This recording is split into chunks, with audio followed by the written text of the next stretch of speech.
become basically Roskomnadzor, which is the censorship leg of Russia. So I don't believe in this kind of censorship. I believe in informing. I believe in educating people about these outlets and disinformation in general. It's a kind of a battle of cognition. We have to teach people on how to think critically and also kind of how to find reliable sources and understand what is good journalism and what is bad journalism or junk journalism or harmful journalism, as many of these so-called citizen journalists or independent journalists do. They are basically propagandists for the Kremlin or for CCP or whatever we're talking here, Belarus. So I don't believe in censorship in that sense. I think we need to educate people more, and it has to start. It has to come from the state level. It has to start at early age in school, and just media literacy, critical thinking, this kind of stuff. I know censorship is easy. You just press one button, but this kind of teaching critical thinking can take, I don't know, 5-10 years minimum. So it seems like a big task. But that's how I see it. Yeah, thank you for that answer. Thank you very much to you both. Let us go to Karen, please. Karen, you're up. Well, good morning. And at least it's morning where I am, very early in the morning. But Pekka, I would like to ask you about the Baltic Connector pipeline damage, because you are Finnish and because you may have more information on this than most people do. The press has been around this has been pretty opaque, at least what I read. Maybe I need to read different things. But one thing that kind of stood out to me from the Barents Sea Observer was that there seems to be, and this sounds really odd to me, a pair of ships that are keeping company. I don't know what's going on. A Russian ship and a Chinese ship. And they have been spotlighted by Finnish police after the damage. And now the name of the ship... Karen, can I just jump in and say I'm not sure it's Pekka's area of expertise? Okay, I think we can talk about it. No worries. I mean, I've looked into it a little bit, so we can discuss a little bit about this. Thank you. Well, anyway, the name of these ships is the Sev Morput and the New Polar Bear. And after they left the area around where the pipeline damage occurred, they started following each other outside of northern Norway and en route to Asia. But it's just weird to see these two ships keeping company. Maybe not. But as far as the pipeline goes, I'm not reading a lot of what most people would consider progress. They seem to agree that, yes, the damage was intentional. I'm reading contradictory reports about how the damage occurred. One thing for certain that I read in Radio Free Europe is that NATO has stepped up the patrols in that area a lot. So tell us what you know, if you don't mind. Thank you. Yeah, so I think we have to go back to the Nord Stream 2. So as we all know, there isn't any conclusive evidence on who did it, but there was nearby, I think, Nord Stream 2 pipeline. There was a Russian ship that had submarine capabilities in it, and I think the same thing is with this. It could actually be the same ship that was around the Baltic connector. So they have submarine capabilities, which could possibly allow the installation of explosives into these pipelines. But yeah, nothing is conclusive. I mean, the Finnish police is looking into it. I think the problem here is that my fear is that we don't put enough pressure on Russia when it turns out to be Russia. We don't. There are no consequences. That's what I'm afraid of. So it's basically, if there are no consequences, it's a green light for the Russians to keep on doing what they're doing. And there's a great documentary done by these Nordic broadcasting companies. I think it's called Shadow War. It's 3 episodes, and it kind of looks at all the hybrid operations in the Nordic countries conducted by Russia, including the sabotage of alleged sabotage of these gas pipes. But they also tracked some of this. The same ship with the submarine capabilities has been going around the UK around their wind farms. So they have wind farms in the sea, at the sea. So the same ship has been going around there too. So basically, what it has done, it's been going through these locations with critical infrastructure, probably or possibly mapping out how vulnerable they can be, what can be done about them. So I wouldn't rule out this kind of plan to take out critical infrastructure through sabotage by Russia, possibly by China. I don't know. I think the problem is, if there are no consequences to this kind of actions, they'll continue, I don't know, forever. So yeah, that's basically what I knew. But I really recommend watching the Shadow Wars. I think the subtitle version you can find on YouTube even. But I can talk. I know the journalists who made the documentary, and I could have a talk with them, and maybe we could get it out there with good English subtitles. And so it's a good documentary, because I think the problem here is that it's mostly ignored, even though it creates a very strong theory about Russia's involvement in the Nord Stream pipeline sabotage. So I think it should go out there, even though it's been a while already. But I still feel like it's a narrative that isn't very well known. Thank you very much, Thank Pekka. you.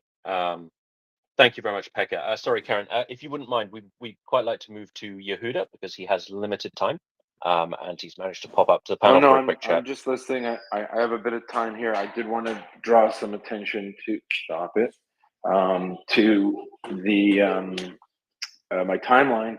There's a video from Yair Lapid, former government coalition member, now in opposition, and he does a little a talk about disinformation, misinformation.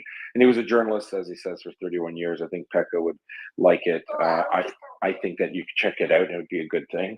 And the other one is, it looks very interesting that an Israeli ruling government minister or member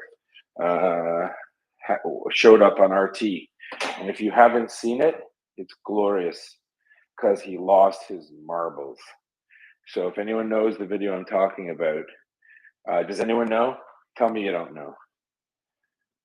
Yeah, about the Anyone? Israeli Likud leader saying that Russia is responsible for that. And we're coming. Yeah. And we're coming for you after we're done with Hamas. Sorry, it was unbelievable. I don't know how much of that was approved. Probably none. Yehuda, I've got a question on that. How significant is that guy politically in Israel? Listen, he's a senior Likud member. He's significant, but it's not the point, right? I'm sure that's not an image they might have wanted to share publicly, right? It's what have I not been saying it for a year? Have I not been saying it for a year? Right? I've been saying there is no love for Russia there. People keep saying weird things. Oh, there's the money and the oligarchs. They don't care. Russia literally funds genocidal psychopaths that are trying to murder every Jew on the planet. Israel's mandate is to do the exact opposite. So when we see this, we have to call it like it's a big deal. It's a really big deal. And I couldn't believe it. He's like, yeah, I know you're a propaganda channel. I know you say what Russia tells you, but let me tell you, with respect, we are coming for you. After this war is done, and we will win because we're stronger, we're not going to forget you. We're not going to forget what you did. And we're going to make sure Ukraine wins, and we're going to make sure we come out. It was very wow. Just it's in my timeline if anyone wants to look at it, discuss it. I appreciate it's a clipped segment from RT, but I love the way the presenter didn't really know how to process it as well. He was just totally flabbergasted. It was amazing. No, he says, "Is that clear?" And he's like, "No, it's not there." He goes, "It's not there. We'll make it clear." Fantastic. Pekka, what was your reaction? Did you watch the clip? Oh yeah. It was great. Of course, it's always this is yeah. I mean, I really don't know. I enjoyed the video, but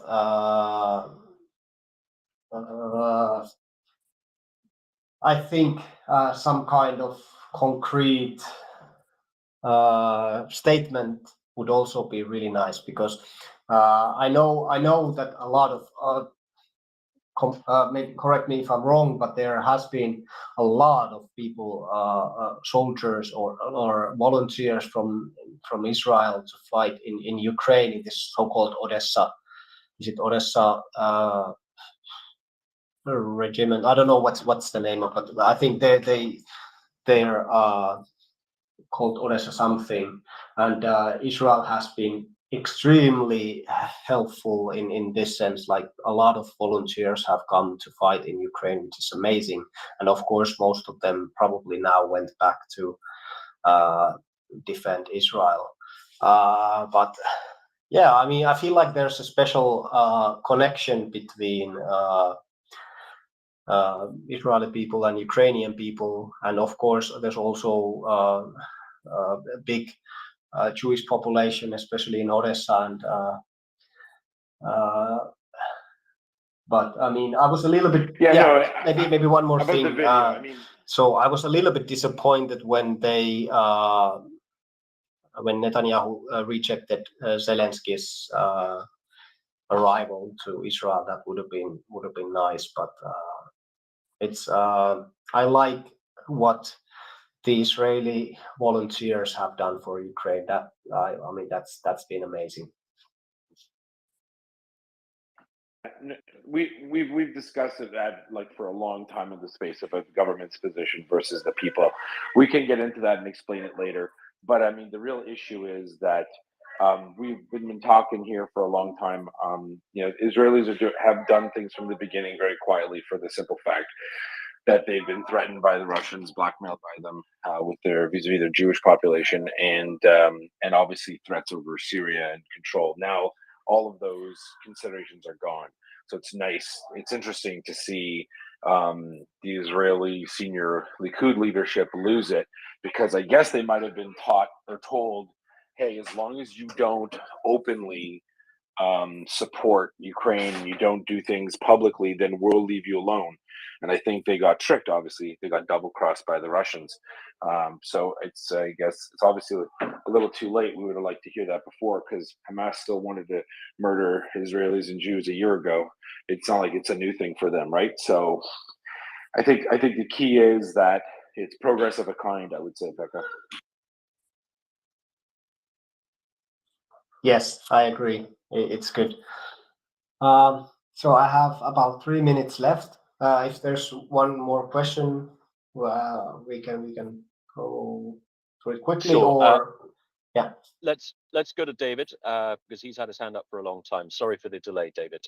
Let's have a quick question, and then we can see off Pekka. Yeah, no problem. It was quite a long question, so I'll try and make it as quickly as I can. And so, first thing is, I think there are some questions to ask of Mossad and Shin Bet in terms of how they were blindsided by Russia in this, and I mean that because there's this background between the Palestine liberation cause, let's say, on the one hand, and the KGB on the other hand, and it goes back decades. So Mahmoud Abbas, who I think we regard as a moderate generally in the West, wrote his dissertation, PhD dissertation, on the other side, the secret relationship between Nazism and Zionism. And in that paper, it's just full of the most virulent anti-Semitic nonsense that has been that was written in 1983, 1984, published. It came out in a book. The book's recently been republished by the Palestine Authority, and it's linked on their website, I believe. I haven't checked that. So my question to Pekka was, what connections do you see yourself between, let's say, the Palestine liberation cause and Russian disinformation? Because from my perspective, they're plumbed in together and bound at the hip, let's say, and it's been like that for decades, and it's a fact that's somehow overlooked very frequently. I've been trying to kind of post about the whole thing. I see very clear connections between Hamas and Russia, and Hezbollah, and Hezbollah fought together with Russian troops in Syria. They've had some sanction evasion business together in Syria also. And also, of course, there's Iran, who is sending their suicide drones to Russia that are then used in Ukraine, and they kind of mass produce. And Iran is, of course, most definitely connected to both Hamas and Hezbollah, these two terrorist organizations. So Russia is definitely a big part of the whole ecosystem, and their information warfare strategies are also used constantly by all these parties, and also other parties that support Hamas. So there's a clear connection, and you can also see it. So this is my observation. I feel like Hamas and pro-Iranian and pro-Hezbollah bloc of social media on Twitter is currently crushing. Unfortunately, they're much more effective in what they do in terms of volume, in terms of their most of their information, it's not information, it's disinformation, it's lies, but they are very effective in spreading it, and they are extremely active in many Twitter spaces, and one of the biggest growing, some of the biggest growing accounts right now come from the pro-Hamas bloc. So it's a little bit worrying to me, and I think it should be addressed in some way. So I hope that answered your question. Unfortunately, I have to leave, so I'll wrap it up here. Thank you very much. So I don't think I need to do any kind of summarization. So I just want to thank everyone, and it's been today. I feel like today has been a especially good segment. So I want to thank you all for that. And next Tuesday, 19:00 Kyiv time, I'll be here again, talk about same topics, mainly disinformation, social media, but other topics too, maybe Reapers. But it was great. Thank you very much, and bye, everyone. Thank you very much, Pekka. Always a pleasure. Thank you for giving us your time. It's enormously appreciated. I see we have a few hands, but we have lost a Pekka. So I'm going to go Ukraine war update, Dr. Nick, and then G-Man, please. Hey, thanks, Tim. So yeah, I did have a question for Becca, but I'll be more than happy to hear, somebody else on the panel maybe talk about this. So in the United States, we have, and I think some other countries have it in Europe too, right? The foreign agent rules or laws. They're basically designed to provide transparency and accountability of some of the foreign country, some of the entities, right, companies or individuals that work on behalf of a foreign government inside the United States. So I know Faka mentioned when we were talking about RT earlier, one of the speakers, had a question about it, and he said he doesn't necessarily agree with censoring, um, platforms like Russia Today. And I think the foreign agent designation is not necessarily censoring; it's more of a labeling. To me, it looks more like a shortcut or an easy button to push instead of educating people, essentially, right? Because it's going to take a long time to really educate people on how this misinformation works in the information-rich environment. So meanwhile, my personal opinion is that the foreign agent rules and laws do provide a quick, so to speak, patchwork for that, right? To allow people to look at a glance, especially those who are not familiar with the platform or the entity, to know that they're not necessarily going to be presenting um, unbiased views or opinions. They are most likely going to be perpetuating some of the lies, misinformation from the country that they belong to, and it's obviously it's very obvious when we're talking about Russia specifically.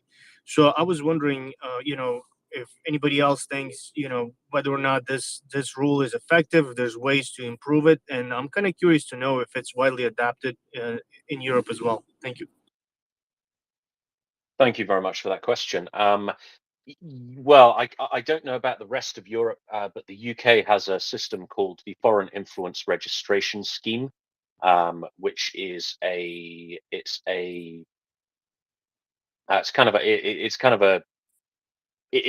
a lot like the American system. So it's designed to limit political influence activities in the UK at the direction of a foreign power. Now, the way it works is it's at the I think it's at the discretion of the foreign secretary. So compelling an organization or individual to register as a foreign influence is a political decision rather than a legal decision. And these directions are these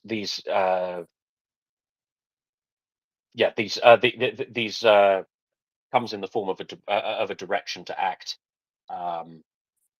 and yeah, it's somewhat similar to the American system, but it's less complicated. In terms of media specifically, the UK, the media side of this enforcement is part of an overall regulatory scheme of media by Ofcom, the media regulator. So the media regulator has the power to withdraw licenses from broadcasters, television broadcasters that don't meet the requirements for, I think it's quality of broadcasting and balance of broadcasting.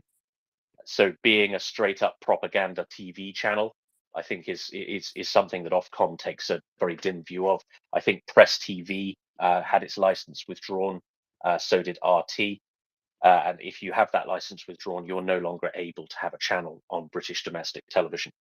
But I'm not sure about how the rest of Europe works. That's kind of a David Bailey question, actually. David might know about this. Thanks, Tim. I would have to think about it and do some research. I'm really not sure. Obviously, in Germany, there are laws in this regard, and especially with regard to the far right. But yeah, I'm sorry, I really can't give a sensible answer off the top of my head. Okay, who else have we got from Europe up here? We've got Daniel, and we've got Fancy Pants Vishnakovsky. Fancy Pants, what does Austria do about foreign agent registration, if anything? I think we don't have anything like that, but currently, and it was just today that I read in our more right-leaning newspaper, which is interesting because they are talking to the more pro-Russian side of the country. They had quite an extensive article about Karin Kneißl, who is the former Austrian foreign minister who moved to Russia for good, running her Gorky Institute at the St. Petersburg University that is closely affiliated with FSB. And they were writing about her, what to do, what's at risk in Austria. Because, of course, you know, like a minister, foreign minister, has access to sensitive information of a country, and they were discussing if there would be means available to prevent sensitive information leaking to Russia and being handed over. And the answer from the foreign ministry was essentially they don't want to discuss such a hypothetical question. If there is a concrete leak, they would have to answer it. But as there is nothing concrete that they have on her, they consider the question that was addressed to them how to deal with such a situation where the former foreign minister kind of like runs over to Russian side of the hemisphere, how to act with this. Yeah, so there is nothing that we currently have. Should there be a concrete leak that she is accused of with evidence, they said, then an investigation would be opened into that case. That's as much on that side. Thank you very much. I missed something out. There is also there's also in the UK. There's also the National Security and Investment Act, which is more of a business-focused thing. So it empowers the business secretary to scrutinize and veto attempts to acquire businesses in the UK that have some relationship to national security or are considered strategic in some way. So, for example, the most famous use of that power was to prevent a Chinese company from buying Newport Wafer Fab, which is the UK's largest manufacturer of silicon chips for computers and other highly technical applications. There was a Chinese-owned Dutch company that attempted to buy it and complete it. I think they actually completed the purchase, and then the Secretary of State got his boots on and said, "Actually, no, we're not happy with this company being under Chinese ownership." So they were forced to sell it again. So there's that as well, which is a slightly different scheme. But yeah, that's what the UK does. Daniel, what does Romania do about this? Do you have to register as a foreign agent if you want to lobby the Romanian government? Lobby is banned in Romania. No? If you try to persuade a politician about the business, you go to jail. And I'm very happy for that. And always when an Americans explain me about lobby firms, I just say corruption. And if I remember well, after the scandals in European Parliament, these things become more sensible. About foreign agents, I will tell you my opinion. We have some morons here. In fact, we have a parliamentarian declared enemy of Ukraine by official government of Ukraine. And she's always present, always yelling, was against lockdowns, was against COVID vaccine, against everything you can imagine. And she's not a moron like Pekka Putin, Vatnik. No, she's very smart. She's a lawyer. she just do it for the thirst of power. And the fact she now meets almost every occasion with Ambassador of Russia is just an accident. Can be, I don't know, Chinese or Iranian ambassador. People like this doesn't care. I was triggered because I hear about let's put the label foreign agent and fight with guys.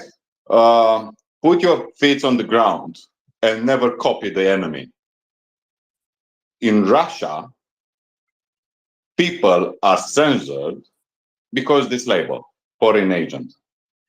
If I understand well, today in Kyrgyzstan, not in Kyrgyzstan, sorry, Tatarstan, Republic of Tatarstan in Russian Federation, the correspondent for Radio Free Europe was arrested because she doesn't put a label foreign agent, refusing this stupidity. And yesterday was warned, searched, investigated, today was arrested. And we have bad, really bad mistakes about let's fight for security. Let's make NSA. Let's put new security laws in the United States because 9/11. Did it stop the killings, the terrorists? I doubt it. The fact I cannot get a bottle of water in a plane did stop terrorists? I doubt it. Want to fight disinformation? Want to fight this kind of people? Use regular laws. Yes, I understand the system sometimes needs updates, needs improvements, but copying authoritarian regime is not the way. Well, Daniel, I'm gonna jump in there. I think you're not comparing like with like here, or rather, you are linking two things that it is quite important to the Russians be linked in our minds. The Russians have. No, Tim. The Russians have. Tim, sorry to interrupt you. Yeah.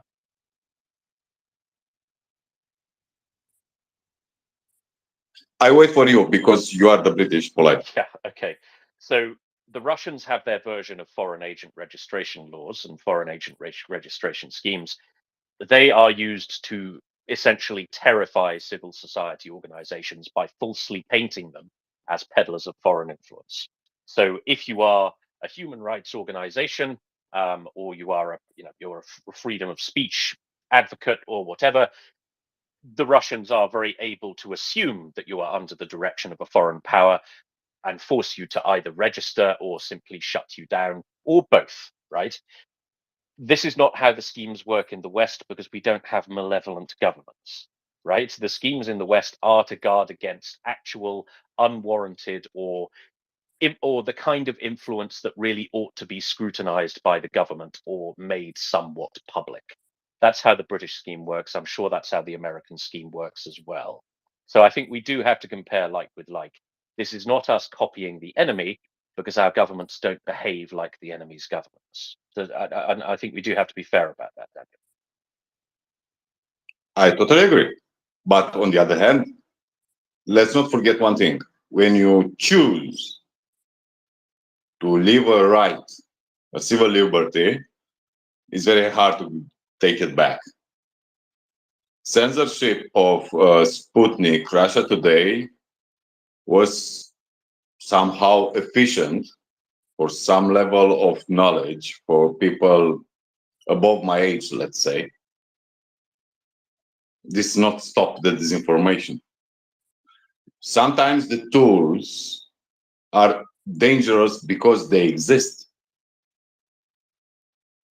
Don't go there labeling enemies because, okay, first, they will fall obvious people like PECAD clients, right? But the law will remain. Nobody will erase it. What will stop? Government change. You can get from a very democratic government to a very less democratic government and use the same law. People forget about this shit. Look at Austria. Austria is a democracy, right? A total democracy. I cannot say Austria is not a democracy. They're spewing lies non-stop on this subject, Romanian subject, immigration subject, all the bullshit. Do you think a law will help Austria to change the attitude? I don't think so. Because we have the elephant in our house. It's called Elon Musk. Our commissioner, European commissioner, gone on his public Twitter account and said, Mister, we will fine you. And Elon Musk said, I will close Twitter in Europe. And Musk is not singular, because what happened 7th October, already European Commission moved against TikTok, Facebook, everyone. But is a different way to approach. Yeah, manage your business. You're just spewing lies. If you put the states and say, let's identify foreign agents, let's give more powers to security services, let's monitor more our citizens. What we do? Importing Chinese model. Yeah, it's not the same scale. Oh, you can travel with your bus in your city. You don't need credit score. But more surveillance is not good for anyone. The reality is the states usually are lazy, usually are corrupt, and don't want to use the tools what they have. Example, France. Guys who go on Paris streets and say Jews to die or things like this, and free Palestine and all bullshit. They don't have laws for stopping that shit? Of course they have. But it's a social deep issue, exactly like in Belgium. This pisses me off because we can fall very, very fast saying, oh, I don't need this right. I am sincere. I'm honest. I'm not a Russian agent. You know, I have nothing against more surveillance.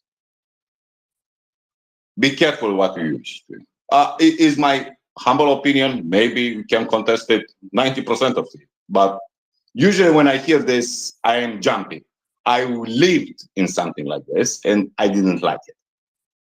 But at the same time, you're severely allergic to the concept of lobbying itself. I see that as contradictory. If you think about lobby is a bullshit, Tim. Lobby is bullshit. Let's be fair. No, it's not. It's a democratic right to access and attempt to influence your elected representatives. That's what lobbying is, right? Usually with money. Usually with money. Well, in my country, that's corruption. Politicians are corrupt, that's but corruption. companies come and pay them. You're not describing the same thing here. Lobbying is about attempting to influence by using information. So if you have a lobbyist for a particular civil society group or a particular industry, they are trying to influence policy in their own interests. That is very much a democratic right in a democratic society. Agreed.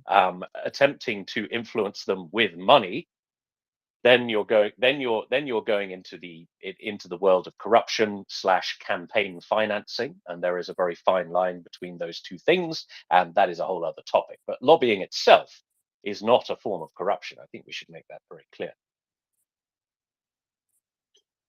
I hope Dr. Nick will explain how she can explain all the company of lobby in Washington, D.C., which act for Qatar Sheikh, for example, or, Mohammed bin Salman, and tell me that is lobbying and is not corruption. Please, I want to hear this. Exactly like I want to hear all the lobby what Russian made, German football clubs gone, sponsored by Gazprom. Please, I want to hear about this. And about Gerhard Schroeder, how he was lobbying, that is corruption. I think we've bounced around a bit there onto a separate topic. But we do have a lot of hands. So I would like to go to, I think it was Dr. Nick next. Dr. Nick. Two things. First, I'll just say that you both are right on lobbying. There is the sort of lobbying that people do where, you know, they may get together either in small groups or form together in interest groups, such as, I'm just throwing names out there. Actually, I don't want to throw any names out there. You know, just interest groups that we know of that will lobby for their specific political interests. However, there is also lobbying that occurs both domestically for some of these these interest groups, as well as internationally, that some of it even is technically legal. And however, when we kind of point to some of these things in other countries, we say, oh, that's clientelism. You know, and so that is problematic. So I'd say there's lobbying, and then there's lobbying. Okay, and because sometimes you have some of these groups, and I don't care who they are, left, right, center, backwards, upside down, and groups from the outside that seek to directly influence, in some instances, write legislation for senators who will then introduce legislation to push those interests. And, you know, they will, you know, create all sorts of schemes to find ways to, you know, contribute to their various funds and whatnot, and you know, find ways when people go on diplomatic trips to, you know, oh, well, we're going to do this special thing over here, and yeah, and so these things tend to be very walk a fine line sometimes between what is technically legal in the United States, and sometimes just because things are technically legal doesn't mean that they're necessarily okay. And so I say that both of you are correct in these instances. Definitely we can look at things like, say, Saudi Arabia that Daniel was talking to. I don't want to go too far down the rabbit hole with too many specifics. Perhaps I can link some articles if somebody could remind me, or Daniel, you could too. And if you ping me, I'll retweet them. But you know, we could look at specific instances of, you know, say just one example, how Saudi Arabia, you know, got themselves all wrapped up in our media here in the United States very recently, and whatnot, and the damage that that is potentially going to do. And, you know, we just look at just various different ways that we can look at and talk about this. I don't want to go down that rabbit hole, but I'll just say that you both are correct. And I'll find some stuff that I can ping about that. But anyway, what I raised my hand for initially is that I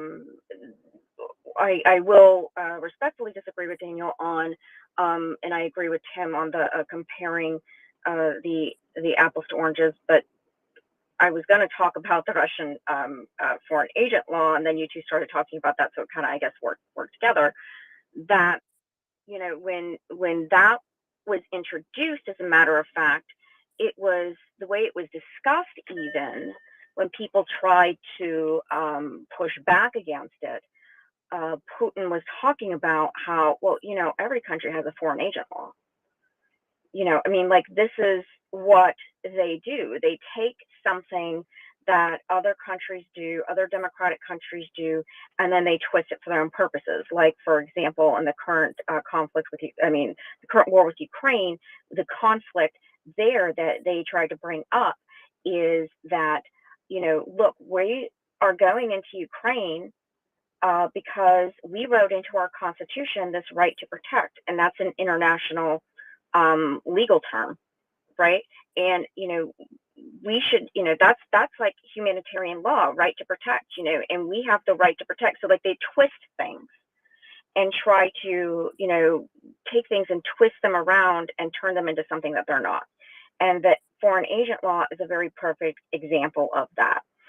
So if, you know, it started as, you know, just these sort of like very simple ideas of you know, if you get any kind of support from, you know, some sort of entity, it started more with, you know, political or, you know, some media groups or whatnot that were just specifically inside Russia.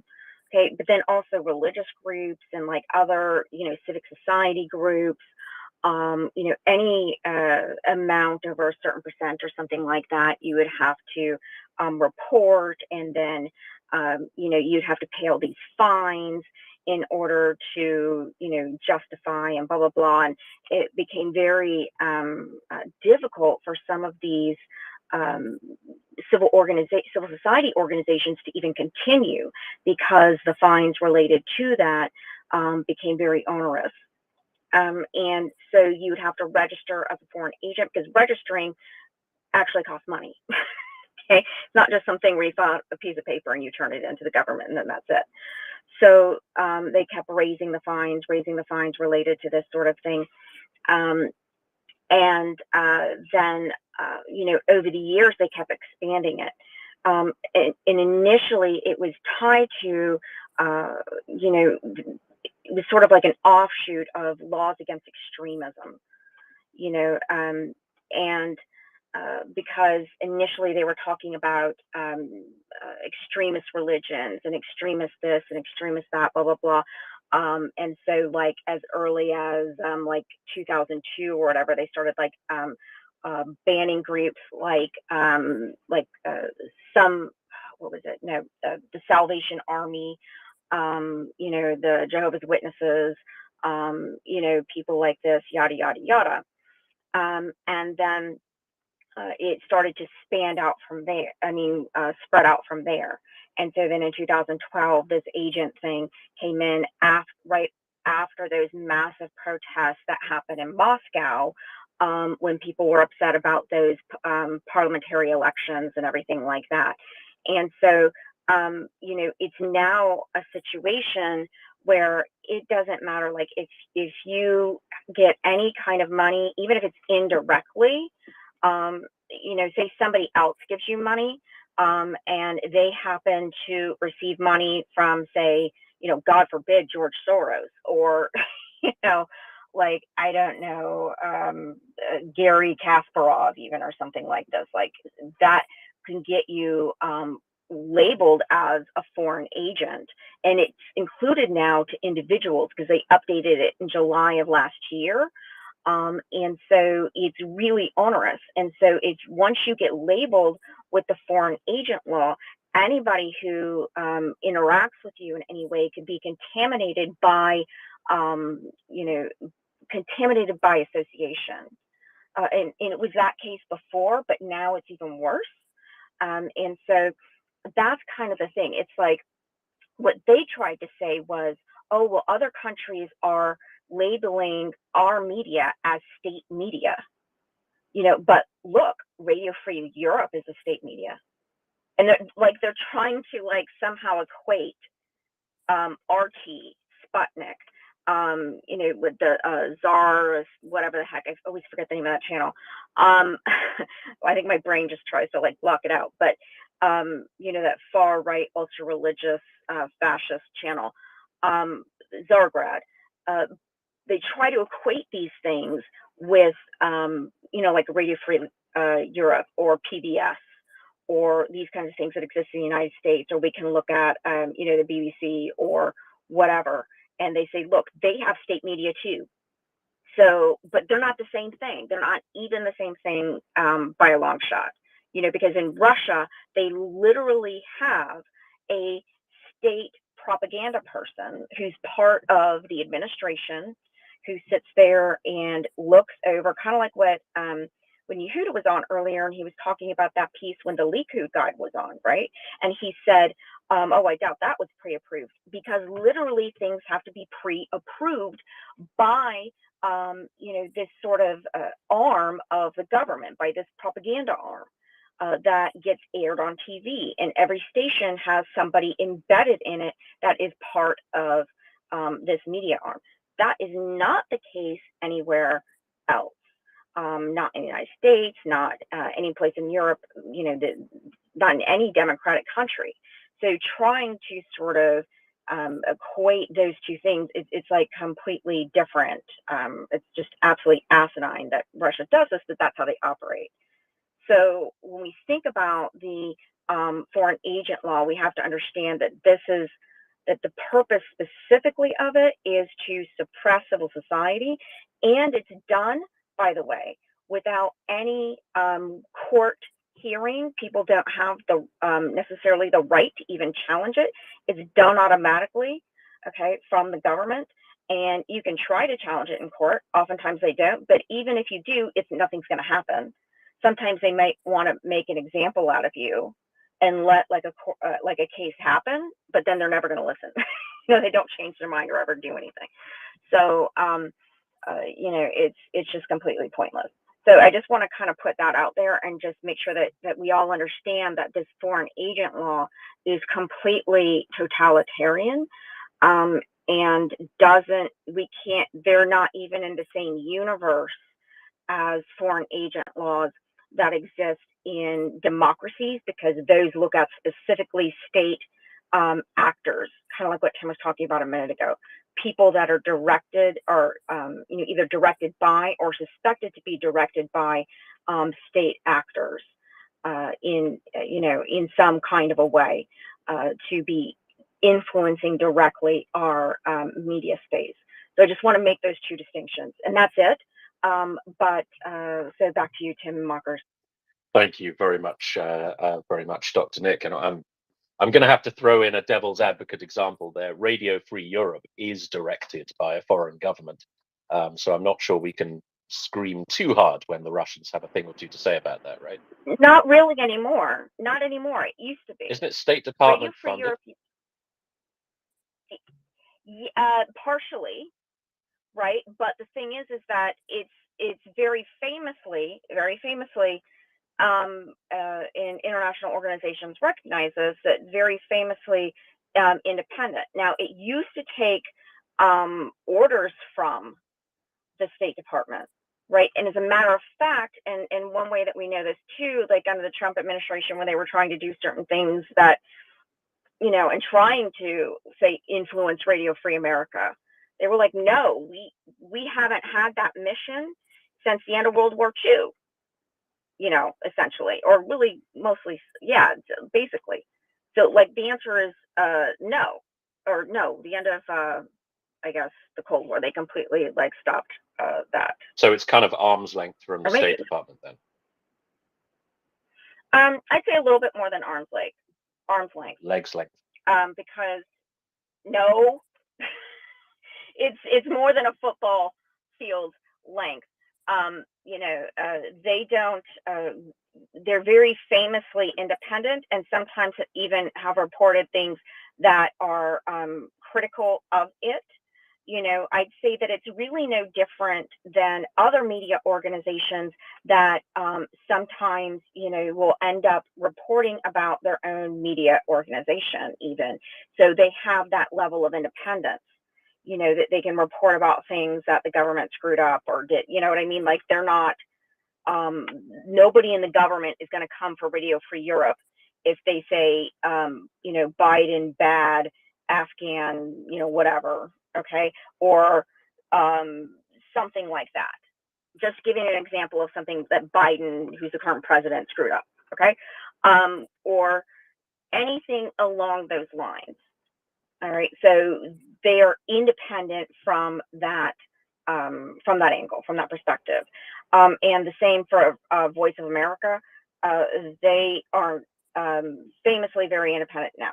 I presume that might change a little bit if we end up maybe in a hot war. I don't know. They may reject that. The people at Radio Free Europe, or Voice of America. I don't know. We'll see. But you know, they, for a long time, they have been very famously independent. And so I just want to sort of emphasize that. There was a time that could have been said, but not anymore. But anyway, go ahead. Thank you very much for that clarification, Dr. Neck, and very fascinating information. Thank you. I think it was David next, and then Bull Terrier. David.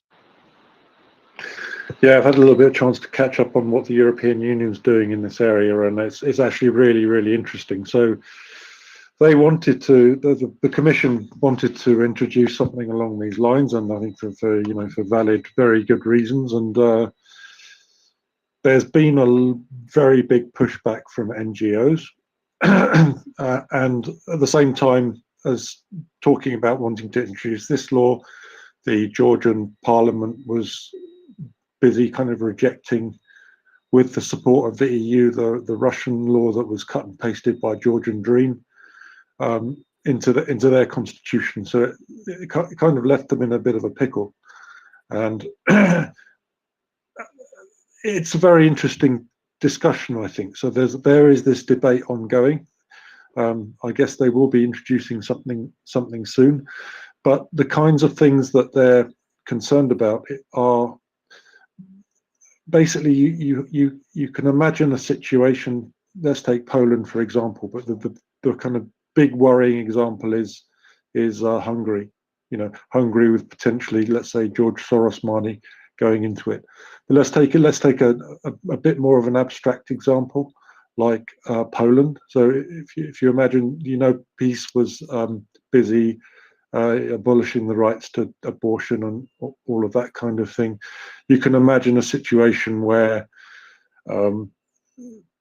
charities aiming to support ladies who are looking to get an abortion overseas would have a significant amount of their funding coming from overseas, and a party like PiS, which is socially, I'd say, fairly far to the right wing, could use that legislation as a way to close down those kinds of charities. So that's kind of the valid concern that they have in thinking about this law, and I think it's actually it's a pretty interesting topic.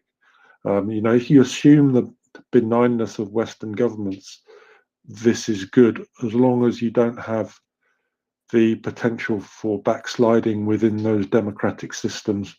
And in Hungary, that's exactly what we're seeing, and we were seeing exactly that in the case of Poland as well, up until last weekend. Well, I mean, seems to me that becomes more of a question of charity law than foreign influence, foreign agent registration, right? I mean, if there is a particular law in a particular country that forbids a particular thing, and charities locally are conspiring to circumvent or break that law, it does seem to me to be a fair use of state power to clamp down.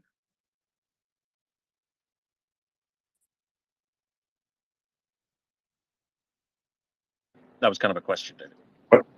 Yeah, maybe. I mean, I don't know if this is the time and the place to go into that particular topic, but I purposefully didn't use the A word in my response. I was speaking. I was purposefully vague. Yeah, sure. I mean, yeah. I mean, I don't know. I mean, look, university campuses, charities which are set up on university campuses to support study of Chinese, for example. You know, who's to say whether they're malign and acting against the state? Well, I don't know. I think it's actually, if it's Confucius institutes, then yes, they're malign and acting against the state. That's the whole point. well, obvious.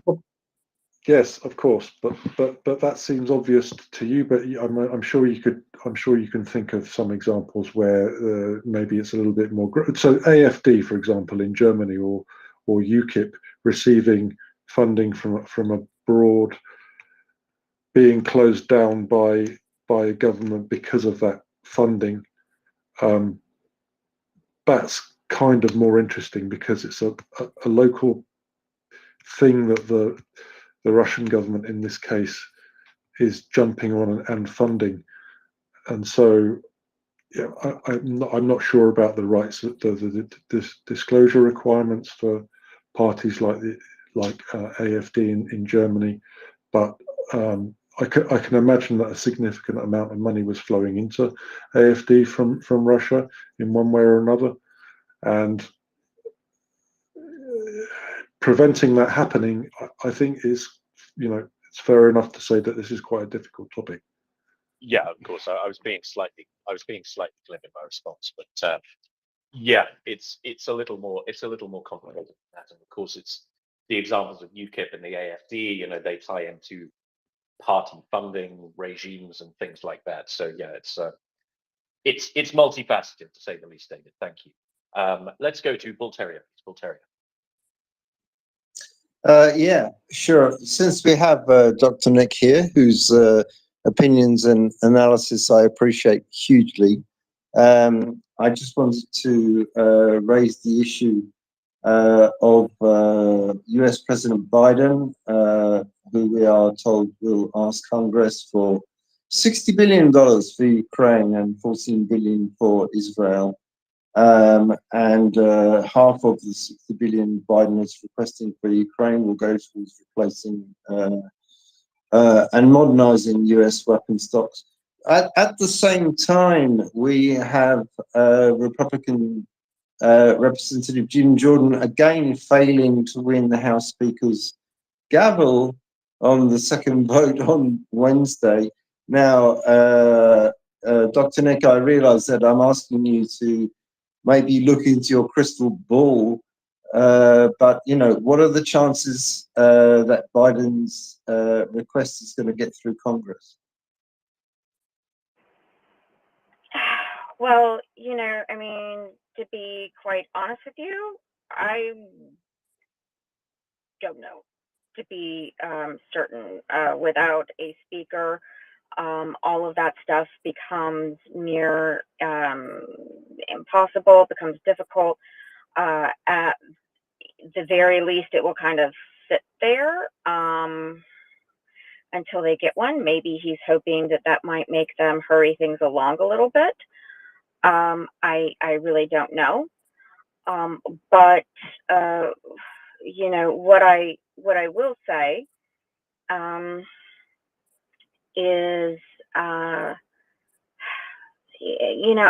kind of been thinking about this, and I mean, just the whole situation is a cluster, and this is one reason why I don't do American politics as far as my research area, because Russian politics is completely also a cluster, but somehow chaos is easier to understand, because the point is you go in understanding, there is no spoon. It doesn't make sense. You can't make sense of it.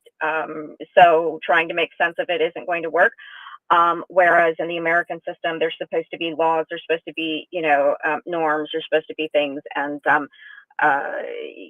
yet you find people that are trying to not adhere to that. And so it just becomes very difficult on both sides. So, and very frustrating, because we live in a democracy ostensibly. And so it's just very frustrating.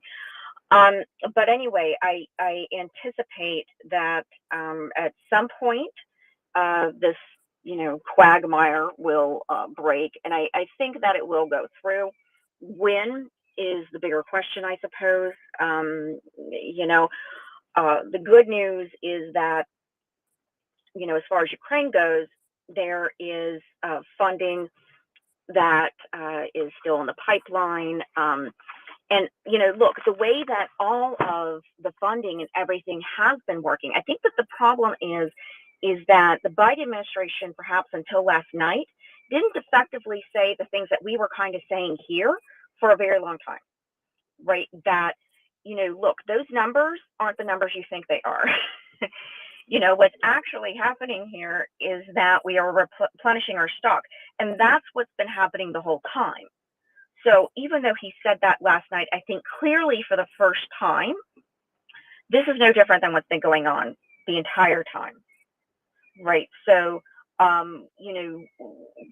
well, I mean, not that it started right away, but we became aware that this is the direction that it was going to go as time went on. You know, that this was something that we were going to have to do at some point. You know, as we start giving them, say, javelins, it becomes clear that we're going to have to replace these things. And then it becomes clear that we're going to really need to replace them. Maybe we're going to have to hire people, maybe, you know what I mean?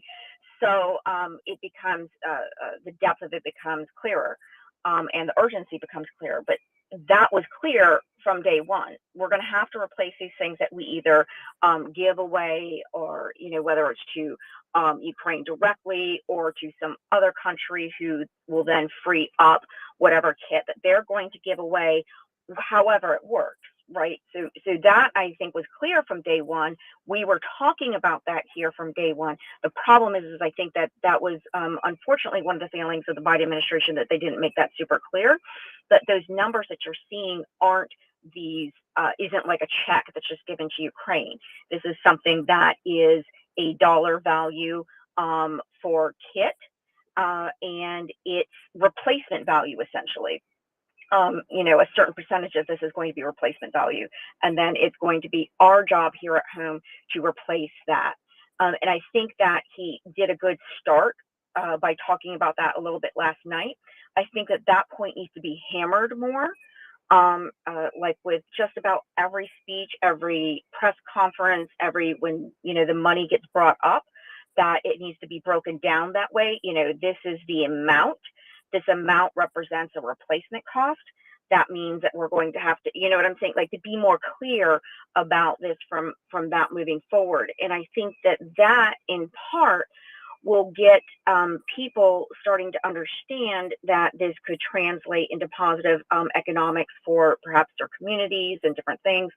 And maybe, you know, I mean, maybe I'm putting my rose-colored glasses on here, but perhaps that might, you know, translate to some people anyway into sound economics. I mean, for example, the ATACMs, those are, you know, 1 trillion% return, you know, an ROI, because, you know, return on investment, because, you know, they were essentially trash because they were completely, you know, past their sell date. So, you know, whatever we get out of it is a huge return on investment. So I think if we start making these things more clear, that might push people to want to, you know, at least some people. It's not going to change the mind of the extremes, like people like MTG, who is just absolutely batshit crazy. But it might help some of those people who are in the middle, who don't really understand what's going on here, to sort of say, oh, okay, I didn't realize that. And then just sort of be cool with it, and either push for, you know, the speaker to be resolved, and, you know, or the funding, and, you know, all of that moving forward, I think will be a little bit smoother if we can be a bit more clear about all of this messaging. I mean, I know that that's not necessarily the best answer, but the speaker thing does need to be cleared up, because votes really can't take place without a speaker. I don't know if that answers your question, Bolter. Bolter?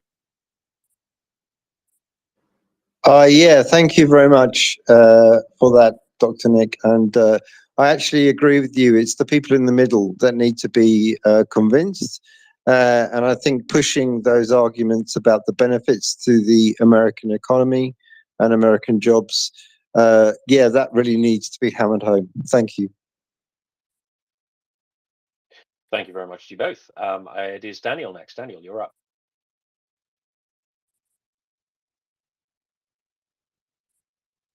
It's interesting how conversation ended. It's not about morals, ethics, what is good and right. We need to explain to Americans, you make profit.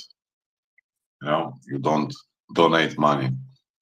Cynical, practical, but disappointing. When I start yelling about labeling foreign agent, then I imagine two things. First, you know, I'm pacifist. I'm not military man like you. You made military training, I avoid it. I'm totally pacifist. I don't look like, I don't sound like, but I'm totally pacifist. I understand moment of crisis. I understand very well. We don't live normal times. Must be stupid when American destroyers fires against Houthi missiles in Red Sea. It's not just Ukraine, Israel, Azerbaijan. It's something ugly which is brewing. But what I understand, reading a lot, you know, when the good guys fight the bad guys and how much bad things good guys did, I understand very well when you are in a fight, you need to keep your morals connected. Because if you fight an authoritarian regime, a terroristic organization, you know, all this bad stuff which are in the world, I don't see you need to fight with ISIS trying to deprogramming. You need to kill them. And this is not something anti-human. It's, you know, if they do what they do, usually there are not so many civilized solutions. On the other hand, in a struggle like this, in a crisis like this, my cat is yelling at me. We need to keep our feet on the ground, conserve democracy, conserve these things which motivates us to fight. Because if we fight and we win, but in the same time, you know, we lost something. We modified something which will affect us dramatically.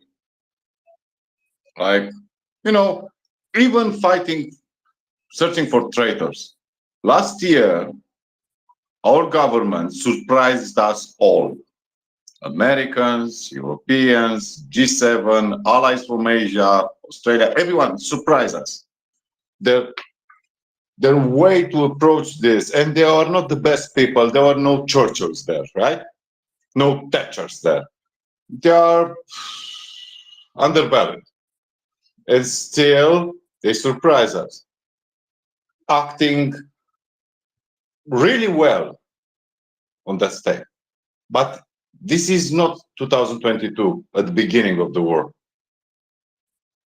And every step we make, every choice we make, will affect us dramatically. Our society, our state of mind, how we look, what was normal yesterday and today. Probably the concepts are too vague, but don't quit on anything which power our democracy. Never. Because if we becoming like our enemies, we don't deserve to win. You understand my concept? If, for example, I hate Hamas, yeah? When you act like ISIS, you deserve ISIS fate. I never said something like, oh, IDF bombing hospitals. Probably they do sometimes, because all militaries do mistakes sometimes. But that bullshit pissed me off a lot. 3 days and still we're talking about that. But is a line there. Everyone knows if we cross that line, we start seeing everybody enemy. Like we talk about Russians. It's not just Putin fault, it's Russian fault. You know, it's a big, big, big, big danger there. To become like them. You know? Unforgiving, drawing wide lines, they are the enemy, they deserve to die, you know? Sorry, sometimes we need to think about this shit a lot. Because you can go to win so much, you forgot why you fight for, you know? And democracy is nothing something you drop from your arms, just, we need something, you know? We quit something. Because usually This way is failing. Never full-blown military coup. Slowly. I don't need that. I don't need. Why? Let's put surveillance cameras, and you will say, look, London is full of cameras. Yes, agree, but what to do with them? You know? Maybe sometimes will be no Labour, no Conservative Party. Will be UKIP at power. You know, UKIP is that. But imagine, there are dangers, and the risk.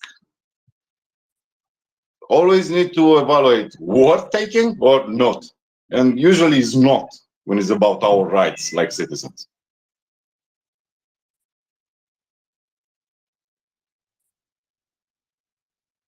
Thank you very much, Daniel.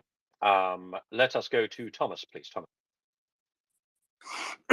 Two things. Daniel, of course, you're right. You shouldn't lose the eye for what is right to do in the hurry to react. And yes, there is certainly questions about, like the density of CCTV cameras in England is enormous. And yes, it's a risk because it's basically unregulated. That being said, in all wars, there will be trade-offs.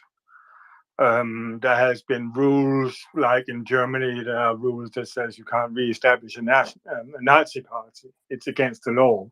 There are many things where German law is way more extreme than, in terms of free speech and so on, because of their historical content and context. So society basically said, yes, we want democracy, but we won't re-establish a democracy that can undermine a democracy. That's a debate where constitutional countries generally has an edge over non-constitutional countries. US is quite interesting in that way because it doesn't have any absolute arbitration. Well, you could say the Supreme Court is, but it's weaker in some aspects because of the way elections works and things like that.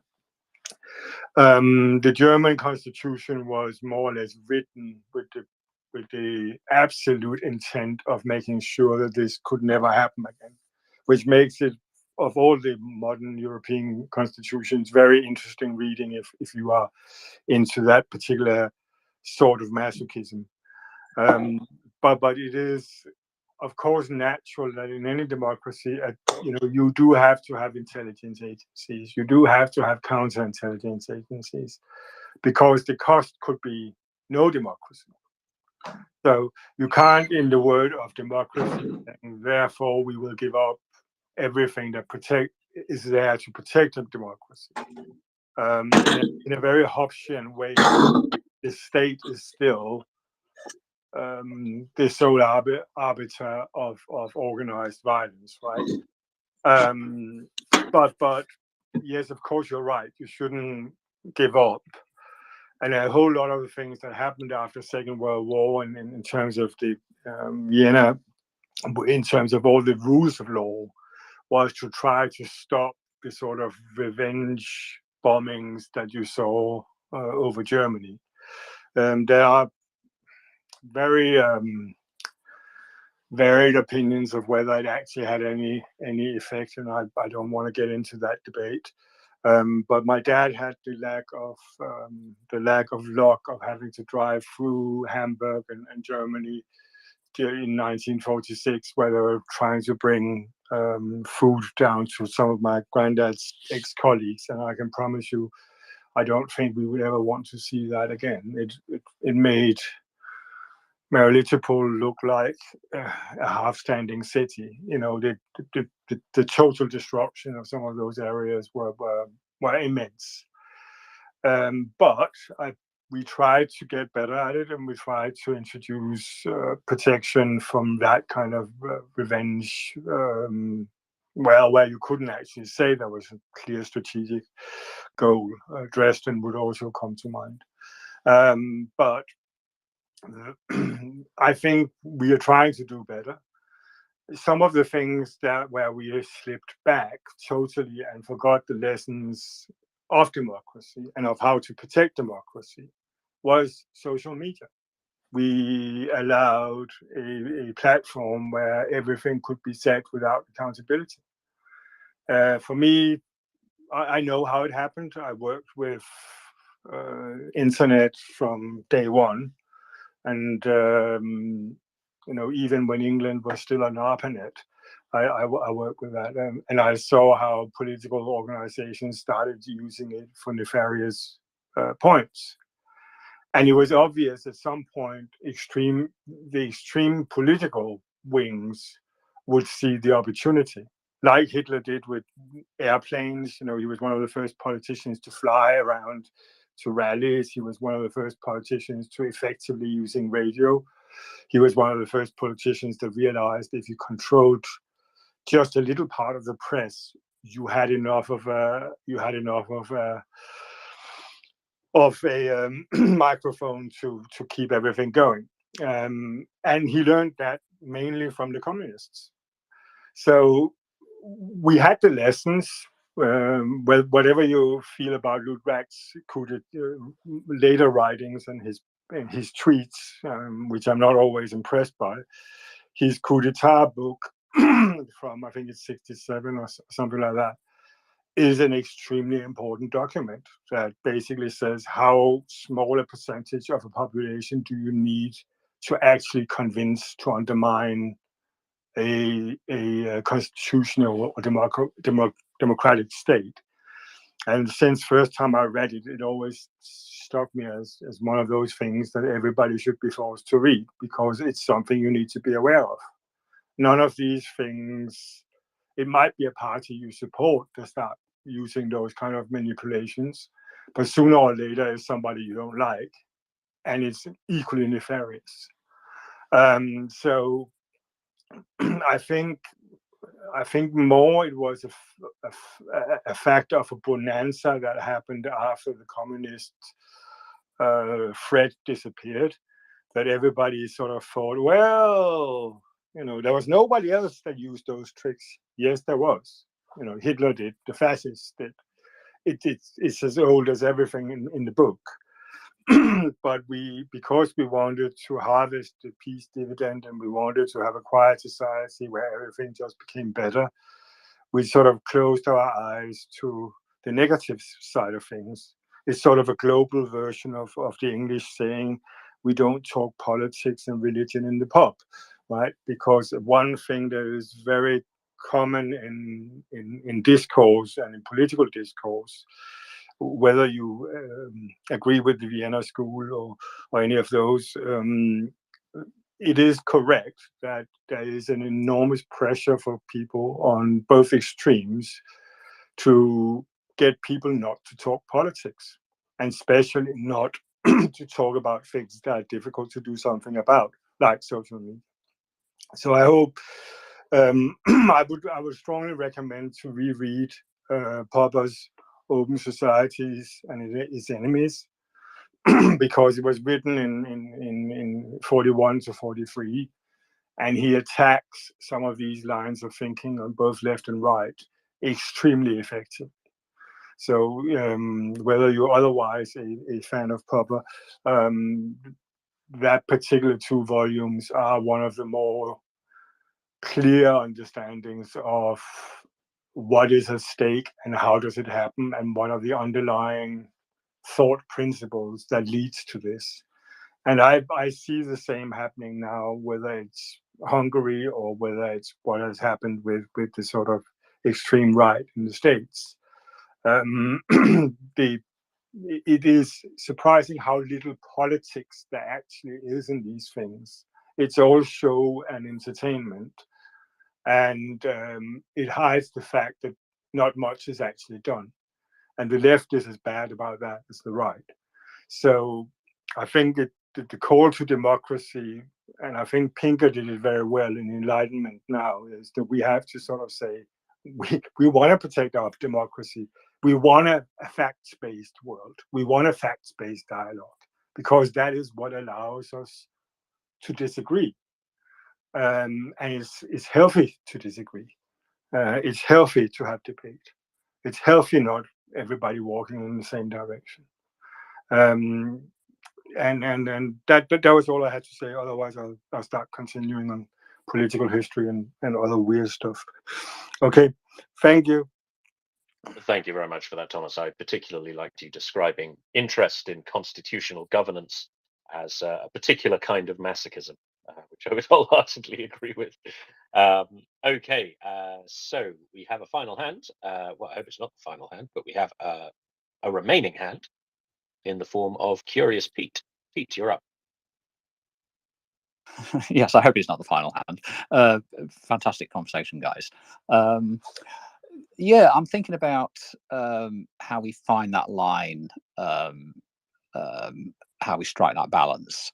And I was thinking about, say, on an individual level, you know, in the West, we respect people's right to privacy and things like that, but we then make an exception based on a warrant from a magistrate that allows the police to go into somebody's home and search them and look at the media, social media records and things like that. I was wondering if we could maybe find a way to address the information warfare issue by doing something possibly similar on a national level, in that generally we support free speech and full diversity of opinions, and that's very important in a free society. In a state where when we're in a situation where it's a case of national survival, like the middle of World War II, we have emergency powers that can, I think, rightly sort of clamp down on, quite brutally on any kind of enemy agents. But the nature of war now is more blurred, isn't it? It's more, we're involved in different things. There's different kinds of threats. I was wondering if there's maybe some kind of intermediate situation where we're not actually at war with someone. As we're not officially in a state of war. We're not, officially in a state of war of national survival. But I wonder if maybe some kind of law whereby, at certain points, after a debate in Parliament, some kind of state of, for want of a better word, conflict is declared, some kind of official state, that then ups the powers in certain very limited ways. We've got to be very careful about how it's done, and this is a huge debate as to how you would do this and balance it. That increases the level of control or restriction on whether it's foreign influence or voices sympathetic to that type of thing, and it would require not just a judge or a magistrate, but maybe Supreme Court or something like that, to, once we're in that state, every 3 months or every period of time, it's reassessed, as to whether that is suitable to continue with those restrictions or not. Really just a thought. It's kind of one of many thoughts I've had through this conversation. I've had a whole load more, but I won't bore everybody with that. But I'm just wondering if there's some, this weird position where we are in that kind of intermediate state that, it's just a thought, basically. Would something like that potentially be a good idea? Because well, just throwing that open for discussion. Thank you. Sure. I mean, it's kind of a very general question, Beef, but a good one nonetheless. It's one of those areas where the state does indeed have powers to act in response to specific threats, but I'm not aware of anything in the United Kingdom, at least, that generalizes this kind of heightened state of vigilance as you're describing. We spoke earlier about things like the FIRS, the foreign influence registration scheme, also the regulators such as Ofcom. They're empowered to act against against specific emerging threats to our order, be it in the political space or the information space. They, to a certain extent, it's kind of self-regulating, because these organizations will follow the political mood music. this is something we've seen with the Hamas demonstrations, for example. The police, they have quite rapidly lost their sense of humor about that, and it's the same with the oh gosh, what's it called? Just Stop Oil protest. So Greta Thunberg, for example, was arrested, I think, a couple of days ago for breaching an order to stay away from a particular hotel where there was an industry conference, where there was an oil industry conference, for example, because they didn't want that disrupted. Probably wouldn't have seen such an order, perhaps, this time last year, for instance, because the police they're not a political organization in the way we would the way we would understand them to be. So it's difficult to imagine them doing that a year ago, but now they have, they're more attuned to the politics of what is happening here, and the public's expectation of them has filtered down towards, has filtered down into action. And so I think the regime you're describing, I think in many ways it already exists. It's just not centralized, and it's slightly more fractious, and it's not it's not an overarching framework. And I think this is something that both Daniel and Thomas spoke about. Overarching frameworks of that kind are very open to abuse, and they're very open to whim. David Bailey touched on this as well. They can, they might not be dangerous de facto, but you can certainly imagine situations where they would become dangerous. And so, I don't know. I mean, if we can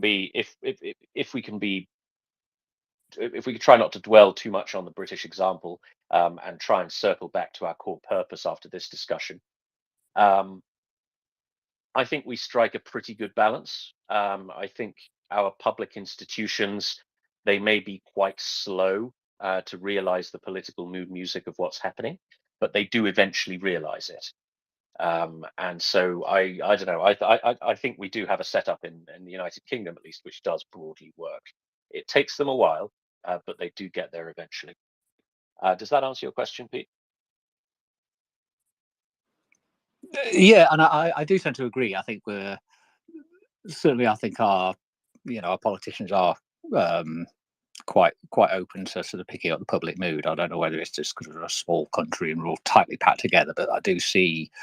I think we're quite lucky that the public mood does tend to feed through on various things. Another example would be the stripping of Shamina Begum's citizenship, for example. There was, literally every comment you would see in almost every comment in social media and on newspaper articles was just like, should she come back? Massive, great. No, the mood moves, it does come in. But this is a great thing about these kind of conversations. I can propose an idea and other people can go, oh, that's not a good idea. And this is, I try to, when I come up with any idea, I immediately try to argue against it in my own head and sort of rip it apart. And it kind of, I silence myself a lot of times, but I think, well, I'm not quite sure about that, actually, having thought about it. So, but sometimes you've got to get the idea outside of your own head and see what other people think. So, yeah, I really thank you for your feedback. Thank you very much for coming up, Pete. This is the kind of conversation that's best had over several beers, I think. Okay, so we've got two hands, and then we'll circle back to Ukraine. So Bull Terrier and then Thomas, please. Bull Terrier. Yeah, I was very interested in Curious Pete's comments and his kind of quest for finding some kind of balance there. But I would ask him, I mean, really, EU countries, the UK, I mean, most NATO countries, all right, maybe, there's a couple, Hungary and Turkey. But really, I mean, what more can we do, I think we have a pretty free and pretty vibrant democracy, and we have police forces that pretty much follow the rules. I know there are exceptions, but I can't really see what it is that you're asking for. If I just come back on that, yeah, I mean, this is the kind of thing that I would say should go out up for the debate. I mean, I'm not suggesting that under this, proposed idea, we then get, very brutal on clamping down on speech or things. I would just wonder,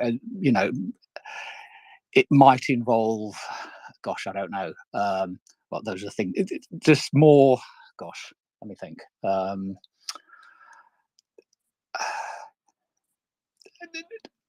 I would say that the degree of restriction, or even just kind of highlighting of, gosh, I'm going to struggle to put this into words, but I would suggest it's about, I'm trying to think of moderate responses, if you like. In a moderately more dangerous situation, we have moderately more, maybe not even restrictions, but somehow highlighting when somebody's a foreign agent. I mean, social media could potentially do that. Yeah, I don't know. It was literally an idea, just kind of throwing it out and seeing what people thought and just getting feedback to people. As I said, Pete, a lot of the regimes you're describing, they already exist, but they're just not part of a kind of broad spectrum of threat response. They are, agency by agency, bureaucracy by bureaucracy. They have their thing that they can do when bad stuff happens, right? So I think what you're describing, this kind of ability of the state to escalate various response, a kind of escalatory response by the state when something goes wrong. I mean, that's already there, I think. Bull Terrier.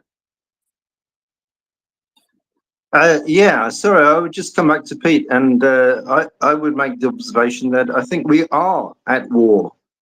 I mean, when you look at the response of the United Kingdom, of Germany, other EU states, and the United States to the events in Ukraine, to the events in Israel, we are at war. The Cold War hasn't finished, and now it's shaping up into two sides. But what you haven't seen is any kind of clampdown on freedom of speech. You've seen the normal responses of the police and the authorities in EU countries, in UK and in America. So I'm not quite sure what your argument is. It really is less of an argument and more of a literally throwing the idea out to to get some feedback, basically. And I do appreciate your feedback, Paul, and Tim and others. I'm absolutely not afraid of being wrong. If I have lots of ideas, I'm sure some of them are great and some of them are stupid. So I'm more than happy to take the feedback whichever way it comes. Thank you. Thank you very much, Curious Peter, Bull Terrier. Let's go to Thomas, and then we'll circle back to Ukraine. Thomas, you're up. Yeah, well, I can also circle back to Ukraine on this one, but Peter, we do have those laws.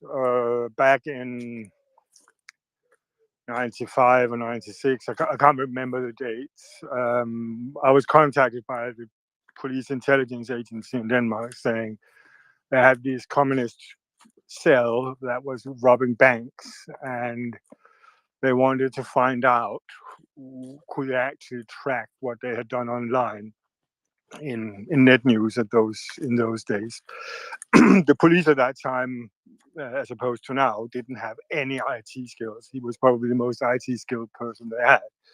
So they tended to go to computer science and then get us to sign some papers and just start looking through the data. And we did do that. Those kind of, both UK, US, NSA, everybody else does that on a very much larger scale today. I think the problem you would have with the Vatniks, and especially with Ukraine and now less so with the Israeli conflict, because some of the things coming out now could be charged under terrorism act if you wanted to. And the question is, are there any evidence that they're actually planning to do something, or are they just saying it? So that's not as simple as that. But certainly some of them some of the things I've seen breaches that line that you could, and I'm sure they are looking at it in the sense of cybersecurity. I'm sure somebody is keeping an eye on it. There are tools that where you basically can take every stream from Twitter and you can basically find out who communicated to who and how many did they touch and things like that. They're actually fantastically fun to work with, and the amount of information you can glance from just how people communicate to each other, what groups communicate to each other, are amazing. The rules exist. If we had a case, I was selling makeup, where a nefarious actor wanted to cast doubt on the product we were selling because it was very successful. So they started posting things about like astroturfing things that were fake. And we very fast discovered it, and we also discovered who did it. And we just contacted our corporate lawyer. And under normal corporate law, you can just go after them, bang. You would see when people do that, even on Twitter, they're very fast to react because it hits their entire financial model. The problem with the Ukraine war is that a lot of the disinformation supports their financial model. So the bots helps them to have a bigger customer book. The rage vampires helps them to have more activity on the platform. So it suits their superficially it suits their model, because of course what's the value of a platform where nobody trusts anything? So the Twitter benefits from the fact that a number of trusted sources are there together with a whole lot of disinformation, and therefore it still is in their interest to increase the volume of traffic, and it's in their interest to have fake accounts. For now, there's a reason that their value is dropping through the floor. And more or less, I would expect that this is one of the areas where I would think the market eventually will sort it out, because nobody wants to be on a platform where people behave like that. And therefore, it will get less and less advertisement. It will get less and less groups, because you don't want your products associated with that. So to a certain degree, I think what Pekka is doing, even though he's just calling out the symptom, right? He's just highlighting that there's a symptom of a disease here, right? It's like saying there's a cancer. We don't know what type of cancer it is, but there is a cancer, right? That's probably the best you can do. Some of the other sort of things you can do is just block ads, because that hurts the Twitter algorithm on the spot. So there is things we can do. I am reasonably sure that both MI5 and Cybersecurity Center is keeping an eye on it. But again, just going through 3 or 4 years worth of posts on net news back at that time, we had to borrow a supercomputer from the Met Office, right? Simply to analyze that amount of data. Of course, you probably would have the same compute power now in an average PC, but you are talking enormous amount of data and analysis you have to do. And it's roughly outside the capabilities of non-state actors. But it can be done, and if it crosses the line where you're seeing undermining security, yes, they will react. The problem with the Ukraine war, and this is specific to the Ukraine war, is that cyber warfare is not recognized as a warfare as such. Yes, a direct attack on infrastructure in England would be recognized as that. But disinformation, now they haven't really got to that point yet. And it's because there are a lot of political players that also uses disinformation nefariously, right? Whether they're left, right, environmentalist, or whatever, right? There's a lot of bullshit out there. And they all benefit from it. So you run into this problem about how do we sanction whom and what's the intent behind it. Yes, they do need to address it. And yes, 5 years from now, the lessons will probably have been learned from the Ukraine war, and we would have tougher rules around this. But the simple thing they could do was simply treat any private platform that works as a broadcaster as a normal newspaper or broadcaster. But God, the amount of lobbyists you will go getting to go against that, even though there's no legitimate reason that they shouldn't be like that, is quite amazing. I hope that helped you a little bit. But the long and short of it is, yes, both in commercial law and in criminal law, the means are there to do something about it if it steps over a certain line. And the capabilities are certainly there today. Is it there on a day-by-day basis for every tweet? No. It simply is. It's simply too much volume. But if you start saying, let's say, we wanted to, somebody steps over the line of treason or of terrorist rules. Yes, we can find them. Yes, we can block them. Yes, we can tie them down. No doubt about it. And we have the laws in place to do it. It would make Mr. Musk very unhappy. But that's all I would say. Thank you. Thank you very much, Thomas. One of the things that interests me on the Twitter point is that the overwhelming number of fake accounts there are on the platform. Not just fake accounts, but apparently fake advertisers. And what I'm getting at there is, all those weird shops you see advertising that all have very similar names, and there's hundreds and hundreds and hundreds of them. And they sell like little gadgets and things like that, and they just look obviously fraudulent. I can't help thinking that they're some part of some kind of pump and dump type operation internally within Twitter, right? To make it look like there are more advertisers on the platform than there actually are. It seems, because they're absolutely everywhere, and you can't get away from them. I've blocked. Do you want me to answer? So for most of those, what they're looking for is identifiable information of one kind or another. It can be as little as your email address, because they resell it. So they work as many of them would want to get your credit card details as well, and other things like that. Some of it is organized crime, and simply is organized crime. Some of it is less nefarious. But the good advice is, if you see anything like that, I would, as a rule, never actually go to anything posted on Twitter as an ad. Never. It's simply not safe. The validations are not there. The address validations of the people publishing them are not there.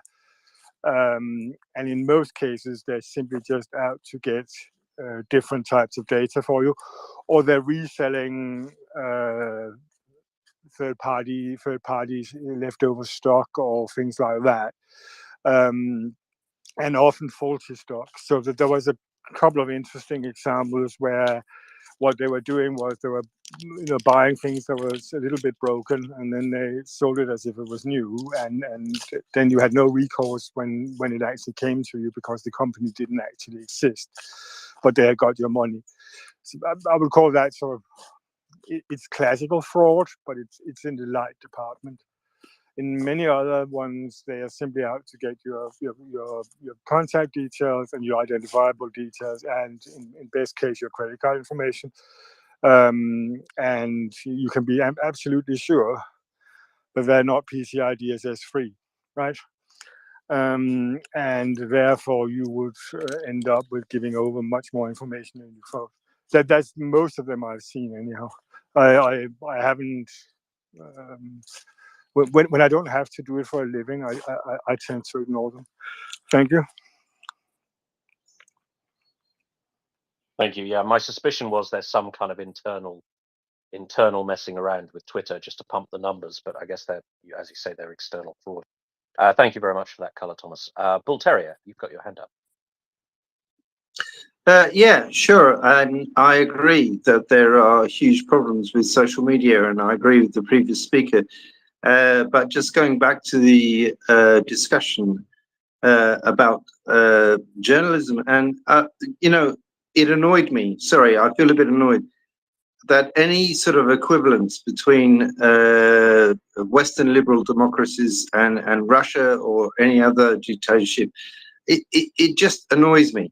You know, I mean, there is no doubt that the fundamental basis, and we heard this from the Kiev journalists earlier, the very fundamental basis of democracy, apart from voting, of course, is a free press, a press that can report without fear of government intervention, you know?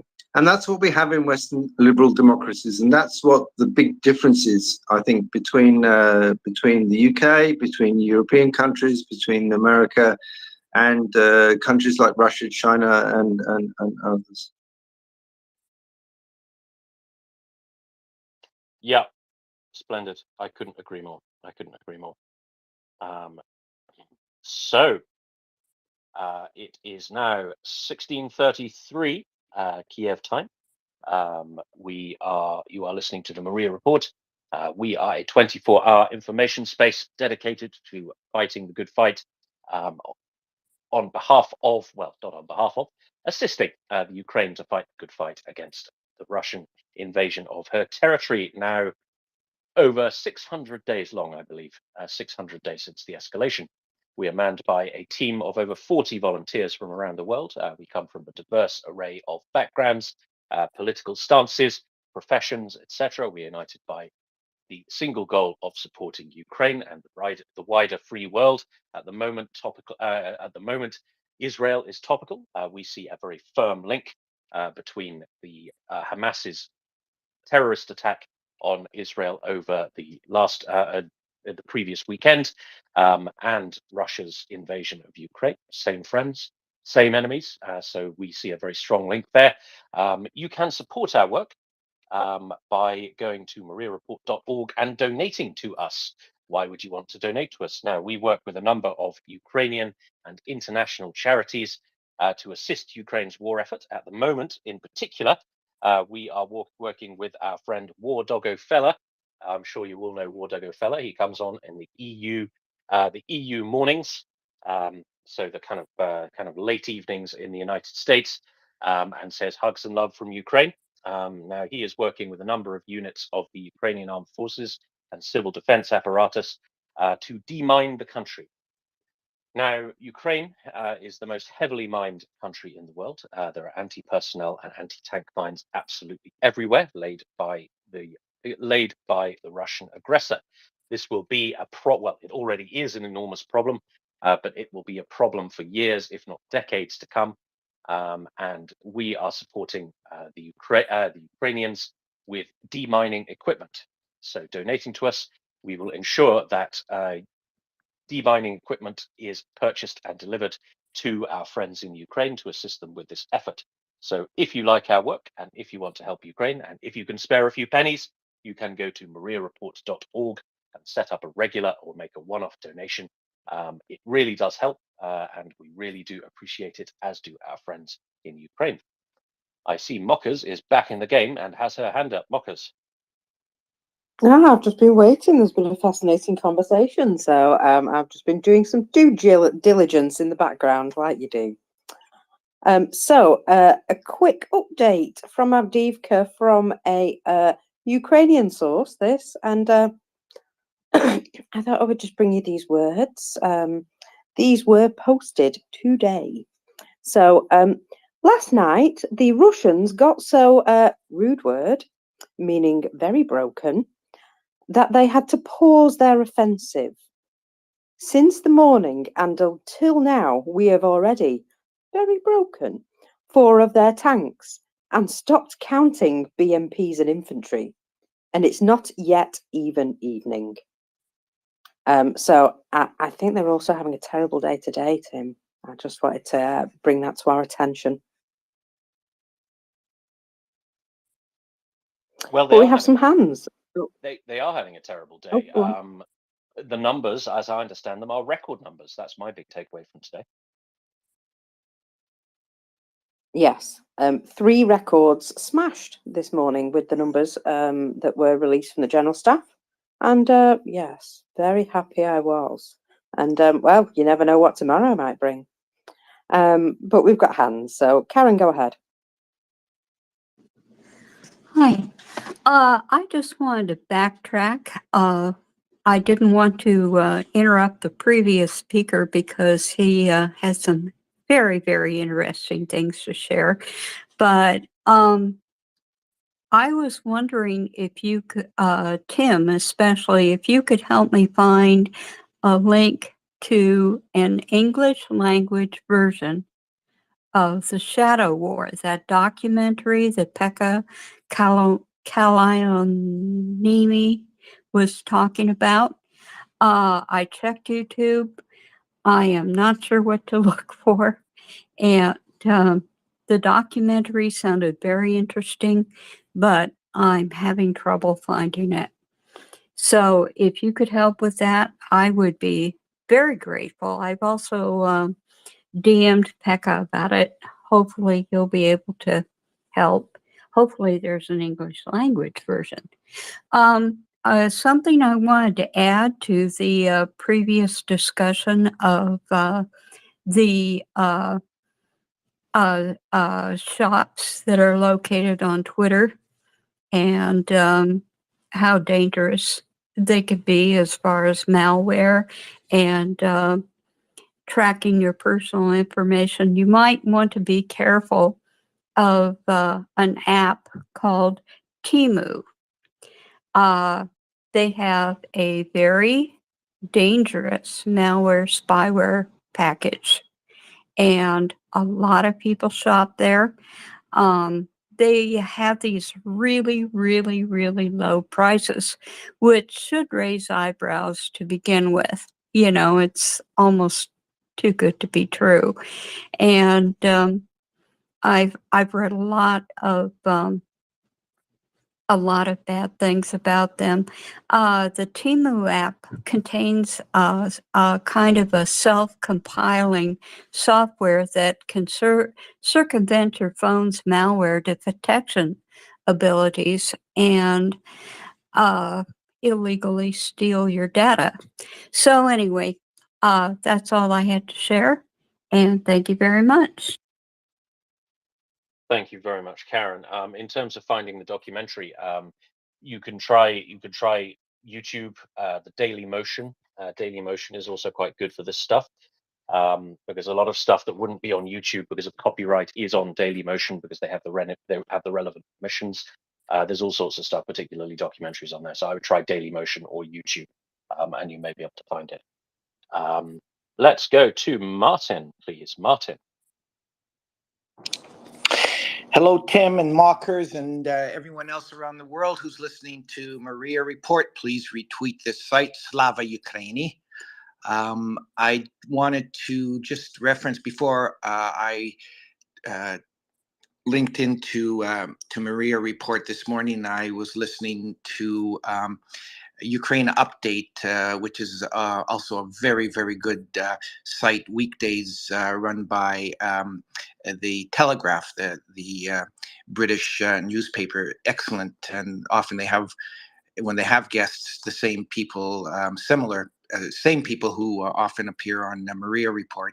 Anyways, they mentioned that there's an article today in the Telegraph, co-authored by the French philosopher, writer, humanitarian, human rights activist Bernard-Henri Lévy and Boris Johnson, in which they are talking about or write about the unity of the struggle that Ukraine is currently involved in against genocidal invaders from Muscovy and in Israel versus Hamas.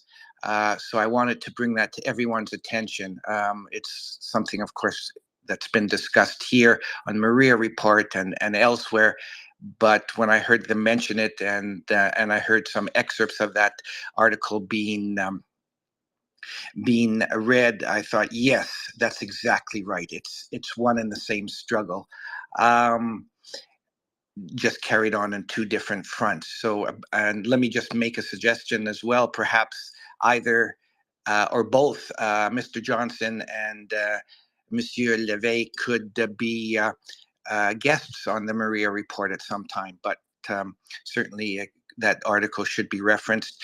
And also, apropos, of course, the previous discussion about democracy, and was also mentioned that a reporter from Radio Liberty, who was in Muscovy, you notice I use the term Muscovy and not Russia, has been detained by the dictatorship there. So obviously the tyrant brooks no opposition whatsoever, either internally or whether it's from foreign sources. So I wanted to bring that to everyone's attention as well, and could be a point of further discussion. And I'll end off by saying again, Slava Ukraini, please retweet this site. And as I always say, the one indispensable source of accurate ongoing information about Muscovy's genocidal war of aggression against democratic Ukraine, a war which Ukraine is winning and hopefully will win sooner rather than later, and decisively as well. Thank you all. Keep up the good work, and I'll drop down to listener. Thank you very much, Martin. Yeah, we are tangentially connected to Boris Johnson because I met him in Ukraine earlier on in the year. We did try and get him. We did try and get him up for the. Gosh, I think it was the first anniversary, but unfortunately his schedule didn't allow it. Yeah, we are in touch with his team, but apparently he is very, very difficult to nail down. So as his political style would suggest. So yeah, we're kind of in his orbit somewhere. So maybe we'll get results out of that someday. But it is a nice suggestion. It would be good to have him on. Paul Terrier, you have your hand up. Yeah, as regards Boris Johnson, yeah, I understand that he is difficult to nail down.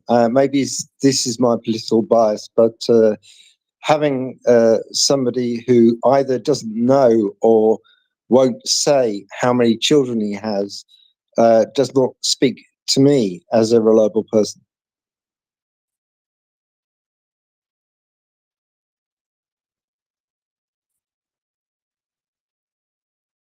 Thank you, Paul Terrier. Sorry, Marcus. I was just going to say that doesn't detract from his support for Ukraine, though. Yeah, I mean that's really the point. I'm not sure anybody on the space is a straight up Borisite. I mean I've not come across anybody either in the team or on the speakers panel who is a partisan supporter of the former prime minister. But credit where credit's due, he did do the right thing as far as Ukraine is concerned. He did lead the United Kingdom into supporting Ukraine, managed to corral the first world into supporting Ukraine. The United Kingdom under his leadership was first off the blocks in a number of areas, including lethal aid, including heavy armor. So yeah, credit where credit's due. When I met him, he had ceased to be prime minister, so he was just on the backbenches, and he was still doing what he could to support Ukraine. So having been prime minister of the United Kingdom means you know absolutely everybody, and so he was in country talking to various government and society leaders in Ukraine, basically connecting them with people who he thought would be useful to them, both in the United Kingdom and internationally. So to me, I think that shows that that it's not political opportunism, that he does have a genuine personal and ideological commitment to the Ukrainian cause. And I think we do have to credit him for that, even if we don't particularly like him when it comes to any other ideological or policy area. I'm not a particular political supporter of his, or indeed of the Conservative Party, but we're here for Ukraine. He was there for Ukraine, so bully for Boris, as far as I'm concerned. Let's go to the G-Man. G-Man. Afternoon, yeah. Echo that. Met the bloke once in the Culloden Hotel near Belfast, where he came to speak to a group of us, who just so happened to be a group of Northern Ireland Conservative members, which I am, but it doesn't matter. It's just a cross I bear. I think he's genuine. I spoke to him, not that much, a good 5 minutes. He had just been to the in-law factory, and he was a wee bit late, actually, as not unusually, probably. And so we had his support act. Brandon Lewis tried his best, but the man came into the room and he worked the room. So he has charisma. Now, if he told me that he was going to promise to give me £100 if I went to the shop for a loaf of bread, I'm not sure I'd trust that. But if he told me that he was going to Kyiv and he was going to do his best for Ukraine, well, his actions have already demonstrated where he is on that. Also, if you go to Ukraine and you ask 10 Ukrainians in the streets of Kyiv what they think of Boris Johnson, I think you're going to get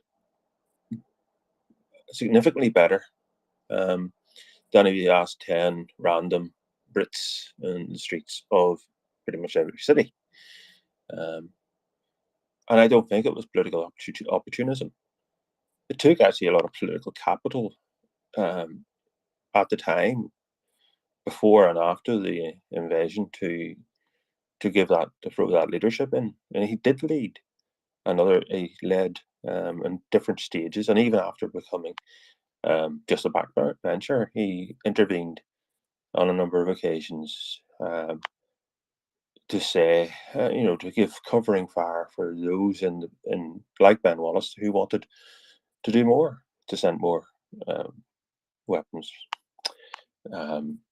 Even in the F-16 debate, he did intervene a few times. So, and he continues. I see he's got a new gig. There was something announced. He's and I can't quite remember. It was announced yesterday. He's put onto some another think tank on democracy, and so okay, that's going to be his new gig. That's fine, but he's still going to. I think he's still going to show up in Kyiv from time to time, and even after he's not an MP anymore, he's earning millions on the speech circuit. I don't think he has to continue, to be Mr. Ukraine, but he still intervenes and he sends messages. And he was there recently in Lviv, and they gave him honorary doctorate, I think, of Lviv University, and and of course Russia then managed to try and persuade people that he gave the Nazi salute. So I mean that's and if Russia's doing that, then you sort of know what they think of his effectiveness. It'd be great to get him on. I've been trying to find a way of getting him to even tweet out my petition. So been talking to some people I know. So if we do have some way in, Tim, I maybe chat to you about that. Bearing and yes, just on that, I'd like to put it back in the nest as well, because it's not been there for a few days and it needs a wee bit of a push again. And I see your thumbs up, so I'll do that. Thank you. Thank you very much, G-Man. Let's go to Peter S, please. Peter S. Yeah, just to join the party, I also met him when he was mayor of the City of London, probably several years ago now. Can I just say, Sorry? Can I just say, Yes. this is like a reunion. Can you say that again? It kind of broke up a bit. It's because you also had your mic open at the same time. Sorry. I said this is like a reunion of like. Yeah, it is. Isn't it? I hadn't finished. This is like a reunion of like, you know, almost as though you've recovered. It's like a recovery reunion. Yeah, I once met him too. Carry on. Sorry. Yeah, I met him when he was mayor of the city of London several years. He was ago. mayor of London. He was never mayor of the city of London. Yeah, mayor of London. Yeah, several years ago, and I had a chat with him for probably about 20 minutes near Tower Bridge, and I got to say he was. You couldn't dislike him. You know, I mean, he was. You know, he got loads of charisma, loads of character. He was quite funny, but you wouldn't trust him with anything, to be honest. He was, I think, what his strengths are that he is very much a showman, and he is very much an actor. So that he will, you know, I mean, he would be a very good war prime minister. You know, because that suits his personality and his character, and he slots in very well. And he obviously took us out of the EU. You know, we had the big speeches with, you know, the EU are our enemy basically, and we've got to get rid of them, and they can't tell us what to do, and blah blah blah blah blah. And I think he very much fitted that role, and he would fit the. He did a good job of Ukraine, and you know, I think his personal life is up to him. You know, he is colourful. He will be remembered for that. And yeah, I didn't dislike him. I think just one interesting point. I think Trump's birthday is either the 18th of June, and his birthday is the 14th, or it's the other way around. But they're very close, and they're both Geminis. Both Geminis, indeed. I mean, I personally strongly dislike comparisons between Boris and Trump. I think they're crass and just totally inaccurate. You know, Boris is. I mean, okay, you can't imagine Donald Trump quoting the Aeneid under his breath, can you? Put it that way. But there we go. No, but I think the showman side is very much shared by the two of them, and I don't think you wouldn't trust either of them, would you? And then, you know, they both like the women, which, I mean, there's nothing wrong with that, but yeah, I think they are big egos, both of them, and I mean, they are so thick-skinned. You know, I mean, I crawl under the table with some of the stuff that those two have gone through.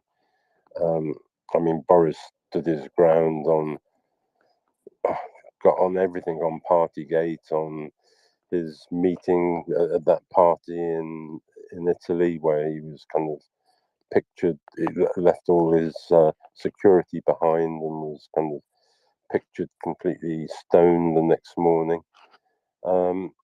Yeah, I mean, that's Boris Johnson, and I think there is a similarity to Trump. Obviously, Boris is very intelligent, and I think he is intelligent, and you know, he does quote various pieces of literature, etc. One interesting thing, he never prepared for his speeches. You know, I can remember reading about how he attended this speech.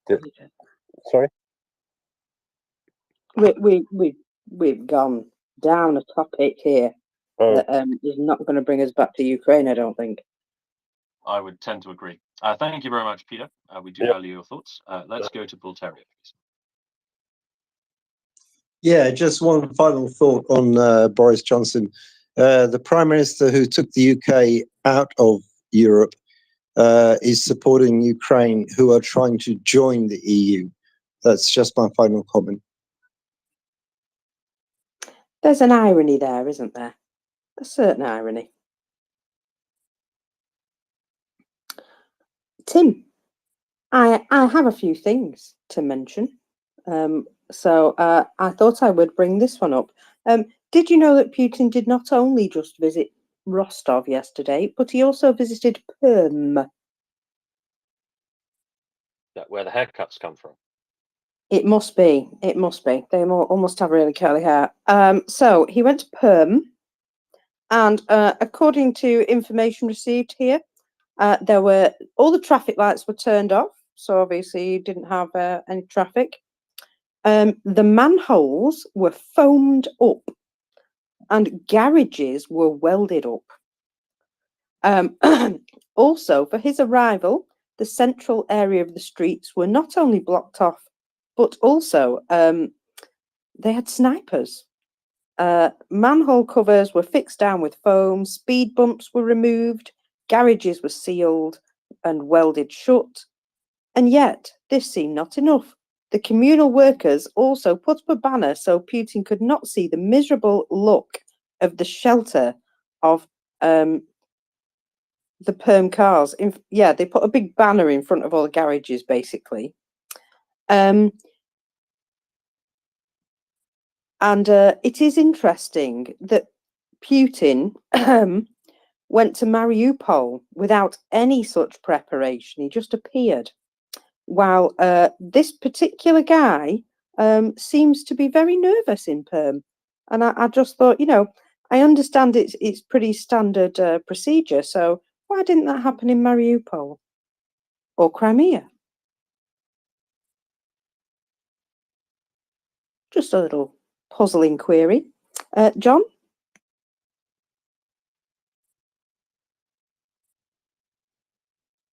We seem to have lost John. Is that my phone playing silly buggers, or is he really gone? No, he's really gone. He's just disappeared now like a ghost. Poof. A Canadian ghost. Oh, dearie me. So yeah. Anyway, what do you think, Tim? Do you think that must be the real guy, considering they went to such lengths to accommodate him?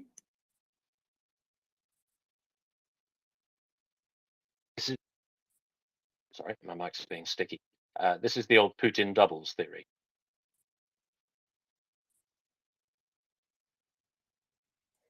Well, it seems to bear out a little bit, considering, you know, he travelled into occupied territory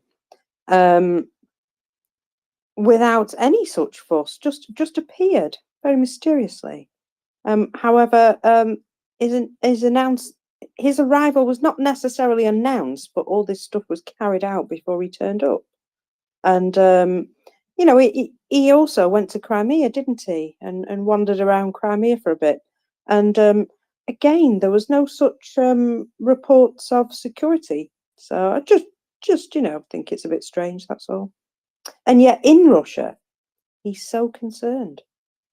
Weird. Oyvind. Yeah, good afternoon. Just one comment. It shouldn't be any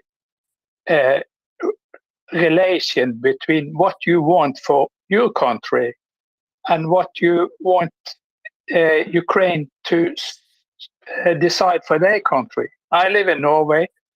Less than 0.5% of the population want Norway to join EU. So there's a majority to say that we will stay as we stay outside of Euro, but part of the economic union or Schengen. But at the same time, it's about 90% of the people who support Ukraine and support that Ukraine should be able to choose if they want to join the EU or not. So there is no correlation between what you think your own country should do and what you think Ukraine should choose to do. Thank you. Yeah, I think that's a very good point. It's Yeah, I don't see any particular contradiction in believing one's own country shouldn't be in, but another country should. Yeah, I don't, that doesn't trouble me so much. Thank you very much, Ovid.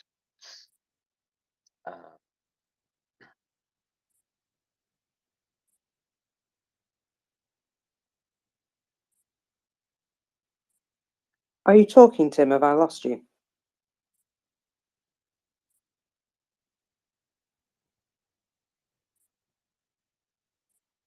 Oh, I think I've lost him. Right, okay. I'll just carry on. Carry on as normal. Russian channels continue to comment on Avdiivka with some fascinating levels of doom, you might like to know. Well, they say, judging by the enemy's video recordings, we have already lost no less equipment than they did during the entire summer campaign near Robotny. And if they initially did not intend to hit with all their might, but only impose local activity all summer, then their plan is quite workable.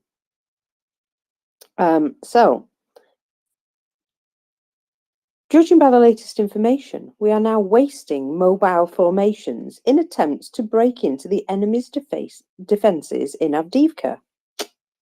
Seems somebody's gotten on. These units, as well as the ammunition for them, had been accumulated and equipped since the winter. And if there is no success in the near future, it turns out that the formations will have been wasted. But the enemy still has their operational reserves, and their logistics line is much shorter than ours. Hot micing? Hot micing? Oh, yeah. Right, there we go. Sorry. Just make sure I'm not coming to the lead with you or anything.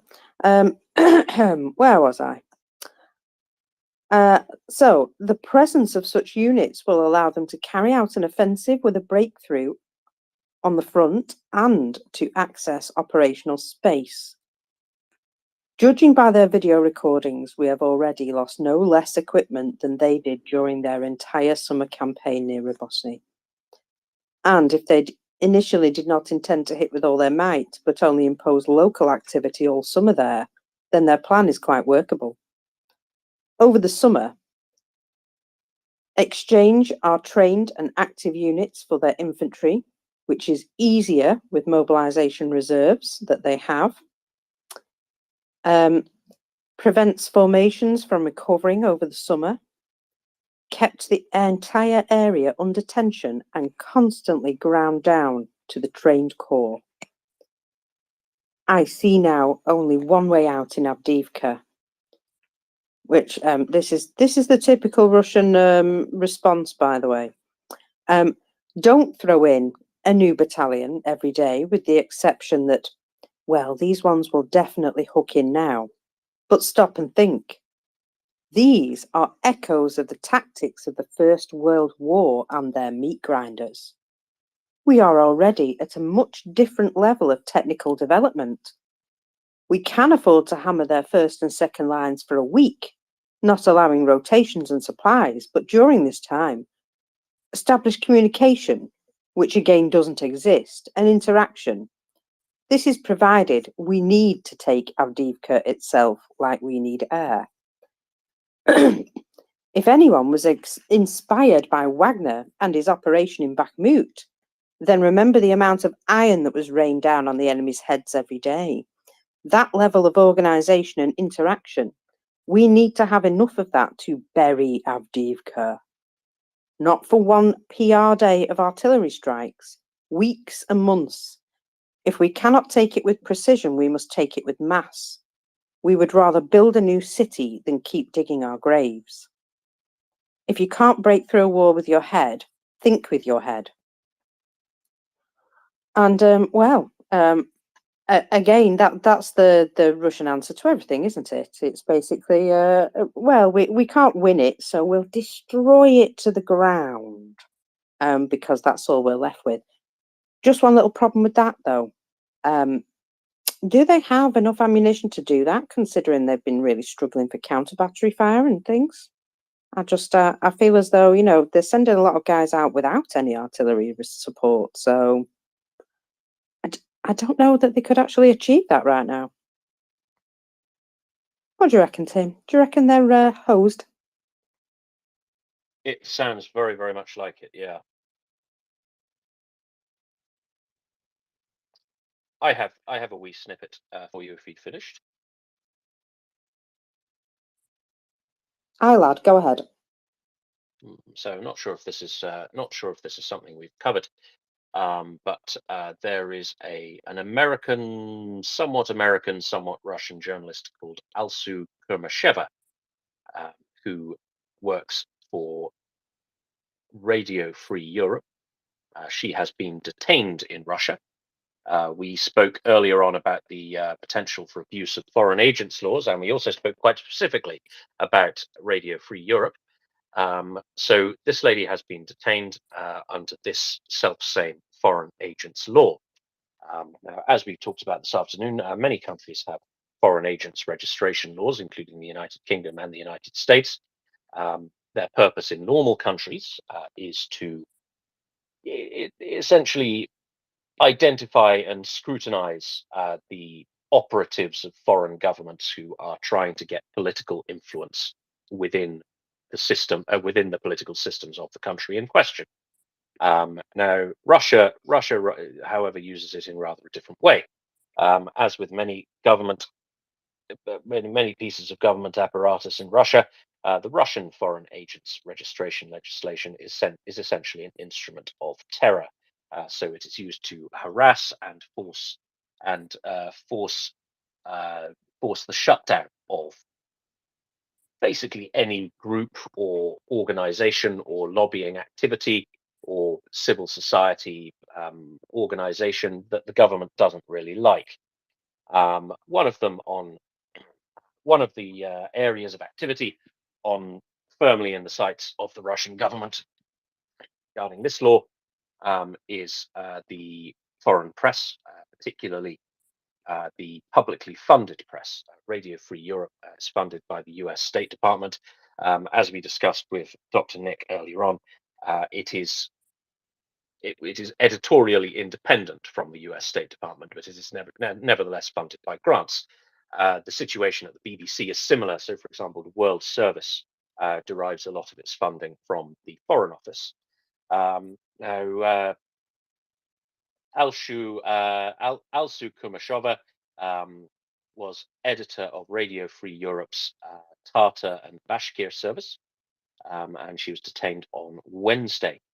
Now, the radio station has confirmed her detention and has said that the charge is failure to register as a foreign agent, a charge which carries a sentence of up to 5 years in prison. Now, this follows the arrest of another American journalist, which was Evan Gershowitz, who was a reporter for the Wall Street Journal. Now, he was arrested earlier on this year, I believe on. Oh no, he was actually charged, not charged with foreign influence registration evasion. He was charged with actual espionage, a crime which carries a sentence of up to 20 years in prison.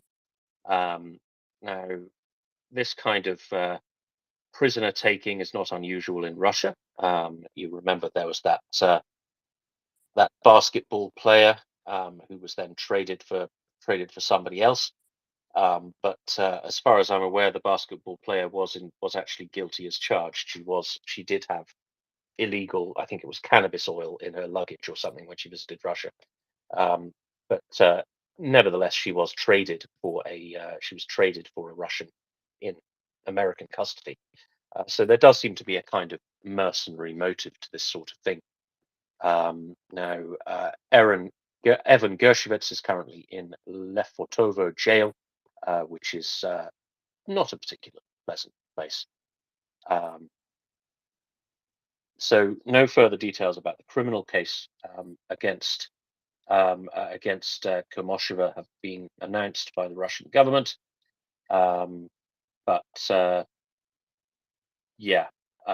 This is this is interesting because Radio Free Europe has actually ceased its operations inside Russia, simply because they're worried about the safety of their own reporters. So she's been arrested for stuff she said once, as she used to say on the radio. Now, interestingly, she is a dual citizen. Part of the Faustian pact you make with dual citizenship is you're generally not allowed to claim the protection of one government against the other. So this is particularly common in this is a particular problem in Iran, for example. You remember that British Iranian journalist who was detained in Iran for a number of years. She had both citizenships, so she had both British and Iranian citizenship. Now, Iran doesn't recognize dual citizenship. If you have ever been an Iranian citizen, Iran considers you to be an Iranian citizen.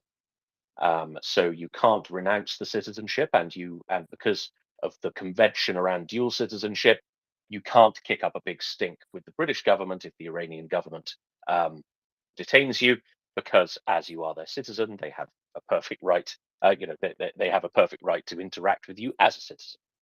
So it's a bit of an awkward position to be in. My advice to all of these people is don't have the citizenship of a tanky country.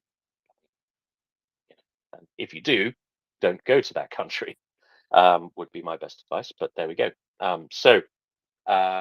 We will keep an eye on that. There have been a number of statements. There is an American charity called the Committee to Protect Journalists, which reported, citing regional Russian state media, that she was being persecuted for deliberately conducting the targeted collection of military information about Russian activities via the internet in order to transmit that information to foreign governments. So it looks like they're building up towards an espionage charge for her as well. We'll see how that develops. Thank you. Meta, you've got your hand up. Yeah, good afternoon or early evening. Yeah, I'm looking at the aircrafts all the time. Yeah, it seems like Ukrainians have now confirmed the ATACMS results. So it was 9 helicopters in Berdyansk and 5 in Luhansk. So not bad. And also, I think Ming was talking about the yesterday 737. They lost in Novosibirsk. So it appears that they've also lost a commercial airplane today in Kremerovsk. So there's a lot of aircraft falling down like flies. Yeah, and Peskov has been really loud about Biden's statement, and also the Hamas home sites are kept up by Russians. So it's bits and pieces. Thank you. Thank you very much, Meta. Yeah, they don't seem to be having much luck with aeroplanes recently. But we've got somebody who knows a heck of a lot more about transport than I do, in the form of Joanna, who has her hand up. Hello, team Mockers, but I had a very different story. I don't know. If you want to continue this discussion, maybe I can wait. No, please do go ahead. Actually, I think perhaps Dr. Nick wanted to come in about the journalist thing, because Dr. Nick follows this. Can we just go to Dr. Nick quickly? Or not quickly. Dr. Nick.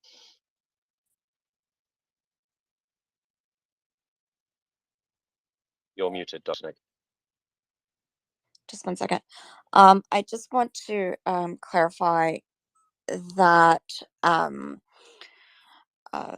that Radio Free Europe really isn't funded by the State Department. They are okay. Let me just go back because it's a little complex here, right? So Radio Free Europe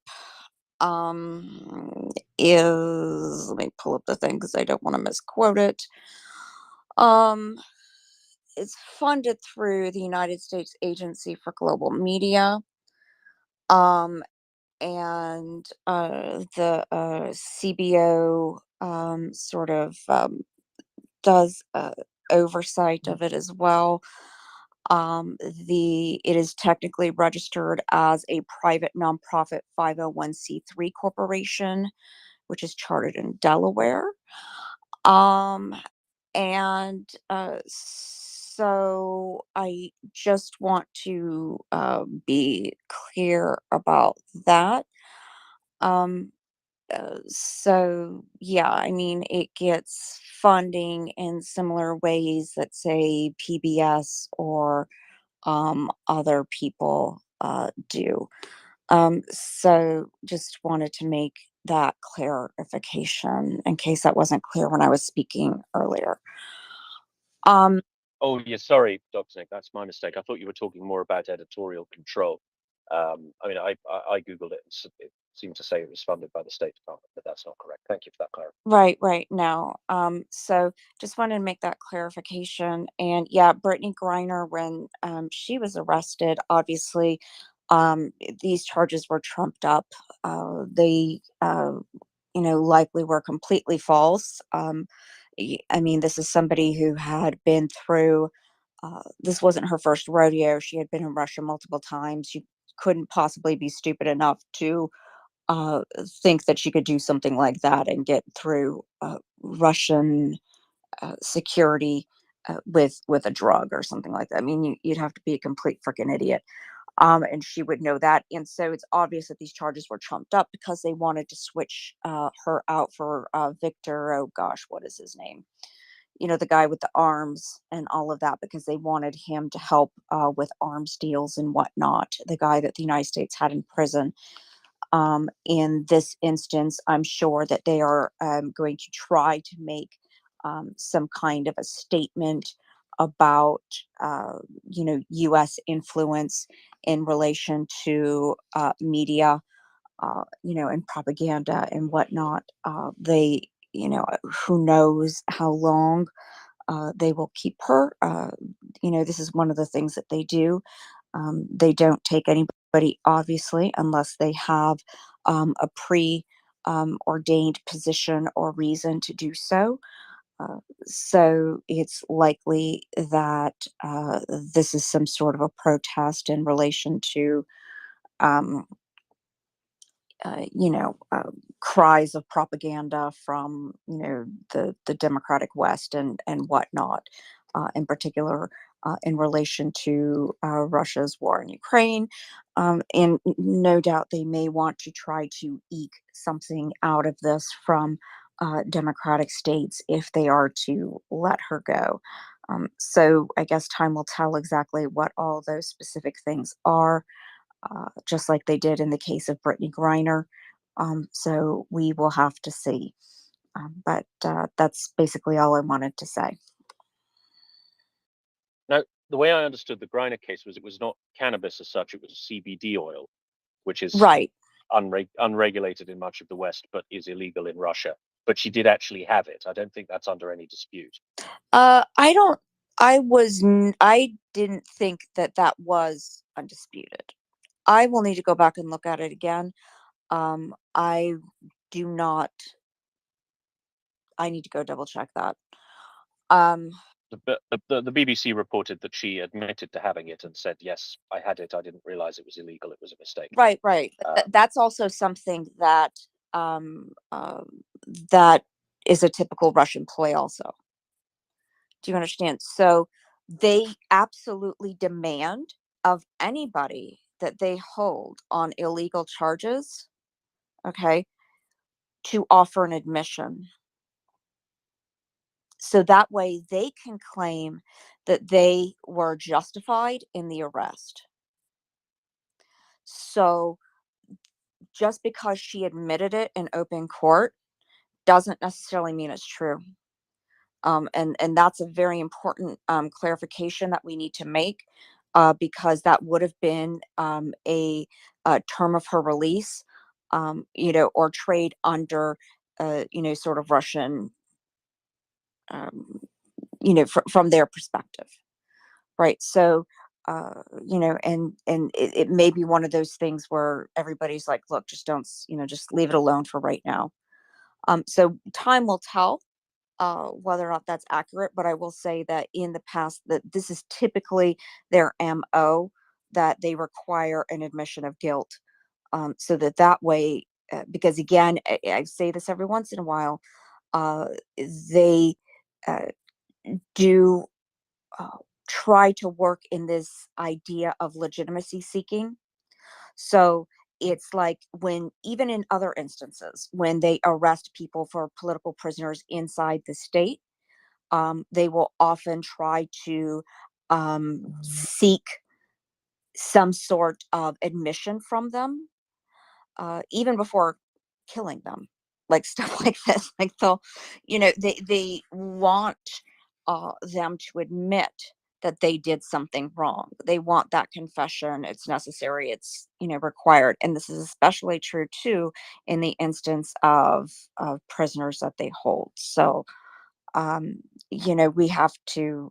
I would say that the jury is honestly still out on that based on typically how Russia operates. I don't think that we can fairly make that assessment. So Sure. I mean, something that was very odd about that particular case was the sentence. I believe she was sentenced to 9 years, whereas a typical sentence for possession of an oil like that would be, a matter of days in Russia. Like, they really clobbered her on the sentence. So it does seem that there was right. some political, obviously some political messing around going on. Right. I mean, there was no question that it was political.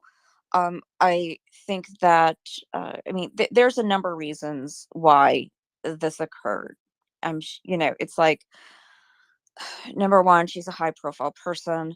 Number two, I mean, I hate to say it, but I have no doubt that her race played into this in some way, because Russia likes to, whether it's on the down low or very blatantly, um, trump out and pull out people of color in the West as examples of Western decadence. Add into this fact that she's also an open lesbian. And you put all these things together, because they could have picked a white person from her team, that was straight to make as an example and make it this accusation. Who are also high profile people as well, relatively speaking, for the women's and basketball teams in the United States. So doing something like that and making it an example out of her very specifically was obviously very politically motivated and intended to stir up also social, sort of, I guess, ideas of norms among the very conservative in Russia and elsewhere in Europe, where places where there might be either Russian diaspora or places like maybe Serbia or wherever, where there are those types of sentiments. So I mean, there's no question that it was completely politically motivated, all the way down to very specifically her as a target. So from that perspective, I would argue that it's very likely that she may have not even been carrying it in the first instance. I mean, even based on things that they were saying about her in the Russian media that went along those lines. So that's just my observation, and I'll put it back to you guys. Thank you very much for that color, Dr. Nick. I see we have a couple of people coming up before we go to Joanna. So let's go to James, and then to For Every Child, and then we'll pivot topic courtesy of Joanna. James, you're up. I only just removed Brittany Griner's name from my biography and Twitter, so it's timely then to have this come up, and it was totally some kind of action and it wouldn't take much to slip a pen into a bag somewhere, or maybe even break into an apartment or house where it was left, and then take it to the airport, and then bump into somebody, and or at the Russian airport, right? It goes in some kind of courier bag, goes back to Moscow, goes into her bag. She's in the top 100% or 100 people with influence, according to Time, in the world. And she is a wonderful basketball player. I don't follow her, but have read up on her.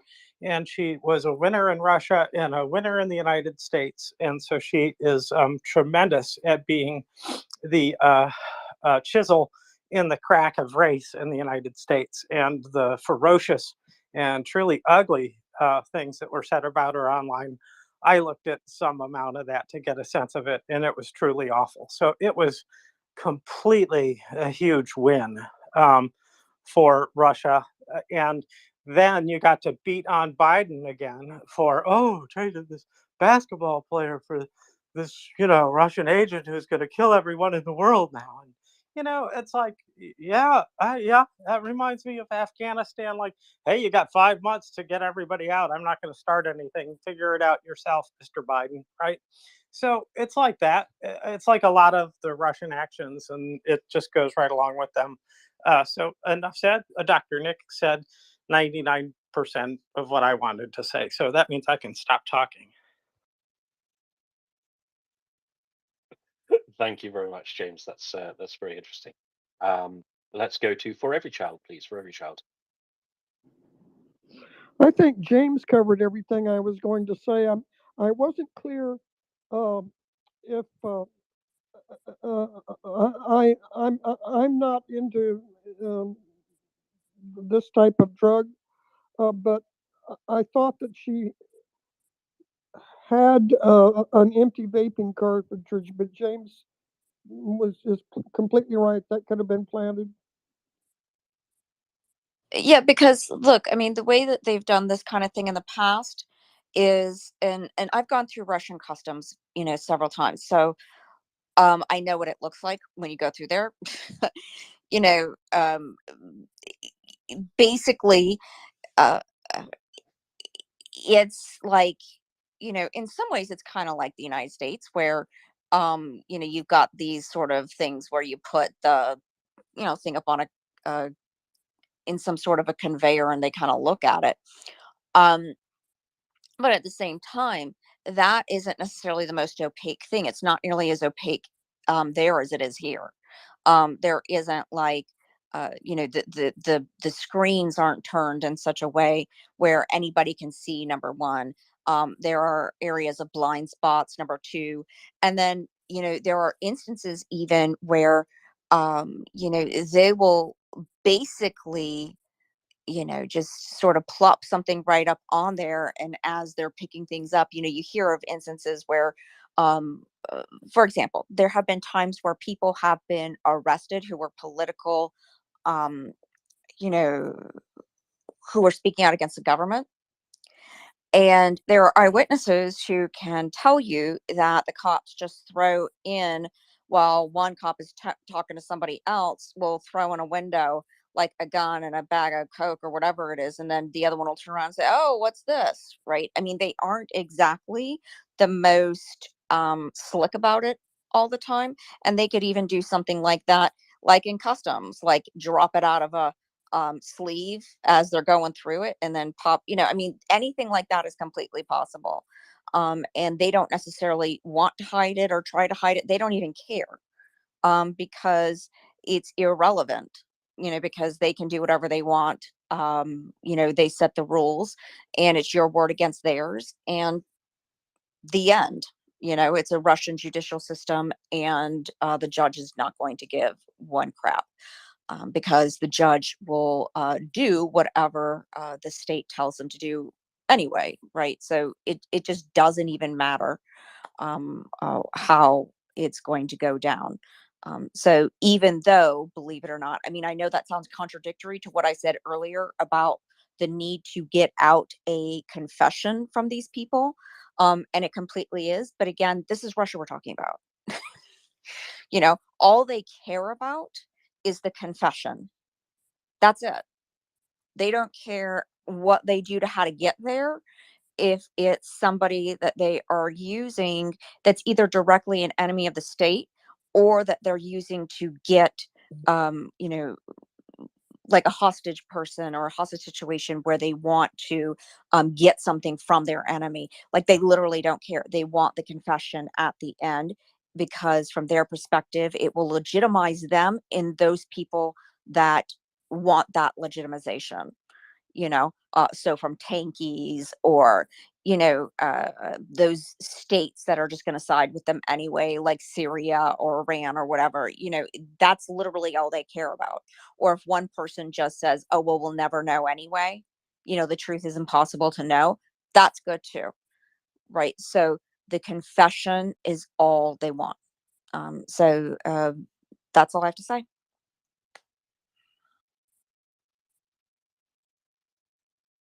Thank you very much, Dr. Nick. I've got a flash of news. Perhaps it's good news, depending on your stance. Giorgia Meloni is now single. Just putting that out there. Well, I thought it was funny. Okay. Yes, apparently she broke up with her long-term partner, Andrea Giambruno, after he apparently flirted with a colleague. Well, I mean, you go out with an Italian. I mean, it's kind of par for the course, really, isn't it? But there we go. So Giorgia Meloni, now's your chance, fellas. I would not cross that woman, not in any way. So he was obviously, totally in the wrong. I was going to say, as being someone of the Italian persuasion myself, particularly Sicilian, I can say that, yes, while that may be common or stereotypical of Italian men, it's also stereotypical of Italian women to not put up with that shit. Of course, unless it's preordained that that's something that you guys do if you have an open relationship. But clearly, if that's not something you do, those, Italian women are just, I don't think so. That's their stereotype. So I'll just throw that out there, and in good fun, and be quiet. Thank you very much, Dr. Nick. So poor old Andrea Giambruno should have kept them buttoned, shouldn't he? On that bombshell, let's go to Joanna. Joanna, you have a topic of conversation for us. Thank you, Tim. So yeah, very interesting news about Giorgia Meloni. Should we tell Edi Rama, the Prime Minister of Albania? Do you remember the kiss? Where he basically tried to kiss her hand and she nearly broke his arm trying to get her hand back. He managed to kiss her on the face, let's say, so it was even better than that. But anyway, I have different news, many news. One of them is interesting. It appeared in Romanian press, so if you want, I can go there. It's about church businesses or church business. Do you want to hear more about this? Yes, I do. It's about the Orthodox Church in Chisinau, which is kind of under the Russian Church, under the leadership of the Patriarch Kirill in Russia. And apparently they are not doing very well. And they sent a letter to Patriarch Kirill to just complain about this. It was done at the beginning of September. And basically they say that they said they had a very rough time in the last year and a half, and they are kind of in a state of bankruptcy right now. And they say that in Russia, both secular and church authorities have treated them as peripheral people and without a backbone. So he's very upset, of course. I quote what he says: "What response have we received to our request? At best, an almost complete disregard or promises that have already been forgotten. Correspondence, negotiations have been ignored. Time is running very quickly against us. And now the interesting part. The problem could have been solved operatively, as our Romanian neighbors do. The speed was necessary to prevent priests from being constantly tempted by the Romanian state, which offers priests a guaranteed monthly salary of about 800 to 900 euros, medical insurance, pensions, and some exemption from taxes. And another situation is that in the Transnistrian region, which was there, now bishops are appointed without the consent of this Orthodox Church that is submitted to the Russian Church. So they are very, very upset. They say that also a lot of people in the clergy, 80%, hold Romanian citizenship, and the fact that the Moscow Patriarchy wants to absorb this church into so-called Russian world, it's not working because it's foreign to our national aspiration and values. And this trend represents a continuation of the harsh policy of denationalization promoted during the Tsarist and Soviet period, which the Russian Orthodox Church now wants to complete. And this is from the letter. They say like this: unfortunately, Moscow has not yet understood the fact that the people of Moldova have Latin roots, and it's perfectly normal for them to aspire to approach and remain in this civilizational space after centuries of artificial division. So on one hand, they complain that they are not helped by the Russian Church. On the other hand, they complain that when the Russian Church wants to do something, they are doing this with disregard to the aspiration of the people and the clergy in Moldova, which is Latin and which doesn't want, for example, to have Cyrillic books and Russian type texts and things like this. So how do you comment on this? Because I think it's very interesting that even the Russian Orthodox Church of Moldova, let's say, is now in a way splitting with the great Russian Orthodox Church under the Patriarch Kirill for economic reasons and for aspirational reasons. Sure, it's interesting because something similar happened in Estonia a few years ago. I can't remember the exact details, but there are two Orthodox churches in Estonia. One, they were both under the Moscow Patriarch, and at some stage in the last few years, I can't remember exactly when, one of them switched over. The Estonian Apostolic Orthodox Church switched over to Constantinople for this very reason, because they felt that the Russian Orthodox Church was so heavily compromised that it was no longer authentic, so to speak. So yeah, I mean there is precedent here, Joanna, certainly in Estonia at least. Yeah, I thought it's interesting because, to be honest, I didn't have many news from the Russian, from the Orthodox Church of Moldova. Sorry, not Russian, Orthodox Church. I didn't imagine that there is such a problem. I thought that it's under the Romanian Orthodox Church. I have to admit my ignorance. And it's interesting that this letter shows, as I said, on the one hand, that they want the help and they want probably some economic sustenance from the Russian Church. On the other hand, they are criticizing covertly the Russian Church for being too pushing and trying to instill their values as they do every time. And I'm being really kind now, using the word instilling. So yeah, maybe Danny wants to comment on that. And afterwards, I have some news from Hungary, Slovakia, Poland, and Latvia.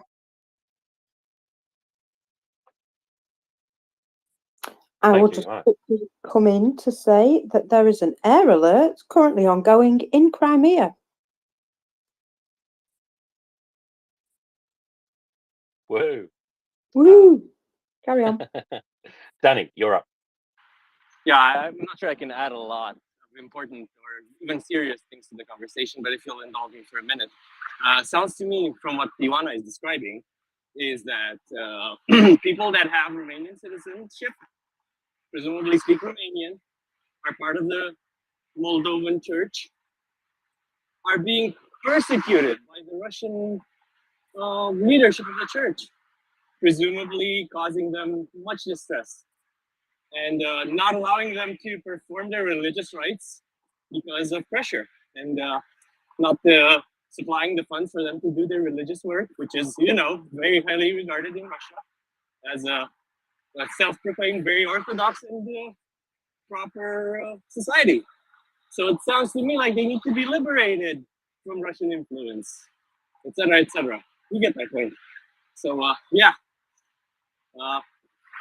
we've heard this from them so many times about Russian speakers supposedly being persecuted, but it seems like not only are they persecuting speakers of other languages, they're doing so by reaching over the border to do it, which to me it sounds like interference in different states' affairs.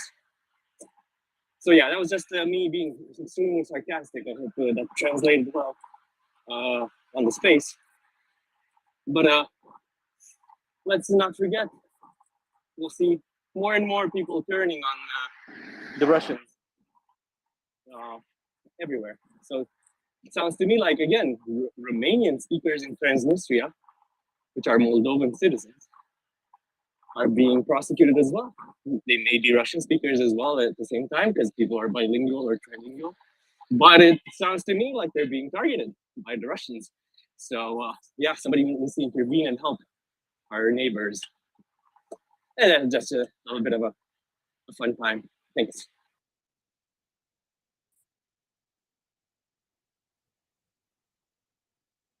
Thank you very much, Daniel. Meta, you've got your hand up. Thanks. I'll be short. I think Joanna might be talking about same subject, but it seems like the Viktor Orban's visit or meeting with Putin has finally, sort of got NATO and EU tired, because both the NATO ambassadors have been held a meeting in Budapest, and also the EU Council has held a meeting about it would be the first time to think about ways and articles how to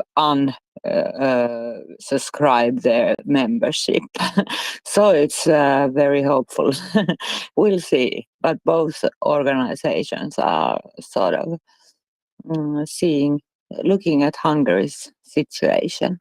Thank you.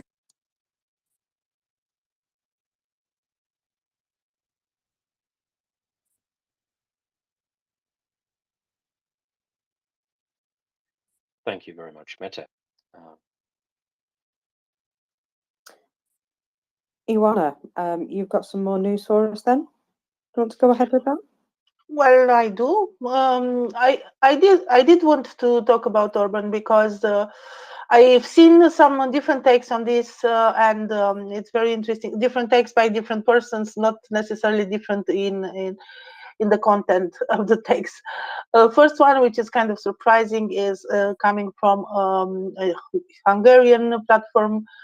Newspaper that is crowdfunded by the people in Hungary, and they say that they quote a Russian expert who says that the Russian leadership blatantly humiliated Orban by releasing the video, which shows Orban being very, anxious and moving in very strange ways, and just trying to look, good in front of Daddy Putin. So basically, the analysis is that they humiliated Orban, and I think maybe that hits home a little bit. The second is an article in the Guardian which quotes Czech President Petr Pavel, who said very strong. He had very strong statements. He said that Putin does not need European leaders with the aim of achieving peace in Ukraine. Peace can be achieved without any negotiations on his part, simply by ceasing the attacks and withdrawing his troops from Ukrainian territory. He is only holding these meetings with the aim of breaking the unity of European countries and the entire democratic world. we should not fall for his tactics. So yes, it's a trap when Putin is meeting somebody. He's meeting somebody for his own interest, and of course, his own interest is to break the union of the European Union. Sorry for repeating myself. And maybe this was heard because I have seen that there was a very interesting meeting by the ambassadors of the NATO countries in Hungary yesterday. So they met yesterday at the initiative of the US ambassador to discuss about this visit. And apparently they are very upset and they are thinking what to do. And for example, if Hungary will be threatened to being excluded from the EU and NATO, I'm not saying that this will happen. It's a long process and probably very difficult, but this could make a very important impact in Hungary, because opinion polls show that EU and NATO memberships are extremely important factors for Hungarian people. So this is about this very strange meeting of all the NATO ambassadors in Budapest to talk about this very dumb thing that Orban did, going to meet Putin. Actually, Dmytro Kuleva commented, asked the press when he was interrogated about this, if Orban did wash his hands after touching the blood stained hand of Putin. So let's see. Maybe something will happen, and the attitude of the European leaders will be more decisive for in regard with Hungary, because Hungary is still opposing the last package of help from European Union to Ukraine, even if European Union tried to ease up a little bit on the requirements from Hungary. So apparently the carrot doesn't work. Maybe the stick will. I mean, what kind of stick is the European Union capable of wielding at this point, right? How far down that road are we? They done it before. I don't have obviously I don't have the articles before, but they blocked some funds from Hungary. You know that in European Union countries are providing funds. Those funds are put together and then they are delivered to countries in need. So this is one of the objections from rich countries, why their money are used for other countries. But the point is that you cooperate and you participate in creating infrastructure projects or things like this that are beneficial for all European Union, not just for one country. You know, so they can block some of the funds. They can do this. They can do what they threatened to do with Poland. There is a process in which you can limit the benefits that a country can obtain from European Union. So there are some things that can be related, you know, to not respecting the rule of law or to other breaches of European law. And we know that Hungary does have some problems with the rule of law, with for example, how they appoint the judiciary personnel or things like this. I'm not prepared to have this extensive discussion now, but I can do some research and come back with more specific things. I think part of the issue here, right, is that the European Union doesn't have any competency over foreign policy, not really. So there's a confederal foreign policy apparatus, the External Action Service, but that has to be quite specifically mandated by the member states to do anything, as I understand it. So as far as I'm aware, the European Union can't withdraw funding from Hungary because Hungary did something that the European Union doesn't like, right? So meeting Putin, that's not against European law, and it's not against, you know, it's not a pillar of the European Union. It's not really breaking any rules, is it?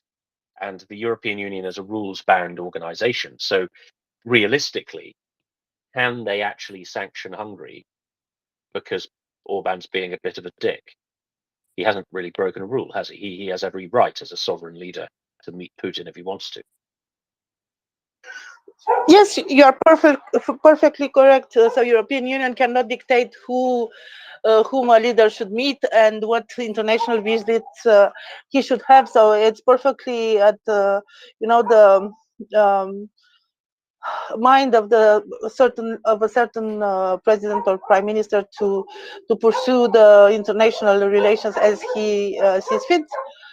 But what can European Union do is being very strict to other things, So, for example, if your child behaves bad and you cannot criticize him in public or something like this, you do nothing, but you don't give him chocolate anymore, Something like this. They can be much more strict in other areas. And, for example, as I said, Hungary did breach some of the requirements of the European laws, the common laws, and they kind of let the funds go to Hungary expecting that Hungary will behave. For example, ratify Sweden's accession in NATO and so on. And Hungary took the funds and then continued to oppose to European Union proposals for aid packages to Ukraine. So they can be more strict, and I'm sure that they'll find the reason if they really want. Up until now, it was kind of an expectancy, waiting to see what Hungary will do. Not very, not an urgency, not something very, very urgent, because finally the packages for Ukraine managed to get through. But right now, if they are very upset, I think they can be very strict to what Hungary really does. It's not your feeling too, Tim? I mean, I guess they can be a lot less flexible, right? And they can work to rule, I guess, would be the one way they could get around this. I'm just wondering if they're playing into Orban's hands a little by making a very large fuss when he does something that he has every right to do, because Orban is a populist, right? So his political style relies on creating enemies that he then fights against. And if he is able to spin this as a kind of, I think it serves him that everybody in Europe is currently rounding upon him, especially over an issue about which they can't really do anything, right? No practical sanction can follow from this latest thing that he's done. So why bother making a big fuss? That just gives him fuel. Would be my take on that, Joanna. Well, I'm not sure it's really helping him, because, he won the elections, they said by a big margin. But the truth is that the margin wasn't so big when he won the elections. And the Hungarian people, they are not stupid. They know that their future is with European Union. It's not with Russia. Even, the advantages that Hungary is receiving from Russia, the oil and so on. At some moments during the summer, the price that Hungary paid for the Russian oil was superior to the price of the market, because they had the contract and they had to stick to the price in the contract, and the oil price dropped during the summer a little bit. So it's not so advantageous for Hungary. Will Russia invest in Hungarian infrastructure? Has Russia the money to do so? Will Russia help, education and medical system in Hungary? I doubt so. Will Russia build car factories in Hungary, or pharmaceutical factories and so on? Will not. Will Russia assure that the minimum salary in Hungary will increase? I doubt that. So I think that the citizens of Hungary know very well that the future is with the European Union. I think that they know that being in NATO is a good thing for them, and upsetting everybody in European Union and NATO, it's not a good thing.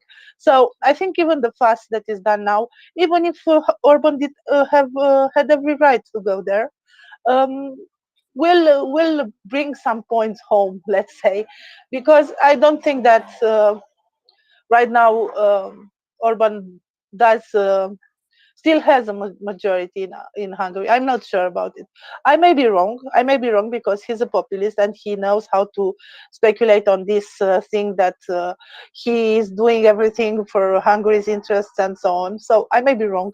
But, well, let's see for the next elections, unfortunately, in 3 years or so.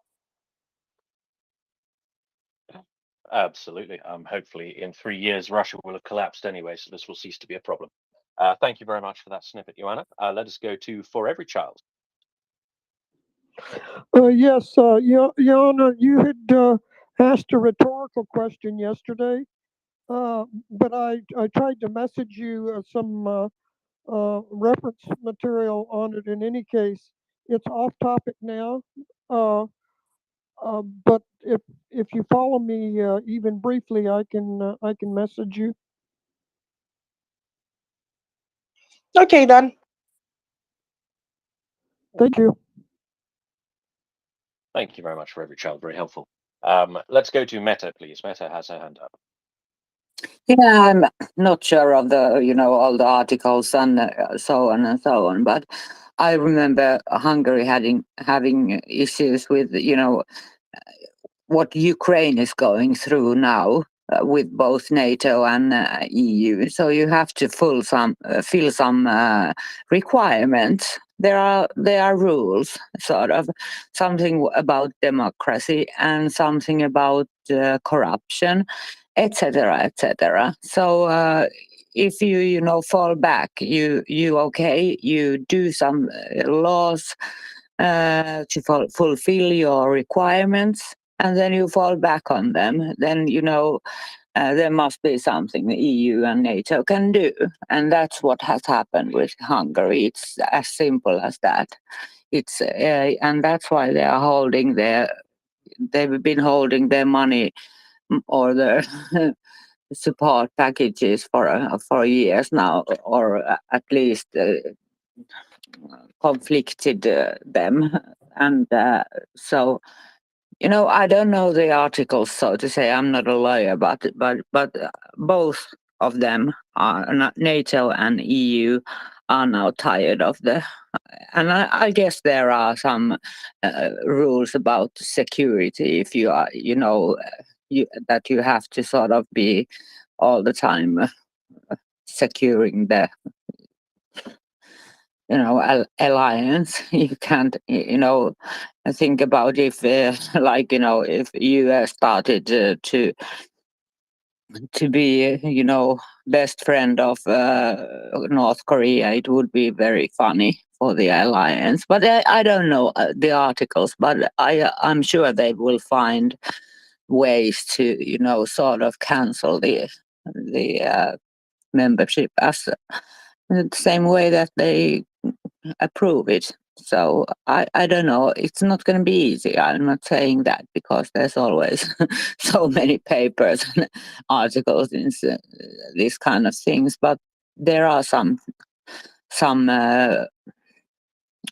requirements for every member. Thank you. So I just checked a little bit, like 2 minutes, to see if I find something. So I don't think that Hungary will be excluded from EU. It won't happen soon in any case.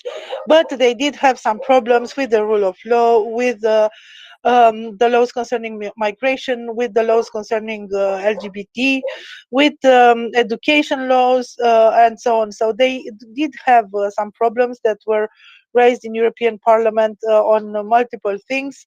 And for example, rights for the asylum seekers and things like this. So there were some problems, and the most important are those with the rule of law, concerning the judiciary system in Hungary. So I guess if you want to find something, you will find something, just to squeeze a little bit, the help, the financial help that goes to Hungary. And Hungary does need it right now, because I wonder why, but it's the highest inflation in the EU. Why is that?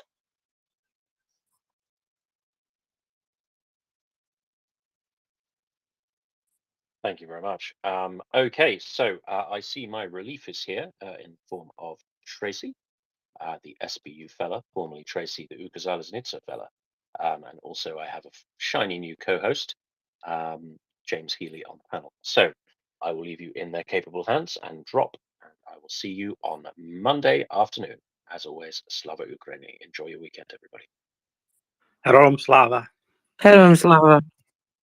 Tim, thank you for sending us off in a good fashion. I'm up for the next 3 hours, taking a break after that, and then be back again later. So long day here at MriyaReport. They're all about the same length, actually, in truth, but some seem longer than others. This one has been going fast. What a great discussion about the state of kind of information management within free societies, and that's the way I'm paraphrasing that. About Boris. That was interesting, very interesting, and about other topics that I hope we get back to. So Tracy is now up. Hello, Tracy. How are you today? Hello, James. I'm feeling a lot better today, thank you. How are you today? I feel pretty good. It's raining out, so I'm glad I'm inside doing something. Rather, it's kind of chilly too. So one of those kind of days where if I have enough lights on, I shouldn't fall asleep. Yes, we don't want no falling asleep whilst you're co-hosting, James. That would not be good. Although I'm sure I could just keep waffling on for, I don't know, 3 hours.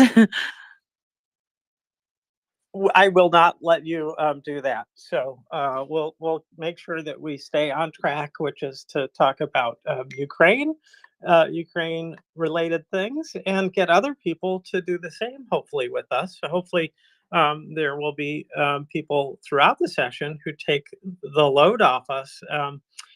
But yeah, I didn't know if you had special topics you wanted to get through, but I had a few thoughts, but I thought I would take a moment to put a few things in the nest about those thoughts. And if you could take over for a minute or two while I do that, that'd be great. Thank you, Tracy. Sure, James, no problem. Whilst you're doing the nest, could you put you're probably going to do this anyway, but the fundraiser to the front, that would be wonderful, thank you. If you weren't, I guess you're probably planning to do that.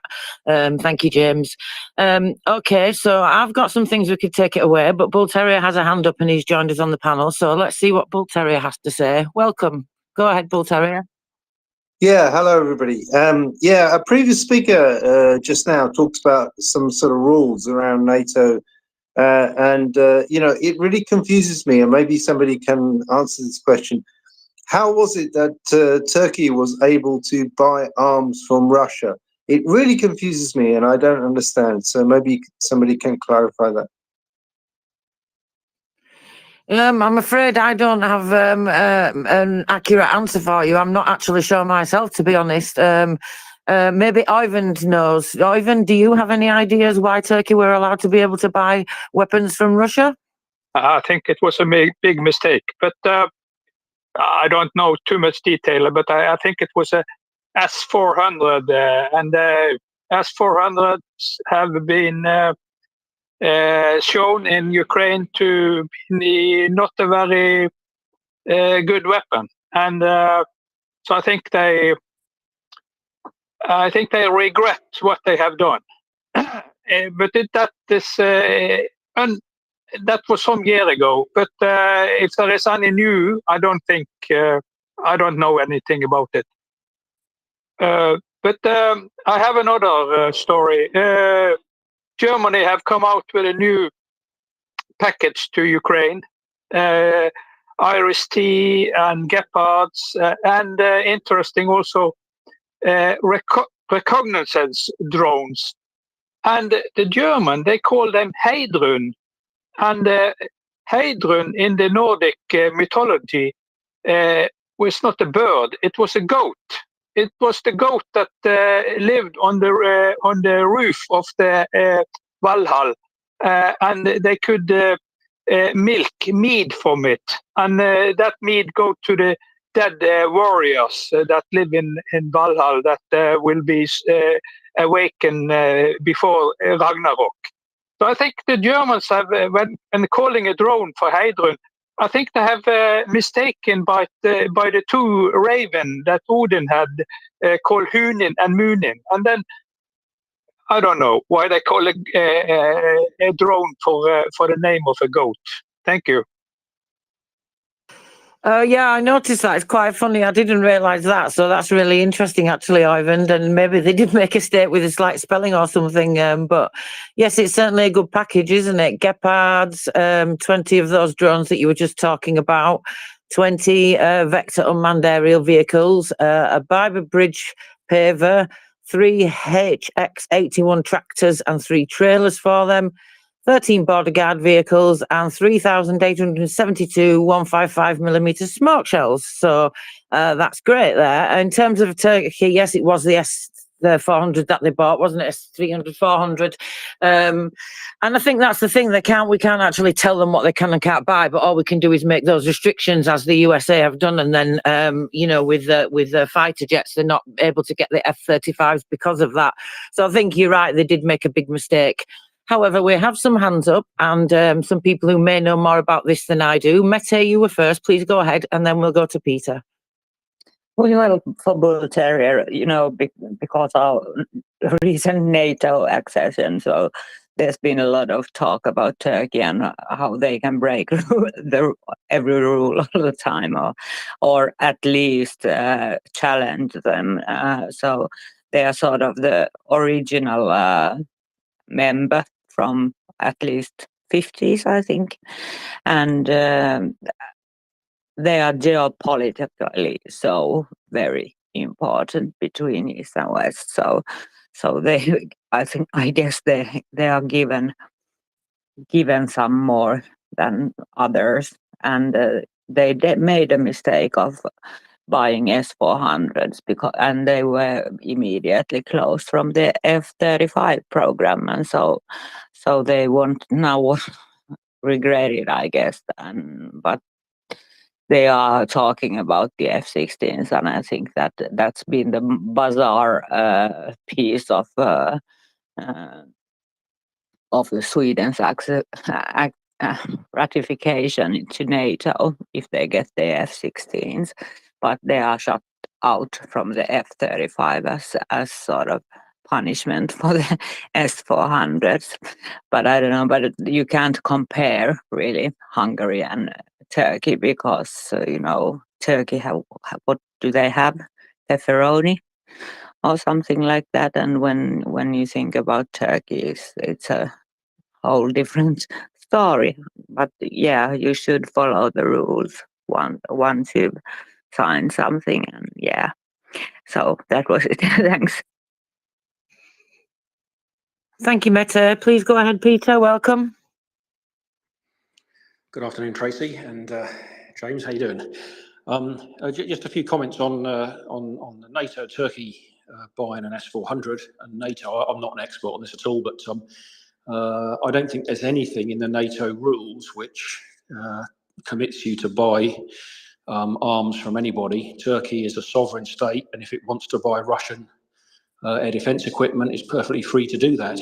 Nothing in the NATO rules. Mette said it has to follow the rules. I don't think there are any rules which dictate where you can buy your air defense equipment or other military equipment. So I don't think Turkey's breaking any rules. They're just doing something which is frankly a bit stupid. And Erdogan just playing one party off against the other.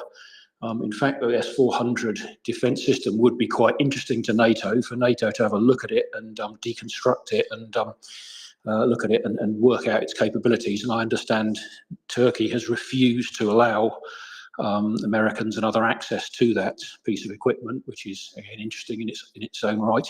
But I don't think NATO can tell Turkey or any other member what type of military equipment it decides to buy for its own national security. I think that's just the reality of the situation. That's not to say that what Turkey has done isn't inadvisable and won't have consequences, but I think that's what the situation is. Okay.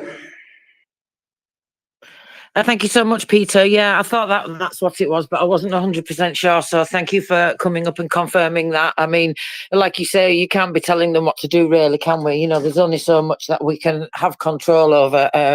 And like you said, it's a sovereign country. It would be just like NATO telling the UK what weapons they can and can't buy. And as you said, it's completely inadvisable what they've done, but not against any rules. So thank you for that, Peter. And welcome, Bulteria. You come back to us. Please go ahead. Sorry, yeah, I just had an opinion. I think it should be in the NATO rules that NATO should be able to say which countries NATO members buy their weapons from. I find it incredible that isn't in the NATO rules. But anyway, apparently it isn't, but I think it should be. Well, I think there's a limit, isn't there? You can only go around telling countries and sovereign states and sovereign countries so much what they can do. You know, you can't have, I mean, that's going into bordering on authoritarianism, I think. You know, you can't, yes, it's inadvisable. And, you know, it's like the EU, isn't it? We can make those restrictions if they don't adhere to certain rules and certain regulations, you know, like with Hungary, but we can't actually, like, do anything in terms of punishment or tell them what they can and can't do. So I think there's only so much control that you can have. So maybe unfortunate, but I don't know what anybody else thinks about that. I think there's a line between having rules and then it becoming like, you know, authoritarianism. What do you think about that, Bulteria? Well, I think the previous speaker said that, you know, Turkey has been punished by not being allowed to have F-35. So, I mean, I think if there is some consequence for that, maybe there should be some rules in the first place. Well, that's a very good point. I agree. Well, like I said, I suppose it is a punishment of sorts. It's more of a restriction, isn't it? But James may have a better answer for us. Go ahead, please, James. Different. I don't know if it's better, but I think that there's some checks and balances that are built into this. That, for one thing, you talked about stripping down, you know, this equipment, and once you have it stripped down and you learned what you can learn from it, information slipping out of place and sliding somewhere else is quite possible. But at the same time, then that mediates that maybe the person who sold you the technology maybe didn't sell you everything as it was intended, is a worry I'd have. So extensive testing, right?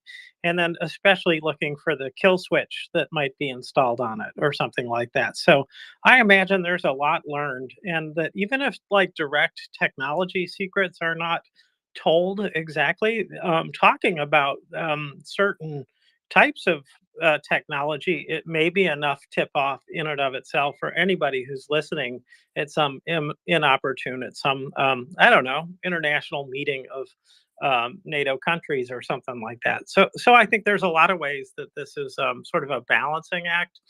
I don't think necessarily that this is the best country to buy from, certainly not during a war, certainly not after the war, because there should be continuing sanctions. But I think that's a different matter, even than NATO, because NATO doesn't set sanctions, so far as I know. And so you want to encourage people into the tent, not out. So I think kind of more, I don't know, a little bit kind of looser things sometimes benefit. But welcome any and all opinions on that. Yeah, thank you, James. That's some very good points there. And like we say, it's those checks and balances. And we have somebody new that's joined us on the panel, K9. Welcome to the panel. Please go ahead. Thank you, Tracy. How are you? Everyone right here. Wonderful group. But I just want to go to the point of being analytic about this whole situation that is happening and concern all the people who actually live in the world. Because I believe deep inside, most people, they don't want any propitiation of war or any war because nothing good comes out of it. But on the other hand, everybody's making an opinion and an assessment of what's going on without being inside the governments, and that's, to me, is playing politicians. And I think, religion and politicians and nothing to do with God. God is one thing and religion is another one, and politicians and government is the same thing. all of them of those, they make a substantial difference on the unification, of the powerful minds that I've seen here. They are pretty much, analytic as I am. But we're missing one point right here. We're concentrating in something that we're not going to make no difference because we actually lay this position of power to the people who actually function between the government. And as you know, in every freaking government around the globe in general, they have ripped everybody's sovereignties and goodness out of your heart because they implant, a format of living that is actually an existence when you actually need, to live a lot more, about the people that you really love and care, and your sovereignty as an independent self, as an independent person that corroborates information and many other things to become this society that we are. Instead of be progressing, we're regressing, you know. And as a matter of fact, I can tell you one thing that comes, way back, and actually the and NATO islands is the same shit. They're actually the new world order. It's just they're actually creating diversions around the globe for people actually see. First, Ukraine with Russia. Then we have, in the Middle East, the Israelis and the Palestinians. And then we actually have another flank up there, which is China. You know, what is it going to end? The longest we continue playing this game, we're not going to get, any solutions. Instead of emphasizing and finding solutions that we can actually option to help people in our own sovereignties, in our own land, without have to do with the government. And we will do probably way much better because I believe, technology and intelligence is the ultimate power that we can obtain. And necessarily the government is not going to make no solutions. I think the solutions reside on all of us because God is in your heart. Thank you, folks. Thank you so much. Kana. Oh, go ahead, Tracy. Thank you. I was just going to ask K9, are you a new speaker? Or is it just that I don't know you? Because we're always happy to hear and speak to new speakers. You probably haven't met me, but yeah, I think I've been in your space a couple of times. Maybe one or two of you here that follow me. I don't really engage anything about politicians because I'm emphasizing more. In helping people. I create safe, sustainable systems. I do PTSD docs. To provide it. For people with PTSD and not necessarily police or military. They engage in this program with me. And I do it. Without any reciprocation money wise because I do it out of pocket. Thank God. I just doing very good things. And I'm moving, different industries together with my brother. I have a construction company.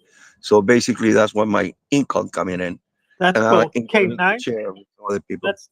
That might be too much information. We try not to let people use this as a platform to push their own things, but we are always interested in it. So I don't mean that. I just wanted to more a warning than saying you did anything or said anything wrong. Just wanted to kind of hedge you away from that. But you raised quite a number of points. So go ahead and finish, and I will get back to your points in a minute or when you finish.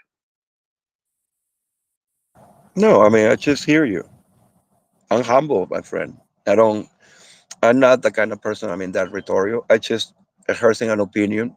I think an observation, an analysis of how we actually need to analyze, things from this day forward, because I think we need to progress instead of regress. And I think, wars, is a regression. And what we believe, so much, in some groups, that the only thing they are propitiating, their own propaganda. I don't think, we actually doing anything, you know, anything, to be serving, the regular Joe, the regular person, you know, as a patriot, I already went through, see many things.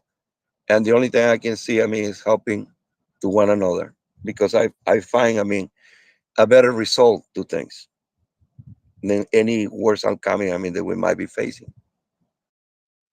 Well, thank you, K9. That's interesting. I see that we are progressing in perhaps you could call it the worst way, but I don't think of it that way. I think that we are progressing in the wars that the enemies have started, and that when the routes of communication that we should use ideally to settle our differences fail, then I believe pretty strongly that in cases of genocide, that anything up to war itself is permissible as a response. It does mean that other systems have broken down, but that's doesn't mean they've crumbled to the ground and are useless. It just means that the nations that are in those systems aren't working them.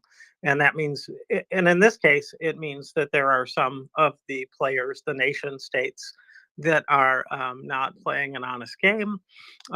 They are opposing what solutions we have within the arenas where they have sorry to clout enough interrupt to you. do so.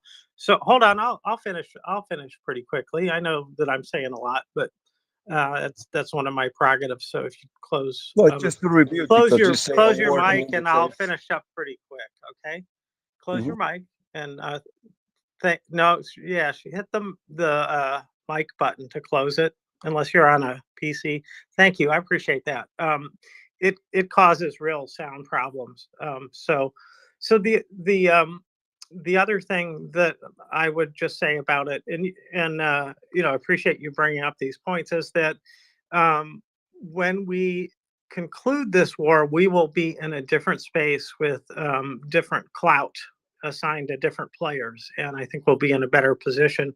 And we can do a lot of things now, regardless of what our enemies are doing. And we are using the laws of the United Nations to provide support to Israel and to Ukraine, and it's so appropriate. And all of the nations that are doing that are doing the right thing legally and morally, in my opinion. So I believe it is a progression, not the steps we'd like to take. We'd like everything to be done around a boardroom table or out, you know, in a picnic or whatever it is. But however we do that, not shooting at each other, but since they started shooting, I think that the best path now is not to engage dishonest players in false talks, rather to obliterate their forces and tell them again that genocide is not allowed, that invading another country is not allowed. And you have to say that. It sounds stupid to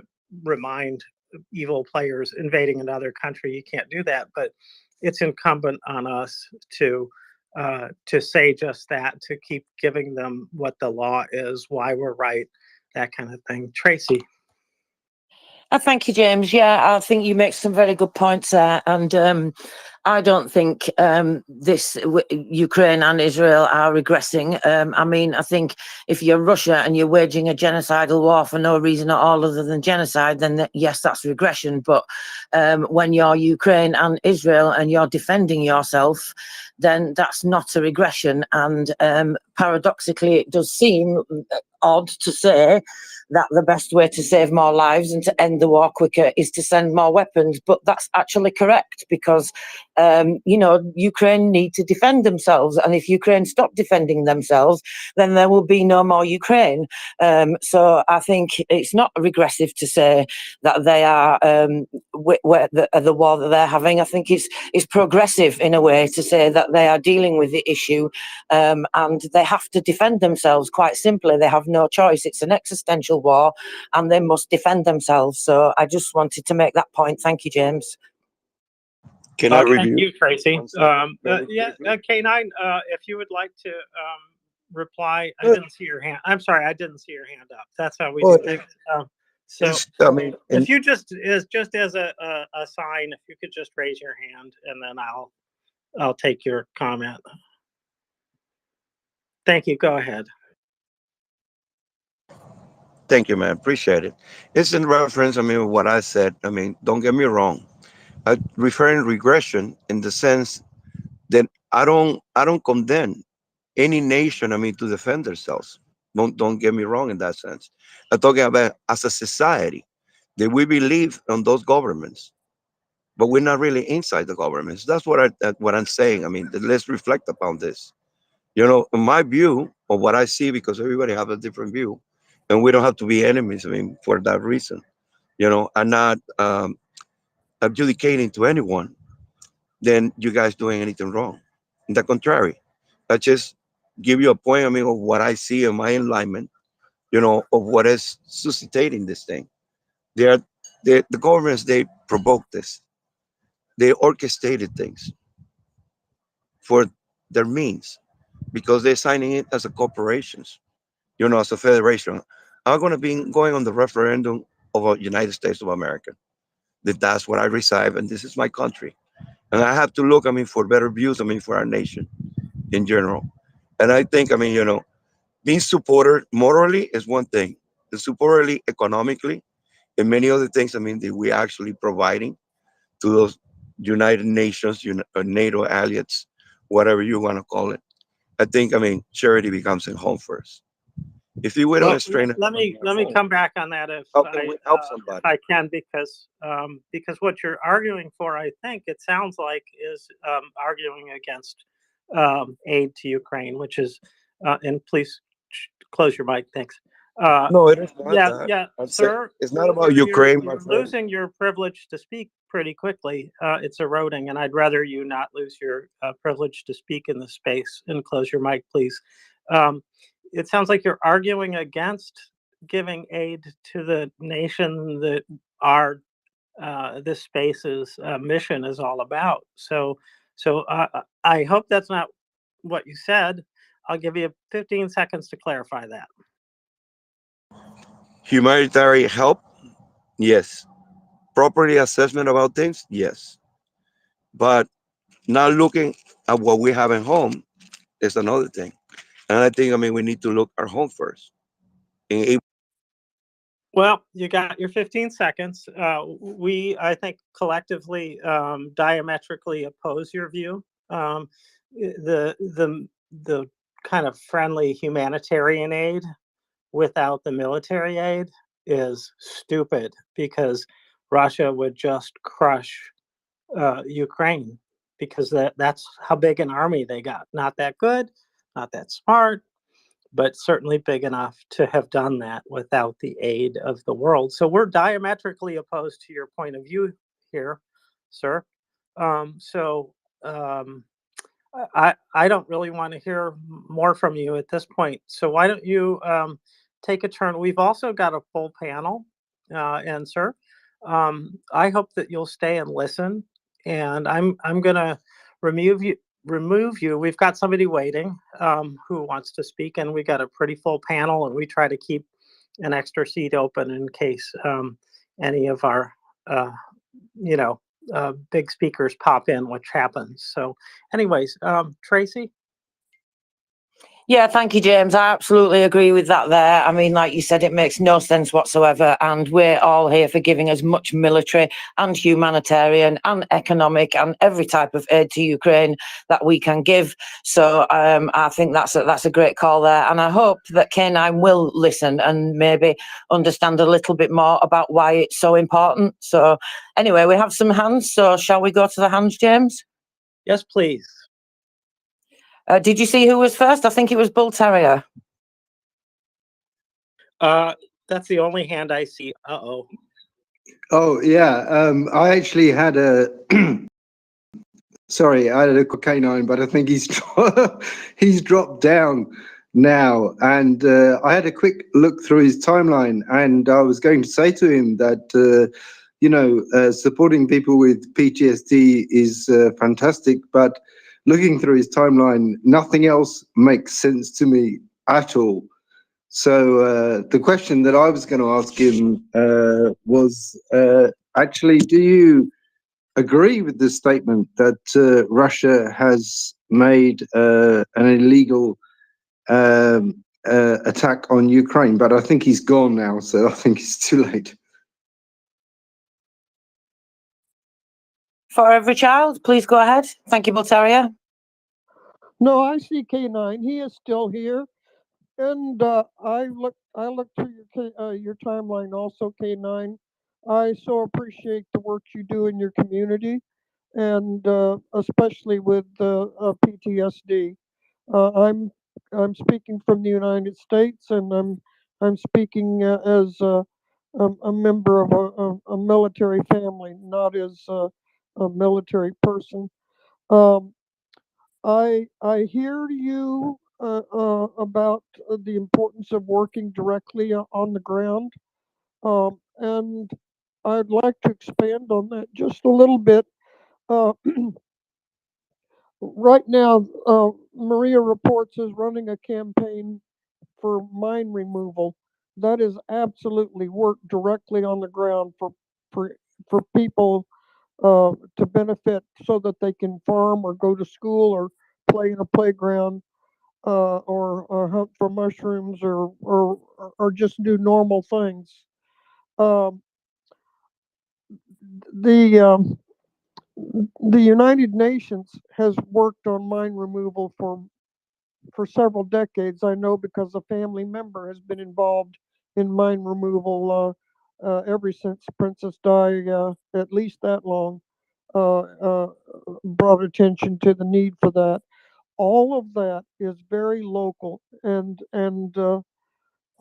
it's such a mammoth issue in many countries that it's not possible to finance the equipment and training without some um, larger effort than just an individual community or an individual nation, and and and so there is some, even though you don't see uh, the UN being effective in whatever area you may be looking at, it is effective in some areas, and it's effective in some areas that simply do not exist as a venue for doing life-saving work uh, that affects people right where they are on the ground.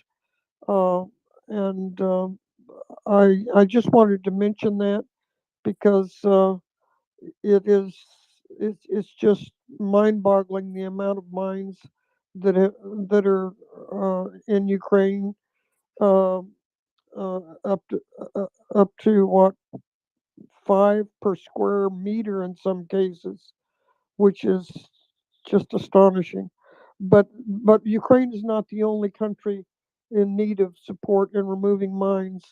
We had a segment dedicated to mine removal recently here at MriyaReports, and at the present uh, technological ability of being able to supply equipment and train people to a skill level uh, for them to safely remove mines, the estimate for today was approximately 50 years to demine one country, just Ukraine, and and that that's unacceptable. We have to improve on the technology. We have to improve on the training, and Ukraine cannot do it alone. Slava Ukraine. Hello, Slava. Hello, Slava. Thank you. That was a beautiful segue. Beautiful to our fundraising efforts. And so thank you very much for every child. It's wonderful. And let's see here. How did this get out in front? This one, I'm going to have to push this one back. Okay, hold on just a second here. All right, so now it's first in the nest on the left. Our fundraising is to help with the demining, to purchase demining, the equipments that detect the mines. And so it is a big deal. It saves lives. It helps Ukraine grow its industry. It relieves them of worries, and it lasts a long time when it's humanitarian demining, which is what this is. There's also the military part of demining, which is when you're going forward, you gotta not get hit by mines, so you lick the mines, or you, otherwise destroy them with those demining tanks or whatever. So, but we're talking about humanitarian demining. So this is an area where we are very much concerned about the humanity. So and in fact, right, as a 501c3, we're not going to give any bullets. We're not going to give any bombs. We're not paying for that kind of stuff. We're paying for non-lethal aid to Ukraine. And so that is such an important thing. And we want this victory to be complete. And as somebody said it, a Ukrainian said it, the war ends when the last mine is removed, and that sets back the date. I know we'll all celebrate well before that, but in Ukraine, this is going to go on a long time. The sooner they start, the less kids are going to get their legs blown off, hands blown off. And, you know, thanks to all the people around the world who've come to help. I think especially about the Cambodians. I believe that the African nation that uses this kind of large rat to do demining, I don't believe that they're involved, because I realize that's probably not a good idea to invite another species that isn't native into your country like that. But you know, there have been offers from around the world, and in fact, there are people from more than one country who are working on that, which is just so powerful, because this is so dangerous to the sappers who are doing the work, which is, as somebody humorously pointed out, is not collecting the maple syrup sap. So anyways, that's all I had. Tracy, please go on. Thank you, James. And yes, thank you for Every Child. That was a great opportunity for us to speak about the fundraiser that we're having at MriyaReport for helping for demining equipment. This is for specialist metal detectors so that sappers can demine in difficult areas such as in forests and this type of thing, where these big automated demining machines are not able to go. And the state emergency, the state special transport service, they put out a graphic every day from the Coordinating Centre for Mine Safety, and that just gives us some idea of the level of the amount that they're dealing with every day. This is just in one area. So today they've surveyed another 262.45 hectares, that's in the last 24 hours. And they've destroyed another 740 explosives. Now, if you look at these graphics, you will see that that number doesn't really change. It's really around that amount every day. So they're taking out somewhere between, 700 and 1,000 explosive items per day. And that's just in one area, because what we also see is that each regional area, each oblast, they have their own sappers also. For example, Kharkiv puts out information every day also. Unfortunately, we do see that people do die every day from mines. In particular, one in the Kharkiv area today, a 42-year-old man was injured. He stepped on an unknown mine or munition. They're not sure what type it was because it exploded. So just some information there for people. Like James said, the war's not going to end until the last mine is out. And we know that the Minister of Strategic Industries has a plan to demine Ukraine in 10 years. And people may have heard me say this before, that's by all the experts are saying that's an extremely ambitious target. So, I mean, I believe that Ukraine will do it. If any country can do it, it will be Ukraine. However, even if they were managed to do it in 10 years, that's still such a long time. I mean, even when Russia's kicked out and, they try to get back to some kind of normalcy, there's going to be people dying in, a year's time, 2 years, 3, 4, up to 10 years, maybe even longer if they don't manage to demine within that decade that they have that ambitious plan for. So it's really, really important, I think, that if you do have the ability to help and you can spare some money, please consider making a donation to this fundraiser. James has very kindly put the tweet at the beginning of the nest, so you can go there and click the easy payment link. I really prefer to use that payment link because it's so quick and easy. If you prefer, you can go across to MriyaReport.org and donate directly from the website there. And you can also set up a recurring monthly donation if you prefer that option. Every little helps. So if you can give a small amount, if you can give a large amount, whatever you can give, it really does make a that we've all got in this community, that when we all pull together like this, the incredible thing we can achieve, such as the generators for the Hareson Children's Hospital and the deputy mayor, and solar generators there for people to cook with. So these are really important things, and we have to remember that all these things are consumables. So Ukraine is going to need this continued support. It's not something that we can just give and then, okay, the problem's fixed. It's going to be going on for a very long time. So please give generously if you are able to. And if you're not able to donate, you can still help out by retweeting the fundraiser and retweeting the Maria Report space, bringing more people here so we can raise awareness for Ukraine and get more help for Ukraine. So thank you very much, everybody. Very much appreciate you listening to our public service announcement. James, how are we going over there? Doing pretty good. Just looking at things and checked a few things out. It looks like there's another speaker vote that happened in the United States. Not so good for the man who is trying to get in. That's okay. We can wait. I suspect they'll be doing this all month. So don't look for any kind of quick solutions to that. And don't expect that other people are going to sit by.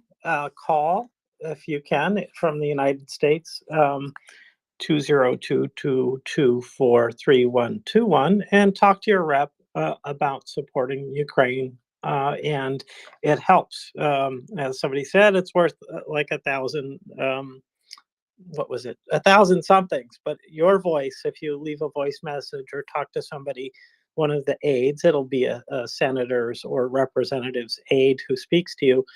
Treat them nicely, say thank you to the switchboard person as well, and build a relationship with them and keep letting them know every day how you feel about aid to Ukraine, and explain to them, because they don't seem to get it, why defense of democracy around the world is in our interest. So that's sort of insert in all I want to do about American politics at this point. Tracy, I'm going to pull up something else, but go ahead while I do that. It won't take long.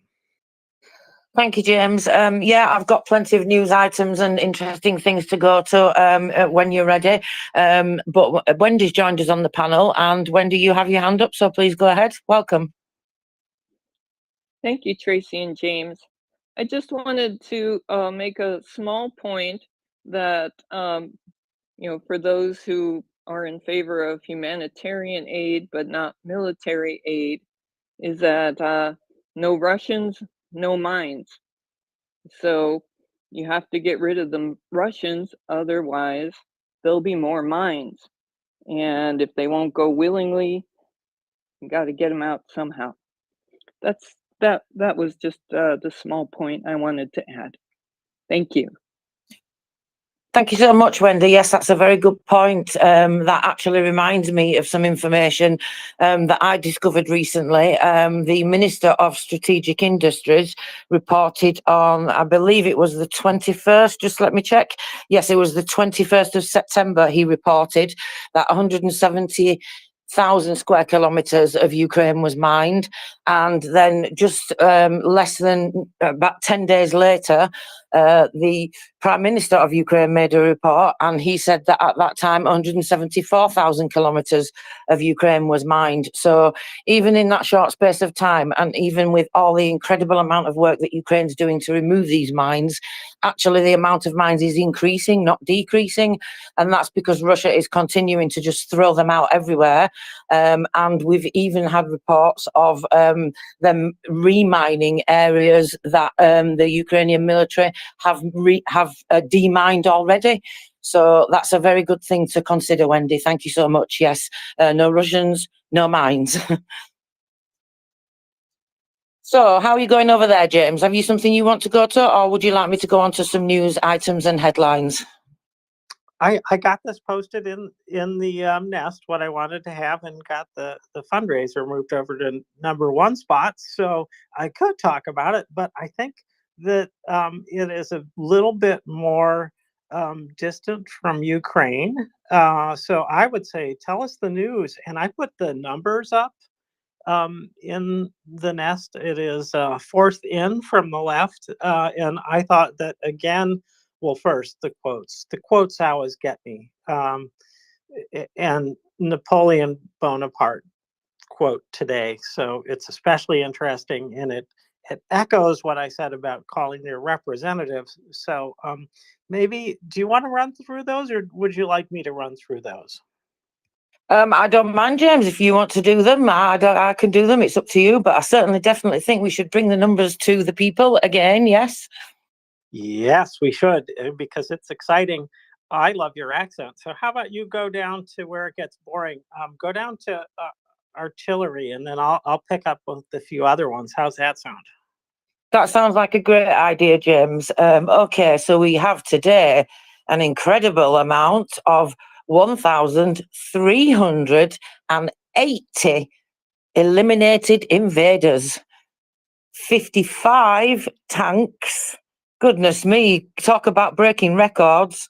120 armored personnel vehicles. Yes, I did say 120.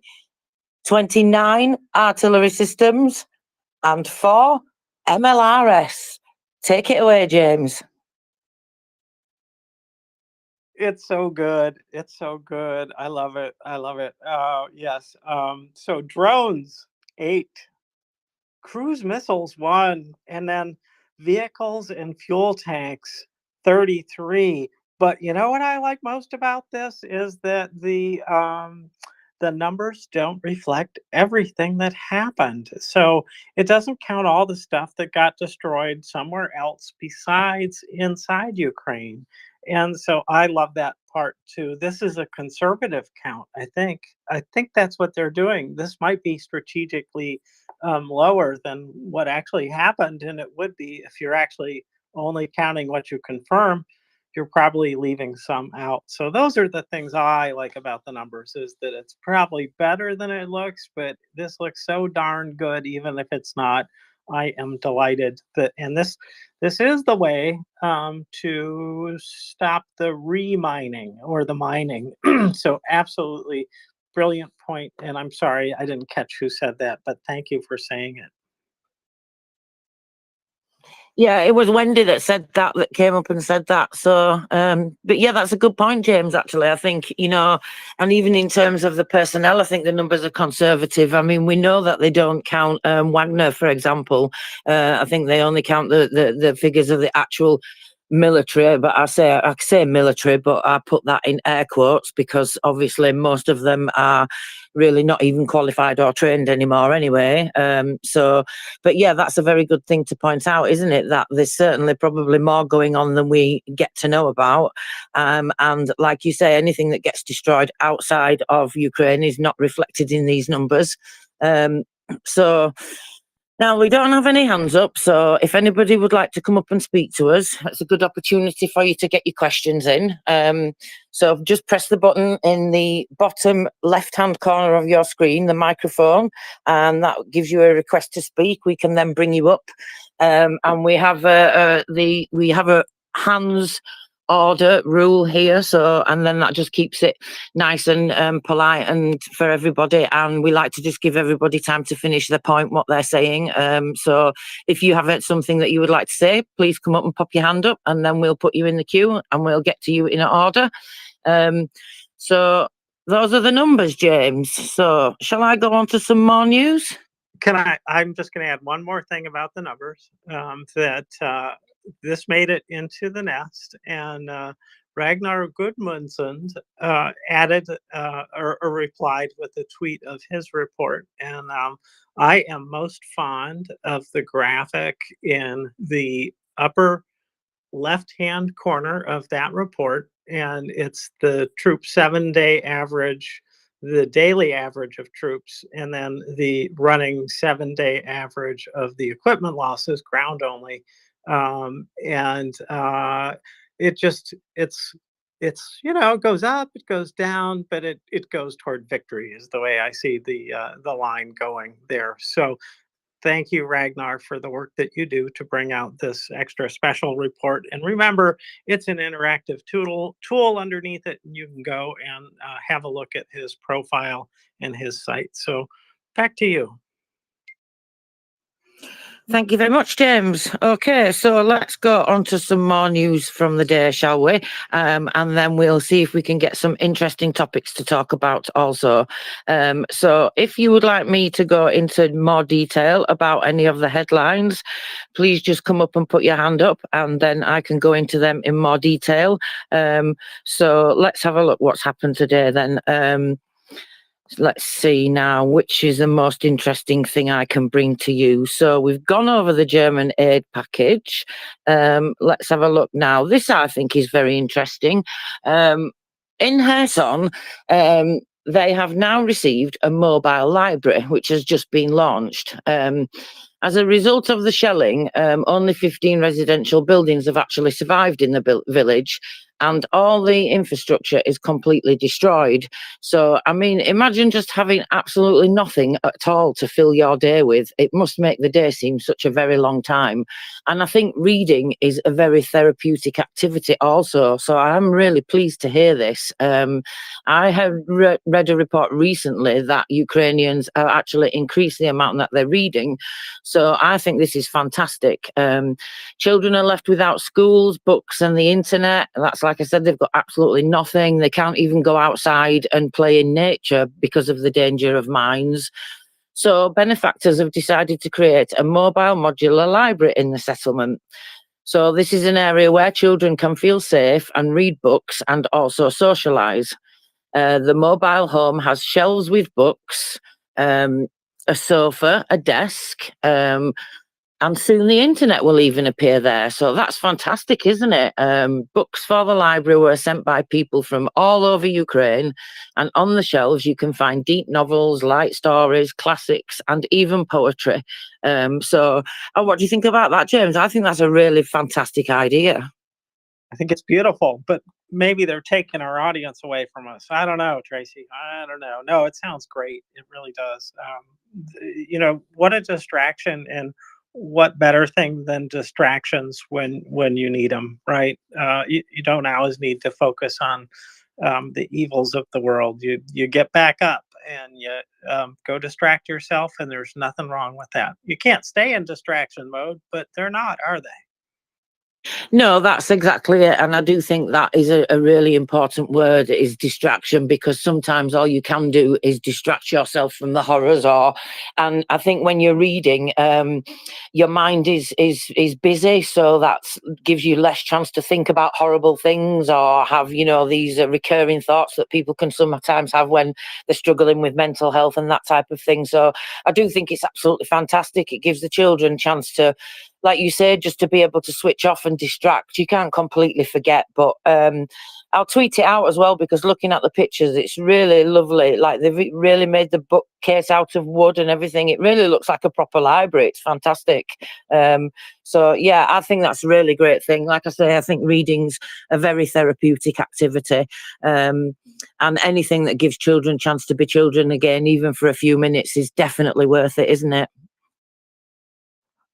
I think it is. I value our distractions that we insert in this space as well. So I think it's important for us to distract people a little bit, but not enough for them to get away from the fact that we want to help Ukraine, and we can. And so we focus on the doable, I hope. Although, bashing politicians for what they didn't do is still a favorite thing, I think. And so is second guessing their every decision. And I think there's a little bit of utility in putting yourself in the hot seat, the leader's seat, and saying, oh, what would I do? So I think all those sort of are distractions in and of themselves, but to a purpose, right? So I think we've got gradations of things from perfectly on target to full scale. Just talking about the last Superman movie, meh. Whatever it is. So, but Tracy, I think with that, probably I should stop distracting you. That's okay, James. I think we should let Bull Terrier distract us because he has his hand up. Please go ahead, Bull Terrier. Yeah, I just wanted to add my support to the fundraising for mine clearance and add sort of my own personal experience. Because, you know, I know that in Southeast Asia, in Laos, Cambodia, and Vietnam, they are still clearing mines basically from the Vietnam War. What happens is that during the rainy season, these bomblets move around. They're washed around by the water, and areas that are cleared 1 year suddenly have bomblets again the next year. So it's a really, really important thing, and I can only commend you for that fundraising effort. Thank you, Bull Terrier. Yeah, I agree. I think this is one of the most important, if not the most important fundraiser that we've had. So, and I hope that it does go on for quite some time, so we can help as much as possible. So yeah, so that's definitely a thing to consider. You know, there's so many ways that you can help save lives, and your donation will continue to save lives. You know, that money that you donate, that's going to buy an item. And so for the life of that item, your money is still saving lives. So it's not even a one-off thing. It's like a continuous thing. And, you know, you can save multiple lives with just one donation. So that's also something to consider. So, James, now I have some interesting information. You talk about numbers. Would you like to hear about Russian fighter jets falling out of the sky? I would love to hear that. So today, the Ukrainian armed forces took down the 5th Russian Su-25. That's the 5th in 10 days in the Donetsk region. This was reported by the Joint Press Center of the Taurian Defense Forces. And the plane is estimated at one side of £11 million. Wow. The goodness me, they're not going to be able to replace that very easily, are they, James? I hope not, and I don't think so. I think that this is great news. Did those planes that fell out of the sky get any help, or was that just one of these kind of like, oops? Ah! Oh no, they definitely all had a little help from the very kind Ukrainian armed forces. That's very kind. You know, helping a plane land, that's a good thing, right? Because you can't stay up all day, right? So they just helped them land. Yeah. Yes, they were tired. They needed some sleep, so they needed to land. So now the Marines have landed on the left bank of the Dnipro, I believe. We've been having some reports of that from the Institute of the Study of War. Have you heard anything regarding that, James? You know what I heard is that the left bank is the left bank when you're looking downstream. And so, yeah, the left bank. Yes, indeed. So that means that they're coming to Russia. They've broken in. They got part of a little village is the last I heard, and that they're kind of holding that, but it's a big enough insertion and has the potential for a much greater insertion that they cannot ignore it. And it's a long way back to Rostov-on-Don, and you know, all things good and green for Russians, like those dull green paint that they put on shells and stuff like that. It's a long way to get those things there, and I wish them no luck.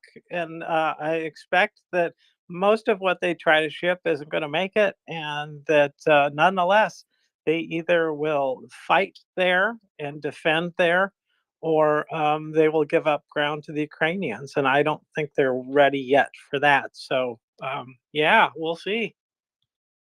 Yeah, we would like to see some more goodwill gestures from the Russians, and certainly a long way back to Rostov-on-Don. So maybe they should just start walking now. It's going to be quite emotional for them, I think. So, yeah, certainly. I'm seeing reports from a number of my sources regarding what should be some great news coming out soon. So we have to just wait for more confirmation of what's happened. But like you say, James, I think we're looking in for a lot more Russian losses and a lot more emotional days for the Russians. Oh dear, what a shame. Well, you know, they started it, so if they have bad days, that can be expected, I'd say, and it's justly deserved. And I wish them many more. And I hope that they have happy days 50 or 60 years from now. Until then, really don't care if they have a shitty day or not. Well, talking about bad days, I think you're quite right as well. Like you say, they started it, so reap what you sow, kind of thing is a saying that we have it in this country. I'm not sure if that's a worldwide saying or not, but certainly I think that hopefully they're going to reap what they sow, and the Ukrainian armed forces are going to make sure that they do. So anyway, Melitopol, talking about having an emotional day. Did you hear what happened there, James?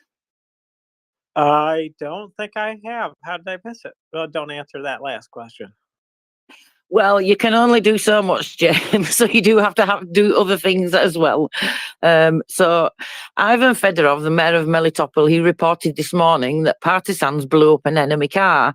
According to the specified information, the night explosion in Melitopol is minus a car with marauding occupants. They regularly tracked and looted enemy apartments in the city, and this time the resistance forces decided that they were going to track them.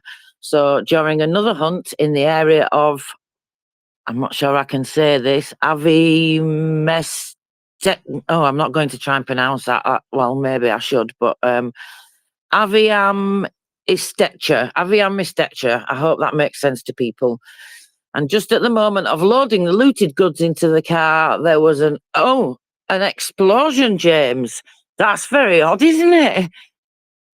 I am shocked that any explosions would go on anywhere near or behind the lines.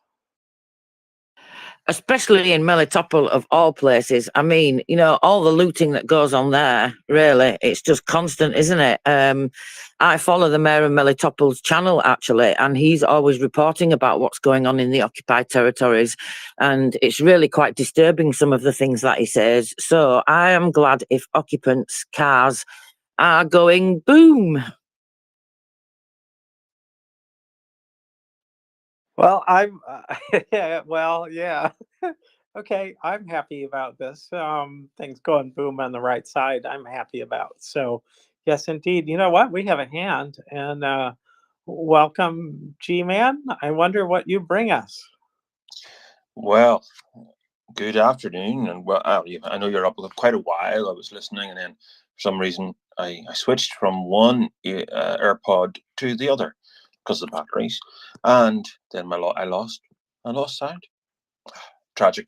So I had to recycle, and then I got doing something else. So I'm up now, and this is an interesting conversation that I've stumbled upon. Salutary tale, I suppose. Don't mess around with cars that don't belong to you, because nasty things sometimes could happen. I did have something to bring, just this being the 20th of October. There's an anniversary to remember, not a very good one, but it's something about Muscovy. The 20th of October 1944 in Crimea, or Crimea as we call it in English. They had already started the process of forcibly deporting the Crimean Tatars. And that was actually started on the 18th of May, but on the 20th of August, they made a law that all the street signs, all the signs in Crimea would be in Russian. So place names that had been Greek, for example, and in long standing, or in Crimean, or even in German. Obviously, it had changed hands a few times during the Second World War, or the Great Patriotic War, as the Soviets called it. So they made this. This was just another stage in the Russification of Crimea, and we have to remember that it was also a genocide. They were genociding the Crimeans basically just by the process of moving them forcibly, and then just how they moved them as well. And there was also ethnic Greeks and Bulgarians who were also deported at the same time. And so it's worthwhile remembering that, because Russia did it again in 2014. And they moved, Crimean Tatars had started to move back whenever they were allowed to, and especially when Ukraine regained their independence from the Soviet Union, and then they started moving them again. Then. Interesting, from Plokey's book, The Russo-Ukrainian War, out this year, I learned that that it was an anniversary date that Russia chose to quote unquote give back or give to Ukraine Crimea in '54. And so it wasn't very long from acquisition to giving it away. And then after '54, it really didn't take that many years for them to lose it. We all know when Ukraine lost Crimea again in '14. But really, you can see how duplicitous Russia has been, especially regarding the ownership of Crimea. They think it's theirs, and they just are very tricky in all the different ways that they're going about obtaining it. So thank you. Interesting. Please go on if you've got more. No, that's all I had on that. I do this thing basically every day. I'll look at some on this day in history, and I'll just sort of pick out something because there's so much. So, but I do try to focus if there's something that's in the area of at least Eastern Europe or something to do with the communists or the Soviet Union. I'll use that. So just to keep that in people's minds, I think it's important too. If I find anything else, I'll come back up and raise my hand. Thanks. It's important to me because it shows it shows Ukraine for who they are. Pardon me. That they are willing to use these different techniques that really make up the genocide law, right? That they're obviously willing to outright kill people. They're willing to relocate people. They're willing to take the kids. They're willing to make life so hard that the population decreases, though that's not as big as the just plain killing them thing for Russia, but it still is. It shows their stripes. And so I'll just use that. And Tracy, you can take it back to Ukraine, but I'm just going to use that to pivot to the words that Biden spoke last night. And he really laid out just how bad, what I thought in a very short time, given that it was a short time, he laid out a lot of what needed to be said about Russia, just how wrong they are, how evil they are. And he again used the phrase pure, unadulterated evil.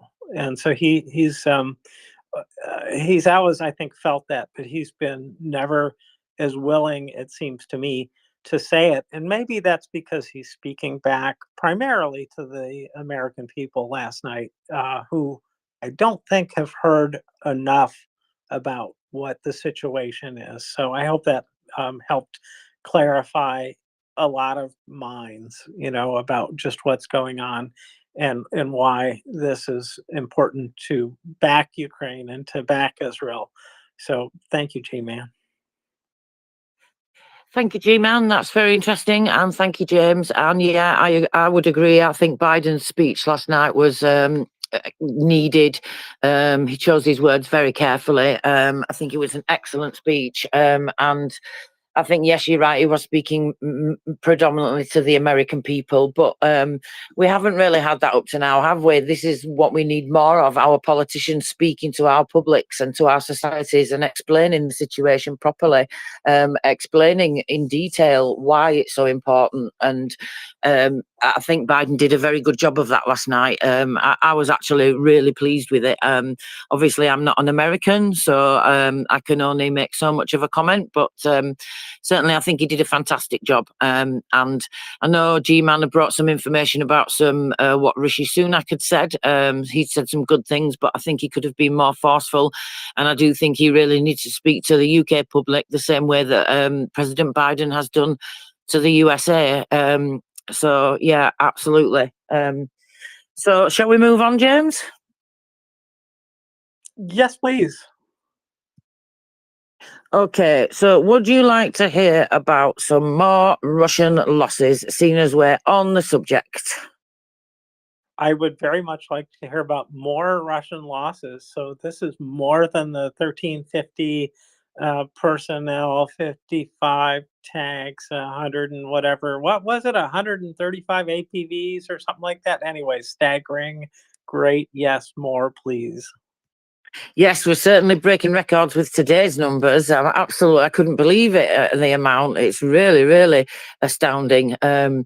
So this is a report from the GUR, the military, Ukraine's military intelligence, and I don't think this will be considered in the morning numbers because they're done every 24 hours and the general staff put them out very early in the morning. So they come out around 6 a.m. in the morning with the general staff reports. So this, I don't think, is considered in these numbers. So scouts at the front have destroyed 2 strongholds of the occupiers. One of the areas of the front, the soldiers of the main intelligence directorate of the Ministry of Defense of Ukraine discovered 2 platoon strongholds of Russians. Reconnaissance showed that the invaders had placed a Legend 2 satellite communication system in one of those positions.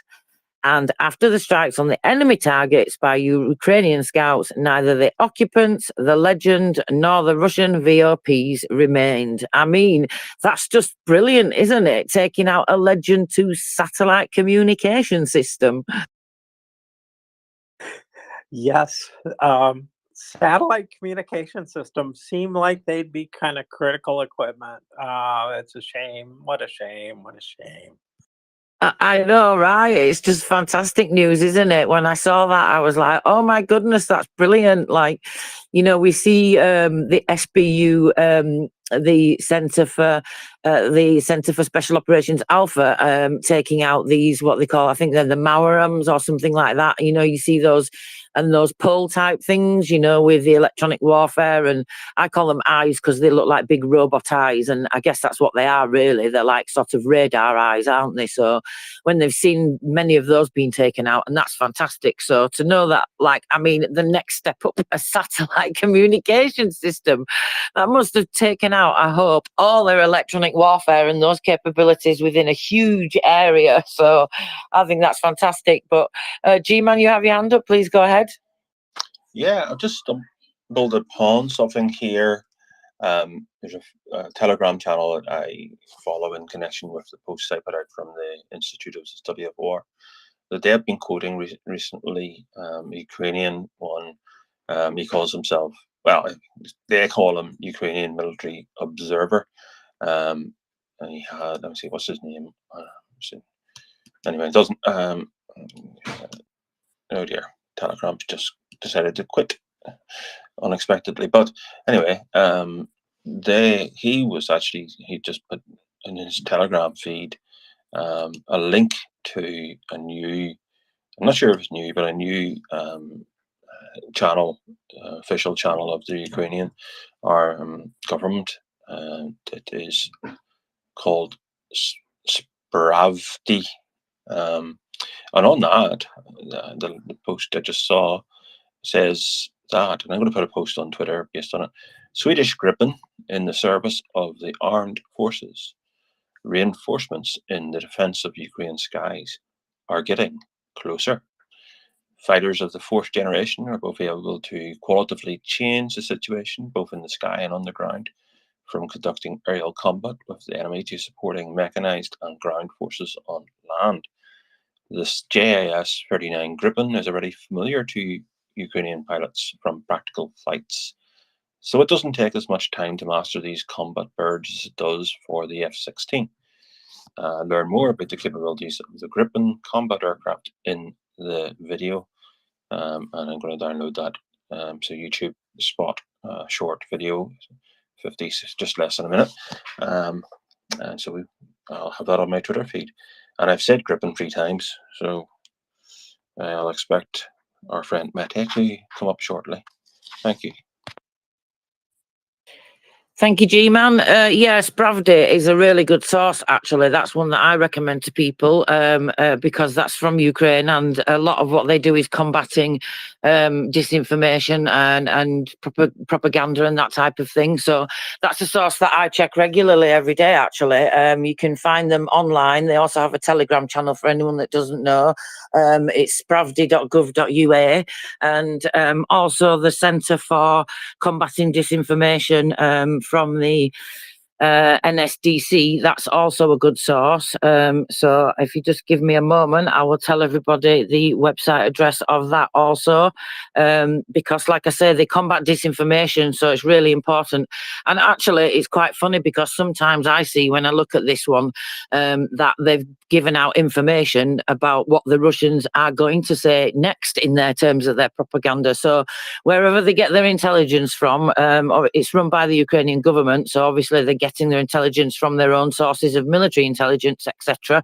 And certainly it's fantastic because a number of times I've seen them put out information that the propaganda that Russia is going to be pushing out, and then maybe a week or a few days after you see that come out. So this is the Disinformation Counter Centre of the National Security and Defence Council of Ukraine, and their website is cpd.gov.ua. That's cpd.gov.ua, and they also have a Telegram channel for anybody that wants to look. So those are 2 excellent sources that you can use. And you did say gripping 3 times, G-Man, so we do have a Mete on the panel. Welcome, Mete. Please go ahead. Thank you. I really just heard the magic words, but I didn't hear what was the topic other than grippers. So I just had to come up. So I'm here. What's going on with grippers? G-Man, do you want to tell Mete?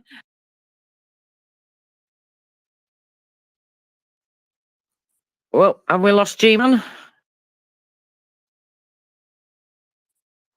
Maybe why don't you recount it?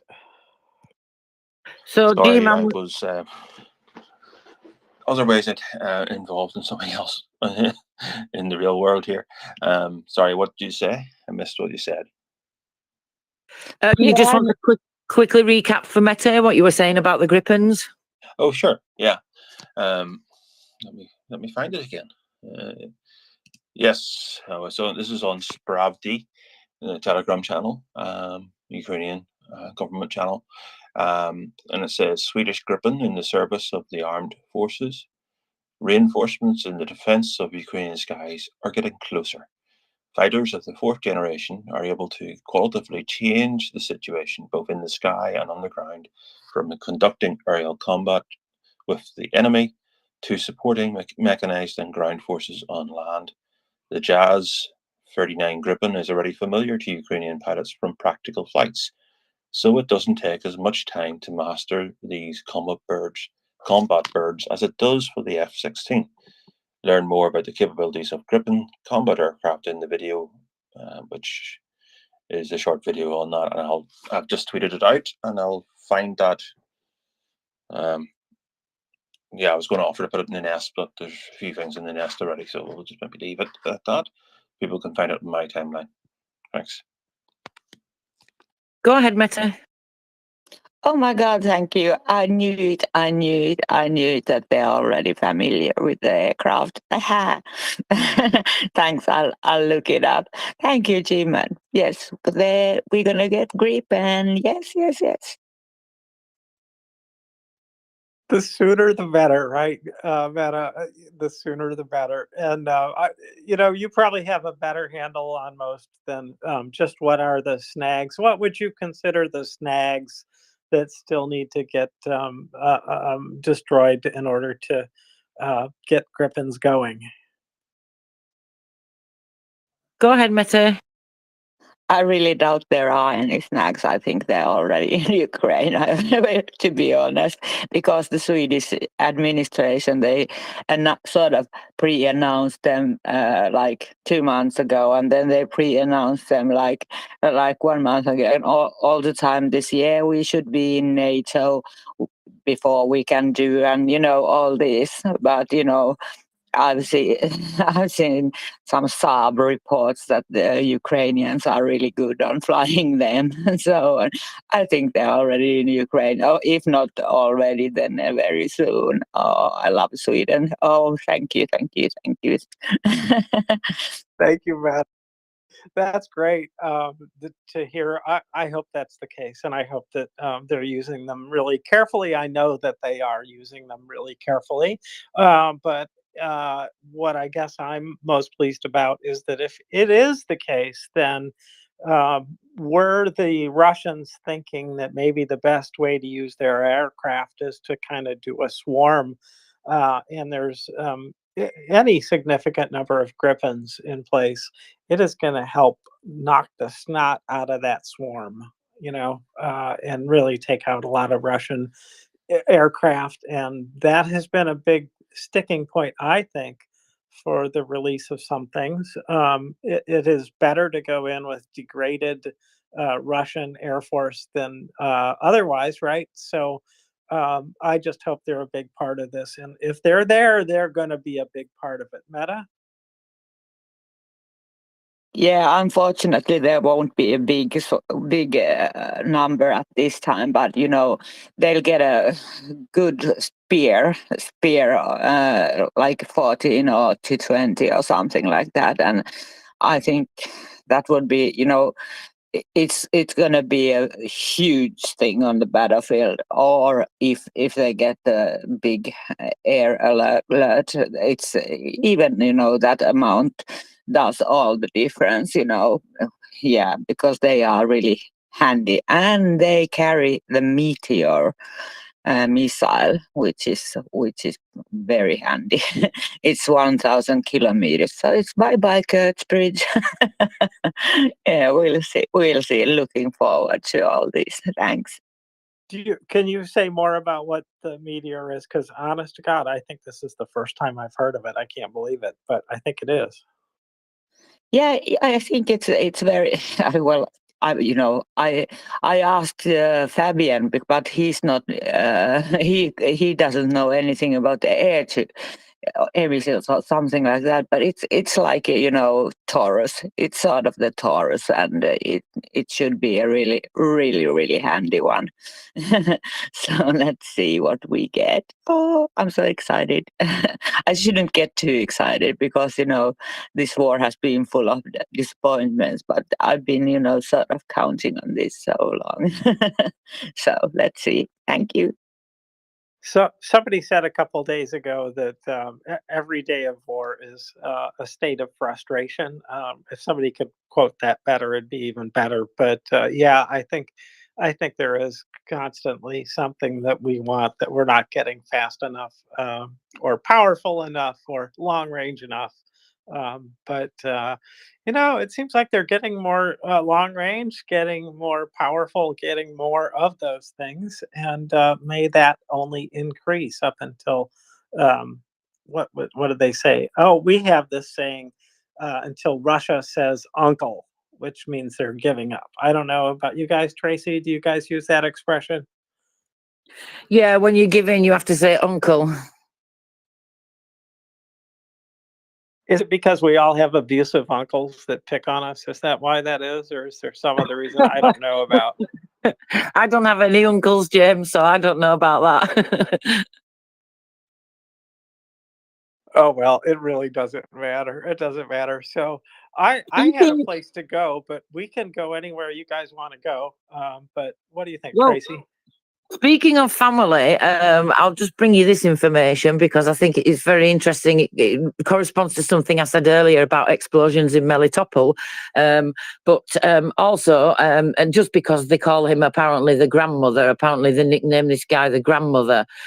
So I'm talking about let's have a look. So he's got a couple of nicknames. Babby is also one of his nicknames. And Spravdia reporting this also. So because I saw this reported earlier, but I saw it reported from Russian sources, so I wasn't really prepared to say anything about it.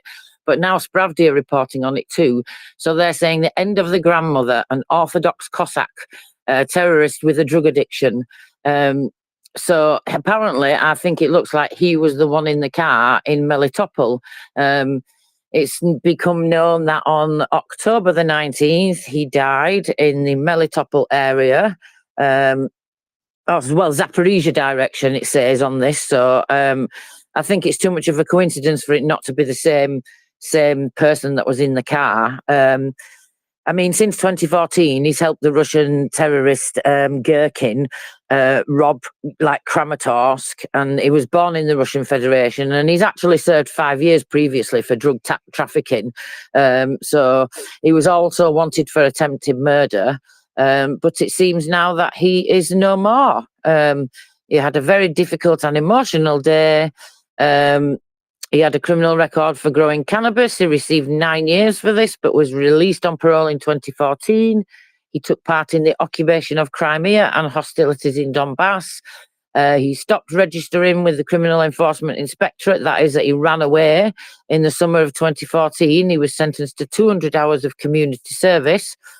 Due to his appearance and PR, he became one of the most recognizable, what the Russians call heroes, in air quotes, and he promised to take Kiev in a few days, so people might remember him for these claims.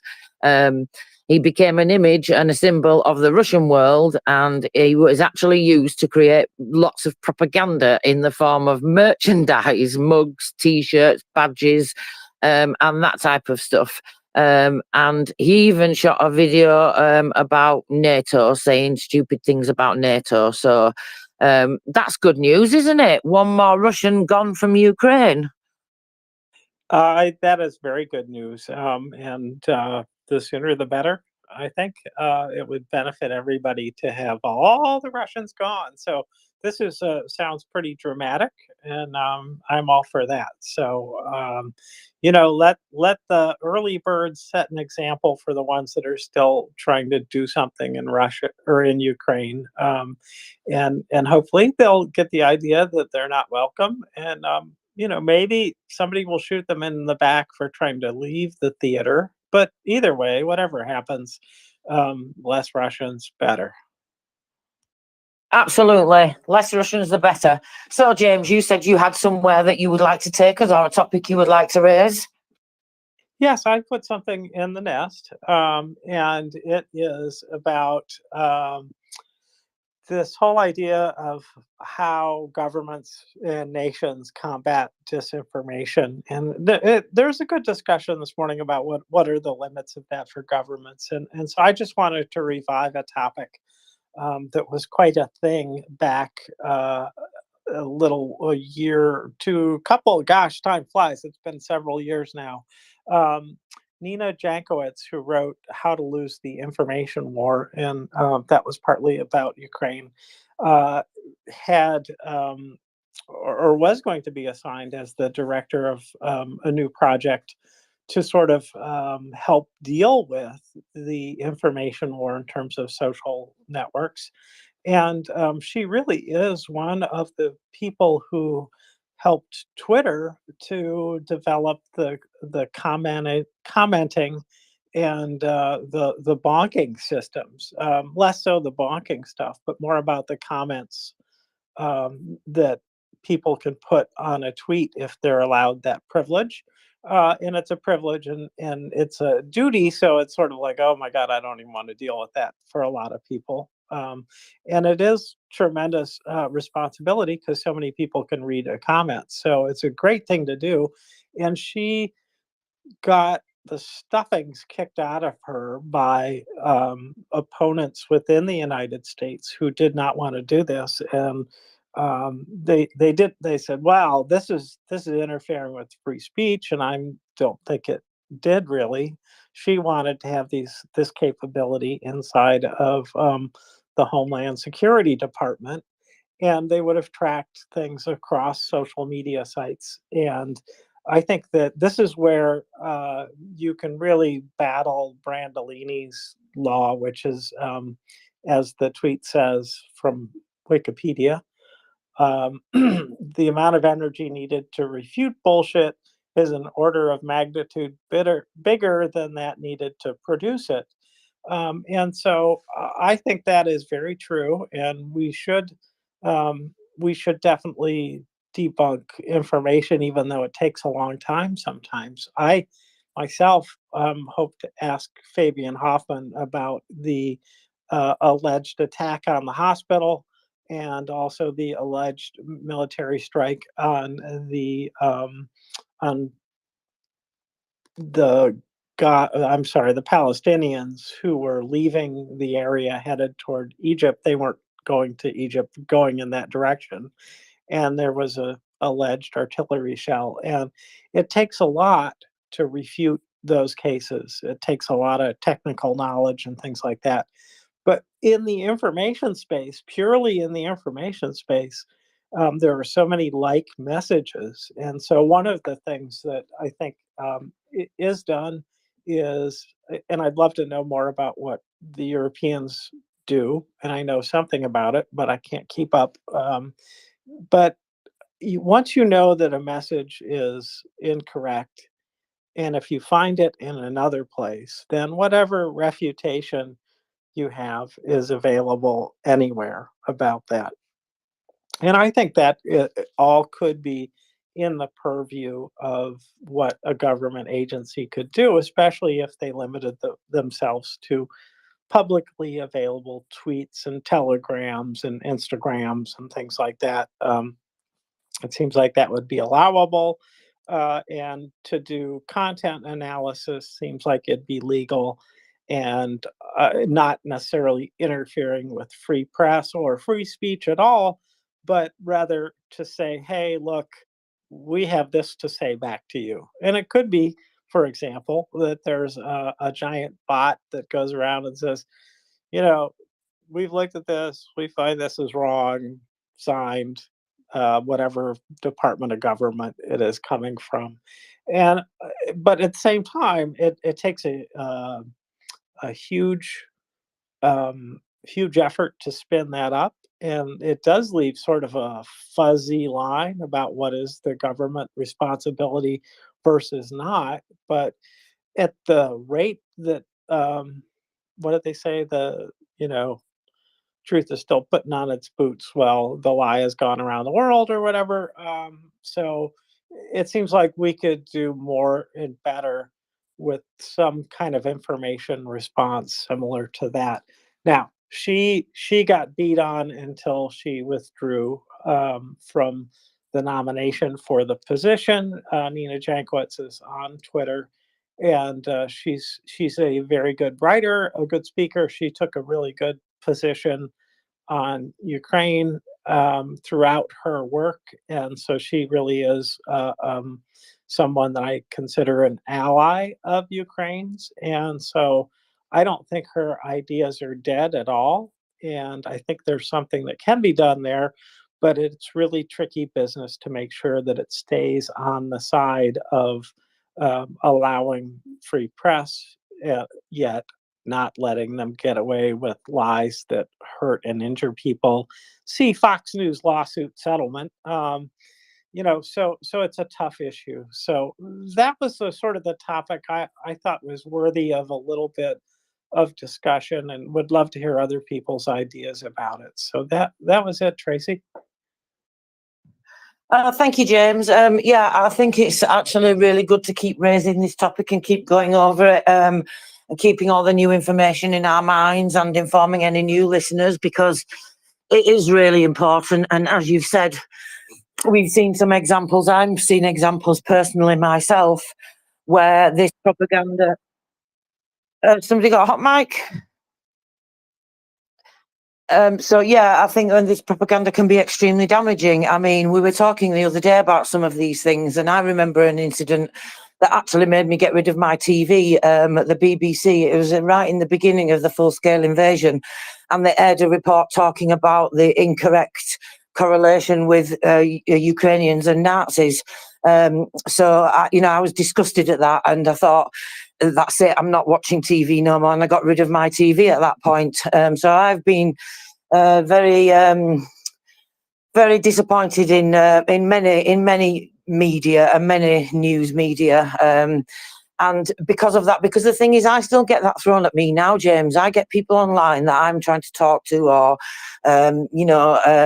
Russian supporters, and I get them online saying that to me, and actually even putting the link to the clip and tweeting that out to me. So even now, all this time later, that one piece of propaganda is still incredibly damaging.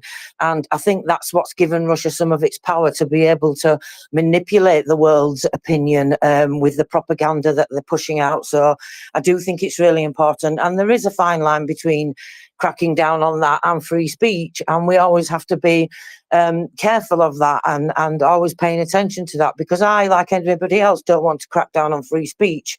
But there has to be a line. We're slightly more strict in this country. For example, we banned RT, that you can't get access to that now. So that was a good move, I think, although as some people have mentioned, in some kind of way, if you're going to ban them, you have to ban others as well, because that just moves on to somewhere else. And interestingly, Facebook, I think, is quite so on our Facebook group, because the MriyaReport group is a large group. The stricter the controls on Facebook get more stricter as your group grows, which I was surprised to learn, because I thought Facebook was a lot worse than that. So it is possible for Twitter and all these other social networks to do something like that. In Facebook, in the Facebook group, because we have that power to reach more people, we have more responsibility. So that's why the controls get stricter. I'm always fact checking everything that goes on there anyway, so nothing on there is not accurate. We double, triple and quadruple check our sources before we post anything, and nobody else can make a post without it being approved by me. So I also have to check everybody else's posts. But if you put something incorrect on Facebook there, for example, if you made a post and the picture was a different photograph or a different image to the data that you were talking about, Facebook then flags that up, because it checks it with all of the sources on the internet, and it actually won't post it anyway. So I think it is possible. What do you think about that, James? I was quite surprised to learn that about Facebook groups. I did not know that. That's the kind of tool, I think, that can make a big difference, and it can do it for people, and that's a good use of artificial intelligence. G-Man, you put your hand down, and we have another hand, so I wanted to check in with you first, if you still had something to say. Otherwise, we'll go to Hendrik.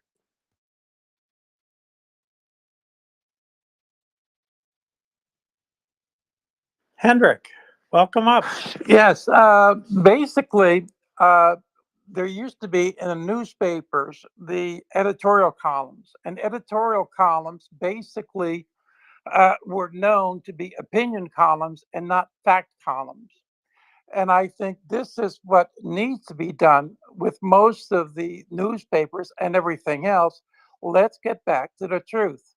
If it's opinion, label it as such, and then the viewers can make up their own mind, okay, what's being said. And I think this is the problem that we have with all this stuff. It's touted to be fact, when in fact it is not a fact, but it is opinion. And I would love to see the organizations worldwide just say, remember, this is opinion. That's just my thoughts on this. Well, thank you, Hendrik. I think that is an important distinction to keep in mind, and it's opinion that sometimes reads a lot like news that disturbs me, if you know what I mean. It's like, wow, he sounds so knowledgeable. It sounds so fact-filled. And if we just say it's editorial comment or just, an opinion, then, well, cross out the part about editorial content. Please just replace it with just opinion. Then it still might come across the wrong way. So I don't know that that the press has an obligation then to check opinion, except unless it's ridiculous enough, and then they might trash the whole publication of something. But I'm yeah, I don't know. Hendrik. Hopefully that does your comment justice. If you want to come back, please do. Otherwise, we'll just go to Fella. Well, I think basically when you see the complete fake headlines, 500 children died or people died in the attack, and then the retraction or anything else is on page 7 in small print. This is wrong. And I think if people want to put a headline out, 500 people died in a attack, and then underneath the headline, it should say pending verification. But just say if you haven't verified it, say you haven't verified it. I don't have any problem, with people saying stuff, when it's not sure. But tell me, okay, what am I looking at? Very good point. Thank you, Hendrik. Hope you stay up and contribute some more. Fellow who bonks, welcome. Yeah, thank you, sir. And yeah, Hendrik brought up it's kind of a tangential topic to what Tracy was talking about with disinformation spread on social media, and that is a really fine line to walk, right, with trying to balance the needs of a free press with journalistic integrity. Excuse me. But it's almost two separate issues that they're related, but it's two separate issues between social media and controlling that spread of disinformation, and frankly journalistic integrity and quality, which has taken I mean objectively major steps backwards, with the Ukraine war, and most recently, BBC, New York Times, whole bunch of publications absolutely embarrassed themselves with the Gaza hospital.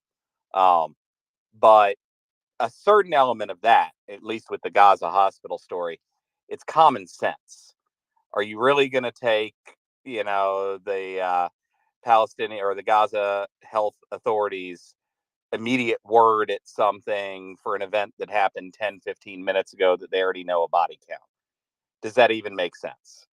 And frankly, whoever initially penned those stories should be fired, because they just displayed all of the discipline and critical thinking of a 12-year-old.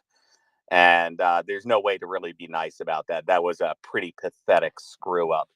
But what you were talking about, Tracy, with some automated controls, I hesitate to call it AI because it's not. Most of the AI systems people are using are not truly artificial intelligence. They're predictive, and there's some differences there, and there's other venues to kind of explore the different types of AI models that are out there. But just something as simple as, and this would shut down, I suspect, 3/4 of your troll farms. When you have accounts that are purporting to be Americans or purporting to be Brits, but their app interface language is Cyrillic, and they have a time zone that matches Moscow or something like that, you can auto nuke those accounts. And in fact, they really should be doing it because that person is showing a deceptive identity. And that's usually an actor with ill intent. And if you don't need to get every single account, but if you can get the really big ones, you're going to do a lot of good. And I think there are automated methods that Twitter can run on their platform, similar to the way Facebook does, that could just, suspend, delete these accounts. And, really another thing they could do, and I'm frankly surprised they haven't, and this is a double-edged sword for a lot of those of us that wear a Shiba Inu, they could start banning by device ID. So if you get suspended on, an iPhone with a certain Twitter account, you can't make a new account that's associated with that device ID or MAC address. There's ways you could do it that they couldn't work around, and they don't seem to want to do it, and that's why it's you get suspended and you just hit the respawn button. It's a joke. So we'll see how they change. I don't know what anybody else's thoughts on that are, but the tools are out there and they just seem to not want to use them. I don't know if it's because they're cowards or they're unimaginative. Well, thank you, fella. I just want to say, without going into what is AI and what's not, but I was thinking that it was the pattern recognition of looking, having found one message, looking throughout other messages and identifying ones that have the same content, really the same message in it, even if it's worded slightly differently. And that would speed up the process of kind of debunking things. That's what I was getting at. But all your points very good. Thank you very much. And yeah, you could definitely incorporate textual awareness into it, like how kind of a reverse of what something like Hemingway app does. Those tools are out there, bottom line. They're not secrets if you're a big enough nerd. And I would hope Twitter has big nerds working in their engineering department. If they don't, maybe that's part of Elmo's problems. I don't know.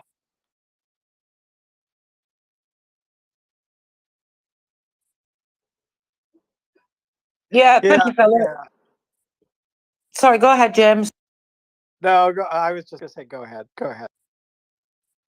Thank you, fella. You made some really, really good comments there, and I absolutely agree. Like you say, the tools are out there, and they must be. Otherwise, I wouldn't be able to report that information from Facebook. So it's definitely disappointing that Twitter's not using more of them. Like you say, there must be a reason. I'd like to know what that reason is. There's been a lot of strange things going on Twitter recently. So, but yeah, there is a fine line between that and free speech and reading text and reading messages. I notice when the SBU do this, when they take down bot farms and they take down propagandists and that type of thing, they use like linguistic experts and linguistic software to read some of what they're saying. And Prince Heather and I have discussed this on a number of occasions. We've speculated about what exactly that would mean and how it would work, because they don't go into great detail. They just say they've used linguistic experts to examine, because these propagandists that they're taking down, some of them are making like, they've got 100,000 or 1 million followers, and some of them are making like, ridiculous amounts of posts an hour. So I'm assuming that's where the linguistic software came in. So I think that's interesting. I think that could possibly be used when you're talking about bots and trying to find that type of thing. Do you want to come back on that, fella, before we go to the rest of the hands? Oh yeah, 100%. And I know exactly what you're talking about with the linguistic modeling. There are certain tells that you pick up on, especially when you do this long enough, that something can look like, and actually, in fact, it can be completely correct English, but it's phrased in just a way that people, if they're purporting to be an American and I'm reading through their post and every single pronoun is capitalized. Americans don't do that. We used to 100 years ago. And, Tracy, you might refresh me from across the pond. I don't know if you guys even still do that. Is it incorrect to capitalize your pronouns? No. Is it something that a native English speaker, regardless of what side of the pond they're from, is going to do? I highly doubt it. But, if you're Twitter, you don't even have to resort to that, because you have the metadata and you can see what time zone is that mobile device set to. You can see what you can get location data out of them, whether or not they consent to it. And so I worked in communications for 12 years. I've been out of it for a while. I was in the network deployment and training side for a major U.S. carrier. And get your tinfoil hats out. But when people say that, yeah, they can track your phone even if you turn location services off, oh, hell yes, cell carriers can, and they can track your phone even if it's turned off unless you remove the battery. So, that data is in the phone. Twitter has access to it.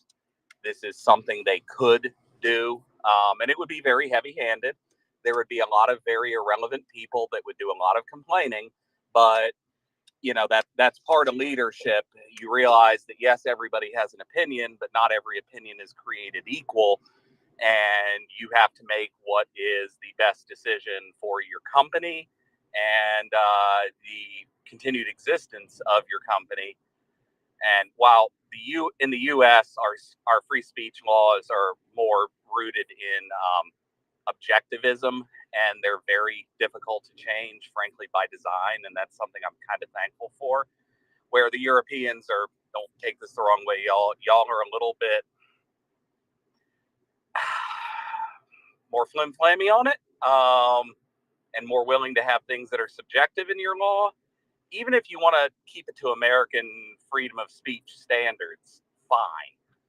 You can still shut down the fake accounts. Like, you don't even have to get into the weeds of, are you allowed to say this about this group? Is this hate speech or is this just speech that you don't like? Are you using the more enlightened American model of what constitutes free speech or anyway, you can still nuke these accounts pushing nonsense without even getting into those weeds. And that is going to be your highest ROI vector of attack, is you shut down the shit spreaders and you're going to solve a lot of downstream problems. And I don't know why they're not willing to do this. You can do it off language modeling, but quite frankly, with the data set Twitter has, they can see scary stuff about everybody that has the Bird app on their phone. And maybe Elon doesn't want to flex. I don't know, but sometimes you have to flex on a fool to tell them, what time it is and what their relative position in life is. But I don't know what the answer is with Twitter. I haven't really seen, and maybe I don't, Tracy, if you have, because I think you're following the story. But has Twitter given the EU any kind of acceptable response that's been published or made public, or is he just going to forfeit 6% of his profits or whatever the fine is daily? And make no mistake, this man may do that. You get inside his mentality, I don't think he cares about the money.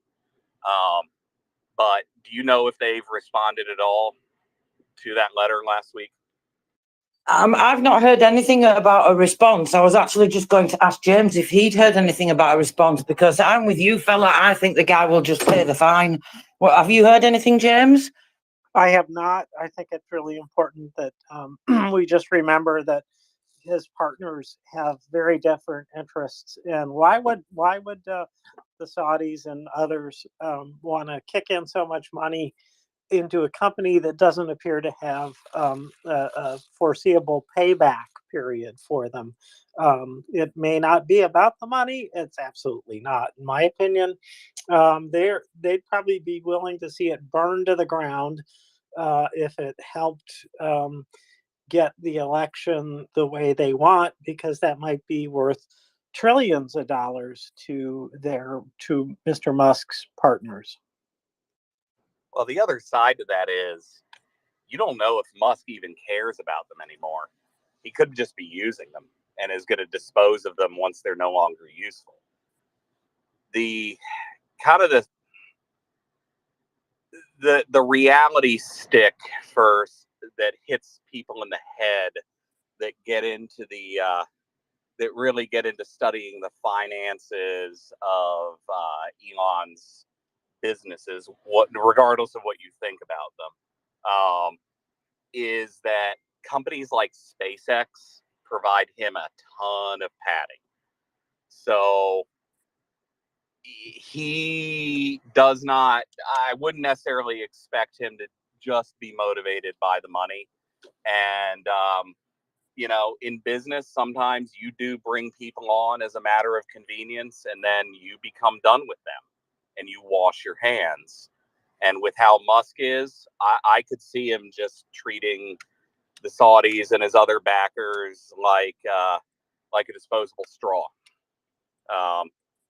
In fact, I mean, frankly, if he did it, it would kind of be a master stroke. I wouldn't say it's exactly what I would do, but you know, that is a possibility. And he has done things to placate them. He has also done things recently to get under their skin. So I think it's fair to say it's unclear just how exactly beholden to them he intends to be. Or if he intends to treat them as an entry-level employee, and if he becomes done with them, he fires them.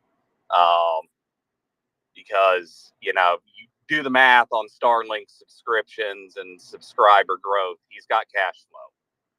So, and this is way beyond the scope of the MriyaReport, but that would be that's an interesting topic to go down, to kind of dissect some of his motivations and what they actually are. And I don't think anybody truly knows what he would do with his investors, because he clearly doesn't care about the Tesla investors. Let's be honest. Thank you, fella. Yeah, I think personally, I think he's ought to find out what he does care about, because I can't seem to find any logic to any of the things that he does, to be perfectly honest. Any of the things that he says and does make absolutely no sense to me. But I've just have a quick search and just a quick look, and it seems like the last time his response is that he's saying considering removing the service from Europe altogether. I highly doubt that he's going to do that. But anyway, let's see what happens. But yeah, so I'm going to move on to hands now, fella, unless you wanted to come back quickly, because we have quite a few hands. You're good. I'm done. Thank you, fella, and thank you for your contribution. Okay, so let's go to hands. I think Bull Terrier was next. Please go ahead, Bull Terrier. Yeah, thank you very much. My view is that the danger is that one person gets control of a whole area of the media. And I think that's kind of what we're talking about with Twitter or X here.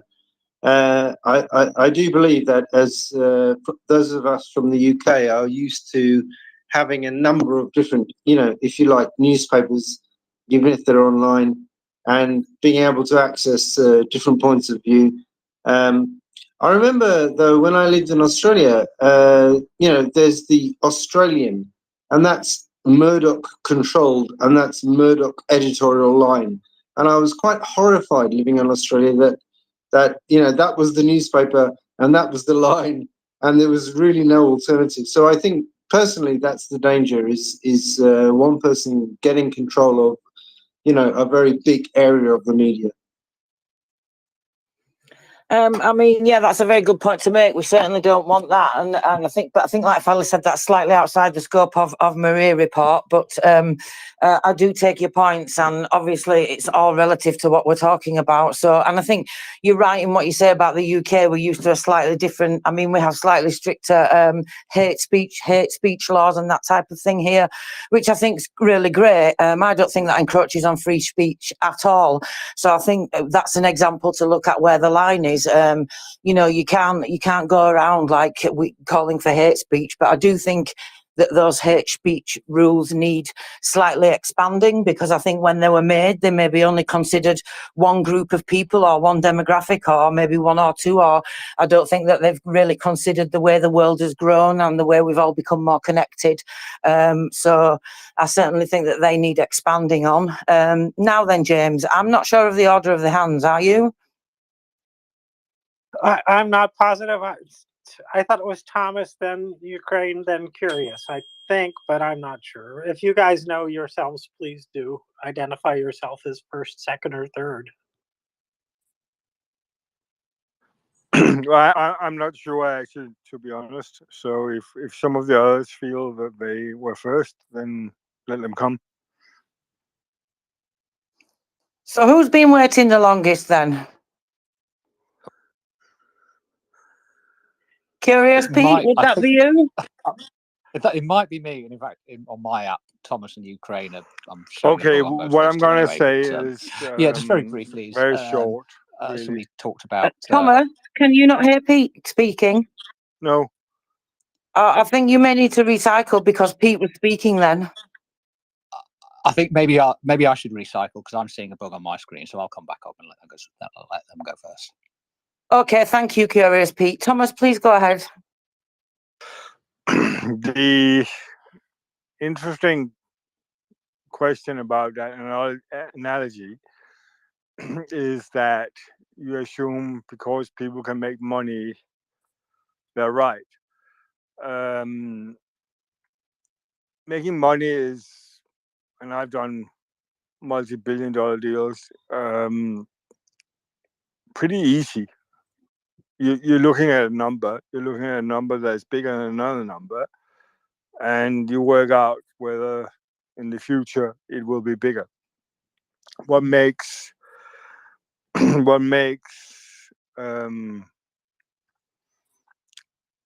most of the financing of the acquisition of Twitter was basically moving the debt to Twitter. Hence, it runs with a deficit now. I'm not going to go into that discussion of whether, in my mind, that completely undercuts capitalism as capitalism was fought. And but that's a different discussion. That people make money, then they're good at making money, doesn't mean they're right in all other aspects of life. And you know, that doesn't make them good guardians of free speech or make them good guardians of liberty. Thank you. Thank you very much, Thomas. James, do you have anything you'd like to add here? You know, who are the guardians of free speech is a good question. It's clearly not the profit-making companies in every case. Some of them that is their primary concern. And when it's a corporation, in fact, that's kind of almost written into what the law of a corporation is. It's understood to be about making money. Ideally, we have guardianship starting there, but it can never end there. But then who is responsible for it? That's really hard. And I think it means, at the very least, assuring that there is a competitive place for press. And we have brought an end to old style press, I think, by the collapse of local papers, et cetera, like that. And to me, it's a very difficult question to work out who is responsible for that. And especially, we don't want to just both side things, but if there are multiple voices out there, how do we make sure that they're all available to hear?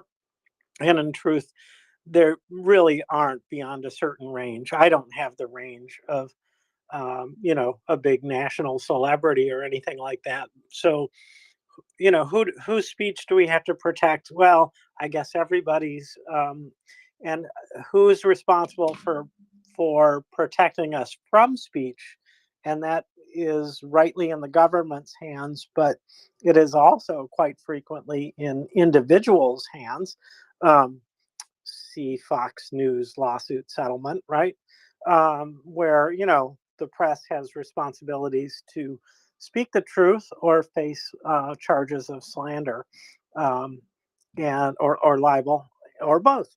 So it's a sticky question to me, and I don't have a good comprehensive answer. That's for sure.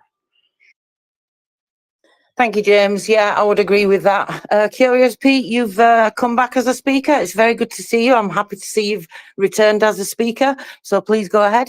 Hi, thank you. Really just touching on the point somebody earlier made about the media separating news and editorial opinion pieces. I feel it's going to be really hard to get back to that because even when presenting news, there's ways that you can do it, sort of linguistically to completely change sort of how it actually reads and it's taken in by the reader. One simple example, for example, consider the difference between these two sentences, maybe just somewhere buried in the body of an article. Sorry, excuse me. If you know, example one, we spoke to X who confirmed that blah, blah, blah was inaccurate. That reads one way. Another example saying pretty much the same thing. We spoke to X who claimed that blah, blah, blah was, air quotes, inaccurate. Basically the same words, except you've switched, you know, claimed with confirmed. And they're going to be taken in entirely different ways. You know, somebody can claim something, somebody can assert something, so they can say something.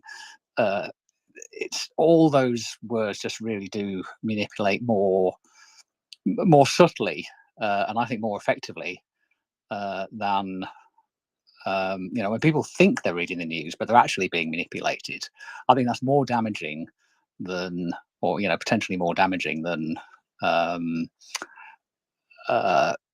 separating the two. Or you know, if you say, "Oh, well, this is opinion and this is news," it's the way that opinion is built into the phrasing. Essentially, that was really all I wanted to add. Thank you. Thank you, Curious Pete. That's a very good point, and it's certainly something to consider. Yeah, it's a difficult situation, isn't it? Prince Heather and I were discussing something last night, actually, a headline that we were trying to decide whether it was misleading or not, because the headline was actually accurate. It wasn't inaccurate in any way. However, there was more information to the story that could have been added that sort of changed the situation completely. So we were trying to decide, is that really misleading? I mean, I felt it was a little misleading because, as I said, if you have that extra added information, it changes things. However, like I say, because they actually were factual and they didn't put anything that's incorrect, that's a difficult line, isn't it? Do you want to come back on that, Pete? Yeah, absolutely. And it's often what people don't say that is, you know, part of the persuasion. I mean, a huge problem in, you know, a huge problem in what's dividing America right now is simply what stories people choose to cover. You know, it's not as if, you know, people cover news, but I've always considered it current affairs-based entertainment designed to keep your attention until the next ad break. And that's really what it is from a business point of view. And so they're going to present stories that make people feel good because they confirm their bias, that make the other side appear threatening. So they have that kind of instinctive urge to keep looking at the threat in the same way as if you're kind of, you know, going back to when we were sort of, you know, early mammals. If there's a snake appears in the grass amongst a group of chimpanzees, they're all going to stare at the snake because that's a survival instinct. We're naturally built to focus on threats to keep us alive.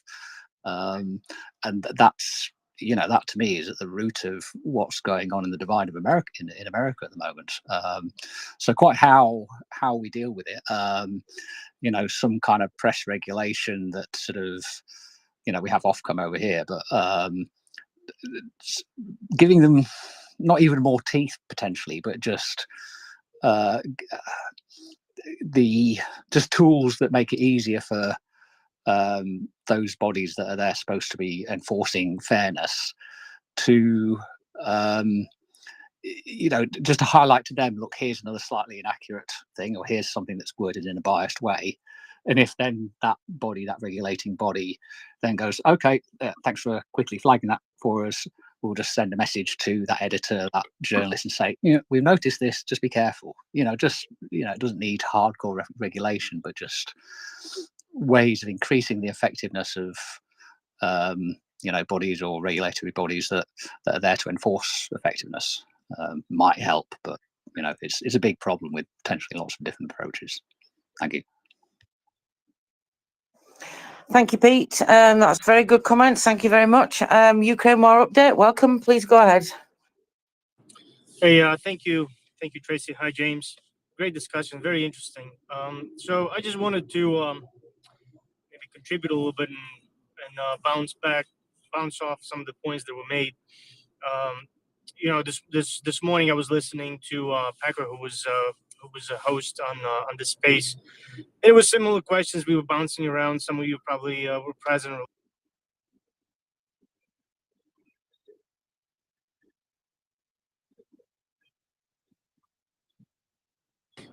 It was a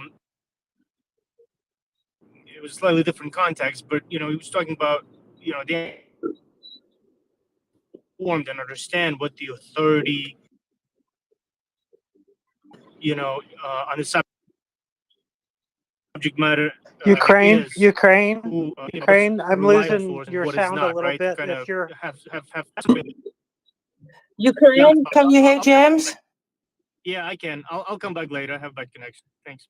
no, it was just your sound is just a little rubber bandy, kind of maybe walking away from the wireless or something. I don't know. Yeah, no, I'm in the same area. It's just a bad connection. I'll come back later. Thank you.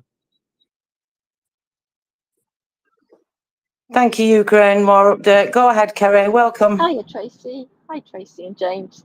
Nothing as such in terms of new information, but just a statement, I suppose, almost about the nature of the complexity of what we're facing with the various sources of media that we are party to. It has just ballooned in the last 10, 20 years with the expansion of the amount of platforms that are as such to a greater extent, internationally owned or not nationally the national jurisdiction starts to become a little bit incompetent when you're talking about worldwide access. So, obviously when we're in our own individual countries and you've got a variety of legislative systems and monitoring bodies that keep an eye on this sort of thing. But once you're working in a social media territory, it becomes way more complex. Plus, you have people at the same time, just like us, on here from all over the world. How you monitor that, I don't know. I like what Tracy was saying about her Facebook group, and the fact that it is on a medium like this. There have to be AI. There have to be ways that if you want to actually monitor and manage this sort of thing, you can build it into your mechanisms, you can build it into your coding. I think to not do so is a personal choice. And we do know that Twitter lost an enormous amount of its monitoring roles, as well as its technical capabilities. And I think that maybe that side of it, the construction of a company, its values, its structure to monitor this sort of thing is maybe the element that should be looked at. Just looking at, am I still there? The end product outcome. We lost you a little bit there, Kerry, but you're back now. Okay, so looking at the end product outcome, you're sort of almost trying to close. The horse has bolted, but if do we lose Kerry again?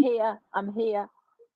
So yeah, you're trying to close the stable door after the horse is bolted. But if it's something to do with an expected structure that is in place within a company that offers these services and that has to commit to a certain setup in its monitoring, I think that's got some potential, because once it's released, it's very nebulous. It's very hard to manage. Just thought that's worth throwing in there.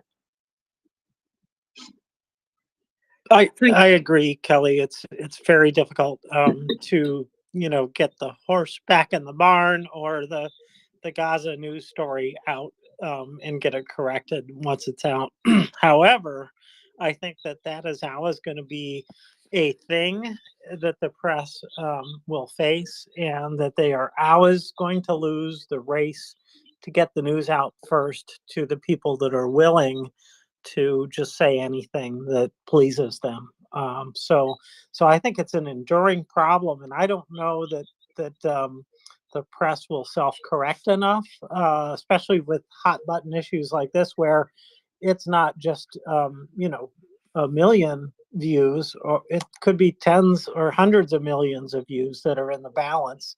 And that is like cheese to the mouse or whatever, for the press, I think. So how we respond, how we manage this is tough. I was kind of leaning in with Nina Jankowicz.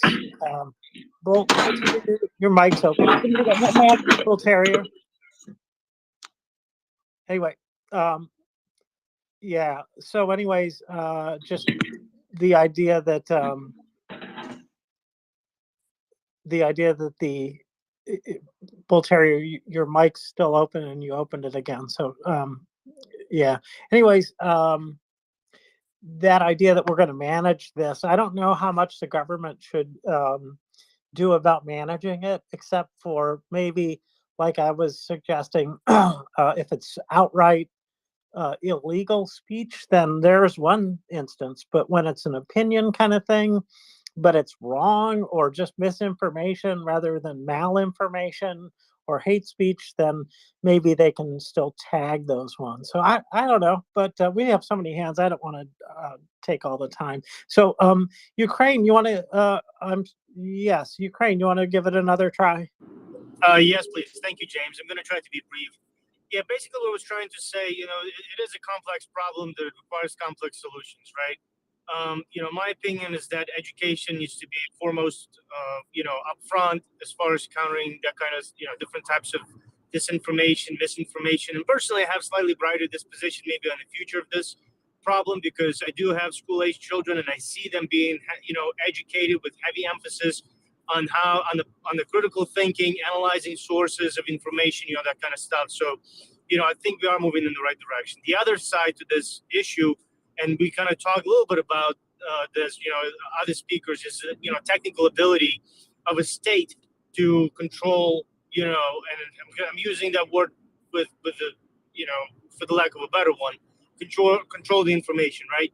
With that, I would like to expand just real quick. Like for example, Twitter, right? We discussed this. Twitter operates globally, right? But Twitter does.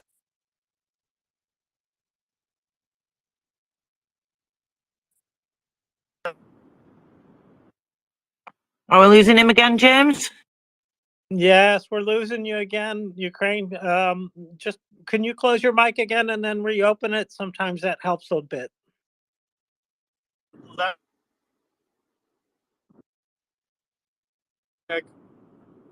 Better. Okay, bust. So with Twitter, right? They operate in different countries, but they have to follow the laws and regulations within that country, within that space, right? And this is something that James, you were saying, right? Who's going to be the guardians of free speech kind of question thing? Well, it's the people, right? In a democratic society. In Russia, it's Putin. But essentially, it is governed by the rules and regulation of a, political state, political borders that exist in the world. And, that freedom of speech, right, or degree of freedom or degree of control on the freedom of speech is governed by the people or expressed by the people through, through the means of government, right? And again, in a free democratic society, we have elections. We tell the government how we feel about different issues. We elect appropriate, leaders to fulfill what people want. We already have that kind of similar thing, right? Like, for example, in the States, it's NSA, National Security Agency, signal intelligence agencies, and things like that. They monitor traffic that's that is, digital or signal related, that kind of stuff, right? And they have very strict regulations and rules as far as who they can or cannot monitor, right? Because they cannot conduct surveillance on citizens of the United States, for instance, even if it's signal that's traveling from one country to another, and it doesn't matter what the individual is. My point that I'm really trying to get across is that technical means are there. We just need to have political will, essentially. And here's the biggest thing to remember. Here in the United States, we have a certain understanding of what the free speech is supposed to be like, right? Well, we can guard that from the outside sources, right? Something Russian Kremlin actually did in the early 2000s. They nationalized all the servers for the internet, right? They pulled some of the servers, some of the internet connections that were coming from Germany, and they made them physical connections inside Russia. That's how they control, internet information flow, essentially, right? Now, in a totalitarian state, it has, consequences, obviously, for free speech and all that stuff. But if you properly employ similar practice in a free society like ours, and say, like, listen, anybody on this side of the border, you are free to speak, and it could, there could be any country, right, based on their understanding of free speech. Inside, on this side of the server, talk whatever you want. These are the rules and regulations that we have as far as hate speech, blah blah blah, whatever it is, right? On the other side, anything that's coming in, that's when the state is responsible to say, well, hold on, you want to communicate. Awesome, come on in. But guess what we're going to do? And this is something you probably heard me say before. I am, I'm a big fan of the Foreign Agents Registration Act. I think it's FARA or something. It's actually existed since 1930s, I believe. It's been refined.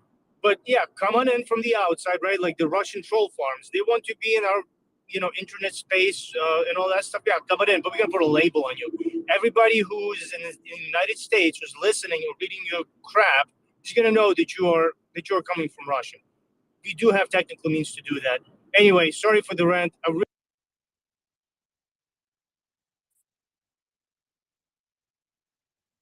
Well, you made it through the bulk of everything you wanted to Really say, appreciate except it. for the last 3 seconds.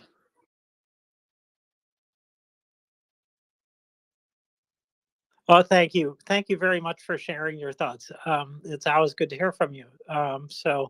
Let's see. I think, and by the way, I agree widely with what you said. So we've got Hendrik up next, and then G-Man. Yes, I think part of the problem that we have in the United States with the press is the press, in a lot of ways, is in bed with the government. In other words, what we have is the government officials in the House need to run for election often. And there's a saying in Hollywood that says, any press is good press. And there's notice out there that name recognition is a major factor on who gets elected. And so what we have going on is the press is combing Congress all the time for information and trying to get a story or trying to get a byline. And the Congress member, if it's more outlandish, he's going to get larger press, larger review, and more name recognition. It is a very, very difficult situation to be able to work with when basically it's all about re-election is being a major factor. And so I don't know how in the world, we could even begin to solve this issue with the leaks, with this and everything else that's going on. Yes, I think it is a problem, but I don't know if there's any real solution to this. It's a tough one, Hendrik. I think little steps are all we get, and a willing populace, one who is willing to take part in moderation, like NAFO, for example, really can be the secret sauce that could make efforts worthwhile. And so the people that make comments, the people that do the bonking, really valuable. And if that kind of technology and ability were spread to other platforms and expanded, then, and to some extent automated, it would be a very helpful thing. So if you want to come back on that, that'd be fine. Otherwise, fella. Go ahead, fella. Okay. Yeah, and I think you hit part of it with and you were, I think, more gunning at the journalistic integrity angle and doing actual reporting, not just trying to write clickbait. But I'm going to put a little bit of the onus on people, the consumer as well. And this is something I think that not doing is making the problem worse, because people should have the common sense and wherewithal to know that no, some high school dropout who recorded a pseudo intellectual 10-minute rant on YouTube is likely not better informed and doesn't actually have insider information that a CNN, Fox News, BBC, MSNBC, whatever reporter isn't going to have access to. And that kind of, I don't even know the best way to describe it, but that kind of mentality has crept into our society, and it's gone across oceans at this point, where we seem to give equal value, or not. Yeah, we seem to give equal value to just about any opinion that we hear. And people got to get a better filter than they've got now. And that's, James, you're talking about, how NAFO has been instrumental in combating Russian disinformation. Well, yeah, because 100,000 plus people got fed up with seeing nonsense pronounced and spewed all over social media and started clapping back on it. And, this morning we had news that War Monitor S and a couple other big Vatniks have decided to walk away from Twitter, or at least that's how it appears. They couldn't take the heat. And that's good. That's good. You've won when your enemy admits when they were wrong for ever opposing you to begin with, or just runs like a bitch. I'll take either outcome, quite frankly. I'm not picky. Back over to you, James, or Hendrik, if you want to respond. Well, let me just say this. I think you're right on. I think that the whole reason, that there's so much problems out there is if you're the New York Times, and you are once upon a time a source of authentication where everybody believed what you read, and you are now using clickbait. Why would I subscribe to your newspaper? I mean, I might as well look at the National Observer. Sometimes they get the stuff better than you do. So if we need integrity, and we need people the editors or the owners of this to look at this and to be able to distinguish between a heralded newspaper that I'm going to subscribe to that because I'm going to get the news, not opinion. And that what I'm seeing on Twitter is just hearsay or whatever have you. But this is not the case any longer. It is difficult to distinguish between Twitter and what's in the New York Times. And this is a fundamental problem in my view. Yeah, no, it's a self-inflicted gunshot wound too, because these newspapers have kind of done this to themselves. I'm a more conservative guy. I'm definitely right of center, and this is something that we've kind of complained about for years. And what we're seeing is kind of the cumulative effects of, as I think it was you were talking about earlier, pieces that should be in the op-ed section are being pushed out as mainstream news. And what it's done is it's turned a portion of the population to these sources, and they have done this to themselves. There you go. I agree. I think that has a lot of merit, and we should be looking for what solutions there are and how it helps Ukraine. And Tracy, back to you. Thank you, James. Yeah, fella, you made some really good points there, and something that jumped out at me, what you said, is about we have to all take responsibility for that ourselves.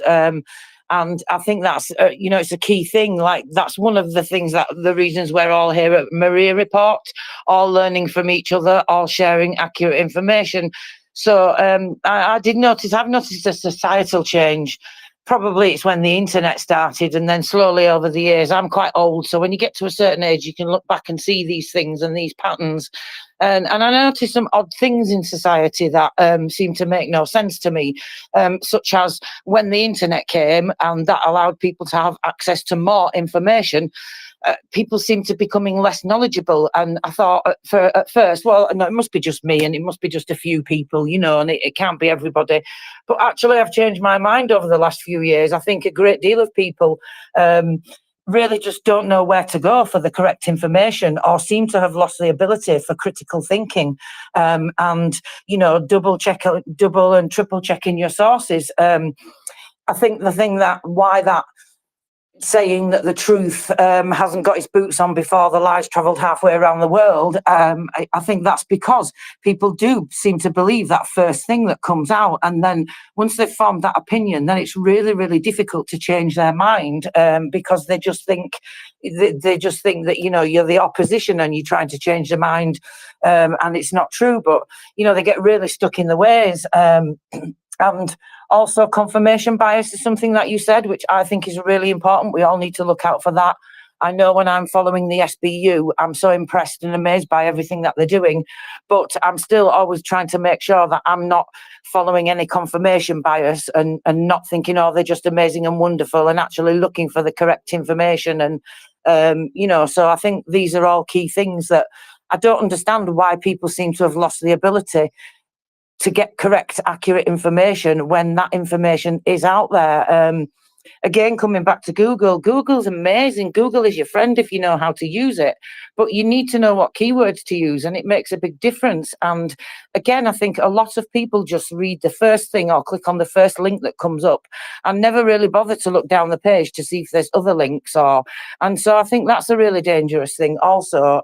But again, unless we can make these companies use these tools and these controls, I think we all have to take a personal responsibility for that and do everything we can. I know I've certainly closed my eyes to some of the nonsense and the conspiracy theories and closed my ears to it over the years and just thought, oh, well, just let them get on with it. But actually, that's really dangerous also, because those people that can be reached and can be then correctly informed, we're not even reaching them if we don't even try. So as difficult as it is, I think we all need to just keep doing everything that we're doing and double down, and keep sharing accurate information and keep sharing accurate sources, and just speaking to people in our circle as much as we can. What do you think, James? I think you said it pretty well. We have to keep doing what we're doing, which is identifying what the truth is, verifying the information that we get, and passing it on. And that's all I think that we can do. I think that government could do a lot more to improve the situation. And I would like to call on some hands. But first, G-Man, you put your hand down, but I wondered if you had your topic already sufficiently covered, or you accidentally put your hand down. Yeah, no. Yeah, there was something I was wanting to add, and it's based on the BBC and their Gaza hospital story and how wrong they got it. I saw an article in the article, funny enough, about this, and it was. I thought it was pretty good article that explained just how. Now it's written by David Herman, who I haven't come across, but he quotes a few people, and does this sort of how that the BBC how they got it so badly wrong. So, but it's maybe too much of a topic to go into at this point. So, Well, I intend to bring up that strike, whatever happened in the parking lot at the hospital, and the strike or supposed strike on the refugees heading out of Gaza or toward the Egyptian border, to Fabian Hoffman to talk about that. But I think it's a big topic. But G-Man, go ahead. I'll just read a little bit of this article. So to start off, John Ware was a distinguished reporter for the BBC for almost 30 years, and on Saturday wrote an excellent piece for the article. It's a different piece on the problems the BBC got itself into over impartiality, especially over its refusal to call Hamas a terrorist organization. Since then, the BBC has got itself into another much more serious mess over Tuesday's missile attack on the Al-Ahli hospital in Gaza City. The chief culprit, surprisingly, was the context on the BBC's news channel, presented by Christian Fraser, a fine broadcaster who has been at the BBC for more than 20 years. The context runs from 8 o'clock to 9:50 p.m. every weekday evening. I have to say I've never watched it. Fraser and the programme are both particularly strong on American politics, and the context will be a must-watch programme next year in the run-up to the US elections. I might choose other sources of news, but anyway, we'll keep going. Our last night's programme highlighted all the problems BBC News has had with its coverage of the current crisis in the Middle East. Firstly, too often BBC programmes have relied on spokesmen and women from NGOs and UN organisations, assuming that they are impartial observers. In fact, they rarely are. They emote about Palestinian civilians, but rarely mention Hamas or Islamic Jihad, and are never asked about what has happened to the huge sums of humanitarian aid which have ended up in the pockets of Hamas leaders, or has been spent by Hamas on weapons used to kill Israeli civilians. Secondly, there is an obvious problem with finding impartial Palestinian eyewitnesses in Gaza who speak good English. The producers of the context presumably thought they had solved the problem by arranging interviews with 2 Palestinian doctors. Both were understandably emotional, but not especially impartial, with the first speaking of Palestinian martyrs, a clearly loaded term. As Mark Regev, former ambassador to the UK and Israel's most articulate spokesman, pointed out, there is no civil society in Gaza, so academics and senior doctors are unlikely to take an independent view and criticise Hamas. To compound matters, one of the Palestinian doctors was not, in fact, an eyewitness and had merely spoken to a fellow doctor on the phone. Amazingly, Regev was the only Israeli spokesman during the programme, but there were quite a few people from humanitarian relief organisations, as well as 2 Palestinian doctors. They all blamed Israel for the attack, despite the lack of evidence. I need a pause at this point, and maybe go to another room. Just give me a second. Thank you, G-Man. Yeah, come back when you're ready. Okay, so I'm not sure. I think the order of hands now was Hendrik and Dryfly. Please go ahead, Hendrik. Well, actually, Dryfly was first, but I'm not going to say much. I'll make this real short. When the internet started, okay, the results that came up was very varied. But right now, Google monetizes who comes up. I believe this is correct. First on the results. So if you're a newspaper trying to sell subscriptions, okay, you're going to make sure, or you're going to try to make sure that you're going to pay Google to have your results come up first. So unless the consumer knows this, that it's fact paid for to get that up, he's completely unaware of the other sources out there. And I think this is a problem, the monetizing that the newspapers are paying to have their information spread up, and even when it's completely incorrect. Thank you, Hendrik. I'm not sure if that's correct. I know Google did used to be like that, but I thought there'd been some changes a number of years ago, but I'm not 100% on that, so I will have to find out more about that. Dryfly, sorry I got the order wrong. Welcome, please go ahead. No problem.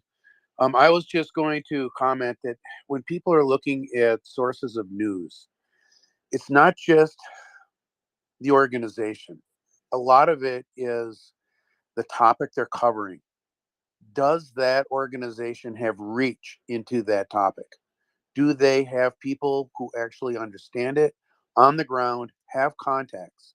So when you look at a US news outlet like CNN, which is international supposedly, but in reality, in the last few years, has pulled back so much due to cost of keeping people out in the field.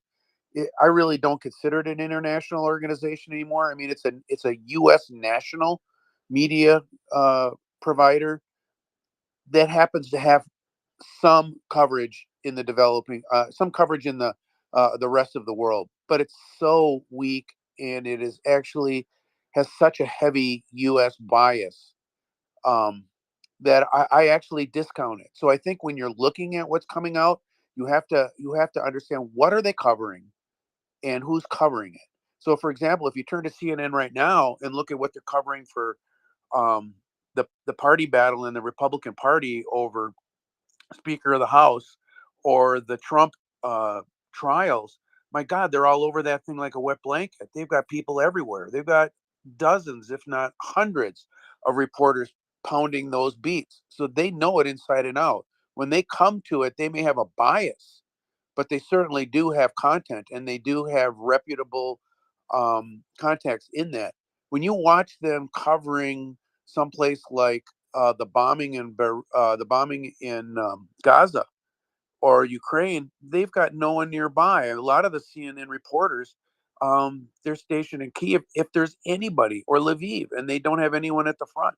So when you turn to them and expect them to know something, they may be going to the same clickbait we are, or at least talking to the same people who are providing content on internet through Telegram or Twitter or whatever. So you really have to look at it through a couple different lenses, not just a simplistic, can you trust them or can you not? It really is, what's the story they're covering. Now, do average consumers of media are able to do that? Well, not easily, but we've got to train ourselves to do it. I mean, it's not something I learned how to do, but I've had to do it because I've seen so much bad coverage. And then I start digging a little deeper, and I don't always get the answer, but I do realize that some of these big voices, like the Times, like Wall Street Journal, like CNN or Fox, they don't have it either. So it's just really, really, really hard, and we just have to be better consumers. But look at the story they're covering, not just who they are, because if they don't have the people there, they're not going to be able to cover it well, and you just can't trust them. And I'll listen. Thank you, Drively. Yeah, you made some very good points there, actually, because I think that is true. It's about the story. It's what they're covering, because they're not getting every story incorrect, are they? In terms of the Gaza thing, though, I think really, how hard is it to just wait a little bit and say we don't really know what's gone on? We know there's been an attack here, but we don't know the details. I mean, I keep coming back to this 500 dead people. I mean, it's just makes no logical sense that they could not have even checked that in that short period of time. So, I mean, how hard is it for that fact to occur to you? I mean, these are intelligent people that have been to university, so they've got more qualifications than I have. And if I can that thing comes to my mind, it makes me wonder. And then also, I think you have to consider that these same people that have done that are also the same people that are not willing to accept the what's happened in attacks in Ukraine, for example.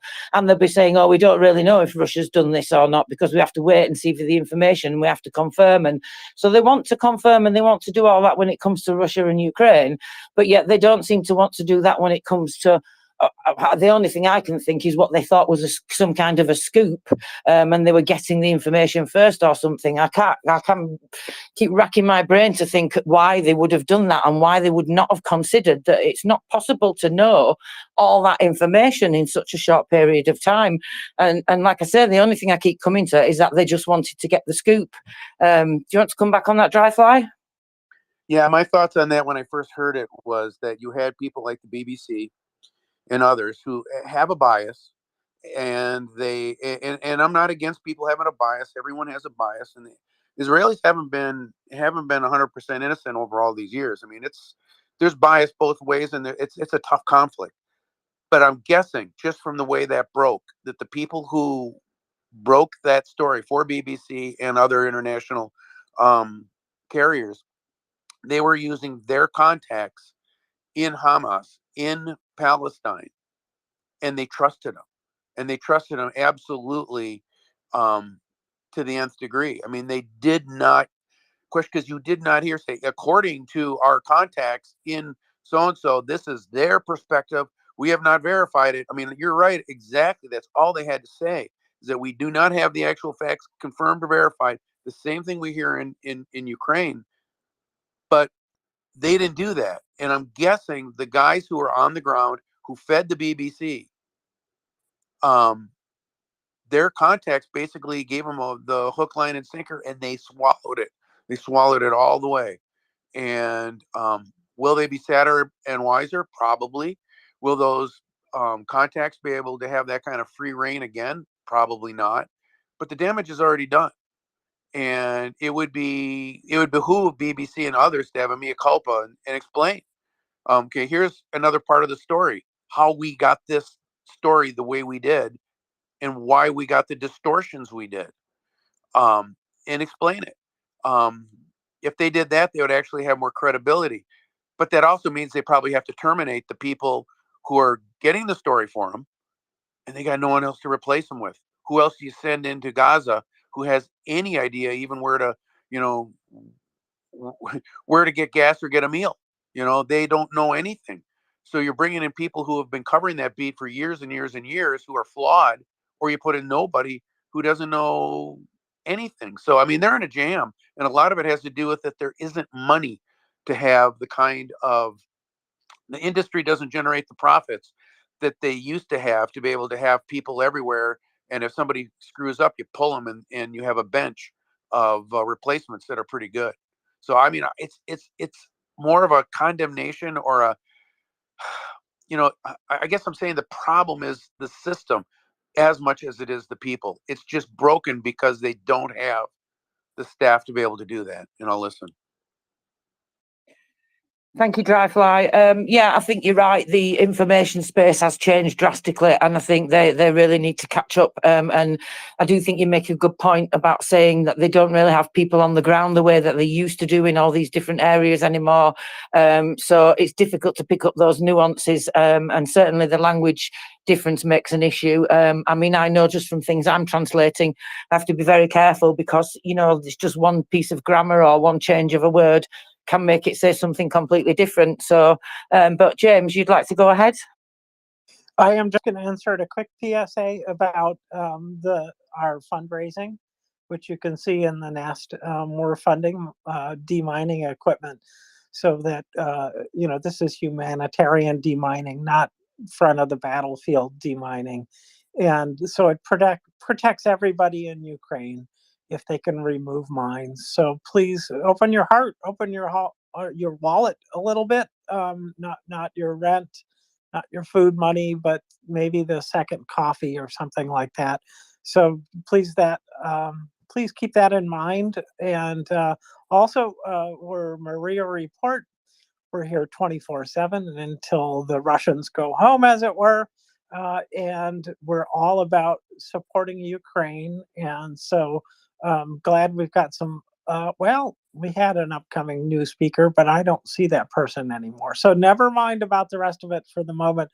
Beneficial, wasn't that a good interview with the team the other day with Sir Shaggy? That was a lovely book. I put my order in. What do you have to say, Ben? Yeah, thanks. I think Chris and was really very interesting. How he takes the photographs and the way he has to really to get around the country, make friends with people, to get their trust. I was really glad that he came on, and the other ones. So I just want to mention something about the media business. I've been in the media business for a long time on all different sides. And right now, I think it's a lot different. Obviously, everybody thinks that. But one of the things I want to bring up that most people haven't really talked about much is the algorithm, which we all know about the algorithm on Twitter. But basically, most people get their news through algorithms now. And we talk about the New York Times and the Washington Post. They play, and they're very important. I'm not saying they're not, but by demographic, when you look at demographics, basically, almost everybody under 30 is getting all their news on their phone, and it's being served to them through their feeds, and and that's going to change because of what's going on in the changes in the platforms. And then people over 50, and I'm talking about the United States, I think then, because in different countries, it's different. Telegram is very big in places like Ukraine and Russia and the Middle East. And, and so it depends on the country and the platform, but by the country and the demographic.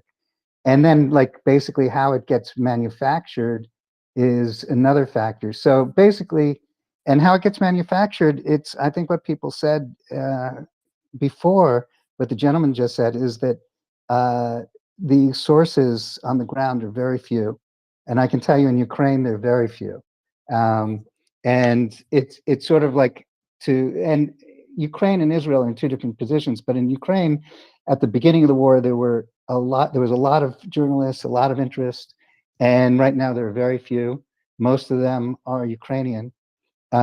Whenever you walked across the border, almost any time you crossed the border at the beginning, there was like a news crew from somewhere going across the border from Poland to Ukraine, like Polish. I remember I bumped into reporters from journalists from Spain, from Japan, from Korea.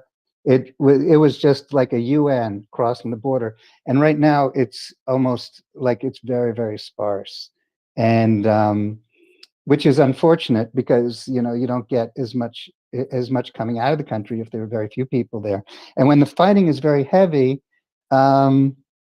In Ukraine, a lot of the big organizations don't allow their journalists to go to the heavy, where the heavy fighting is, and that's where you see mostly the Ukrainian journalists. And so a good deal of the journalists is like the ones that we have here in MriyaReport are sort of homegrown.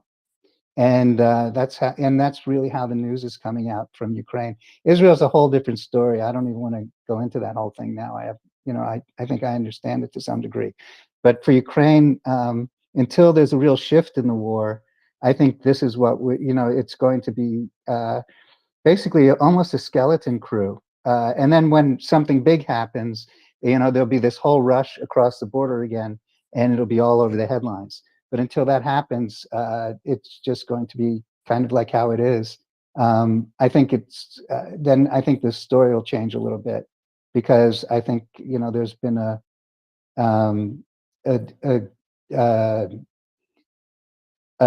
parallel between the genocide in Ukraine, or the attempted genocide in Ukraine, the attempted genocide of the people, the Jewish people. But so I just wanted to give you my thoughts on sort of like how things come out of Ukraine at this time and over time. So thanks a lot. Thank you, Ben. James, did you want to come in here?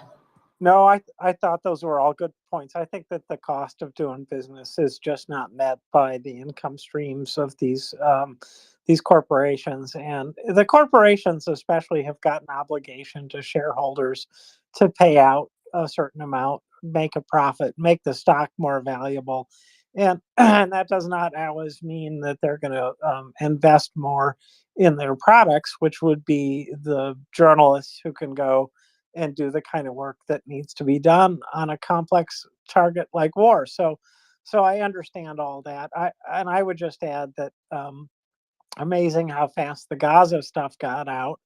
But then it's like, okay, somebody just shot down 3 missiles, right, that were cruising toward Israel, and they just kept running a different version of the Gaza story again and again and again, and it wasn't reported later in Apple News aggregation, and then it was not the top story or anywhere near it. So, there's some kind of built-in biases that maybe are there because of the structure of the industry, but I also think that there are biases that are built into quite a few of the people who are in the industry, and it shows. And it's also striking when the UN is quickly, or an official at the UN, let's say, because I don't think it was an official statement, about kind of parroting the comment about the Gaza hospital So, you know, biases come out at times like this, and it's just a darn shame that we can't do anything much effectively about that, except you know, push out the truth and bonk the falsehoods. Yes, bonk the falsehoods indeed. That's what we have to do, James. We have to keep on doing that. I think as well that they should be made to, when they have to print retractions or when they have to correct things, I think that, you know, they just always put these down in small little places, or they just put it once and, you know, they don't highlight it and advertise it and try to market it the same way that they've done the story. And I think that they should have to have the same intensity of getting that information out there as they do when they're trying to get the scoop on the story. You know, that's one thing that I look for. And talking about confirmation biases is, you know, people that think they know it all or have all the answers. I've always found throughout all of my life the most intelligent and knowledgeable people very often tend to be the most humble and are the ones that are saying, look, I'm always learning, I'm still learning. I mean, look at Chuck Farrer. He comes here and how much knowledge that man must have in his head. He's like a walking encyclopedia, isn't it? But yeah, he's so humble about it, and he's always willing to listen and to look at information and double check. And if there's something incorrect, he's happy to change that. And I think that's an important quality, because we are only all human at the end of the day, and we do all make mistakes, even sometimes with the best intentions. So I think it is very, very important to print those retractions in large, prominent letters and prominent adverts for people to see. Another thing that we can do here is that we can complain. It's a very British thing to complain. I don't know if in the rest of the world you know this about us, but we joke about ourselves in this way, because if you're British, you're very good at complaining. So we're good at writing letters and moaning. So have a good moan, like James says. Be polite, you know. Don't be horrible. Don't be mean. Just make your points, bullet points if necessary, point out your facts, just tell them you're not happy and you don't think it's fair that they're not printing a retraction, or you don't think it's right that they're not having accurate information. I think if we don't all complain, nothing's going to change in that media space. So I do think it starts on the ground with us, unfortunately, like many, many things do. What do you think about that, James? I think it's a very good point. My method with Apple is that I've been taking screenshots of what's on the screen and then commenting on it and tweeting about it, which I don't know that has a big effect, but it's better than me just sucking up the disgust and you know, digesting it myself. I'd rather them deal with it, and maybe it will have impact. I called them out. I think 3 times over the last like 36 hours. So you're absolutely right. It is part of what we can do, and that's where I like to keep things, is to, you know, what is it that we can actually do, and we can encourage others to do things, but what can we do ourselves is probably the most important thing. So letters, comments on the internet, saying, isn't it ridiculous that they didn't ask the why questions? Why would Israel destroy their links with all these countries around the world to bomb a hospital? Why? Why would they do that? That'd be stupid. So, yeah, that's my thought on it. Oh, that's a really good idea, James, actually doing that with taking the screenshots and stuff. I never thought of that. I do tweet them sometimes. In fact, I tweet the BBC and Sky News quite often to make complaints or alert them to things that I think that they should be covering when they're not covering. You know, maybe they're covering some frivolous thing in the UK when there's really something serious going on in Ukraine, for example. So I like to tweet them, because I think, like you said, I don't know if it's really getting any traction or if it's helping. But I certainly know that when you tag them, that they have somebody who's monitoring their social media account, whose job it is to do, who takes note of those things. And I think even if you only reach one person, James, then it's really worthwhile what you've done. So I think that's a really good idea. I'm going to use that and start taking some screenshots too. Thank you. Shall we go to beneficial? Yes, please. Thanks, Tracy. Thanks, James. Well, I think, it depends on what audience you're interested in, and one of the important audiences for the Ukraine war is the people in the Biden White House and the people in the Congress who are making very, very important decisions. It's a very small group of people. If you think of it on a global scale, it's really only like a few hundred people, even less than that. And I think that that's why in the Washington Post and the New York Times, they see what's in that. They read the polls, and there's constant polling. But I think someplace like Maria Reports is actually having some sort of impact, and what goes on in Twitter has impact, because when you see John Spencer on CNN, and Chuck is on TV, and a number of people that are journalists, they listen to what's going on here, and sometimes what the discussion here ends up being in some article somewhere, somewhere else, or online someplace else. And I think it does have an effect, and it can have an effect.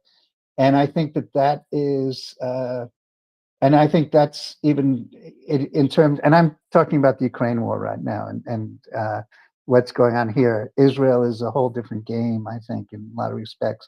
But because there's so few voices, the voices here actually, and the discussion here actually have a bigger effect than it would in a different forum, like what's going on in Israel and Gaza, when it comes to Twitter and the online world.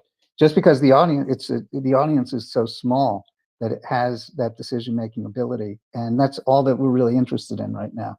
And that's really what makes a difference, is how fast weapons get to Ukraine. The war keeps going on, and I think that what happened. We'll see if the Biden people end up following through. But yesterday, when Biden tied Ukraine and Israel together as far as the funding goes, and saying they're both in the same fight against the same adversaries. That's a very important message. And so I think that it's like this is a small group, relatively speaking, but it has, I think it does have people who listen, or can listen. Sorry. Thank you, Ben. Okay, so we've cleared the hands, and it's been a fantastic conversation. So thank you, everybody. I'm just going to change the subject slightly for a moment now, because we're coming up for a co-host change, and we're also having a guest. Now, unfortunately, our Senate, who was going to be coming as our guest, won't be able to join us this evening. His unit is busy. Our Senate and his unit are the people that we're raising funds for the metal detectors for mine clearance. So he was supposed to be joining us this evening, but his unit is very busy. So let's all put our thoughts and prayers out there for his unit, because they're obviously clearly doing something very dangerous. However, War Doggo's still going to be joining us. He's our special guest and very good friend of the space, and he's going to be talking to us about the fundraiser. And War Doggo also always has great information and great insights too. So please join us, retweet the space and retweet the guest card, and then everybody knows that War Doggo's coming up to speak to us. We've said already, it's a really, really important fundraiser. Is this probably the most important that we've had? So if you can spare some money, please consider making a donation, because we need to help Ukraine get rid of the mines. We cannot have it where it's going to take 10 years or more to get rid of these mines. We can't have people's lives being at risk, children losing their lives. Everybody losing their lives. Somebody dies every day, especially in Kharkiv area. More often than not, it's somebody on a tractor. So, farmers are trying to plough the fields. Somebody stepped on a mine today and died. A couple of days ago, 2 children died. So every day this is happening. So do please consider making a donation if you can. And War Doggo has joined us on the panel. Welcome, War Doggo. It's wonderful to see you. How are you today?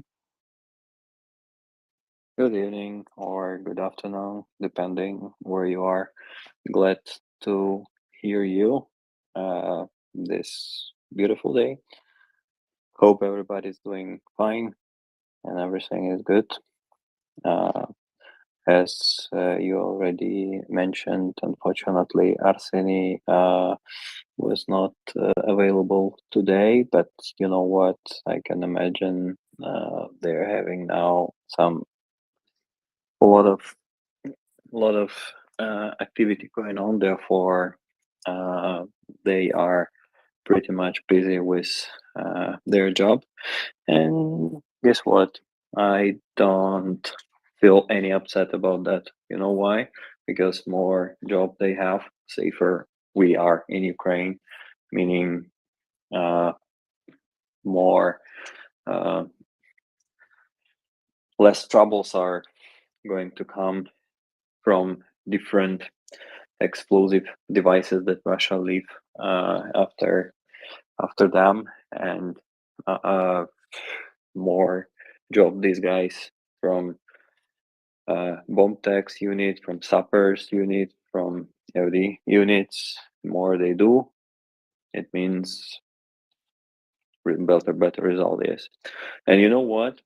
Let's make them even. I've been thinking, let's make them even more busy, providing much more equipment that they would be doing their job with. These days, many try to help with different items that Ukraine requires on the ground in order to do a job better. I see David is listening, and some of his friends like Gaz are bringing some important stuff to Ukraine related to the mining. Many people do important stuff. And I was thinking, let's make these guys from the emergency rescue services even more busy with new equipment coming. Another equipment coming, because we are considering for this donation project, considering the military surplus items that are used but absolutely fine working, those items that were already provided several times by different friends of MriyaReport, and we were highly advocating for availability of these units and helping them to get to the right hands doing the right job, like in Special Force of National Guard, like in different armed forces units, in emergency rescue services. Already you could see those videos in MriyaReport tweets, and you see these days under this fundraiser photos and videos of different people doing the mining. Those are exactly the items of equipment that were earlier provided, helped by two different units, sappers from different units, from National Guard to emergency rescue services, and that are working on Ukraine's better safety, because it's not a secret, it's not a surprise that Ukraine is probably the most land mined, sea and rivers mined surface now on the globe, and kicking Russians out of territory of Ukraine, that Ukrainian armed forces and different any military formations and organizations are doing so, is not 100% solution of the problem. Is the biggest solution of the problem, the best solution to the trouble Ukraine is now. But after Russians, there are still a lot of mines that requires a lot of efforts and attention.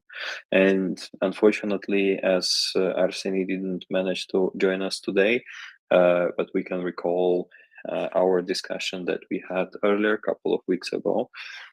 They were joining us, and what Arseny been telling during the interview was that they consider the mining as their lifetime project.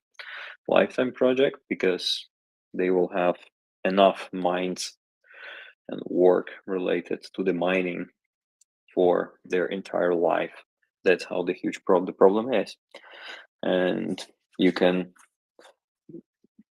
easily say that the investment in bringing the mining equipment is long-term investment in the sense that of like it will be serving its purpose for many years to come, because this is type of the equipment that is highly needed among the others, and this is the way that I was thinking to tell our dear listeners related to this fundraiser, to the demining equipment in particular, and why it is so important to bring that items to the right hands, doing the right job in Ukraine.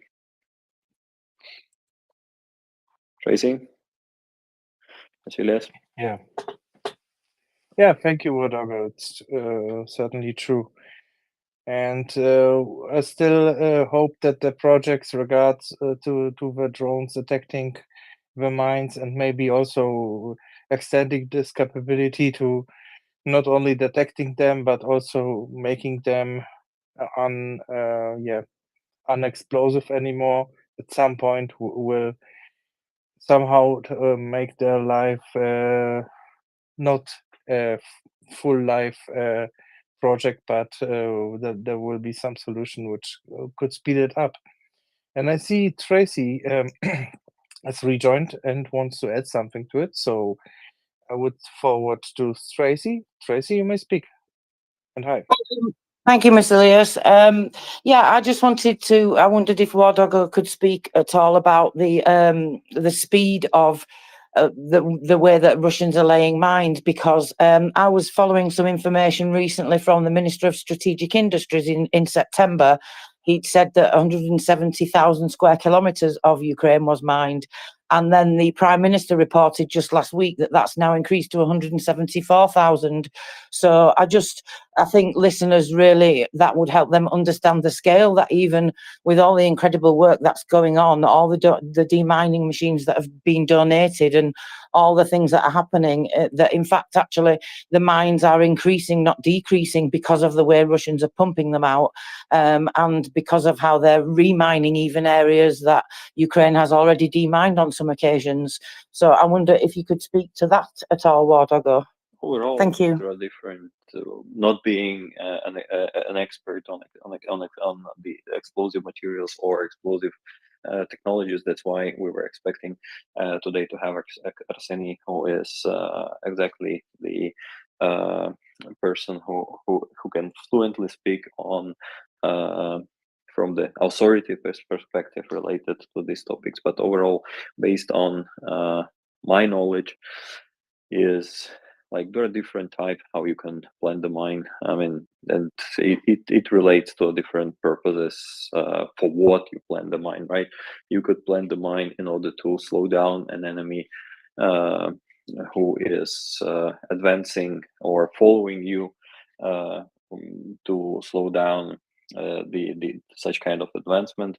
That's what we were seeing Russians doing when they were retreating from many areas, based on the gesture of the goodwill in Kiev area, in Kharkiv area, in many other places where they were pushed out, and because of the because of the inability to sustain a large area occupation, they were retreating.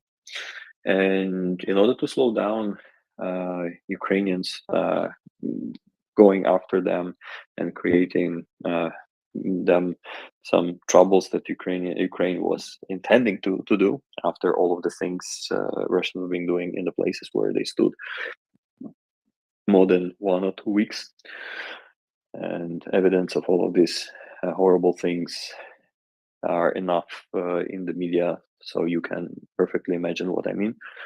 yes, they were making the minefields and minefield engineering constructions that were intended to slow down the advancement of Ukraine after them. Another element that we see on the south of Ukraine and east of Ukraine is related to the minefields that are part of the fortifications that are designed in order to slow down Ukraine's advancement in the offensive operation. That's the so famous maps that we all see in the media related to first line of defense, second line of defense, third line of defense, or a different interpretation of the Russian defense lines on the south and the east of Ukraine. And that is actually where mines are also heavily used. And you can imagine that in order to advance in such environment, like we've seen many videos, and I'm sure you already seen many of them. Some of them I've been posting also on my Twitter account, related to how the assault operations of Ukraine are going, like 3rd Assault Brigade or 47th Brigade or any other brigade, how they are breaking through the Russian defense lines is actually first. What needs to be done always is the mining. That's why the mining is so paramount important. And what relates to the demining of, like, civilian demining, what we were discussing, what is the difference between the mining operations during the offensive, and what are the mining operations during the related to that civilian demining, civilian infrastructure demining in already liberated area. So you can imagine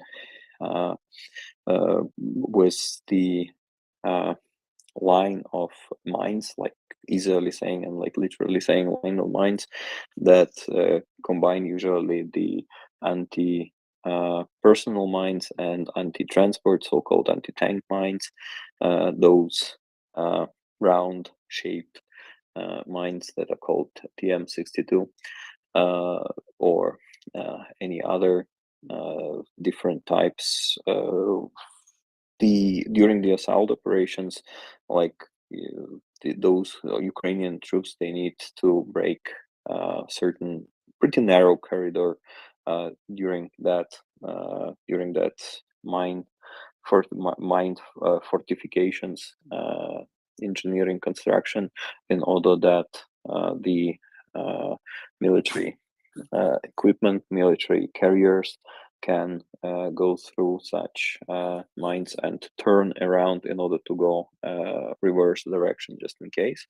So you can imagine, like, narrow line that needs to be done as part of the operation. But when we speak about the civil infrastructure, the mining in the liberated areas, so there is like much more how to call it, different type of the demining needs to be done, as we were discussing with earlier on the space with the mining experts. They were explaining, first of all, there is a focus to trying to preserve as much as possible the civil infrastructure, like buildings, like property of people, unlikely like in military operations, where safety of the soldiers is the first priority, and kicking out enemy as the second priority. The civil objects usually are different type of mining that requires a different type of approach from those. I'm telling this not from like my personal skills or something like that, but what I hear in the discussions with different experts and what we've learned together already in the space from a different discussions ongoing. But overall, mining mines can be placed from artillery, rocket artillery, such different rocket artillery systems can hold can have capabilities in order to set mines remotely, and different type of mines like anti-transport mines, anti-personnel mines, this famous PFM one, like leaf look like mines that are anti-personnel mines that uses the liquid explosives in order to as the operational explosive element of that mine. They are like the whole projectile of let's call it, I don't know, the proper word is missing. I am missing just a proper word in my head. The artillery rocket contains just the significant amount of those mines that are like spread on the territory in a random remote manner, and this is the way how significant territories can be simply mined in the remote way. In the remote mode, same consists for any type of majority of the types of the mining. And another different type of the mining is related to the water objects mining. You probably have seen in the media many evidences when civil cargo ships following some certain directions along the sea coast were catching the sea mines that Russia has been placing in the sea. And another similar type of problem among the others is also on Kherson area, Dnipro and different rivers around Dnipro, where Russians are putting the anti ship mines that are usually anchored to the bottom of the river, and they simply don't have to do the activation mechanism if my memory doesn't fail me, and they simply thrown to the thrown from the water when during some period of time, and they just people they find them on the ground activated and active. It is pretty much dangerous. That's why mining, answering your question fast and easy, mining is much faster than demining, unfortunately. And unfortunately, much more resources are needed in order to demine the territory comparing to mining the territory. And you can imagine that in the course of the military operations, in the course of the war ongoing, Russians don't do any kind of maps where they mine the territory, and obviously those maps are not available for those who are doing the demining. That's also complicating the story, as we were discussing earlier with the experts related to this area. That's the complex, and that's why Ukrainians help on that. Thanks. Wodo, I have a very quick question for you while we are waiting for people on the panel to raise their hands. And We are discussing mines which are of the heavy sort, which are buried probably in the ground, anti-tank, anti-equipment, and potentially anti-personnel mines.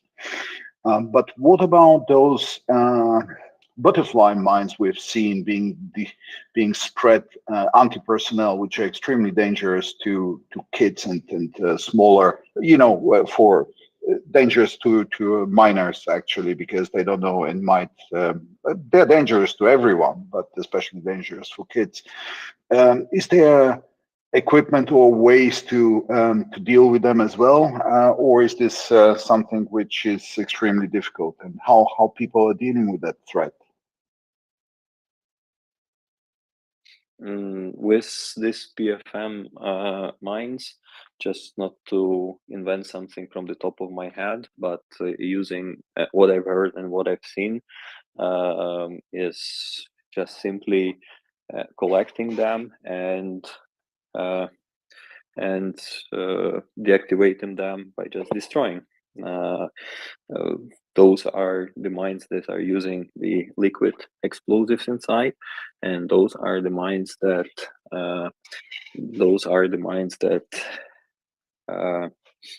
how to call it?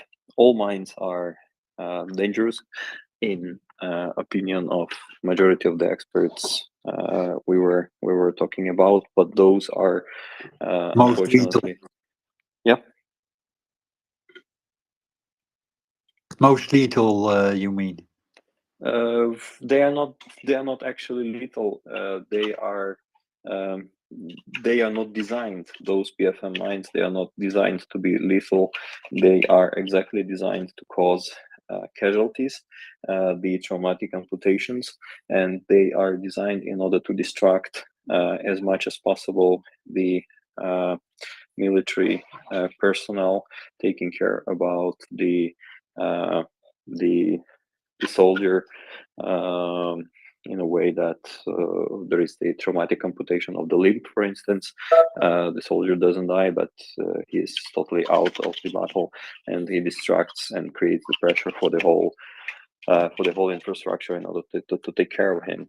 And unfortunately, this is those mines are spread from many type of different equipment, and they are the most massive one possible to spread in the remote manner, in a way that pretty significant territory is polluted by those mines. So we've seen many videos of farmers, how do you imagine the device that you harvest apples and plums in your garden in recently in the autumn, so kind of catchers or catch, how to call it, for the fruits that you take from the trees where you cannot get by yourself on a long stick. That's exactly how farmers and villages and like citizens, villagers, they are just trying to remotely grab of those PFM mines, knowing that they're dangerous. They are initiated with the pressure when you squeeze or you step on the mine, and its working pressure is enough just to how to call it, not only stab but to squeeze probably the mine in order to get in trouble. So knowing that, they are just accurately grabbing all of them and trying to take care of their own backyards and their living areas. But this is happening not because they are so happy doing so, but because people are they're missing a lot the mining infrastructure and efforts, and that is why it was not always enough of people doing that job, even that those people are busy doing what they do, and Ukraine needs much more of those people doing the right job, and much more hands, much more equipment, much more technologies, and that is why the fundraiser that we have with MriyaReport would really help to give the right hands, the right equipment to do the right job. Thanks.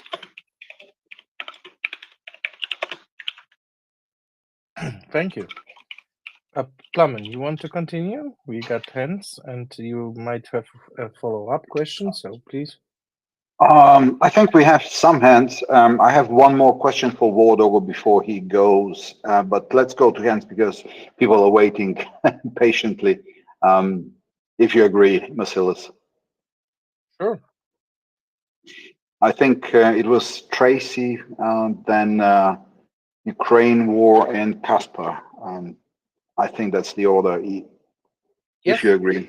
I agree. Okay, Tracy, please go. Thank you, Plowman. Actually, I didn't even realise that I had my hand up, so I do apologise. But it is a good opportunity, I guess, to say that I think it's really important that we help everybody help as much as they can, because the more of these, and I have to make a correction. One of our very nice backroom people has told me that these are actually mine detectors, not metal detectors. So I apologise for getting that slightly incorrect. But yeah, I think given the level that I was talking about and the speed that the Russians are mining, the more of these equipment that we can get to people, the better. And I guess everybody understands that. But I just thought it was really good information to bring to people, and to really show that this is why it's so important that we get as many of these mine detectors to the unit as we can. I mean, it's too ambitious to think that we could get them to everybody, but wouldn't that be wonderful if we could just get one of these to like every single unit? Because we know that the Russians booby trap really horribly and deviously and sneakily as well. And I think these are very good for that, because they're very good for finding mines in difficult to move around areas and that type of thing. So just thank you for giving me a chance to add that. Our pleasure, Tracy. Thank you. So, Ukraine war. Please go ahead. Hi, Plowman. Thank you for providing the opportunity to speak to the people, to your guests and the panel. Hi, Bordogo, everybody else. So I just listened to Tracy. Now I have another question that I want to ask. So if that's okay, maybe I'll do three. And I apologize if they were already answered, because I wasn't listening from the beginning since Bordogo came up. So question number one, what's the difference essentially between the mine detector and the mine detector? That's something Tracy just mentioned. The second one that I have, are there certain mines that are easier to deal with than the others? Types of mines that are being deployed, or that were deployed by Russia, in terms of demining activity, and is there any significance to? Is it deployment strategy? Is it the quality, quantity maybe of those mines that would be easier to deal with versus those that are harder to deal with? And the third one, if I may, the role of civilians they play, if any, during the demining activities. Thank you. Related to specific this mines and like military engineering equipment, I would wait for any expert to give the expert feedback. What I can tell you related to the civilians, look, when the best efforts, the 24/7 job that different experts are doing in demining Ukraine, is these efforts are not enough. What people do, they actually start learning what demining is, and yesterday's farmers, yesterday's teachers, yesterday's engineers, they take the minesweepers, mine detectors, and they try to make their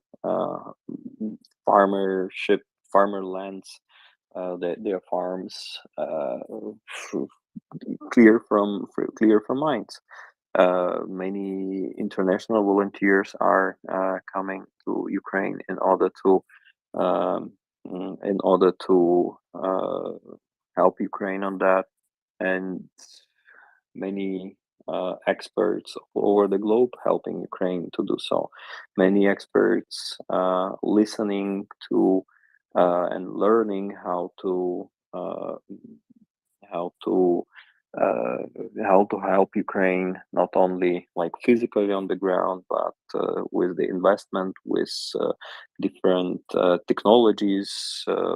Ukrainian universities are trying to invent different, how to call it, not so expensive equipment that helps using the existing infrastructure and type of farmers equipment and technique, farmer how to call it, transport to adapt for the mining operation. So it's like there is no other choice other than learning the topic and minimum to be aware about the danger of the mines and explosives, and in any unknown in case of any unknown object is found, immediately calling the emergency rescue service and leaving professionals to make it. But you've seen many videos where people go for the trainings and they help emergency rescue services to clean the land by using the equipment and helping their land to be clear from mines. On one mines different than the others, like if I recently saw a video when the expert was explaining about the TM62 mine. It has this plastic cap as the initiator that is initiating the mine, and this plastic brown cap usually, as majority of the things in Soviet Union, it was literally done from crab and sticks.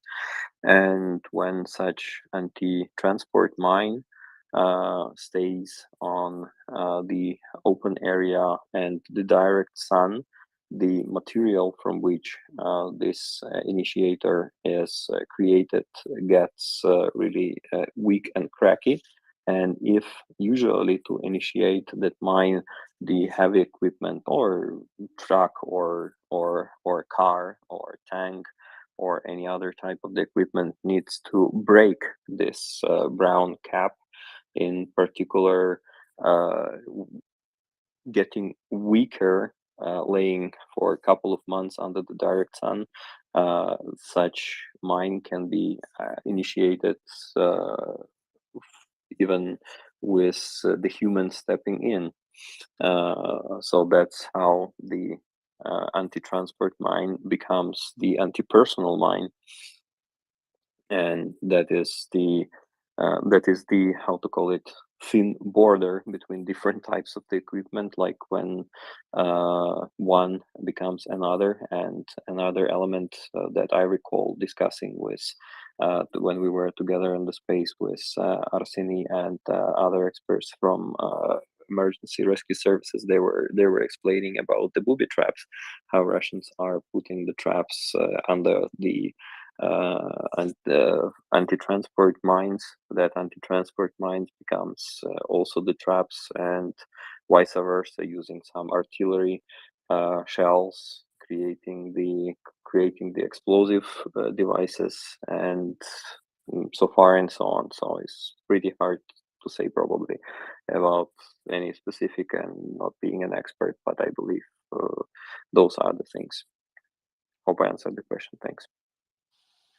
Thank you. And we have still a few hands up, and I have also a question which I would like to ask later on. Let's go with Casper because he was there before, I think, and I hope that Tracy didn't raise her hand on mistake this time. Then we will follow up with her. And thank you, Casper. Yeah, hello. I had an idea where you could address for finding more. In my acceptance, mine detectors are also metal detectors. Basically, I guess is the same. If it is the case, I would suggest checking with the universities, especially history universities, which have archaeological departments. Maybe they can take it not only as a humanitarian aid, but I'm sure there will be a lot of new stuff found in the Ukrainian land, which can contribute to the historic puzzle. Also, there are metal detectorists, like people that do it as a hobby. Some of these people can have more than one, and they might be willing to give it for a good cause. The only question is to reach them. That was my 2 cents. I know cases from the First World War when leader of the certain unit of army decided to dig a trench where he knew there might be some Roman Empire castle, and he was right. He found it. So it was kind of pleasing your hobbies, pleasing your interests but also combining it with the strategic needs of the state. That's it. Go on. Thank you. And I don't know, War Doggo, how much maybe this metal detector connection might and archaeologic stuff might drive you into response. Do you have anything you would add to this, or is it like not very helpful right now? In fact, the military purpose equipment use and civilian equipment use, they look similar, they function similar, but the scope of its capabilities is totally not the same. That's why majority of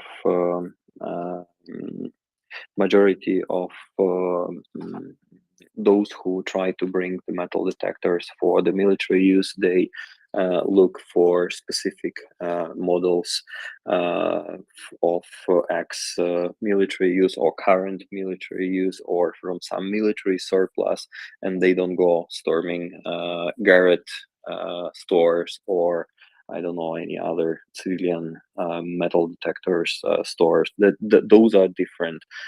Despite the fact that on the video it may seem just beep beep beep beep beep, this PPP is totally not the same. This beeping looks similar, but in fact the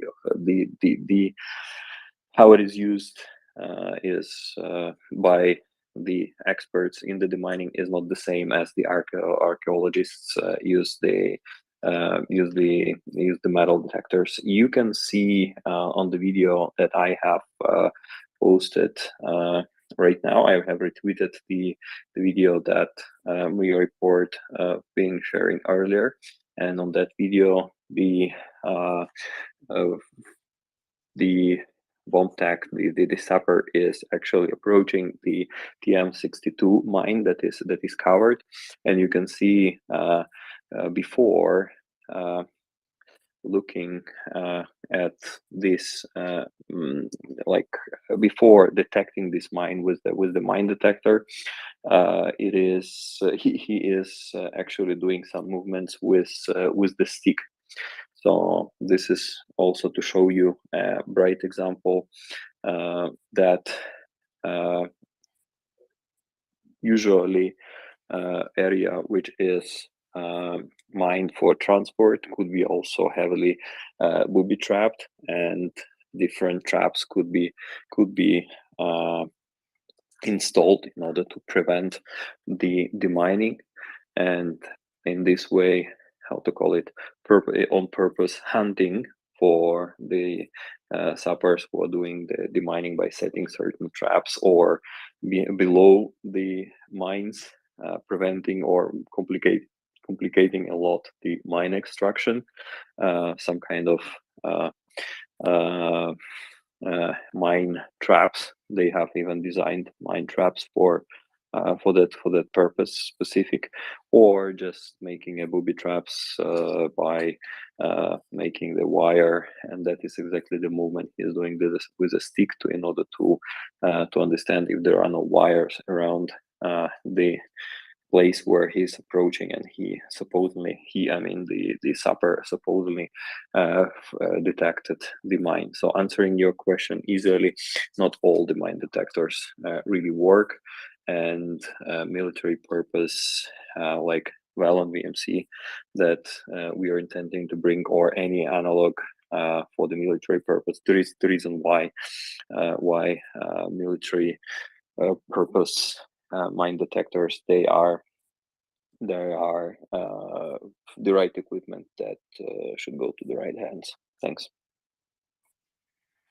Thanks. And if there is no follow-up, Kasper, thank you for your suggestion. And I also do not know a lot of those things, but I think that signature which is detected would be probably a little different, because it's not only metal, but of course it has quite an amount of metal in it. So we would need an expert in this.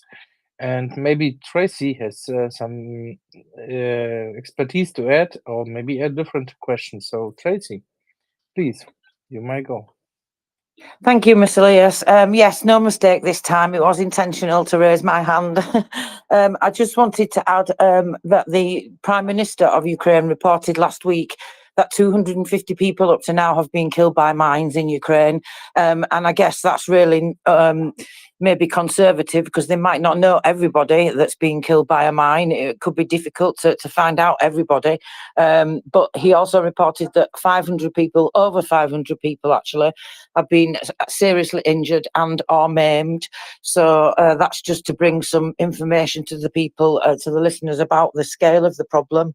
And also, one of our wonderful people in the back room has sent me some information in the difference between the mine detectors and the metal detectors. So these mine detectors use electromagnetic technology used for locating and concealed and buried mines. The machine works very similar to a hobbyist metal detector, and it functions by indicating the presence of metal by giving a signal when it passes over something different from the ground in that general area. So it's using an electromagnetic signal to be able to detect the difference, not only just to detect the metal, but to be able to detect the difference in any other materials. So if you're just basically all in soil in a field, then anything that's different to that. So they're much lighter and much more sensitive now. And they produce a time-varying magnetic field, which in turn induces currents in various conductive objects in the ground.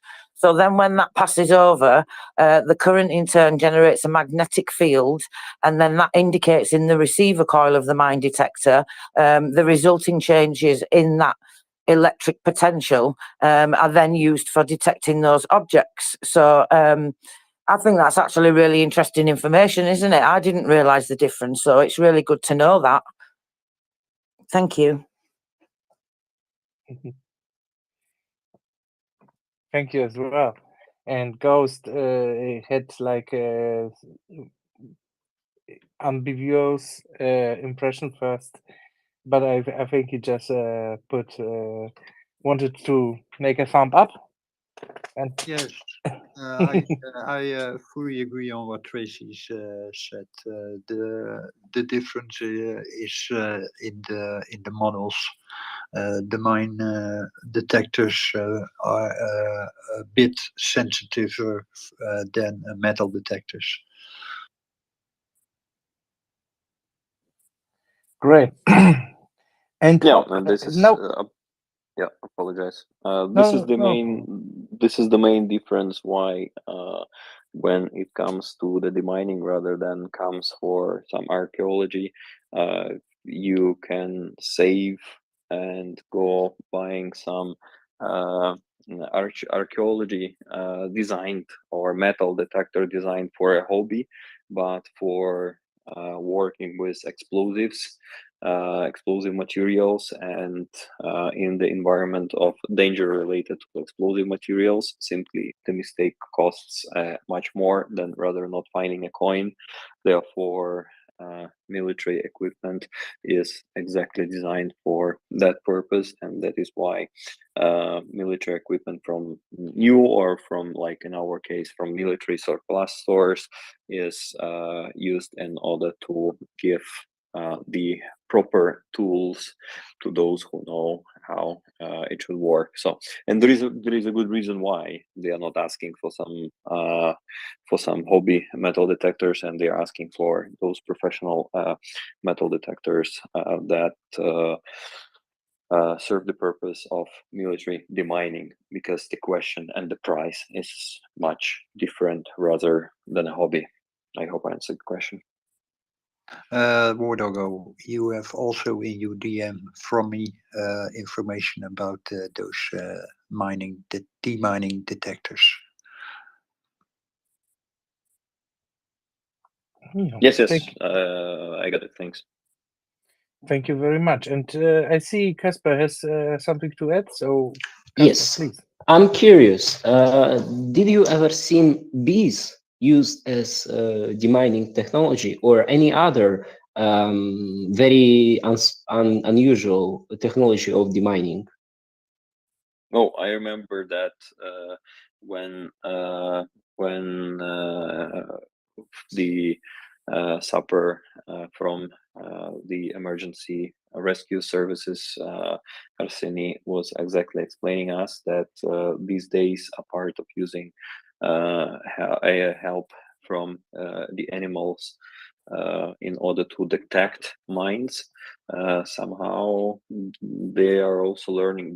I mean, the experts all over the globe, they are also learning to use the help from different insects, and bees is one of those that he said is also possible to train in order to detect the explosive materials, not especially mines, but it can be taught in order to detect the explosive materials. I don't know how it works. Maybe they gather in cloud around, or they sit on the object that has the smell of that they are trained to detect um, and to differentiate. But yes, that is I remember we've been discussing, and Arsene, you've been saying. I was also surprised that this is something that is in use and in study. Let's call it this way. Thanks. Whoa. This sounds like biolabs. No.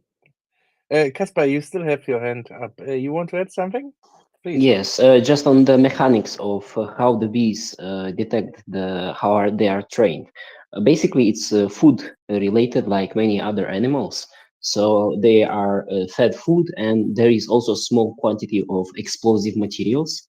And then some of the bees are taken, immobilized in little seats on that external end of the metal detector, let's say, because they use kind of something like this, like a stick, on the end of which there are bees. And these bees are watched under cameras. And when they stick their tongue out, feeling that there is food nearby, it means that there is explosives. And these tongues of them are checked by sensors. And when the sensor works, the person knows there is explosive. So it's quite interesting. Okay, and I would also have a question in regards to the lifetime of actually the durability of those mines? Are there differences? Because from what I know from living in Germany, there are a lot of bombs still found after all those years, which are called Blindgänger. And then there must be an evacuation within a certain parameter, and if the bomb is either removed or needs to be detonated. So they seem to have a very long lifetime in regards to their functionality. But is the other differences in the mine field or in the mines topic? Could you also expect them to be dangerous after like 100 years or 50 years or 20 years or even longer than that? Are there any numbers which we might at least bring some natural end to the plague, Wardogo? Do you know about it, or someone No, else? in Maybe? fact, the history here is giving us a very good learning. If you see in the if you see in the news such big explosive objects like the ear bombs like FAB or KAB, and they have the explosives of 250, 500. I don't remember 1,000 and 1,500 if my memory doesn't fail me, and even more, I think, just not to invent, but probably someone who is more expert on the explosive materials, they would probably correct me. But those ear bombs, airplane bombs, they are simply when you saw even in the media when those bombs are not exploded on dropped but not exploded, and they fall off, and they were found on the Russian territory. They go deep under the ground, not exploded. And you can imagine if such massive bombings are happening somewhere, the portion of unexploded mines that are buried under the ground is pretty significant. And those are the mines that didn't evolve a lot since the time when during the Second World War mines were launched, and they are found still in the big cities during some excavations or during some works in building the real estate or any other projects where landscape design is being conducted, and those bombs are found under the ground, rusty but still dangerous. Is absolutely the same on different type of the explosive materials. It has probably its own lifetime, but what I can tell you for sure that Ukraine has the whole future in front in taking away all of the mines, and then the mining to be a pretty significant and important thing of Ukraine's security. That's why any effort counts. Any effort is really valid, and even if it even may be looking to many of dear listeners as the drop in the ocean, like we are intending to bring, like, I don't know, 20 metal detectors to the emergency situations. If we can grab more, we definitely take more. If funds will be allowing after this fundraiser, we will deliver more as much as possible to as many people we can reach whom we know personally, because this is very long time project, and every item supplied to Ukraine will do its job. The full lifetime of this item because there will be, for a long, long time, there will be still a job for this equipment. Thanks. I'd recommend that anybody who's curious about that look into the iron harvest. There are still sections of France that to this day, after World War II, you can't safely walk through. Farmers will still run into unexploded ordnance throughout the fields. And that's with active demining teams working to clear those. Their estimations are it's still going to be something like 200 years before they think they've fully removed everything, right? And it's from what I understand, it's no difference if there is active removal going on, or at least there is a huge difference if they can be removed after 200 years, but because the chances are reduced by that those mines will be found, but they could be still dangerous after 200 years, right? So it's not like you cover up those fields, for example, with solar plants, which is an alternative actually way to earn money with fields, which is becoming also very popular in Germany, where you have too few farmers actually and too many lands, especially in Brandenburg and regions like that, that you just cover the fields with solar panels, and then instead of farming some grain or whatever, they are farming, they are producing electricity, which is something you could actually, which does not need so much contact with the ground, because you only need a few pillars, and then you have something you can put those panels on. And that's why I was actually originally thinking if this would be maybe like a midterm solution also for Ukraine to gain electricity by from the fields, and leave the mines to rot for a few hundred years, and at least in a very hard cases. Well, just a very quick comment on this one. I'm no specialist, but I know that some explosives, they get unstable with time, which means they can be set off even without very active engagement or active interaction with the mine itself. Especially the older explosives could be potentially very, very unstable. So old bombs in Germany, for example, is a very dangerous game, because it still can, a very small vibration can set off the charge, and that could be the Like and I'm not, nitroglycerin. for example, but not only limited to nitroglycerin. Actually, the TNT and the other derivatives are acting and behaving the same way. So, and I think, and without being specialist and without knowing what the explosives are in the modern mines, but this could be a potential threat and issue, even if you plant, let's say,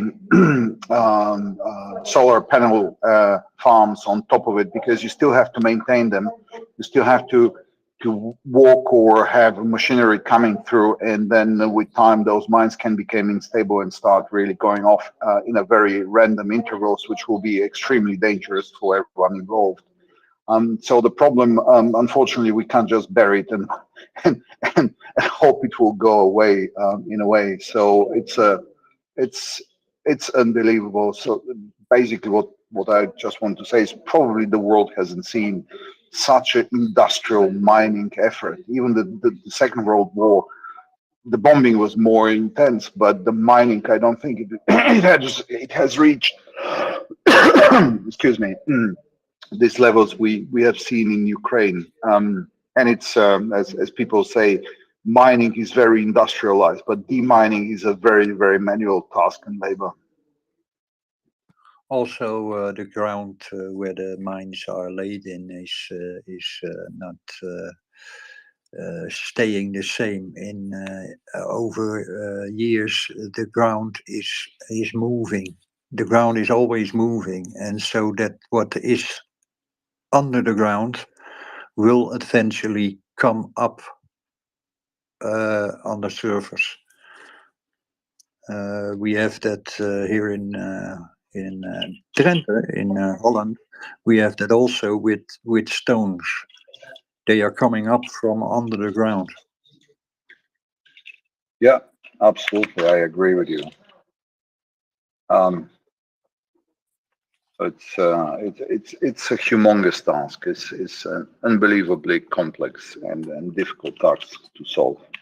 And that's why this fundraising is very important, because just like we are telling, we are showing that it's a very difficult thing, and it's a very dangerous thing when these things are not found.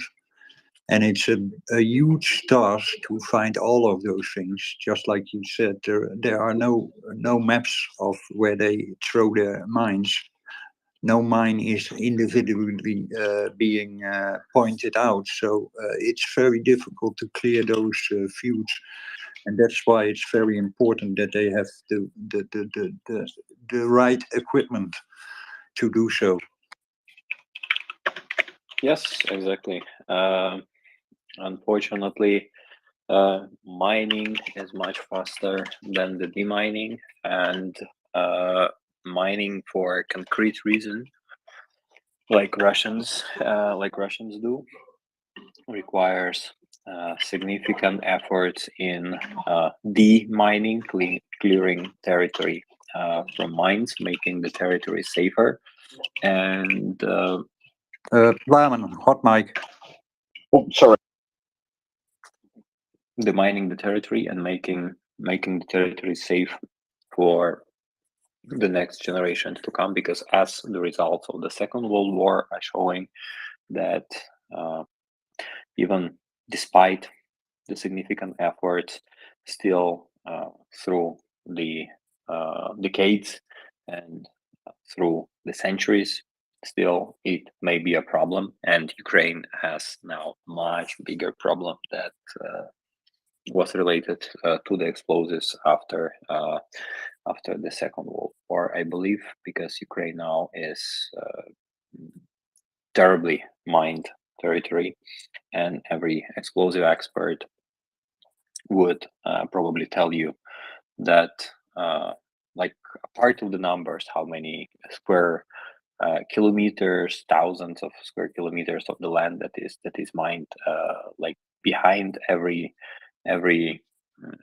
number there is the effort, there is a person, there is the person who is with this minesweeper in the hand, clearing the area, there is the person driving a specific equipment that helps in the mining, and Ukraine needs all of them, and Ukraine needs them as much as possible in order to limit the harmful consequences to as much as possible, and make this effort most effective in the short term. That's why we, among many other, are trying to help bringing the right equipment to the right hands, doing the right job, people whom we know personally. And if you've been considering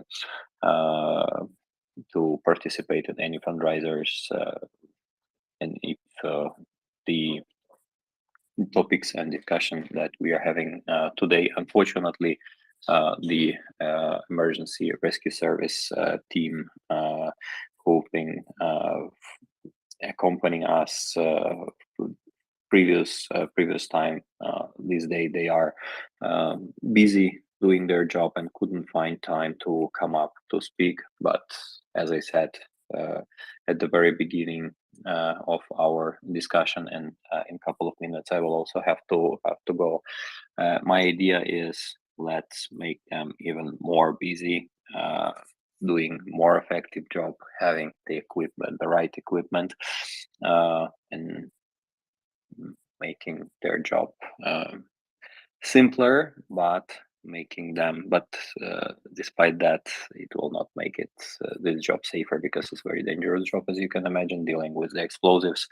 And this is the job that takes part of the war that is happening, specifically demining, and even doing demining the civil territory already liberated still is related to a significant risk, because Russians are putting mines, Russians are putting trap under the mines, Russians are putting specific mechanisms in order to complicate the demining, and that is why better equipment the teams are having much more chances to make the territory clean faster, and making their efforts much more effective. Thank you so much, and hope we can make this fundraiser fast in order to get to the procurement phase and to deliver those items. And as always, send videos and pictures of that equipment working on the ground, making my civilian friends in Ukraine life safer, and would be happy to make this effort together. And who knows, maybe one supper would be writing a book in his on his retired ages, and he will be writing that there were fantastic community of people where he joined, speaking about the mining equipment, and hearing his call. Many good people helped to bring the proper equipment. That is why in his elder ages, in his already retirement, he's still alive, and that is why he would be having possibility to write this book about people who help him and his country to get out of the mines. Thanks, as always. Hugs and love from Ukraine. Slava. Slava. Thank you. One last question, if I may. Of course. So I just saw recently, literally today and yesterday evening, late evening, I saw a report about Romania and Bulgaria putting a task force to start demining the sea, putting some mine sweepers out there with a quite substantial amount of people. I sort of heard about 1,000 sailors would be, or at least even only from Bulgaria would be 1,000 sailors involved into this exercise. Do you have any information about that? And secondly, we have seen quite a few ships leaving and coming to Ukraine now. Do you think sea mines are quite a threat as the land mines are currently? You remember we've been discussing earlier in the space that Russians would be trying to do something at the Black Sea, and most probably they would not dare to attack the ships directly, where their how to call it, their actions could be immediately tracked, and they could be immediately punished for terroristic activity that they're conducting. So therefore they will be using kind of covert tactics, placing the mines, and then when any ship exploding, they would be saying, you know what, nobody knows from where the mines were coming, and what was the mine. Maybe that is the Ukrainian mine that was floating. And unfortunately, since the Kakhovka dam was blown up, and the flood on the left and the right bank along the river flow of Dnipro river, the many mine fortification on the both banks of the river, they practically were washed to the Black Sea first. Second, many mines that Russia placed in the Black Sea, those sea underwater mines, they simply use those mines that they have captured in Crimea when they seized Crimea when they occupied Crimea. They're using the military stocks of mines that they also and they also say they use those mines, but what prevent them from using their stocks of mines that they bring from Novorossiysk or something like that? So not having the possibility to directly engage with the ships that are ignoring their position in this grain deal and grain corridor still working even without Russia. They would be creating problems most probably, and mines is very unfortunately very convenient instrument for them to avoid responsibility for the things they're conducting in Ukraine. Same as they have started. You remember 2014, we are not there, they were saying. So they use this equipment in order to escape the responsibility, but I believe many don't have a lot of questions who is causing the trouble and who is doing the terrorist activity in the East Europe region and creating the trouble on the Black Sea, right? Absolutely, absolutely. The tactics the Russians would employ to shift the blame, do the deed and shift the blame is well rehearsed and well known by now. And the fact that both countries have, inherited some Soviet stocks will always make it easy. The deniability is very easy. The public denial is very easy for them. And as you mentioned, they captured as well some Ukrainian stocks, which they can directly deploy and use. So yes, indeed, we can count on Russians trying to do always the wrong and criminal thing there. So yeah, thank you very much, Wardover. I have just put a tweet in the nest. This is about the demining. As of now, 174,000 square meters remained mined in Ukraine. Last week, 250 people were injured, died, and 500 were injured or maimed by the mines. The importance of demining equipment is unimaginable. We are still fundraising. That's why we are fundraising. Yeah, I think it will be absolutely. It's a gargantuan task Ukraine has in front of itself, and as many people said it, mining is an industrial endeavor, and demining is still very, very manual and dangerous task. And actually, even if you, I believe this will be even an area of research and innovation to provide more tools to the sappers and to the demining experts, because this huge area, it's incredibly dangerous, and it will prevent economic development, if you like. People will just refrain using those areas. Transportation, agriculture, you name it. Even the solar panels, as discussed, might be easier to put, but still it will be dangerous. There will be still a premium on doing those activities on those surfaces where mines were deployed as massively as described. So I guess this is a subject which will stay with us for a very long time.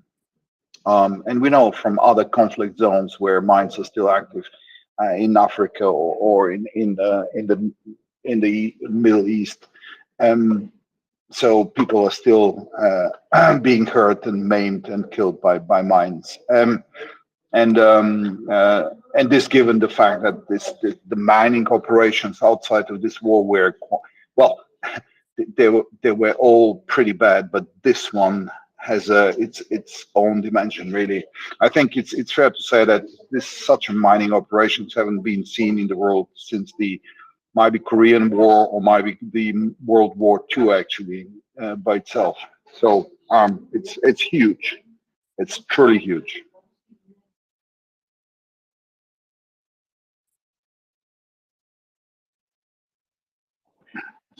Yeah. Yes, as I also added at the beginning, that time seems to be somehow playing into our hands, but also because the development of things like drones, which are becoming capable to detect mines. And I mean, whoever have seen videos of Boston Dynamic knows that those little robots are becoming more and more capable of taking risky jobs from us and being very flexible regarding their movement, and also probably in the long run regarding the demining in such, so in a way that they also might be have a skills actually to make such a mine yeah, reusable, let's call it.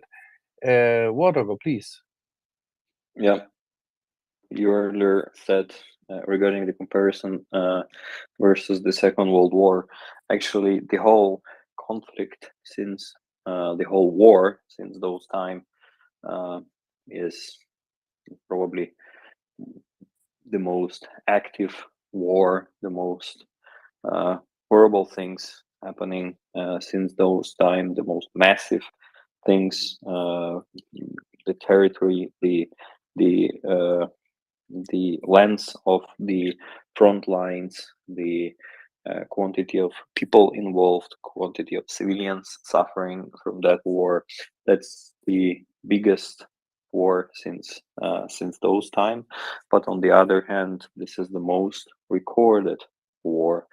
This is the war where a lot of things are available to average citizen all over the globe, with so many videos that are available on integrated in our daily life. We hear, we see what's going on. We see like a soldier putting the body cam on his vest, of course, with some certain level of OPSEC. Not all the information arrives to the to the informational space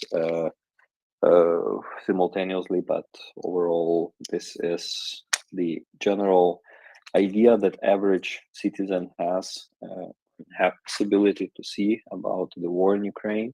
And this war is the most recorded war where so many people understand what's going on, so many people understand what's wrong, and who is doing horrible things and why those horrible things are being done, why this war is a genocidal war against Ukraine, and why many people help is needed. You've probably seen earlier messages from the United States about the increased support that were announced for Ukraine, and that is one more time showing that many people understanding what's going on, not only in Ukraine but in many places over the globe where the democracy is challenged, where the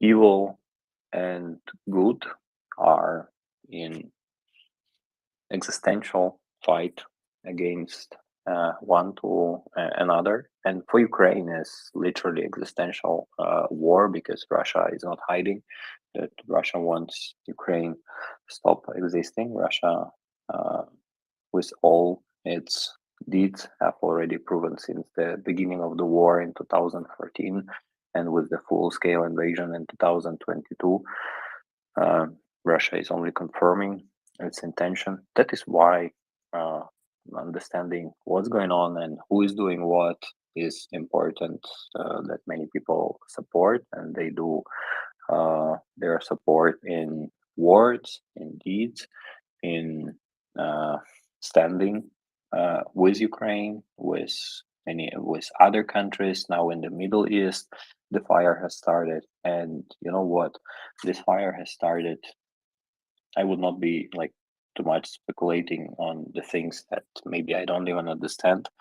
But one thing I perfectly know, that unpunished evil comes back, and unpunished evil simply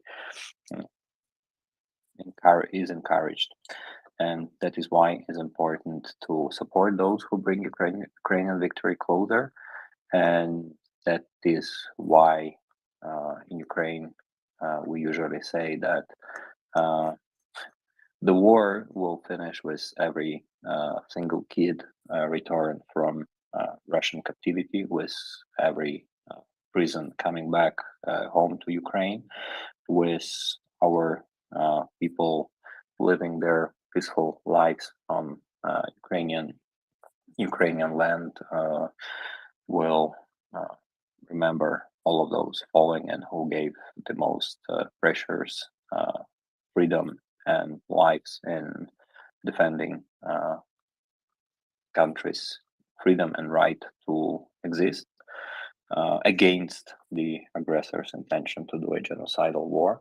Before that, we are simply doing everything what is possible in order to bring victory closer as much as possible, and bring, in our case, the right equipment to the right hands, doing the right job in order to help those who make the mining Yes. after Russians are kicked, in order to, it's just simply in all the areas where we can support, we support. With that, I have to thank everybody and wish tonight, wish a good end of Friday or middle of Friday. And as always, hugs and love from Ukraine.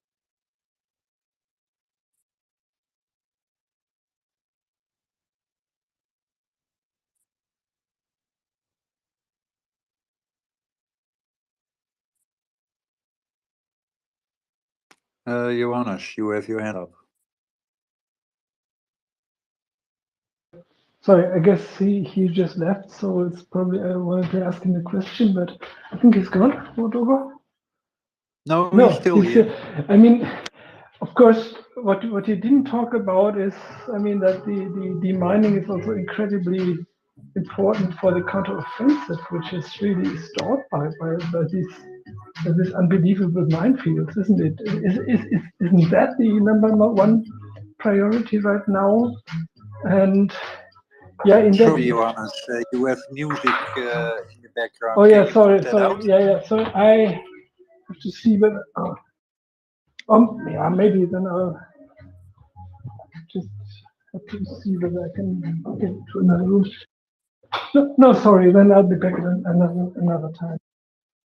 But it was just about kind of asking about the importance of the mining for the counteroffensive and whether that actually goes ahead. Thank you so much for the question. Ukraine, if to summarize it in one sentence, Ukraine needs everything and a lot in order to be victorious. But many people focus on the things that they know they can be very effective.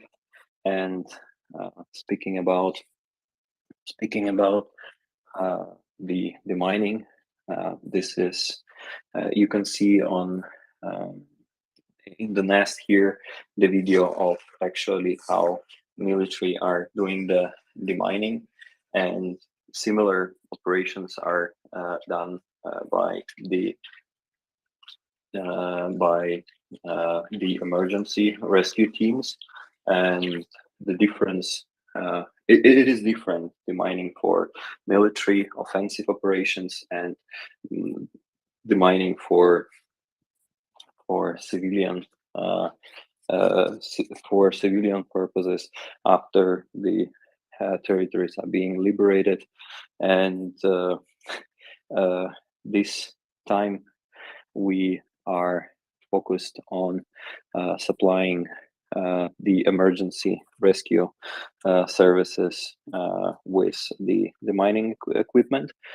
Previously, we were supplying different units, and still Some friends are also helping to deliver the mining equipment to the offensive units that are in offensive.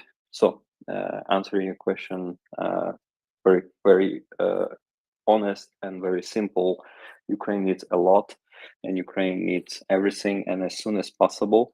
And if you ask all units you can reach, probably the mining equipment will be something that they need as much as possible for the offensive operations, for the demining operations, and this is one of the projects that we do related to the demining among previous others, and this time we are focusing on emergency rescue services who are doing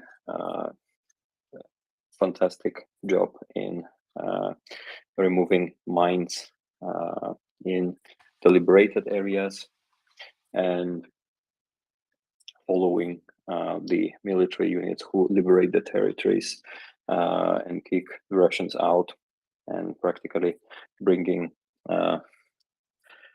more, how to call it, organized, peaceful way, or how to call it, at least safer way of living in the areas which are liberated after Russians, and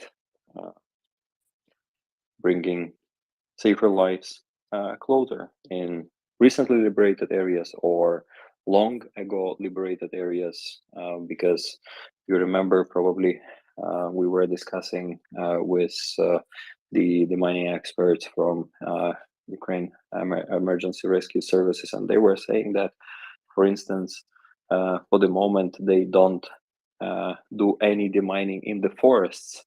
So you can imagine when you're launching the Google Maps map and you're seeing the green part of Ukraine, which are the forests, and where Russians were since February 2024, and where are the forests?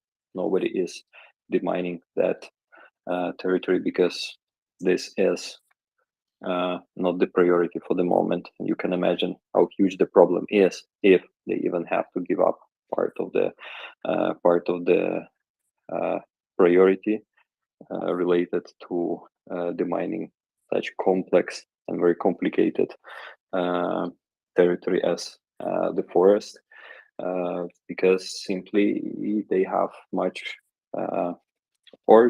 more urgent priorities, and they have much more urgent needs in the demining the area where people are physically located now. And this is sad story, knowing that like for many people going in autumn in the forest, like we did many time in our childhood, to recreate a little bit, to spend some time in the nature, is simply not available any longer, and will not be available for long time in the future, while those territories are going to be fully demined. But this is the reality, and we try to bring our part of the effort in making that effort more effective, and making this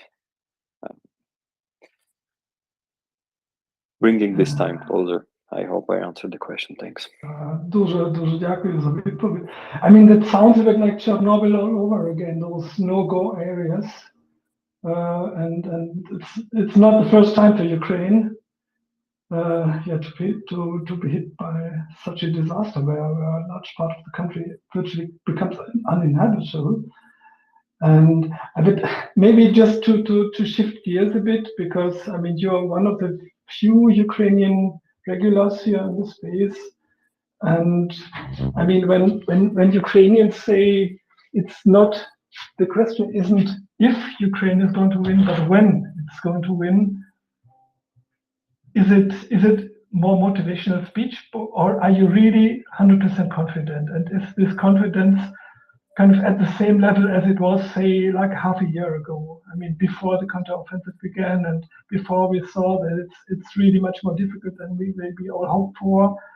Do you think, is there some exhaustion or is there still a very high confidence that you're going to be go to it eventually? Let me answer this way. Since 2014, we always have the alternative of winning this war.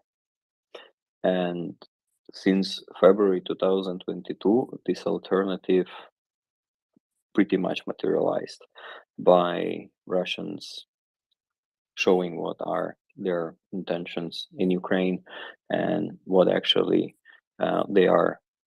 what they actually declare is exactly what they are doing and what they are intending to do.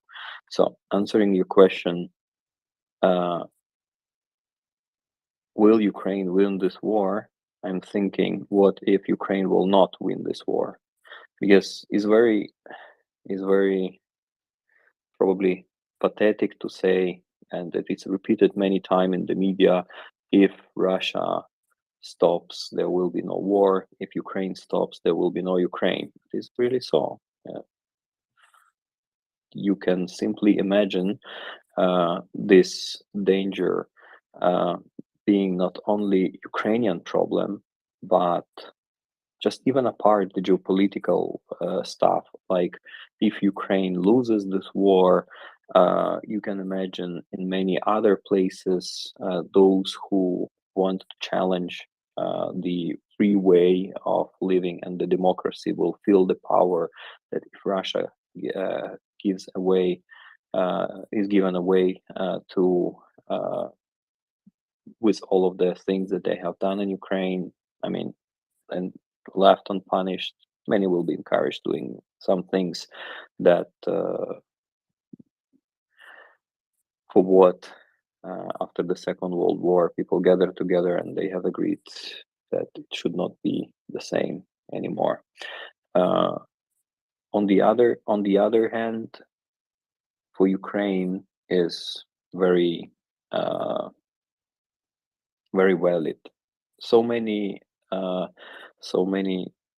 time in the history, this lands of Ukraine were used in order to scale the attack and capturing and Ukraine and losing will endanger by scaling the attack on the other countries only a matter of time.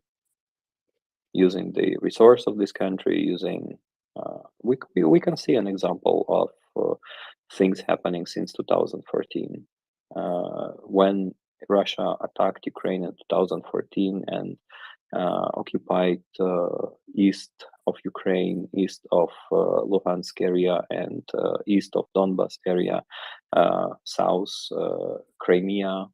Many were saying like, no worries, let's make peace with Russia, make those territories leave, make a deal with Russia. And then 2024, February 24 happened. 2022, February 24 happened. And those territories east of Luhansk area, east of Donetsk area, and Crimea were used to scale the attack, and using resources of those areas, using people who were forcibly conscripted in those areas who still were left over there. They were sent as a meat in the meat grinder in the name of the imperial ambitions of Russia. Scale that to Ukraine, territory, country of 40 million people, and you can perfectly understand the scale of the trouble that may be for the others if just the fact that Ukraine losing the war and stop being as a nation is not a horrible thing itself. The consequences are much wider and much more horrible than just losing Ukraine and just losing Ukraine as a nation. and just encouraging evil to do more evil stuff in many other places in the world. I hope I answered that way a question you had. And I just want to add something, Johannes. I think there were quite a few voices trying to, and I wouldn't necessarily go so far to say that they were malicious, but there were some malicious voices at the beginning of the offensive, the counteroffensive, the Ukrainian counteroffensive, which were trying to up it up and try to make it look easy and raise expectations beyond anything reasonable. And this is another thing which the Russians are doing. And I'm seeing it in Telegram or in Twitter, where they report about some small incursions and they hype it up, and then there's a report about the Ukrainian incursion being thwarted and all of that stuff. So nobody really, nobody with a military experience I heard talking on this space was expecting this counteroffensive to be walk in the park. Nobody was expecting to be easy.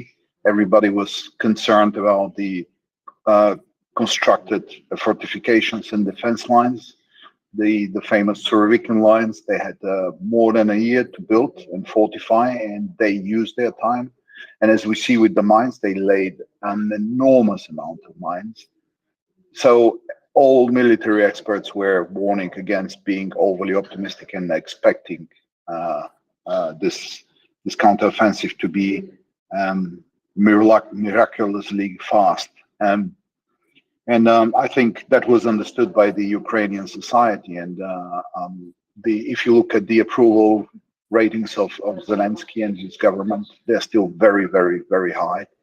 And I think, as Wodo put it, it's not only Ukraine which is on the table. On the menu for the Kremlin is the whole of Western Europe, whole of Europe, if you like. They want to recreate their empire, and the fight is not only, and the Ukrainians are fighting not only for Ukraine, but for all of us. We shouldn't forget that. And what we shouldn't also forget is that Ukraine is in a very disadvantaged position. There are quite a few asymmetries in this war, which is making it for Ukraine incredibly difficult, and only with a very high level of ingenuity and military genius, if you like, they're able to counter and even push back and draw back the invading force. And let's not forget the size, the scale, the size of both countries, and let's not forget the size or the availability of natural resources and everything else, which is which makes the situation difficult for Ukraine. So our help, the help of the free world, is extremely important. And I think we have touched upon this many times in this space. It has been a very disappointing. The first year, the homeopathic deliveries of weapons at the beginning was a true shame. But anyway, I think Waldo will answer the question well, unless you have some. Yes, I see your hand. Please go ahead, Johannes. You have a. Yeah, I mean, you don't really have to convince me that it's absolutely important that Ukraine must win. I mean, of course it is. I mean, for Europe, for the world, and of course for Ukraine itself, and even for Russia, and even for Russian society, because I mean, the only way for Russia to emerge from this chaotic mafia state it has become, on this criminal what's it? Yeah, this terror group it has become. The only way out of it would be a crushing defeat. I mean, but we have maybe I've just heard those predictions of an imminent Russian collapse far too often, and there have been far too many clickbaity headlines saying that well, Russia's collapse is the collapse of the assault is imminent, and yeah, somehow Russia still has the resources to go on and on and on, and yeah, and of course, I mean, Putin's calculus is that eventually the West will become tired, and we have some of these very worrying polls, both in the US but also in European countries, including myself, Germany, where kind of half of the population doesn't really, I mean, yeah, doesn't really care that much about Russia, about Ukraine, and so I just wonder how it's going to look like a year from now, and whether we can be. I mean, if maybe it's just selfish that I'm asking this question, because I just would like a good night's sleep for a change, and not worry all the time. No. But it's yeah. I just wonder whether we have the resilience that it takes, and whether Ukraine No has the worries, no resilience. worries. No worries. The point is, you remember, probably not many of people living in the West were really expecting Soviet Union to collapse in 90s, right? Soviet Union was making perception of very strong country. Yes, they were having troubles, but Soviet Union was running the perestroika, and they were running the changes. They were trying to build a perception they are strong. In one night, you see in their main street tanks shooting the Ostankino Tower, and this white parliament building. So just making a parallel and making the comparison is not necessarily should be visible that Russia is shouting in all the media that they are collapsing, and they're thinking Soviet Union collapsed pretty fast, and many nations and many countries got their freedom, and many countries and nations like Ukraine, they have postponed fight for true independence like Ukraine is having now. And answering your question about 1 year, almost 2 years have passed, and look, Ukraine is still independent, and Ukraine is still fighting against Russia, despite many predictions that it will not take more than a couple of weeks Ukraine to lose the fight. And yes, this in the big amount, in a big portion, is related to the help that partners and friendly countries, not yet allies, but friendly partner countries are supporting, and Ukraine is super grateful for all the support that is supplied. Because without that support, Ukraine would be much harder to fight for its independence. But let's look the facts. 2 years, almost 2 years, the country, if you look Google map, the country in the borders of Ukraine, comparing to the resources and territory that Russia has, even in that scale, Ukraine is doing true fight, David versus Goliath. And this is, if that is not encouraging story, and if that is not encouraging to help Ukraine winning this war, this genocidal war against Ukraine, then what is? So many would be saying that 2 years of war, many start getting tired. When I hear about getting tired, I imagine the guy in the trenches. He is probably getting tired, but he is rotated on a regular basis in order to get rest, recreate, and recover in order to get back fresh. So that is the secret of keeping the motivation, and that is the secret of keeping fighting. Proper things planned, proper things executed, and right level of support that is there.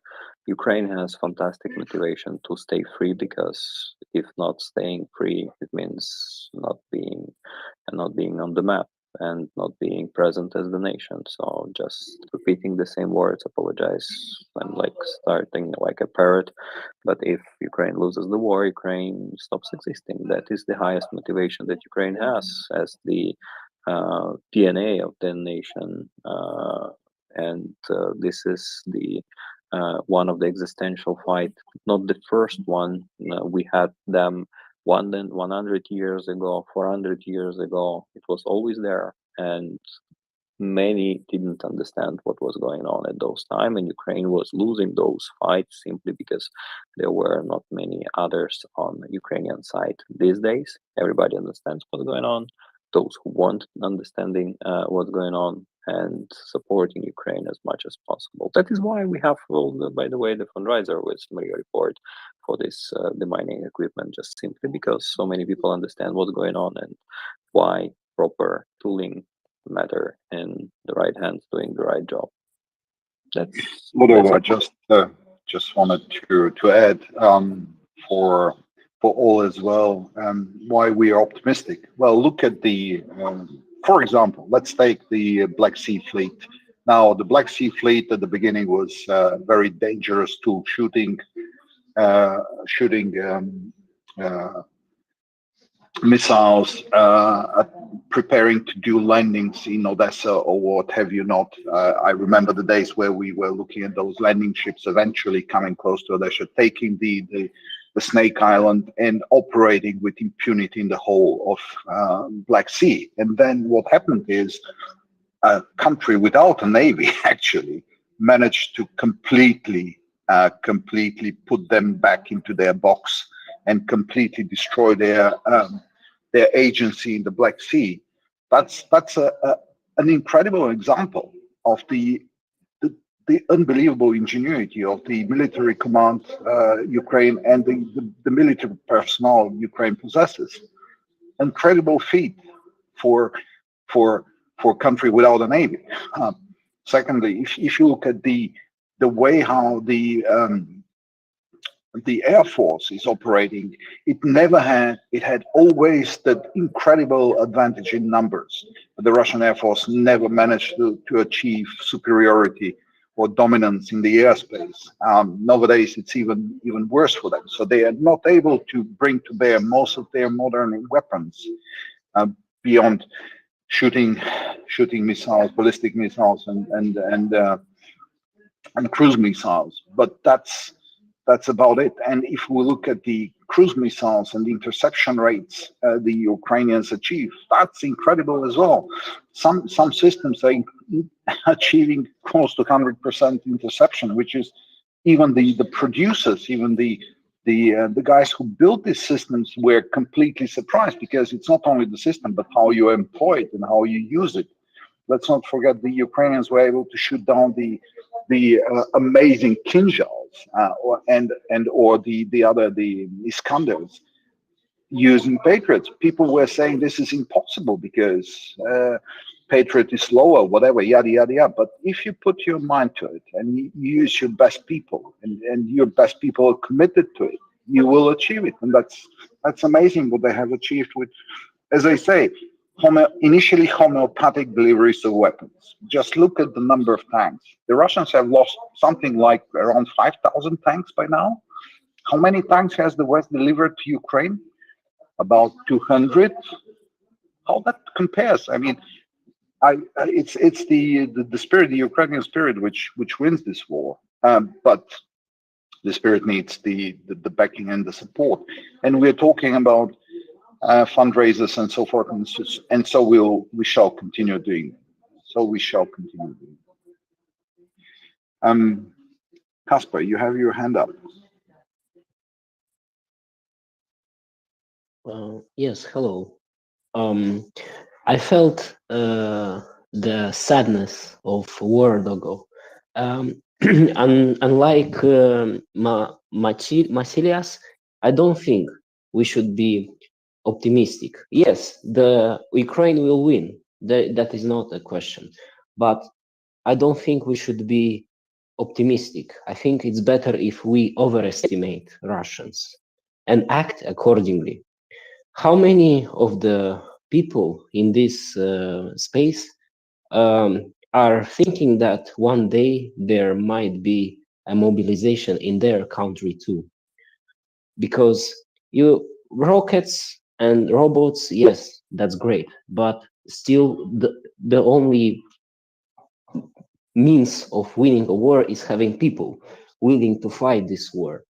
What do we see in the West? We see people that are actually against Ukraine. They don't understand why we need it to survive and win over the criminal Putin. We have people also that would prefer to hide from anything. In some books, under the sheets, you know, this is not my problem. And especially when you tell them, Ukraine is doing so good, Russians can't do anything, they'll be like, oh, okay, then I can probably relax even more. And who can help us to reach these people? Mass media. Well, what do we see in mass media? BBC, CNN recently. It's disgusting. It's the fourth power in the state, but it's unaccountable. Presidents can be changed. Any other government can be changed. Who votes on who runs CNN?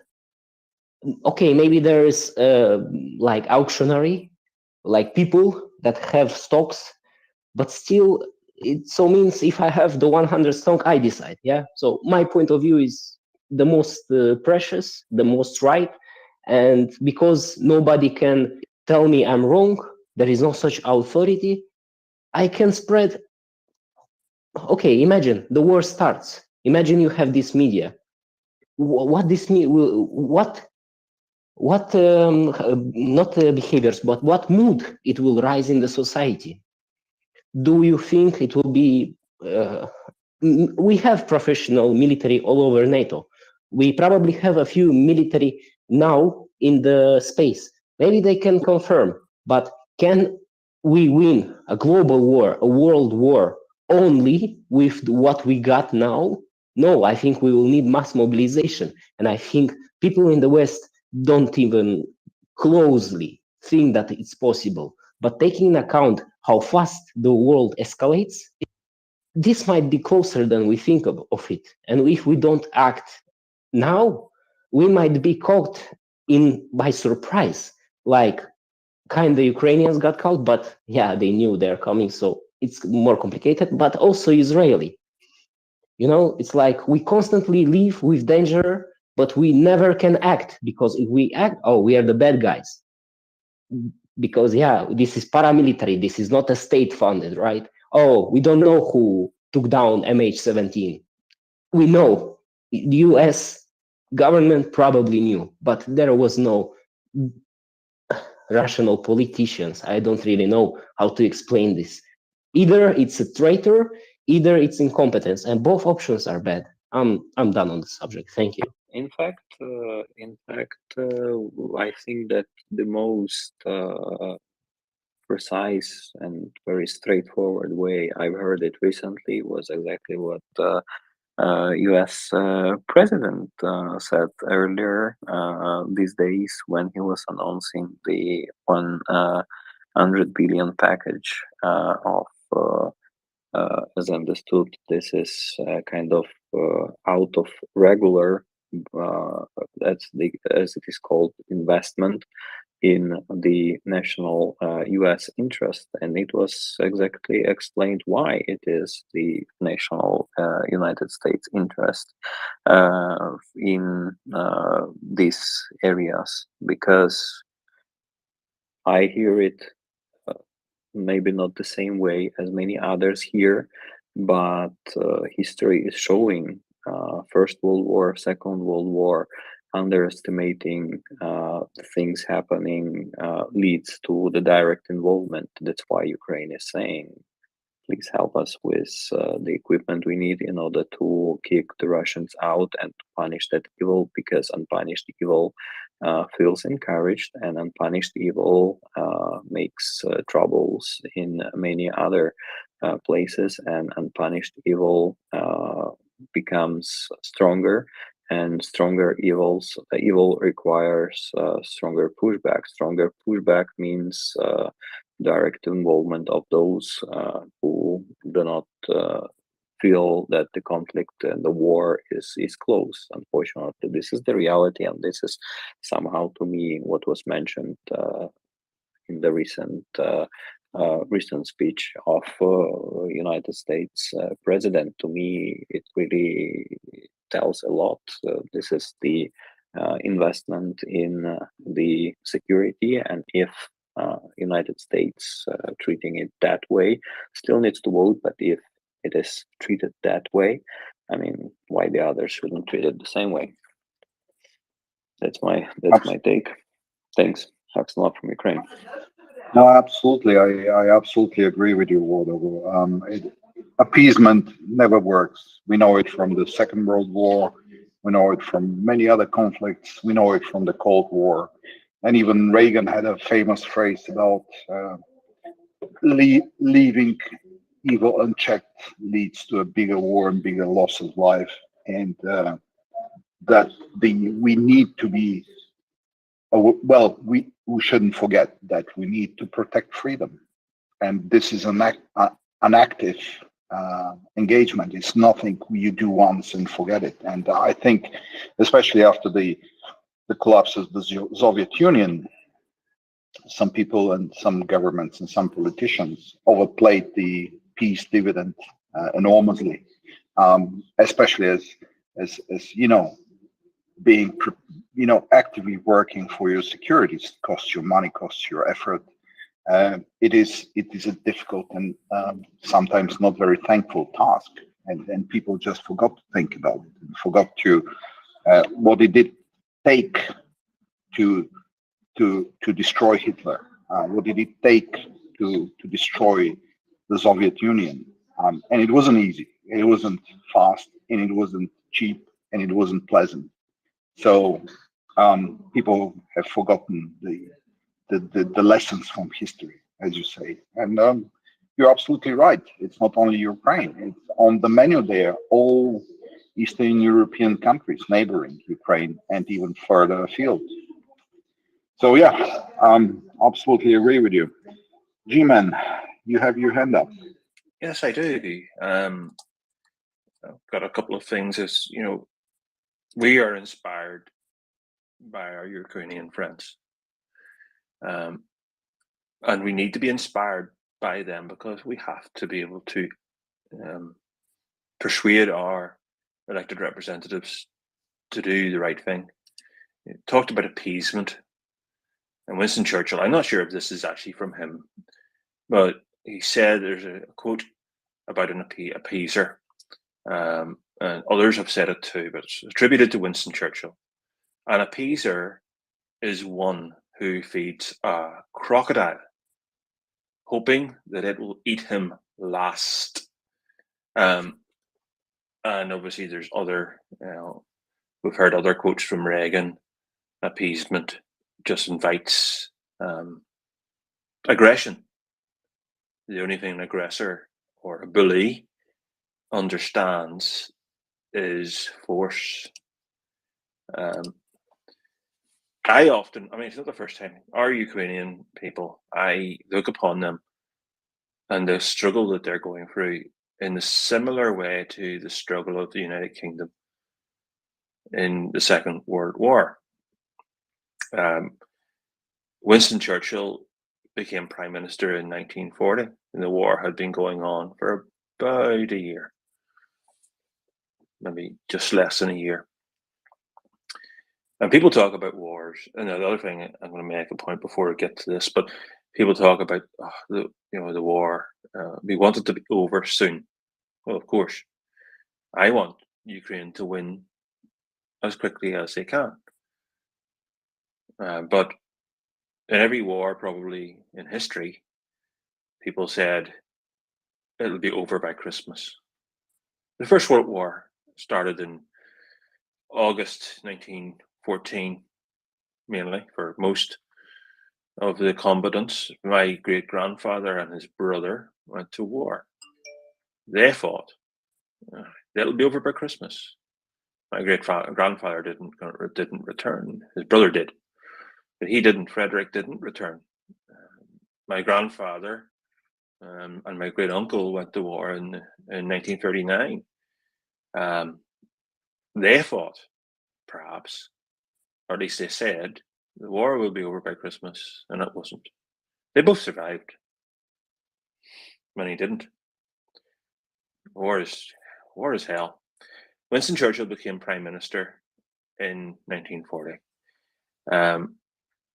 And he formed a government of national unity. It was May 10th, 1940, when he became Prime Minister, and the 13th of May, he went to the House looking for a vote of confidence. Labour, which is not his party, responded warmly. The Conservative, his party, they weren't that necessarily enthusiastic. He had been forced on them. They still wanted Neville Chamberlain, the appeaser, who was dying at the time anyway from cancer. The people had hope, but Churchill commented to General Ismay, poor people, they trust me, and I can give them nothing but disaster for quite a long time. And he went and made a speech in the Commons, and I'm going to read a wee bit of it, if you can indulge me. Sure, go on. I'm trying. Please go ahead. Okay. And let me see where I'm going to start. Don't want to read the whole thing. On Friday evening, I received His Majesty's commission to form a new administration. It is the evident wish and will of Parliament and the nation that this should be conceived in the broadest possible basis, and that it should include all parties, both those who have supported the late government and also the parties of the opposition. I have completed the most important part of this task. A war cabinet has been formed of 5 members, representing the opposition, Liberals, and the unity of the nation. The 3 party leaders have agreed to serve either in the war cabinet or in high executive office. The 3 fighting services have been filled. It was necessary that this should be done in a single day on account of extreme urgency and the rigor of events.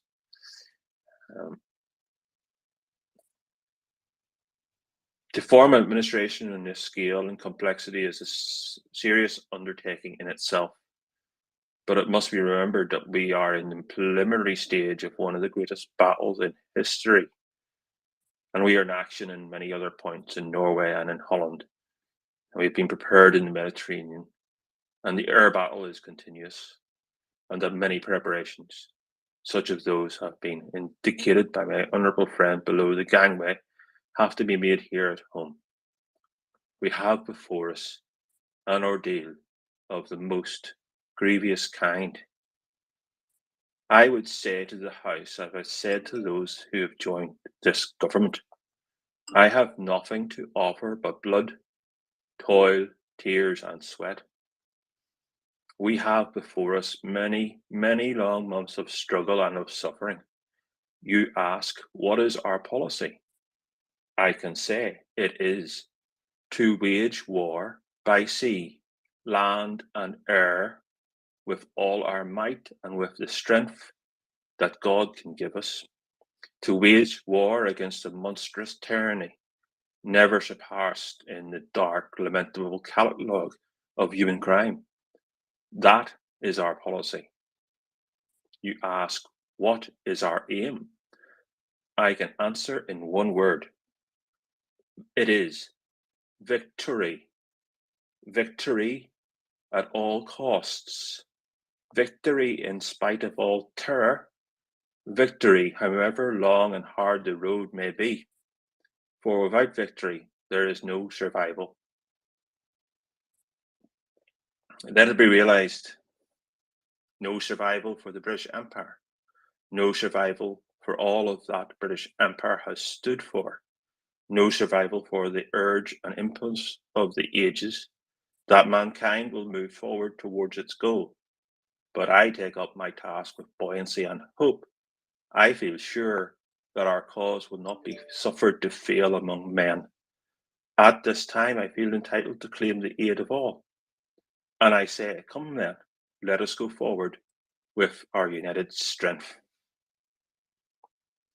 And I think that if Zelensky made that speech today, and replaced the British Empire with Ukraine, no one would blame him for using those words. And I commend those words to Ukraine today, because this is who's fighting for us in Europe. We had our 1939 moment, and in my opinion, 603 days ago or 4. What happened a few weeks ago in Israel, was our 1941 moment. The war is broadening, and in the West, we're not active combatants so far, but we need to mobilize in our industrial capacity to build weapons of war. We have been lax to date with that, but we're starting to wake up, and we need to wake up fast. Thank you. Slava Ukraini. Heroyam Slava. I absolutely agree with you, G-Man. Most of what Churchill said back then is directly applicable. And I think you will find many aspects being covered by Zelensky's speeches for the last 2 years. And not only his speeches, but his actions, because we have to be honest. The actions of Zelensky speak even louder sometimes than the speeches he's holding. I think we should realize not only that we need to build the weaponry and mobilize, but we are already engaged in an active war, which it's a bloodless war, but it's a war of propaganda, and this is waged on us for quite a long time without people realizing. And I hope this space here at least fulfills a small piece to explain and provide real facts to people, because propaganda is waged and propaganda wars are waged based on lies, misdirections, half-truths, and insinuations. So at least I hope we all here can contribute a little bit to the right cause. But yeah, absolutely. Thank you very much for that. I think it was Oyvind and then Casper. Yeah, thank you very much. In 1939 and early 1940, Norway was a neutral country, but we have been through 20 years of appeasement. And early in the 1940, there was some incident where actually the Germans they raided they raided a British the Brits raided a German ships that had with prisoners or with British prisoners, because the Germans they raided merchant ships from Great Britain, and this happened in the Norwegian fjord. So the Norwegian didn't do anything because they didn't want to provoke any of the parts that was raging war, and the Germans they raided a lot of ships in our part of the sea, inside of the zones. So they were already there, but the Norwegian didn't do anything, and it was so weak that when the Germans took a surprise, they neutralized the big cities within 1 day. The same plan that Putin had against Ukraine. And of course, there was some fighting later, and the Norwegian government escaped, and the king escaped, etc., etc. But after the war, there was a big movement called "Never Again," never again, and we equipped ourselves and we moved into NATO, etc. And then the time went on, and this appeasement come back, and all the guys that say never again, they were so old. So most of them have passed away. They were not in the media. They were not in the discussion. And the next generation, they were so just appeasing all around the world. They fly around the world and try to middle in conflicts, etc. And they didn't do anything to protect ourselves. So we are now in the same position that we were in 1939. Thank you. Thank you. Thank you, Ocean. And I would also like to add something to it, because it's really something social that as long as you think that there is, I've been called optimist beforehand by Casper, so Casper, you may speak to that later on. I am an optimist, that's true, but I'm also not that blinded to realize the threats which are out there. And I wanted to address this because you made a segue into it, that when you are living in a peaceful times, and things like art, things like music, things like inventing and in a creative manner are great, and they are driving the society, and they are the biggest goals. And therefore, everything which might disturb from all this glorious aspects, like thinking about weaponizing and things like that, seems like a distraction. So people don't want to pay too much attention to it. They want to live in this undisturbed, creative and beautiful times as long as possible.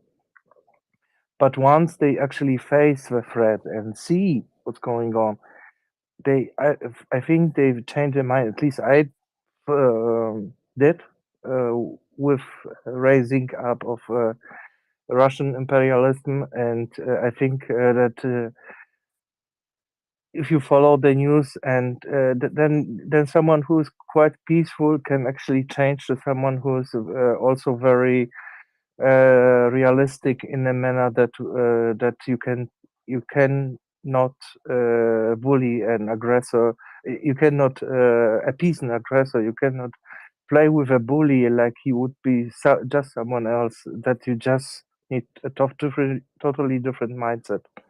And with that, Casper, please go on. Yeah, you wrote read a passage about Churchill.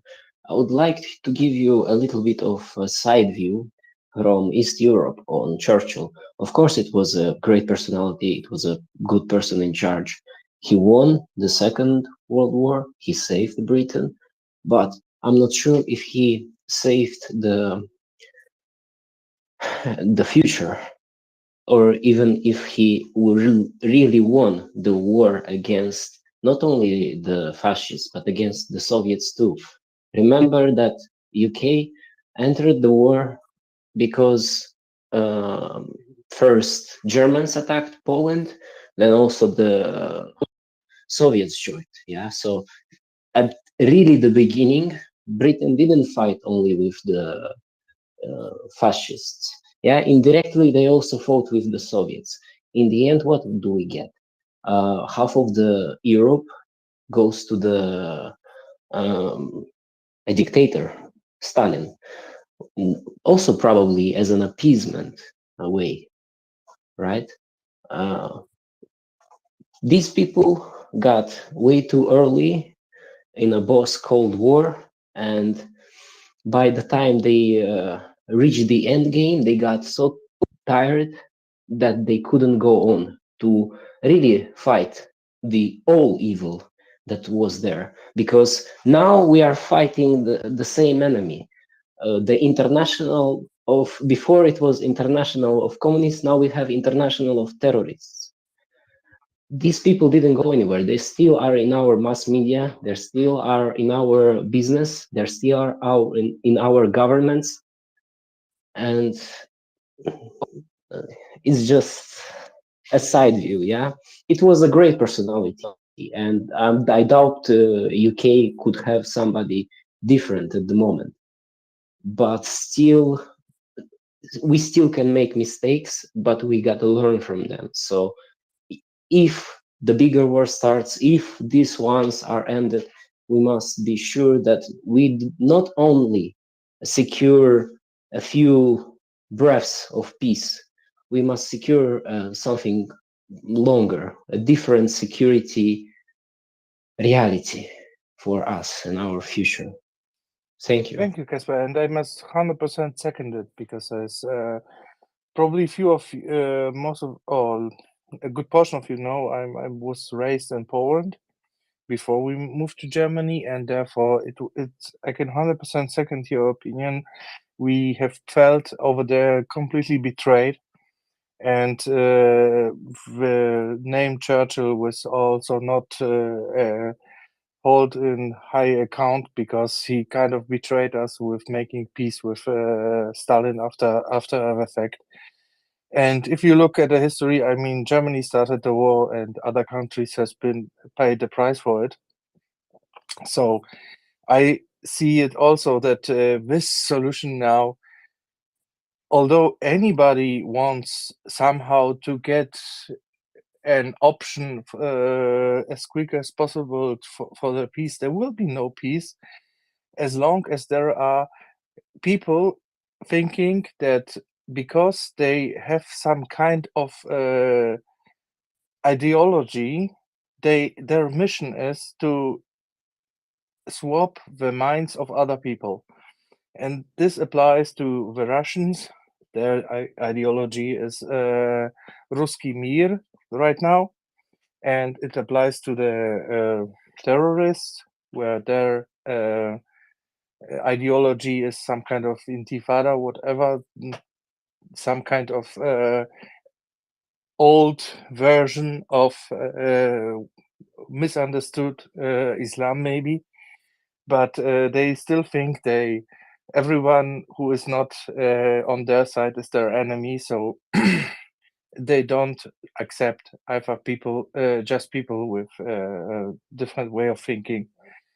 And but that's it. We are the whole world. The whole world is entitled to certain cultures from the region.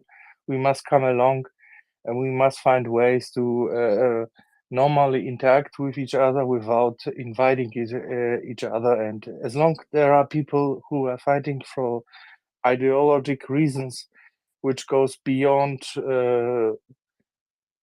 reason and beyond acceptance of people thinking differently, we will still always have the same. So I hope also that maybe this time it will be for good. But this time I'm as well not very optimistic, although I wish I would be. G-Man, please. Yeah. At this point, as a Brit, I apologise to the part of Europe that was abandoned for nearly 70 years to the not so tender mercies of the Soviets. Of course, I wasn't around.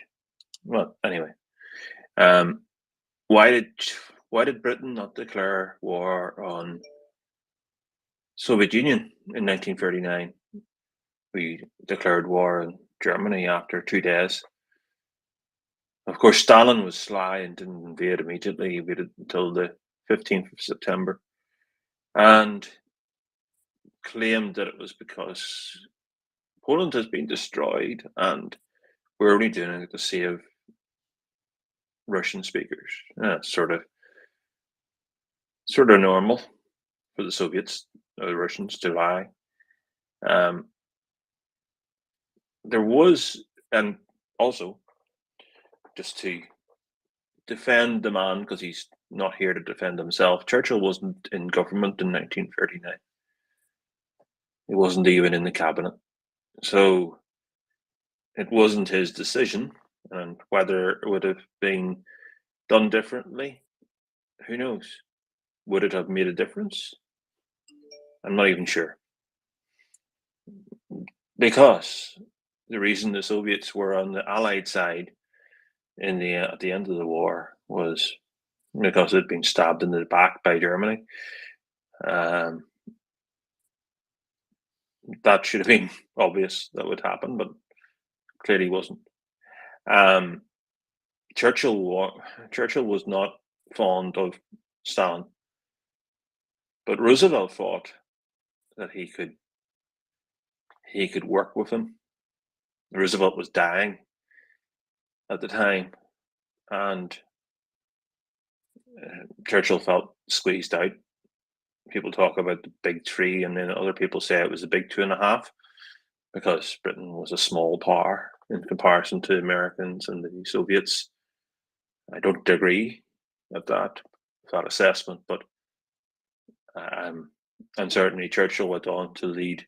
He was the first one to identify the Iron Curtain and so forth, and it was instrumental in NATO being formed. At least he was influenced. We eventually the people of Eastern Europe shook themselves, and they freed themselves. Although the Cold War and the way the West stood up against the Soviets, eventually they collapsed. But then we fell into our stupor again, our comfort zones, and so we have to do it all again. History doesn't repeat itself, but it does rhyme, and it's not a particularly good rhyme. We really should learn our lesson.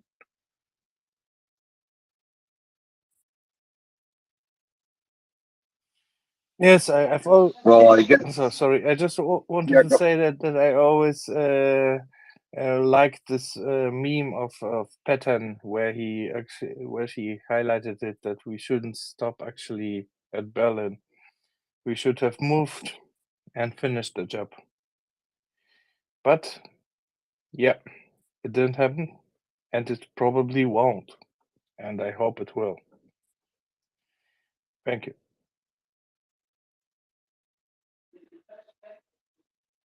Well, I guess the complexities of the politics after before and after the Second World War. I mean, there are some concern. Well, okay, let's leave the Churchill subject away or leave it be. Let's focus on Ukraine, and I think one thing which we should all take from history is that unsolved problems will come back and be even worse than initially. Someone could even argue that the Second World War is a continuation of the First World War because of unfinished business, and the time we enjoyed after the Second World War, the peaceful time we enjoyed, relatively peaceful time, with all of the betrayals and all of the issues and all of the Eastern nations being left behind the Iron Curtain and all of that stuff. But still, there was some finished business. There was a regime which was destroyed. A country was brought back into the right path after horrible destruction, which it did bring on itself, to be fair. So when we look at these lessons, I think the only thing we can think of, or the only thing I can think of, is that Russia has to suffer the very same fate in order for us not to see this happening again. And the naivety of the people who, after 2014, thought, "Oh yeah, the Russians got Crimea, got what they wanted; they'll stop there." It could be pretended naivety, basically just caring about their own convenience and lives and success, or true naivety where they really genuinely believe that Russians will stop. That has to go away. That has to be completely destroyed and completely, it has to stop. And we have to the world has to help Ukraine to do this job, to do this work, this horrible work. But Russia has to lose, and has to lose massively in order for us, for the world, to be a better place, and for such things never to occur. Well, so I guess that closes this conversation in a way. Vasilis, where should we go next? Oh, that's a good question. That's really something which is like closing an iteration in a pessimistic way. Well, it's not pessimistic. It's let me put it that way. I'm absolutely 100% convinced that fight will be won. That thing will not go the way Putin wanted it. That will not go the way the imperialists and the war criminals in the Kremlin wanted it to go. It won't. That's for It sure. just won't. But I'm realist. You know, I'm realist. It will cost lives and treasure. It will cost tears and blood, as Churchill said. It will be difficult. It's not easy. But one thing is clear. We are, and the Ukrainians, actually, the Ukrainians are fighting for the freedom and for humanity, for a more free, a more liberal, more humane society. Because what we see in Russia is a mafia state of an Asian character, if you like. And this is something which probably Europe hasn't seen since the Golden Horde or the Mongol invasions. So it's worthwhile fighting. It's not only change of our, convenience and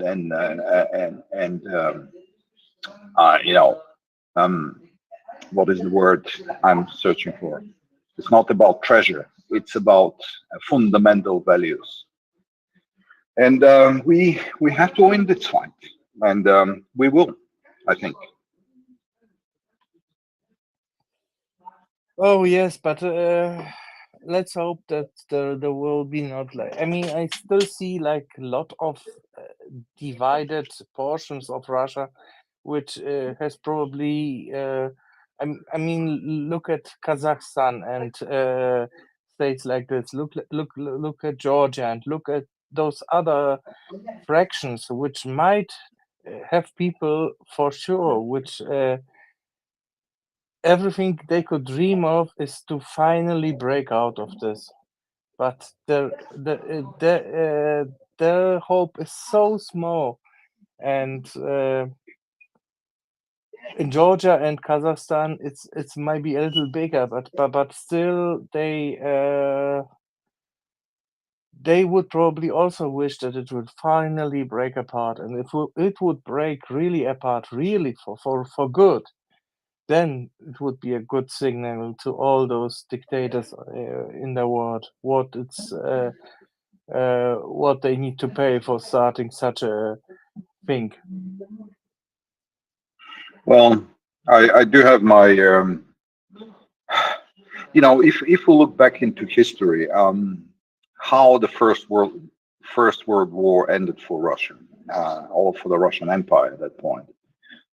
It ended by the troops on the front being tired of being slaughtered and being tired from being led by completely, utterly incompetent generals, and dying for nothing. Now, we have the same moment, the same situation at the moment. The Russians are being slaughtered because of the corruption, the stealing, the mafia, and the incompetence of their leaders. At some point, I think that will bite back. That will bite back, and it will bite spectacularly back. But so far, Russia has been, at the advantage of the the amount of people they can mobilize and the complete disregard for human life they have. But it will change as well. And it will change, especially if you look at the different regions. There was the other day, somebody spoke in the space about people coming from Buryatia, Republic of Buryatia, or whatever the name is.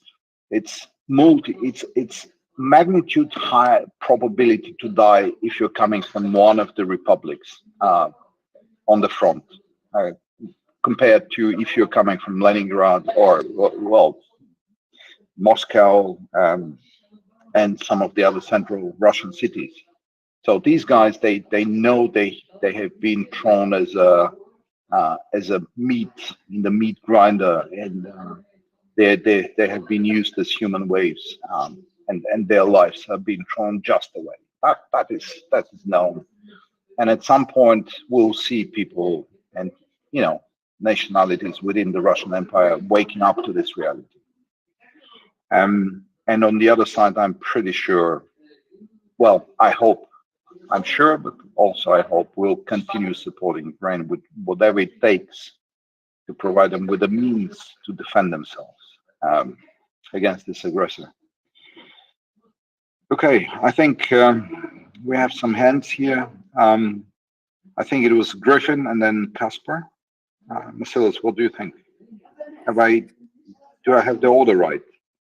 You have a Okay, you have all right. it's Griffin here. I'm No sorry. problem. I just was talking before into a closed mic. Go ahead, Griffin. It's your turn.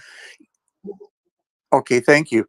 Yeah, interesting discussion, gentlemen. What I always go back to in recent times are comments by Chuck Farrar and a wise man, and his one comment that has always stood out to me is that the Ukrainian army has 30,000 troops. That's the equivalent of 2 divisions or 6 brigades. And with that manpower,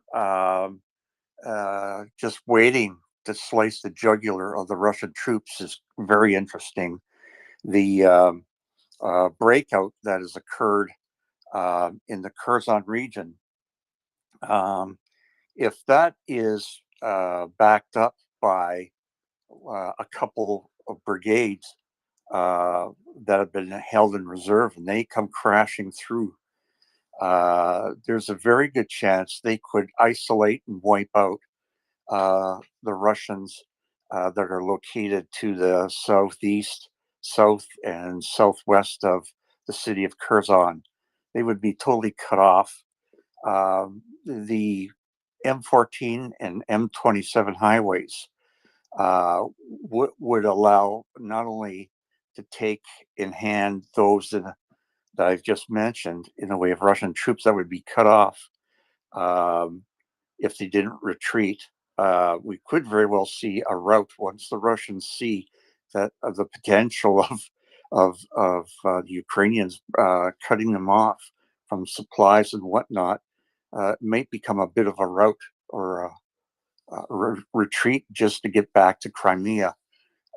With the M14, that same number of an additional 2 brigades, if they drove up in that direction, then the Russians all along that track from the Orkiv axis down to Robotyne and further south, they could very well find themselves caught between that movement and any troops coming up from Kherson area. And they again would be in a position of either retreating or be annihilated or captured.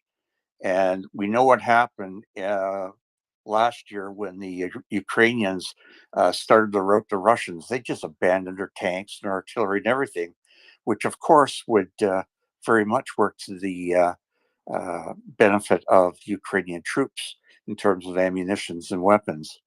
And I think if that starts to occur, there's going to be real panic within the Russian military hierarchy and Putin, because once they start driving, they don't even have to invade Crimea. The Ukrainians, all they have to do is chop off what I call the neck of Crimea, so that they could get no supplies from the Sea of Azov, and from there it's a straight run along the sea on the North Shores, and just little by little pushing back the Russians. Now, the Russians that are now in central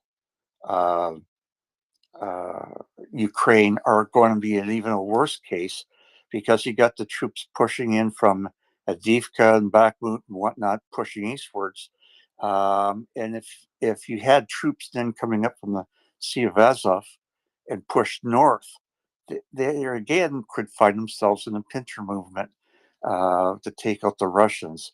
My biggest regret is that it's not my regret, but it's unfortunate that the Allies did not step up in the summer and fall of 2022, when it was clear the Ukrainians were really showing their stuff.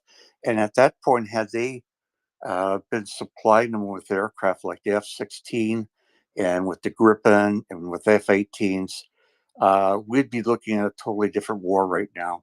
I've got little doubt that by now, with air supremacy, or at least parity in the way of aircraft, it would have just really been a critical issue for the Russians. And I think this war would be, if not over, would be damn close to it. And they would have had victory by next year at the latest. And so anyways, those are just some thoughts I had. Thank you. Griffin, I fully agree with you. The pitiful delivery of weapons at the beginning of the war, up until just recently, I think, is such a fault of foresight, of strategic thinking, of understanding the real situation by our leaders, that I was astonished and horrified, by the way, just really, literally horrified by the lack of understanding what's going on. And I believe you're absolutely right. Would have been the weapons deliveries at the level where they should have been, we probably would be staying right now and expecting a complete, not destruction, but complete withdrawal of the Russians from Ukrainian territory by now. But it didn't happen. It didn't happen, and it is so galling. I have no words. But we are where we are, and I think I truly hope, and listening to various speeches and various leaders talking, especially Biden recently, I think the lesson has been learned, and the lesson has been learned permanently. I truly hope. But you're absolutely right, and you're also right on the potentials and the possibilities the Ukrainians have to create much bigger link and cut off Crimea. Well, let's see. Again, I'm not the military expert here to make a proper analysis, but I hear you, and I remember as well what Chuck has been saying these days. Thank you. One of the additional thoughts I've had is that once the Sea of Azov, the northern coasts, have been captured by the Ukrainians, there could still be, if, as an example, holdouts in Luhansk and Donetsk. What would stop the Ukrainians once they got that mobile push eastwards? Stop at the heretofore borders between Russia and Ukraine, and instead have the troops push right onto Rostov-on-Don. That would be such a shockwave to the Russians, and it would be a great bargaining chip to say, hey, guess what? You get out of Luhansk and Donetsk, and we'll go back to the borders. and not be a threat to Rostov-on-Don. And that's the kind of strategic thinking you got to have. And I think that would send such shockwaves through the Russian people. Putin wouldn't have a chance at that point. And the fact that if they moved eastward and didn't cross the border, they would still be within good missile range and cruise missile range of downing the Kerch Bridge. And if they're cut off at the neck, as I said earlier, and they're cut off in terms of moving troops back into Russia, the only option they would have with that rail bridge and with the road bridge gone would be to use barges, which they did actually use in supplying troops and equipment and munitions. But I think at that point, there would have to be a wholesale surrender of the Russians that would be trapped in the Crimea. And that also could be a pressure point that could move some people to act to remove Putin. Well, we shall see. I have a full confidence. Well, as much as I do not have a confidence in our Western leaders, I do have a full confidence in the military leadership of the Ukrainian army, and I'm pretty sure they'll do whatever it is feasible, whatever it will bring the best tactical and strategic advantage to them. So with that, I'm sorry, I just don't want to go into that analysis. As I said, I'm not necessarily a military specialist, and I'll probably leading people astray. So we should keep these questions once Chuck or the other military guys show up on the space, and we can discuss it.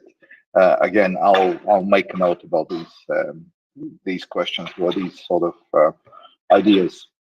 I think Peter had his hand up for quite a while. Peter, go on, please. Yeah, it was just to reply to Griffin a bit. I mean, like you, I'm not military. I'm just a pilot, but not military in the slightest. And with me, I always try and pick up little bits and pieces, and put them together like a jigsaw puzzle until a picture comes. And then when it makes sense to me, I tend to go with that. I mean, it's a technique I've used all my life with many things. And to me, I think Putin is only interested in the land grab, the sea grab, the 80% of the coast of Ukraine, which he holds at the moment, from MriyaReport down to Crimea, because that was his heart of his plans. Crimea was his control, and the land grab was his control over Ukraine. And he wanted to suffocate the economy. He wanted to starve the people out. He wanted to take the pickings from Ukraine to finance Russia and let everybody else rot. So he would have, if he'd had his way, he would have gone on down to Moldova, and he would have gone across there, and he would have encircled Ukraine. So that is what is really important to him, is that land grab, MriyaReport to Crimea, and he will use every dirty trick to take Ukrainian the focus away from there. So I half expect him, if he goes into the winter, to start another war, another center of an offensive somewhere, which means nothing. And he'll say, "Oh, I really want this area, and I've got to put all these people in," and he'll throw all his meat grinders in there, just to keep the attention away from that, because he has to hold that this winter until he can reinforce his weapons, till he can reinforce his army, etc. Because now is the time to hit. And I totally agree with Griffin. You don't need to do anything with Crimea. Just cut it off, cut the bridges off, blow up the airports, blow up the port. make it a prison for whoever's sitting there, with no weapons going in, no armory going in, no soldiers going in, and it's like a fortress with a big moat around it. Let them starve. I don't mean literally starve. I mean let them starve of everything they need to defend it, and then step in later on, and that saves Ukrainian lives. So to me, that makes a lot of sense, and I've always said that throughout, although some people have disagreed with me earlier. But I'm not military, so I can't give that sort of expert opinion. It's just what makes sense to me. Thank you. Peter, I just wanted to briefly mention this. Actually, the plans and the intent of this war, the political intent, if you like, of this war is the resurrection of the Soviet Union. In the words of many people close to Putin, in the words of Dugin and many others, many members of the Russian parliament, they have stated that this is the goal of this war, to take back what the Soviet Union has lost. And this is not only Ukraine, these are not only the republics, but this is the influence over half of Europe. That is the officially stated goal of this war.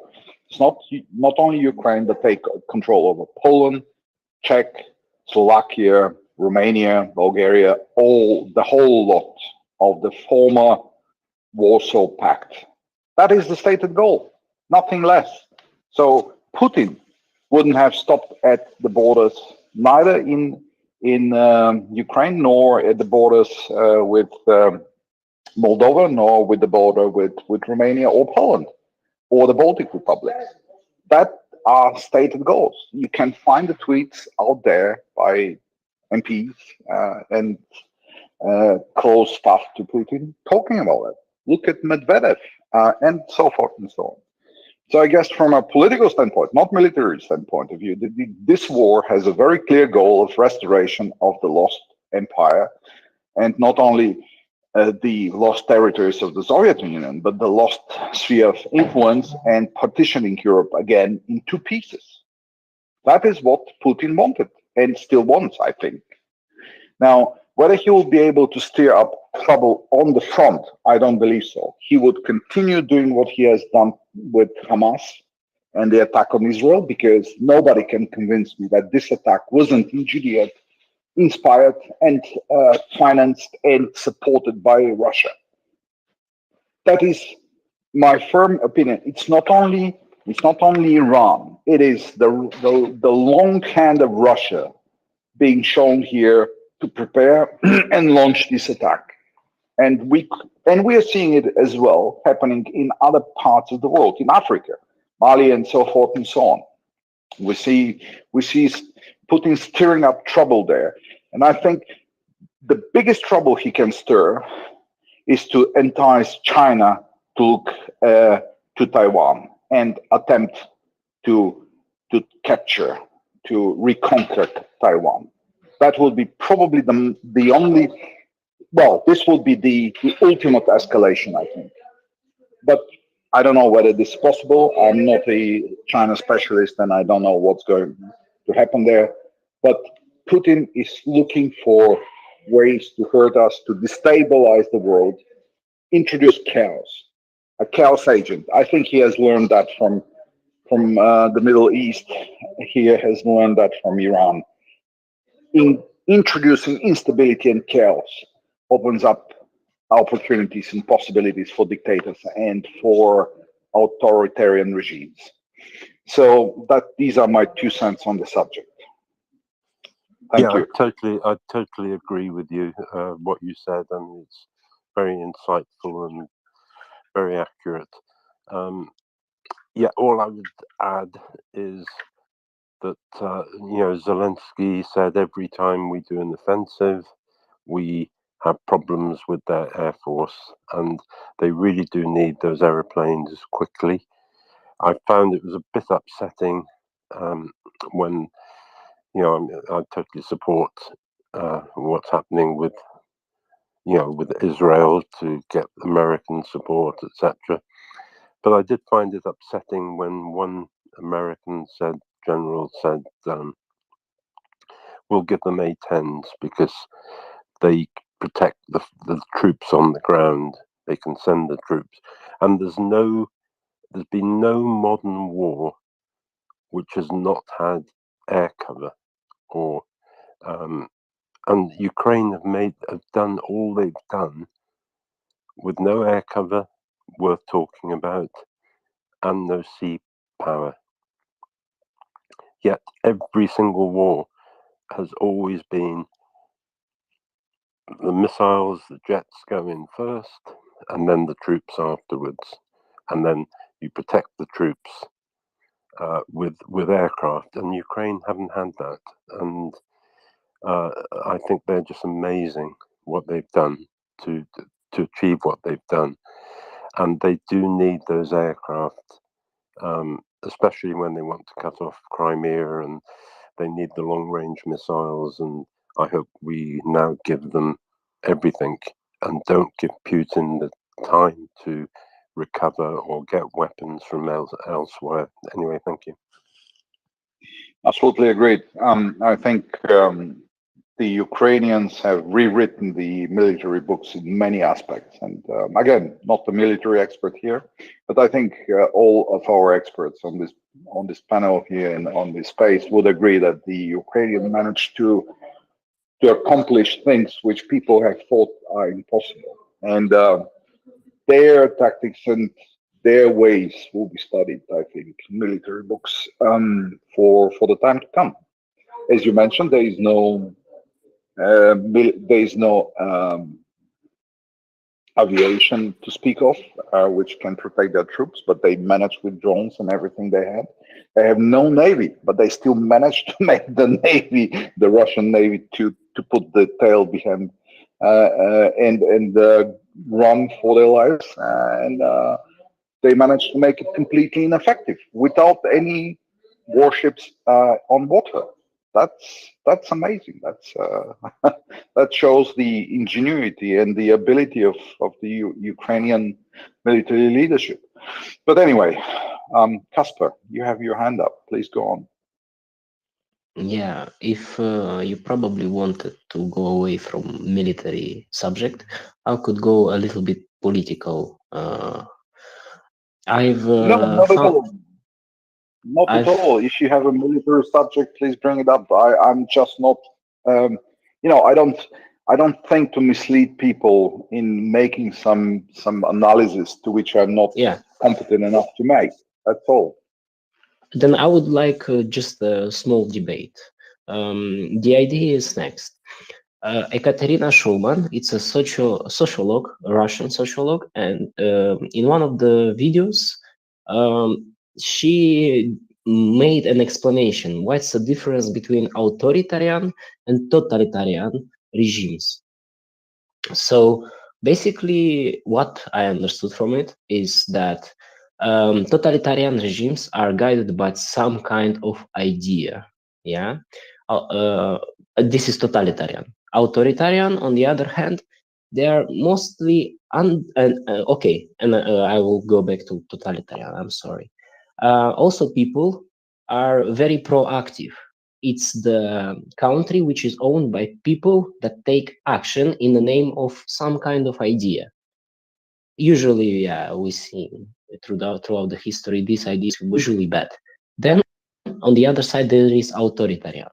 Basically, it's a party or a person like Putin, which controls all the specters of economical, social, any kind what you can think of, and everything is basically in his hands. Yet the people he chooses are weak because he doesn't want them to overthrow him. Yeah, so he will bring only weak people around him, and people will be usually very passive. It's not my business. I don't care. I'm not interested in politics. So they are not led by anything substantial other than their own poorness, in which this leader keeps them. In Russia, for example, some wives are just selling their drunk, useless husbands as cattle for the meat. Probably in schools, not probably, in schools, they bring up a new subject to teach kids. Basically, it's patriotism talks, and basically what it means is that kids have to listen to the lies and at least pretend that they agree with them. They should memorize it, they should repeat it. Basically, what I want to say is that also there is probably something in the democratic states. Some of us are led by ideas. Some of us are purely led by the fact that, oh, it's peace around us. So we can just, relax, we can enjoy our life, and so on. Maybe as an example, we could give Israel, which has part of religious idea, part of look, they were spread through the world for 2000 years, yet they managed to survive. They didn't get assimilated. They survived. They had an idea to unite them, and now they have a state. And on the other hand, maybe we can think of, I don't know, pick a country from Europe that is currently, not really interested in any politics. We just want to do our business and so on. So we should probably I know it's pretty bad to compare like authoritarian and totalitarian with democratics, but we should probably mirror this idea and try to understand which ideas we should build in our societies, which ideas we should teach kids. For example, Ukrainians now are teaching them cybersecurity. Let's include there also fake news, and let's bring this to our countries. Let's try to educate some values, not just some taxpayers.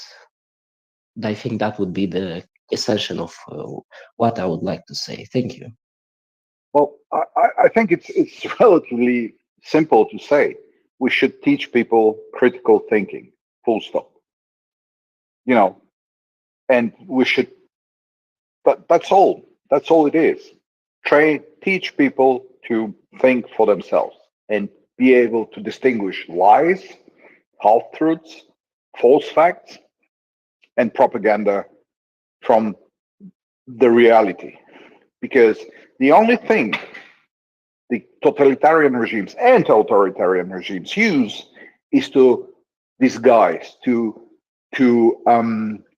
hide the truth, to amend the facts, to create an alternative reality in which people, for whatever reason, believe or act upon.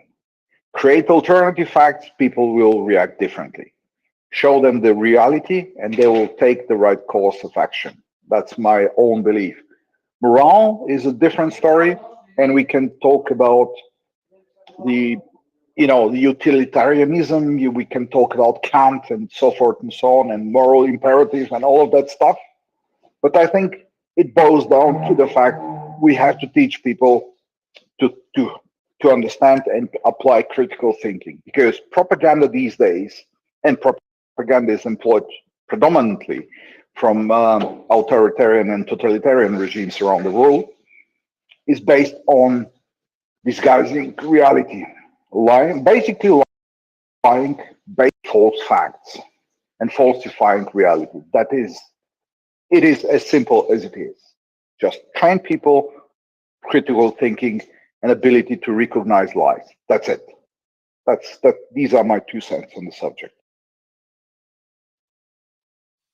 Yes, but to actually being able to not fall into it, you need some kind of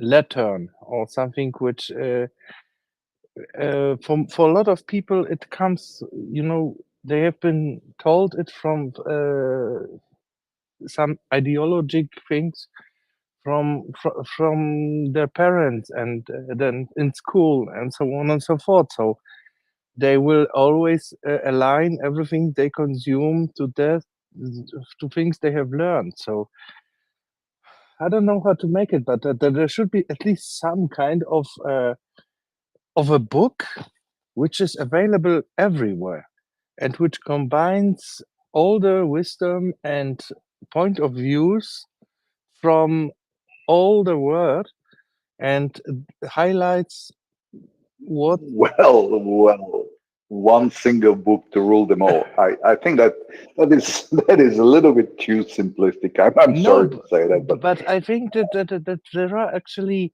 views told in Russia at least and we see it that make it quite hard for them to accept any kind of news which comes from the West because they think they are totally bonkers because they don't relate to what they have been learning all her life.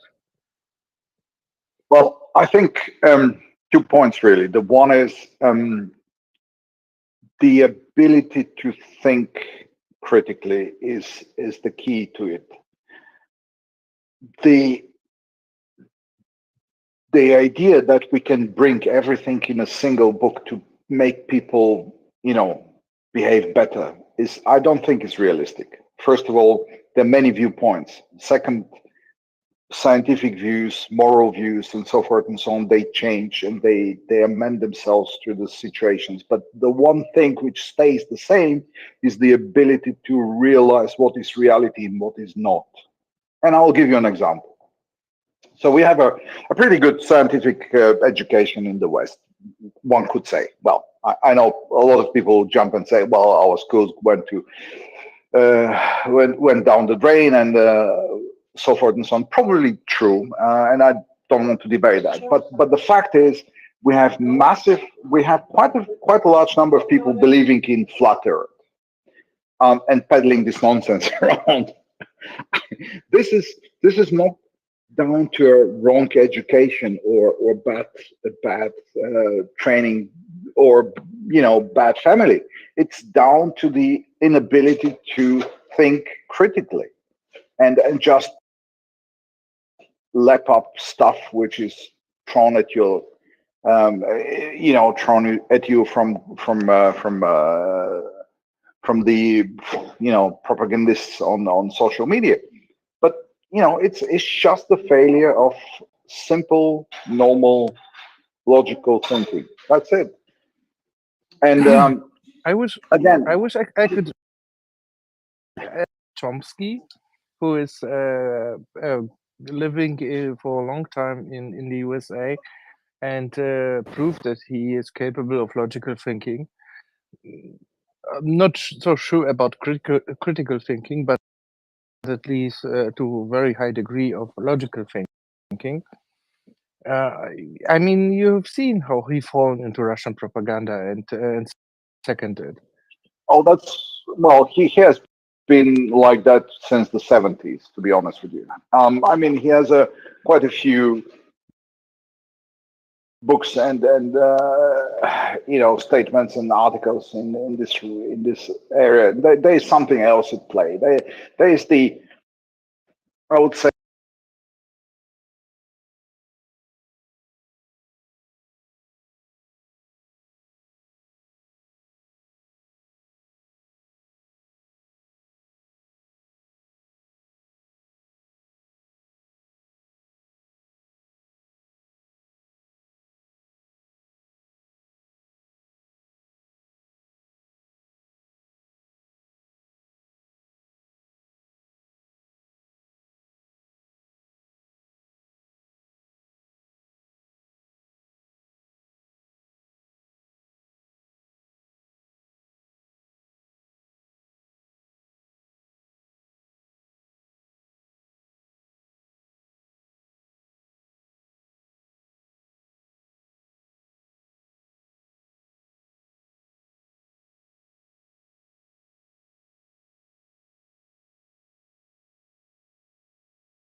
even in the face of facts. That's a different thing.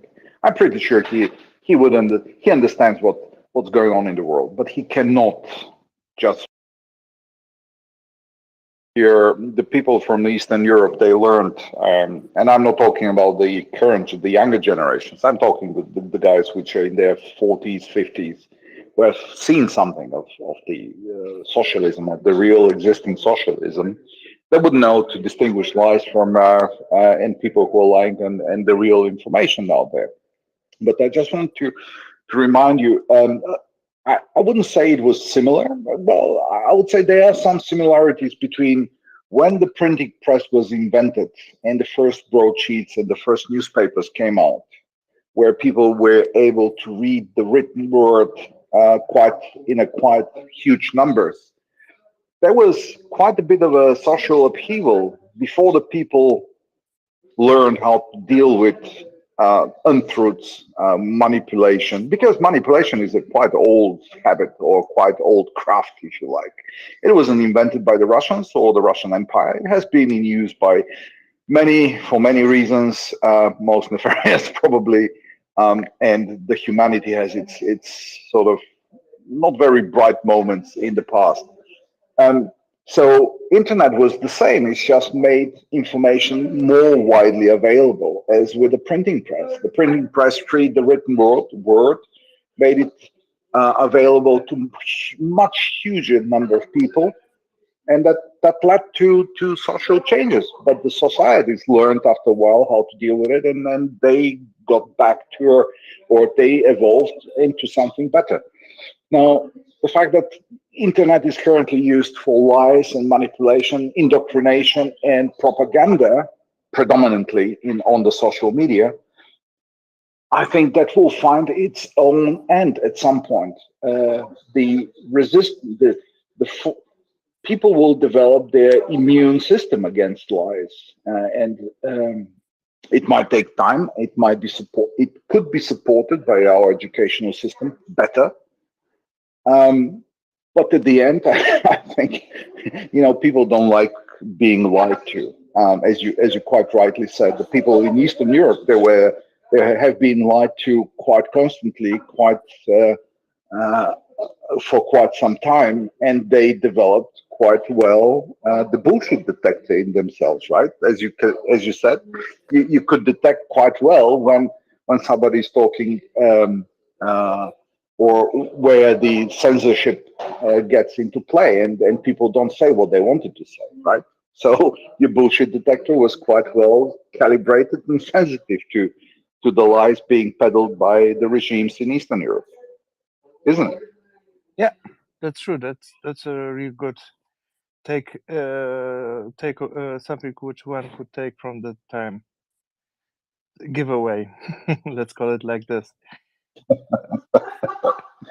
Okay. At least this. So we have three. Yes. Yeah. Okay. Go on. Yeah, and I'm not very sure, but I think it was Caspar, Forever Child, and James. But you please correct me if I'm wrong, because the conversation was nice, and I didn't pay too much attention to the hands. But I think James has come up late, so it must be Forever Child or Caspar's. So I came up to say something to you guys about something else. Just wanted to remind you about the time of day and what it implies, I think, unless you're on and I'm off. I don't know. So yes, that's a shift time. That's true. And the other. That's it. So that's all. I'm out of your way again. Just call when needed. Sure. Thank you. Well, it will be soon. Thank you very much, James. Appreciate it. Thank you. So then, for every child, please go on. Yes, Marcellus, I hear you, and I feel like you're spot on. It sounds to me like you're referring to a book of wisdom literature that encompasses vast amounts of cultures, but in addition to that, modernized to include some of our most recent understandings. And such a book is absolutely desirable to have. The internet allows us to keep updating it because we see rapid changes in what we understand to be effective. Ukraine is teaching us all some very valuable lessons. But yes, in my understanding of what you're saying, it's absolutely spot on and desirable for bringing up generations.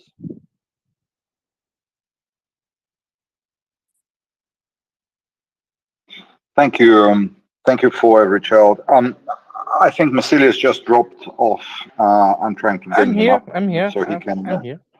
Ah, great, great. I just Sorry. swapped to make place for Dr. Nick, which is now with us, and I think James or Jimin, I don't know who of you will be the other co-host, but yeah, you. Okay, great. Was there a question, because I was in the middle of dropping and swapping, which I may refer to? I think for every child was agreeing with you that there should be, there is something in the idea to have some body of knowledge put together to help raise our child, and I was about to slightly disagree with that. Ah, if I then may. great that I can disturb you in this. Sure. Absolutely. I mean, we are in the middle in this, and we call it kind of globalization. And then we have something like Wikipedia, which is also not totally different in different languages, but yet different, but still something which everyone can refer to. And we are very, very slowly getting there. And but it's still so sad actually that the internet and things like that I use most likely for TikTok and just to live in a bubble, while it was actually meant a little bit differently. Well, it developed as to the needs, but still good that we have smart people thinking about additional solutions and how to actually bring the world together instead of divided. And yeah, that's why I'm still optimistic. Yeah, I can see your point, but consider this. There are not that many absolute truths in the world. Scientific endeavor has shown that scientific ideas or principles which were thought immutable have been changed, amended. Some of them were completely overthrown. Let's think about, let's say, Newton gravity, and then the theory of relativity, and so forth and so on, or even the crazy idea of quantum mechanics. The views of the world, how it works on this scientific level, that's an ever-changing landscape. Sometimes it's an evolutionary change, which means old ideas still have their validity, but with limited scope, as it is with the Newton theory of gravity. It's still valid, it still can be applied, but in some edge conditions, you see that it's not true because you have to apply the Einstein's theory of relativity. So that happens quite often in the scientific world. And that happens not only with the hard sciences, that happens with the social sciences and so forth and so on. So therefore, I think the discourse between people shouldn't be brought to a halt by a one book of truth base. Very difficult to find those principles. I think that there are some universally immutable principles like human life, human dignity, and so forth and so on. But again, we have been not manipulated based on principles. The manipulation happens on the level of facts, because what Russian propaganda very often does, and other propagandists do, is to amend and create alternative facts, to which, if you apply normal logic, you'll arrive at their conclusions. But if you look at what has happened in reality, it's completely different matter altogether. So that's the problem. Critical thinking, ability to recognize when you have been lied to. That is all. I just think people have to learn. Right? Yes, critical Okay, Randall. critical thinking is always good, but you at some point you are building up a model, and this model is something which we reflect on. And as long as this model is not totally flexible, you can consider yourself not insane. So you need some kind of coherent word view, which is like as I said, as a model which you can throw an idea on and see how it behaves in order to reason. So therefore, of course, this model differs from people, human to human, even within the same country and even within the same town. But as I said earlier on, it's important that this model includes actually the acceptance of other models and other ways of thinking, which has proven at least to be not just there to conquer someone else, but also to develop something, also to live a peaceful life, and therefore it would be good to have some constant comparison between which model behaves in which situation particularly well and good, and I think it's becoming rambling, so I will pass over, and we have hands. So thank you for the nice talk, and hopefully once we will get to the level where we can understand each other without getting into such situations No, anymore. I think you might be interested to read up a little bit on the moral imperative theory or the ethics theory by Kant, and also the ethics to moral theories developed by the so-called utilitarian philosophers. You might find some answers there as well. But these are my last 5 cents or 2 cents on the subject, and we should go to Casper. And I'm stepping down to make place for the next co-host, who is waiting patiently for our ramblings to end. So I thank you to the listeners who have sustained us for so long. Appreciate it. It has been a privilege and honor to be with you guys. Thank you. Casper, please go on. Yeah, thank you. I've been thinking that even some people, with critical thinking capabilities, maybe some are also have to, such people, for example, Tracy. I'm not sure what she is doing, but let's say she and other people, for example, investigative journalists, they will use a phone that is untraceable or very shady enough to be hidden from the government. Yeah. Why are they doing that? Maybe because they don't trust the government, the state, they don't trust the politician, they don't trust what the government will tell them. So why is that so? Maybe the governments chose consciously to lie and manipulate us. That's why we are in such a bad state that we can't even distinguish what's real and what's not, because we don't trust the people that are meant to defend us. Is there a science called maybe state building? Because we need to do something about this trust. Is there a way to increase it? That was my question.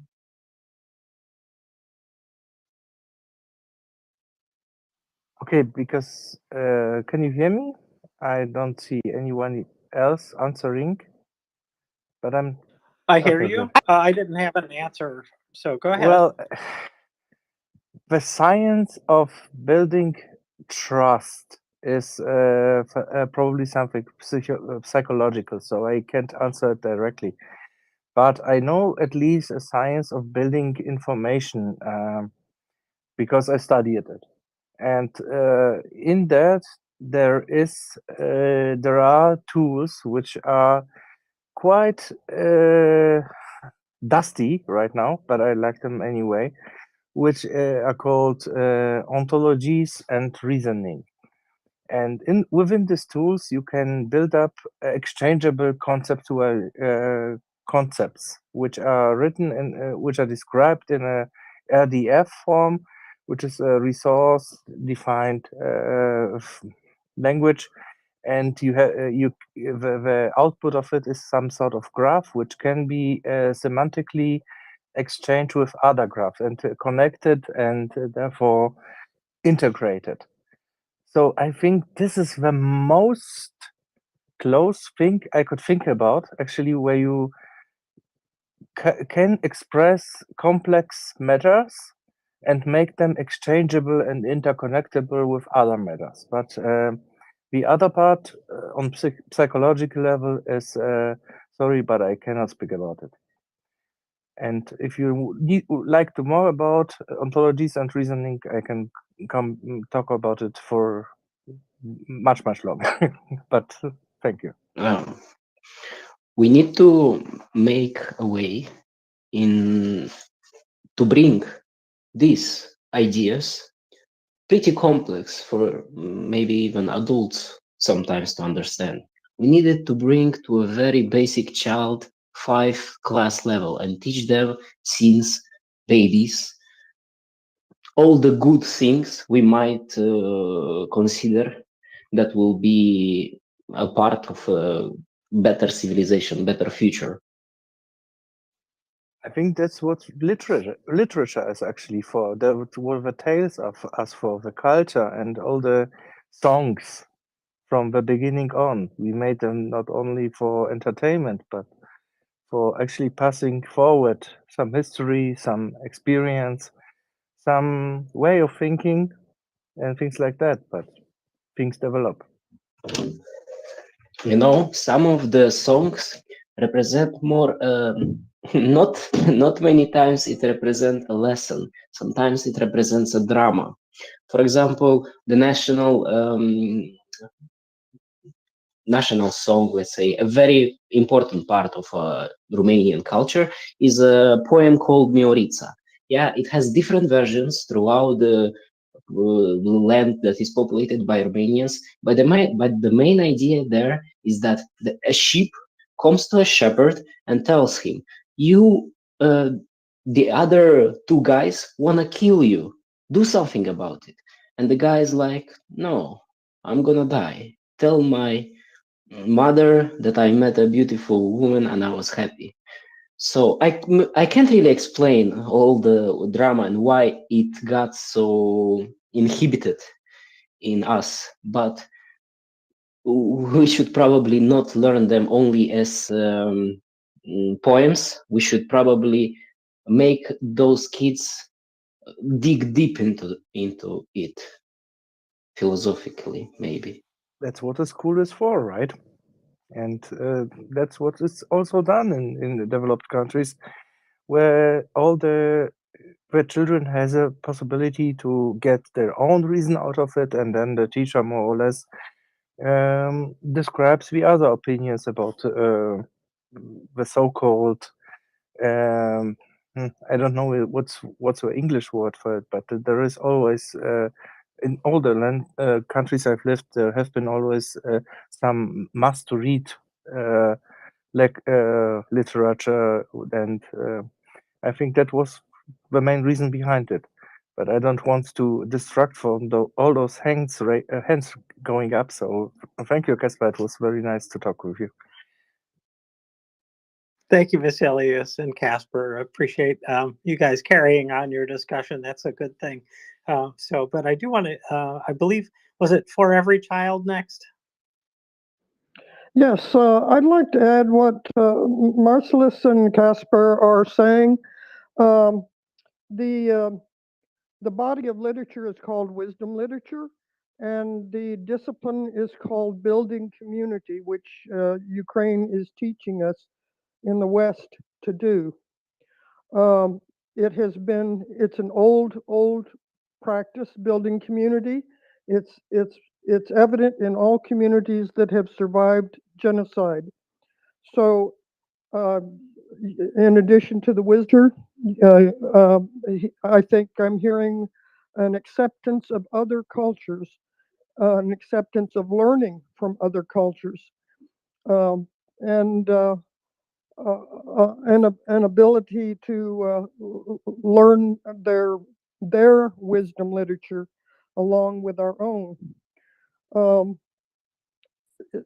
It's absolutely essential, and I'm looking forward to seeing these types of writings.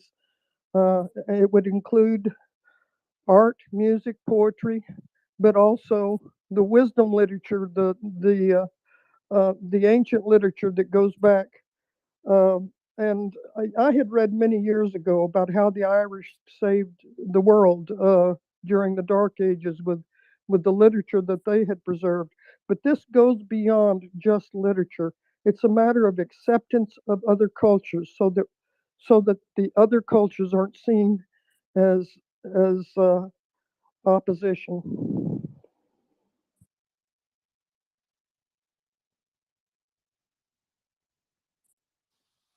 Well, and Pardon me, I'm sorry. I got distracted by something in the background. You know how that goes, guys. So yeah, I was wisdom literature was not what I was thinking. I was thinking of our required readings throughout high school, which was, I think, the substitute for the wisdom literature. But you know, the one I can think of right off the bat was Catcher in the Rye. A whole different thing for every child than what you're talking about. And I like what you said better. So I'm going to let you keep that one for sure. So let's see here. You wanted to come back on that for every child? Yes, I think it's going to be including understanding uh, uh, the many faces of genocide and how to prevent it. I think that has to be included. That sounds good to me. I do think that we need to begin teaching teenagers adult topics because they're very important. They're learning other things. They're learning how to do, active shooter drills and the like. So I think this is the least that we can do for the future is to tell them what the really big worries are. So that's a very good point. Thank you. Let's see. Was it Peter? Were you next? I don't mind if somebody else wants to talk before me. That's fine, or I can. Yeah, I'm just going to bring up one thing. Was somebody was talking? If I understood it correctly, somebody was talking about trust. How do we develop trust? And what we're really saying, I've always had this problem with sometimes we use words very flippantly, and one word we use very flippantly is free or freedom. And I've often thought, well, what exactly is freedom? And I've never been able to find a really good definition of freedom until one day I got this one. And it is basically the only person who is truly free is the person who is free of fear. The only person who is truly free is the person who is free of fear. And when we look at authoritarians, they control through fear. They send their military into meat runs through fear. They're told that if they come back, they'll be shot. And they control through fear. And if we go through, fear is a very, very complex subject. I mean, what one person is frightened of, somebody else isn't. And it might be you're frightened of not having enough money to live. It could be you're frightened because you're not well or you're ill. And it could be you're frightened because you've got a dominating partner, or there's so many things which control our lives, and they control our lives through fear. So when we talk about freedom, I always think that we're talking about living free of fear. And the only way you can live free of fear is through a democratic society where you can speak out, you can say what you want to do, you can be yourself without being pushed into a direction where you have to be somebody else. And I always remembered that because it was just so important, and it's so important as a description of freedom. And if we're talking about building trust, what is trust? It's having that confidence to not be frightened, and the trust in somebody that they're not going to hurt you or whatever. If somebody's holding you on a long piece of rope and you're climbing a wall and you know that you're relying on them to hold you as you go up, you trust that person because you don't have fear that they're going to drop you. So yeah, I just wanted to add that because I think it is important that we define what freedom is, and to me it is purely the only person who's free of fear is the only person who's free. I'd like to come back on that a little bit and just say that I don't know that fear is something that we can not have at times in our life because things are scary, but it is the ability to overcome the fear and act even in its presence. That's what I think, and that's not the same as being free. That is having control over your fear. Being free really is what you're saying is being free of the oppression, right? Oppression and freedom, I think of as opposites. So there you go. That's what I thought. What do you think, Peter?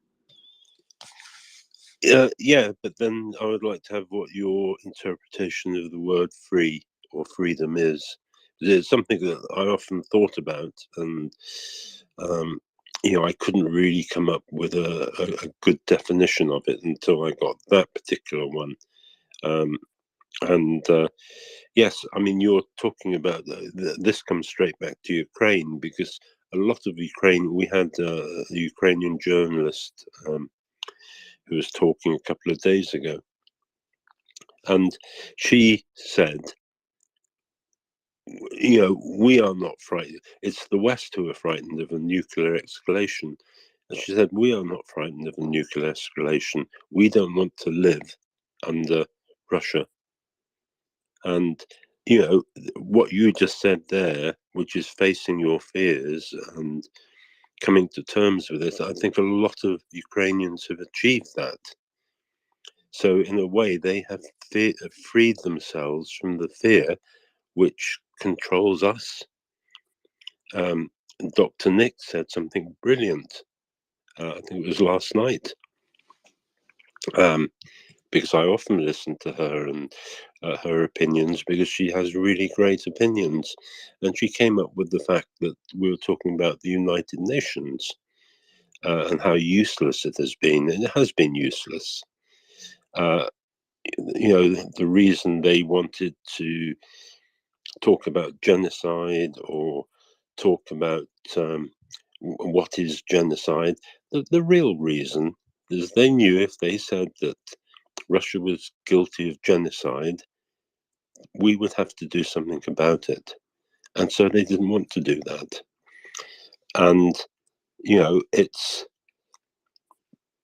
what she said is they should have sent in peacekeeping forces. And if the peacekeeping forces were attacked, then NATO goes in. And this is what we should have done. MriyaReport, I was totally ashamed that they were calling out for air cover, and then they were calling out for peacekeeping forces when tens of thousands of civilians were purposely bombed to death. And we did nothing. We just stood there. We didn't send peacekeeping forces in. Why not? Where was the United Nations? They could have done. We were fear. It comes down to fear again. We were fear of Putin would escalate and start World War III and bomb us. So how free were we? Because it's only by facing these things that we get ultimate freedom. Anyway, thank you. Thanks, Peter. I can see it sort of that way. I have a different opinion about the UN, but I don't really want to explore it. I don't think we're shackled by them from doing what we need to do. It would be nice to have that declaration saying, yes, this is a genocide, the official recognition. But otherwise, I think we're good. So I'm just going to move on over to Casper. Casper, how are you this evening? And welcome. Thank you. I will come back on the definition of freedom. The best one I heard is my freedom ends when somebody else's freedom starts. Basically, it means that how it was in the ancient Athens. Yeah, it was citizens. We are part of a group and we keep by each other. Fear kept us alive. Fear kept Homo sapiens alive. I trust, I would like to trust a coherent leader, sincere, telling uncomfortable truths. Because what I've got now, for example, in Romania is very sad because the two parties opposing that accuse each other of all the failures that could possibly be in the state. Now they are in the same alliance, yeah, just to keep a status quo because the world is burning. But still, we don't really have a choice, yeah. So probably the good trust between government and people starts with electing a sincere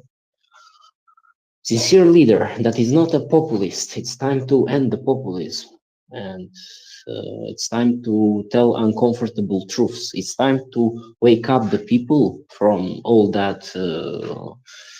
Oh, it's such a peaceful. It doesn't matter. It's okay for me. We must remember, people, that fair kept everyone alive.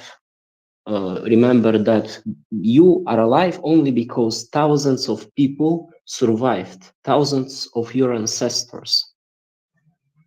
That would be it for me. Now, okay, one more thing. We should probably, governments have targets, nations have targets. Some of them are like purely by accident, not eaten by others because we have peaceful times. So probably we should build that I'm not sure, citizens, feeling that you're a citizen. I think I told that already, that we are not only taxpayers, but also citizens. We matter here, and the price, the value of another's life is just immense. I've learned the fact today. Israel, when they had a war with, I think, Lebanon and Egypt, they exchanged by the end of the war all hostages to all the hostages. Now Russians are exchanging with Ukrainians 1-to-1. In some cases, maybe it's slightly different. How much do you think it was the ratio to Israelis? It was 1-to-1,000 or even more. I'm not quite sure, but 1,000 is minimum. Imagine the scale of it, and imagine that after such, I would say that's a pretty generous and humanitarian gesture. After something like this, they get a fucking genocide that kills more than 2,000 people. How do you think these people are now thinking? These are the people that have the fear. These are the people that were kept by fear alive. That was it. Thank you, Casper. I think that that is a good thing to recognize, is that we have the parts, the states that we get into are there for a reason. And you're absolutely right. Fear does help us avoid the stupid, right? Which is to walk into something dangerous, whether it's a lawnmower blade or something worse. So yeah, I agree with you.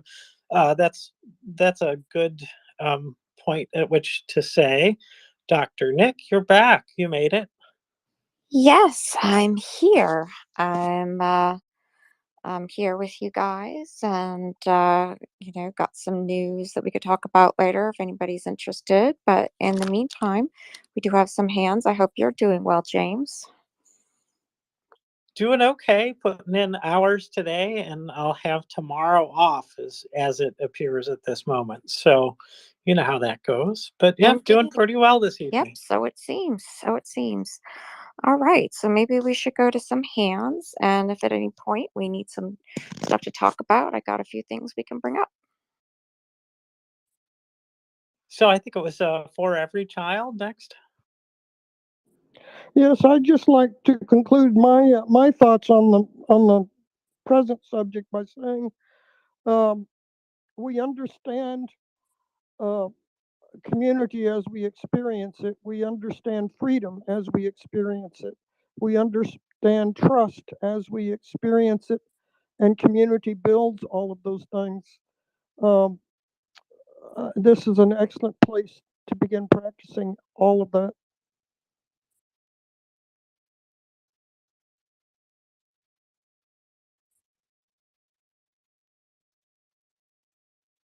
Thank you, For Every Child. Sorry, delayed reaction, keyboard shuffle. You know how it is. Anyways, thank you, David. Yeah, hi, evening.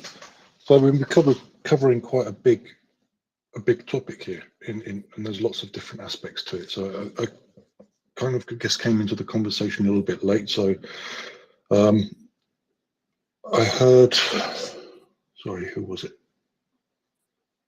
I think it was Casper talking about how do we create a state, and I think Massilius was talking about also the idea of having a book with all the knowledge in it, and how that would that would be perhaps a good thing, kind of a fount of all wisdom, if you like. And I wanted to say a couple of things about this. So regarding the idea of a state, first of all, idea of freedom. So my idea of freedom is basically the individual's ability to exercise his own agency. Now, you can take that meaning and say, well, that will cause problems, of course, because somebody's agency might be to do harm to another person. But that's kind of where the open society comes in. So, you have to have education systems and the ability to deal with one another in a civilized way. And given all of that cultural, intellectual property, if you like, that steers the agents of the individual to behave not just in his own interest, but also in the interests of the wider community. So I think one thing is that, at the moment we've got a situation where we need to really reinvigorate our own liberal democracy, and I think Casper was talking about this, that a lot of the people in Western liberal democracies are, let's say, disappointed with where we find ourselves. There's a lot of distrust of government, and there's a lot of distrust of the free market, and these things are really key. So first of all, there are really sound and strong principles for liberal democracy, starting with John Locke and moving forwards. So things like the separation of powers, the freedom of speech, freedom of the press, independent judiciary, and so on. So these things are pretty clear, and I think we should be confident. We should be confident in making it plain to everybody that this is the way. And I wanted to push back a little bit on the idea of having a book. So I think part of the point to the liberal democratic way of doing things is that you need to leave a big space within society for the freedom that we were talking about. And here I mean, each individual has to be able to express his own agency, and when that agency is aggregated across the whole, then it comes to a better decision than could ever be achieved by a top-down authoritarian way of managing events. So this is a mechanism which is Adam Smith's invisible hand, if you like. Some people call it the hive mind. But the idea is that with all individuals able to express themselves freely, somehow the aggregation of all of everybody's decisions comes up with a solution which is better than any one single person can come up with. And it's quite an abstract concept to deal with and quite an abstract concept to teach, but it's kind of central. It's kind of really important that we can get that across to people. And yeah, I don't really have any really good ideas about how to do that, except that again, we talk about Popper quite a lot in this space, and Popper's intolerance of intolerance. So on one side, there's a very simple statement from Popper, we can't tolerate anything that's intolerant, and that kind of feeds into this idea of community within society. So if if you're showing agency, if you're being intolerant, and then that's unacceptable. So you shouldn't be intolerant, and that's kind of one aspect which helps the invisible hand or the hive mind work in an equitable way across society. The other thing about Popper is he has a philosophy around falsification to do with science. So David, your voice is starting to go out. Maybe just close the mic for 1 second and then resume. Okay, is it clear now or not? Yes, it is. Yeah, fantastic. Okay, so where was I? Yeah, so the Popper's principles of science. So the idea that Popper has about science is that science doesn't tell you what is. Science tells you how to derive what isn't. And this is also quite a complex, or not complex, quite an abstract idea for people to get their heads around. But I think it's key, because in order to have the operation of the invisible hand or the hive mind, you need to have the freedom in the system, and the system then depends on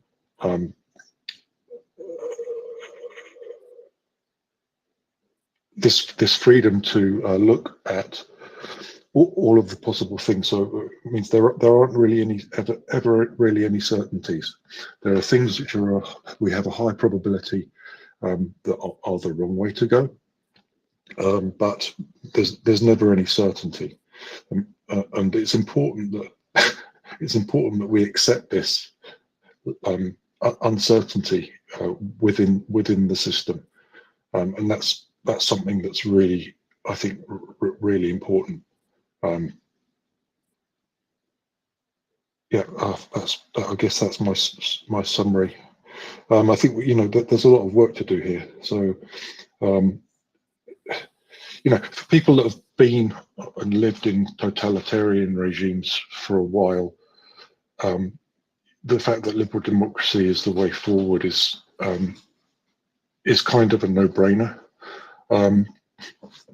But it's become not so clear for an awful lot of people, and I struggle sometimes to conceptualize how you would change that without taking freedom away from people in the first place and then giving it back to them, if you see what I mean. It's a bit like the idea of it's difficult to explain what it's like being in a war if you've never been in a war, or engender in people the desire for avoiding war if they've got no idea how bad it is. It's that kind of thing. So yeah, I'll stop there for now.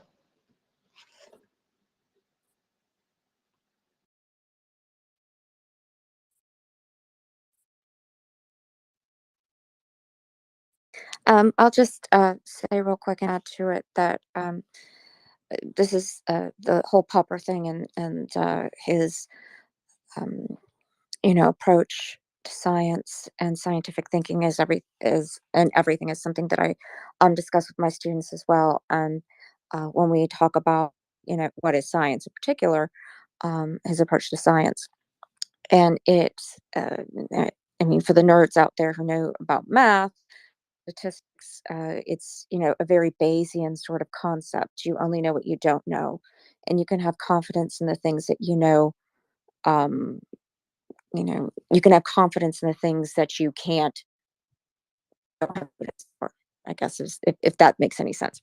So basically, what it is, it's like um, things that are falsifiable, things um, that would be within the domain of science.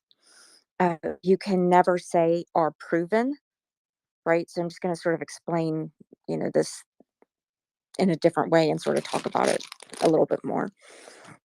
You can never prove anything 100%.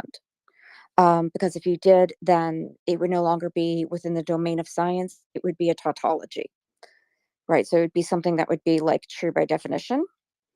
Um, and science is made up of things that are supposed to be falsifiable, things that are testable, things that have the potentiality of being wrong. Obviously, also, you're supposed to follow the scientific method and do all these things too, right? um, uh, y- you know, uh, have theory and, um, from theory and reading literature, find gaps and, go out and test the world and, all this kind of stuff, right? But if you don't have things that operate and can function within the domain of science, meaning that it would function that way, that you can make hypotheses, that you can test, and all that kind of stuff, then it's not science, it's a definition, right? And the other thing is that within science, when you do test things, you're supposed to have more confidence in your null results, meaning the things that are wrong. um, and because from there, at least what isn't true, kind of like what Popper was saying. And other people, like I've talked about within Bayes and whatnot, talk about this as well. um, within Bayesian statistics, right? So you know what you don't know, and you know that that's true, right? That okay, that doesn't work. So I can remove those possibilities from my model, and then hone it down and make it more precise. But the point is that the only thing that can trump science is more science, right? It's not going to be your uncle at the Thanksgiving table telling you about some, something he heard on Fox News or whatever. It's not going to be some, essential oil that your yoga aunt, is trying to shill to you or what have you, right? It's only more science is going to trump science. And that's actually the point of science, because you can only, if science is done well, and it's like you examine things like validity and replicability and, all of this kind of stuff, and you follow the scientific method and it's done well and it's open and, all of that kind of stuff, meaning that anybody can look at it, anybody can question it, particularly if they have the credibility to do so, then, you know, you're supposed to make the world a better place through science in a way if you think about it, right? So like you know doctors who are cancer people, they are trying to cure cancer, right? I mean, they're not trying to both sides cancer or something. The people that are environmental scientists, they're trying to figure out, the just to sort of sum it up, right? I mean, it's obvious, they're trying to examine the environment, the climate, what have you, uh, the rainforest, etc., to figure out how to save them. you know, Same with oceans and whatnot. And we can extrapolate this out to political science and then bring it in a way back to Ukraine and everything too, because in the domain of political science, we can test things, we can, measure them. You can measure democracy, you can measure what you were just talking about a minute ago, David, about people's support for democracy and stuff. You can measure these kinds of things. You can create causal models and whatnot to sort of try to help either predict when a state might go in the wrong direction, or where a situation where a revolution might occur, where it might not occur, etc. And these can be good things. At the same time, we're not going to both side fascism, we're not going to both sides genocide, right? So the point of political science too is to also inform and whatnot. But anyway, I digress. So I'll just kick it back to you guys. I got a bit of a bellyache, so I'm here though. Well, I'm back. I found my way back through the inner tubes after I got booted from the chair. So that wasn't you, Dr. Nick. I know it wasn't you. You don't have that power. So anyways, I see we have 2 hands up, and I thought it was Plowman. Were you first? I don't know. Might be, possibly. I don't know. Casper, David, would you let me talk now? You got a thumb up there, Plowman, from David. So go ahead. Sorry, say again. Should I go? Yeah, go Please ahead, go. Plowman, and then I think David might want to reply to something I said, and then we'll go to Casper. Okay. And I just wanted to chime in a little bit around the scientific theory, as you Dr. Nick mentioned. It's important to understand that all knowledge we have is the current state, and it's subject to change and subject to improvement. That has been the fact throughout whole history of humanity. Scientific theories have been developed, have been used, have been overthrown, have been replaced, have been improved, and have been amended. All knowledge we have is a subject to change and to be amended. That's all. And that has to be understood. That has to be understood. That people have to understand that science is a thing which develops. And I just want to bring one thing. Well, it's a little bit of a nerdy detail, but if people are interested, there's some interesting theorems by a mathematician called Gödel, who did this in the 30s of the last century, of the previous century, where he has proven that all formal theories which have a complexity higher than the integer class will have either paradoxons within them, or they will be inconsistent or incomplete.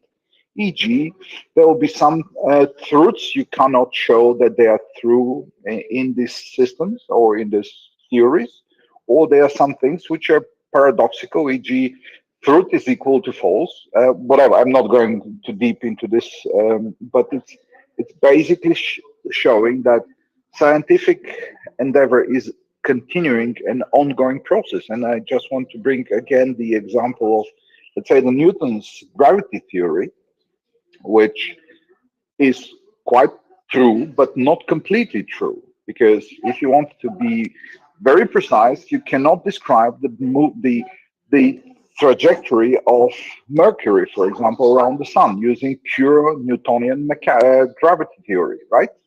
You will come to the wrong result.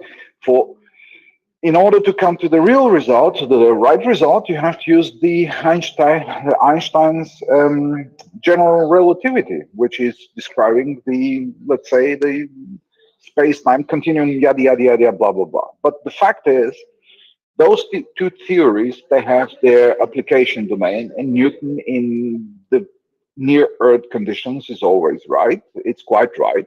Well, you still need Einstein to make GPS work, but that's a different story. So all I'm saying is, science is it has to be understood as a development, a continuous development and attempt to improve things. And this is actually what a lot of propagandists and bad actors are trying to use to show, say, to people, oh, look, that was wrong. So everything is wrong. Everything is not correct. And you have to believe me. And they invent a whole alternative reality around this. And this is the danger. This is the lack of understanding how science and how liberal democracies work, because the closest to let's say, a society which embraces science, embraces human development, is the liberal democracy. No other societies have been so open and so receptive to the lessons we have learned from science. So these are my 2 cents. Sorry, I'm rambling again, but I thought it's One thing I would say to that, just to sum it up in one line, this is another thing I say to my students too, is that all science is tentative. And like you said, it's based on the current information we have now. It's subject to change based typically on things like advances in technology or, advances in as far as new information comes to light, or some sort of new method of approaching scientific models or something like that, either maybe a new form of math or whatever, right? Something comes to light that allows scientists to be more precise. um, and and you're right, that's the thing that drives me crazy too, is that there are so many people out there, particularly some of these vatniks or science deniers or COVID people that are trying to deny the shots and all this kind of stuff, anti-vaxxers. They try to use that fact that science is tentative, that nothing can be proven within 100% as a flaw, to demonstrate that that there is a potentiality for say certain vaccines to not work, or whatever, blah blah blah, to question the science, as if some of these people have, number one, the credentials to do so, and to try to cast doubt and throw shadows and all of that kind of stuff. And you're right, it stems from a lack of understanding in the general populace of how science works and what that actually means. What does it mean for science to be tentative? And that's kind of part of the problem too, that we kind of need to overcome. But maybe we should go to David, and then to Casper, then maybe back to Plum, and then For Every Child. May I just, before we move on from the subject, sorry to disturb your order. I just wanted to say, very, very important thing you said is people have to get used to evaluate their conclusions after new information arrives. That's a key principle. And propagandists are trying to misuse that, because you evaluate, as you said, you rebuild your model. We don't have to use these terms, but you reevaluate your position as soon as new information comes in. And that's the 2 points they're trying to attack. One, they want an absolute proof, an absolute truth. And secondly, they feed you with false facts. So people have to learn that in the scientific world, there's nearly nothing absolute there, A, and B, you change your position as soon as new facts arrive.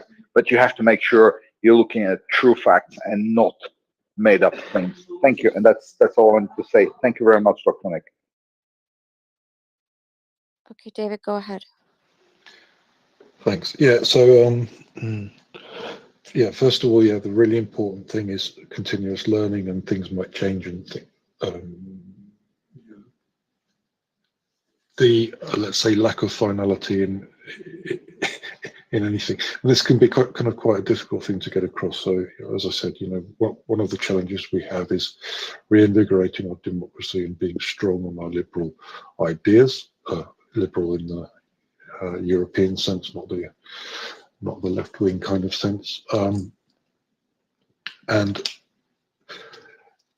it can be daunting to think that that there's this challenge, because as I said, the ideas are quite abstract and maybe not so easy, or you have the impression that maybe they're not so easy to get across to a wide number of people.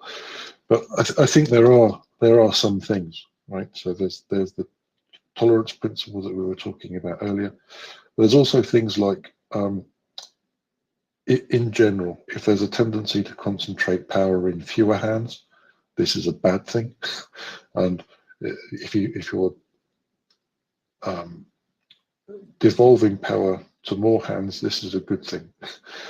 So there are some basic principles which I think we can crystallize into things which we can really put an emphasis on. And I want to echo as well what you were saying, Dr. Nick, about people driving you mad, not understanding the lack of clarity or lack of finality in decisions that science makes. One thing that really drives me mad is the idea that there's liberal democracy and free market, for example, is one system. And so if you're talking to a Marxist, or if you're from a political Marxist, or We're losing your voice, David. Go ahead. sorry, is that better? Yes. Yeah, sorry, I put my hand over my ear.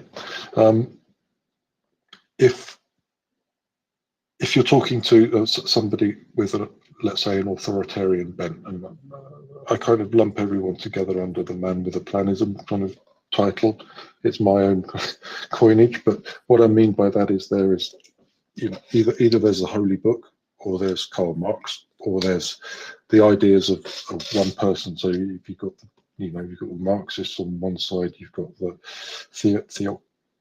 theocracy kind of idea on the other side, and then the third one is just a dictator, right? So he has all the answers and he tells everyone what to do.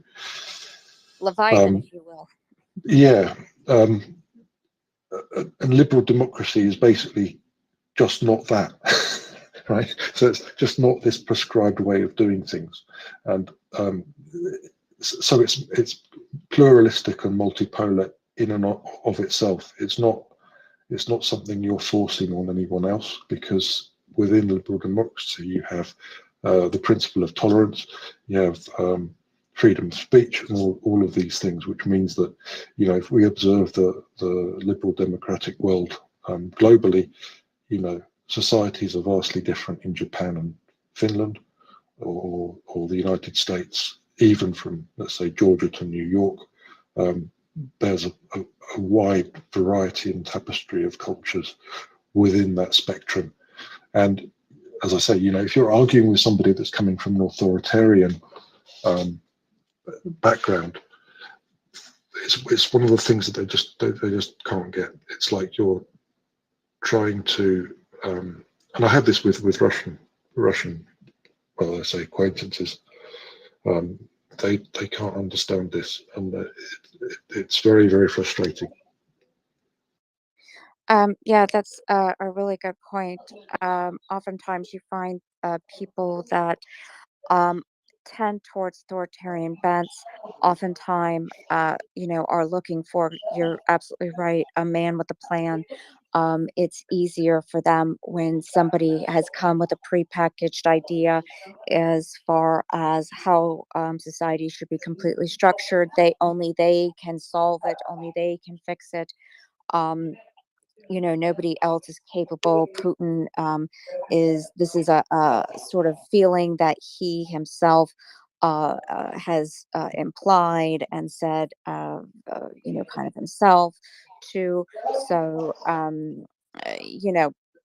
that's just something to think about as far as authoritarianism. And yes, it's absolutely bad for democracy.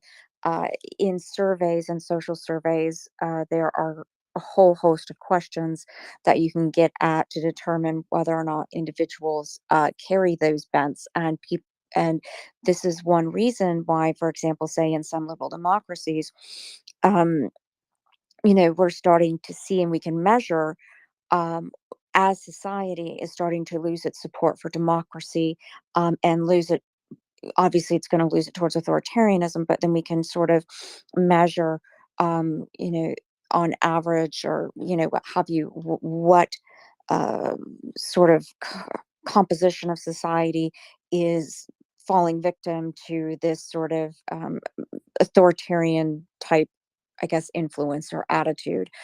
You know, there's lots of different indicators like xenophobia, you know, low levels of societal trust, and you know, something you guys were talking about earlier. And just there's a whole bunch of variables that you can kind of clump together, and that creates a sort of constellation of authoritarian attributes within a person.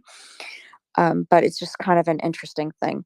And that's one way that political scientists can sort of analyze states in relation to, you know, what the danger areas are in relation to democratic backsliding and whatnot. Like right now, if you look at the EIU democratic indicator, the United States is a flawed democracy.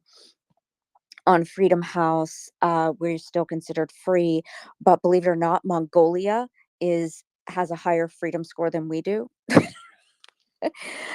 Just to give you an idea.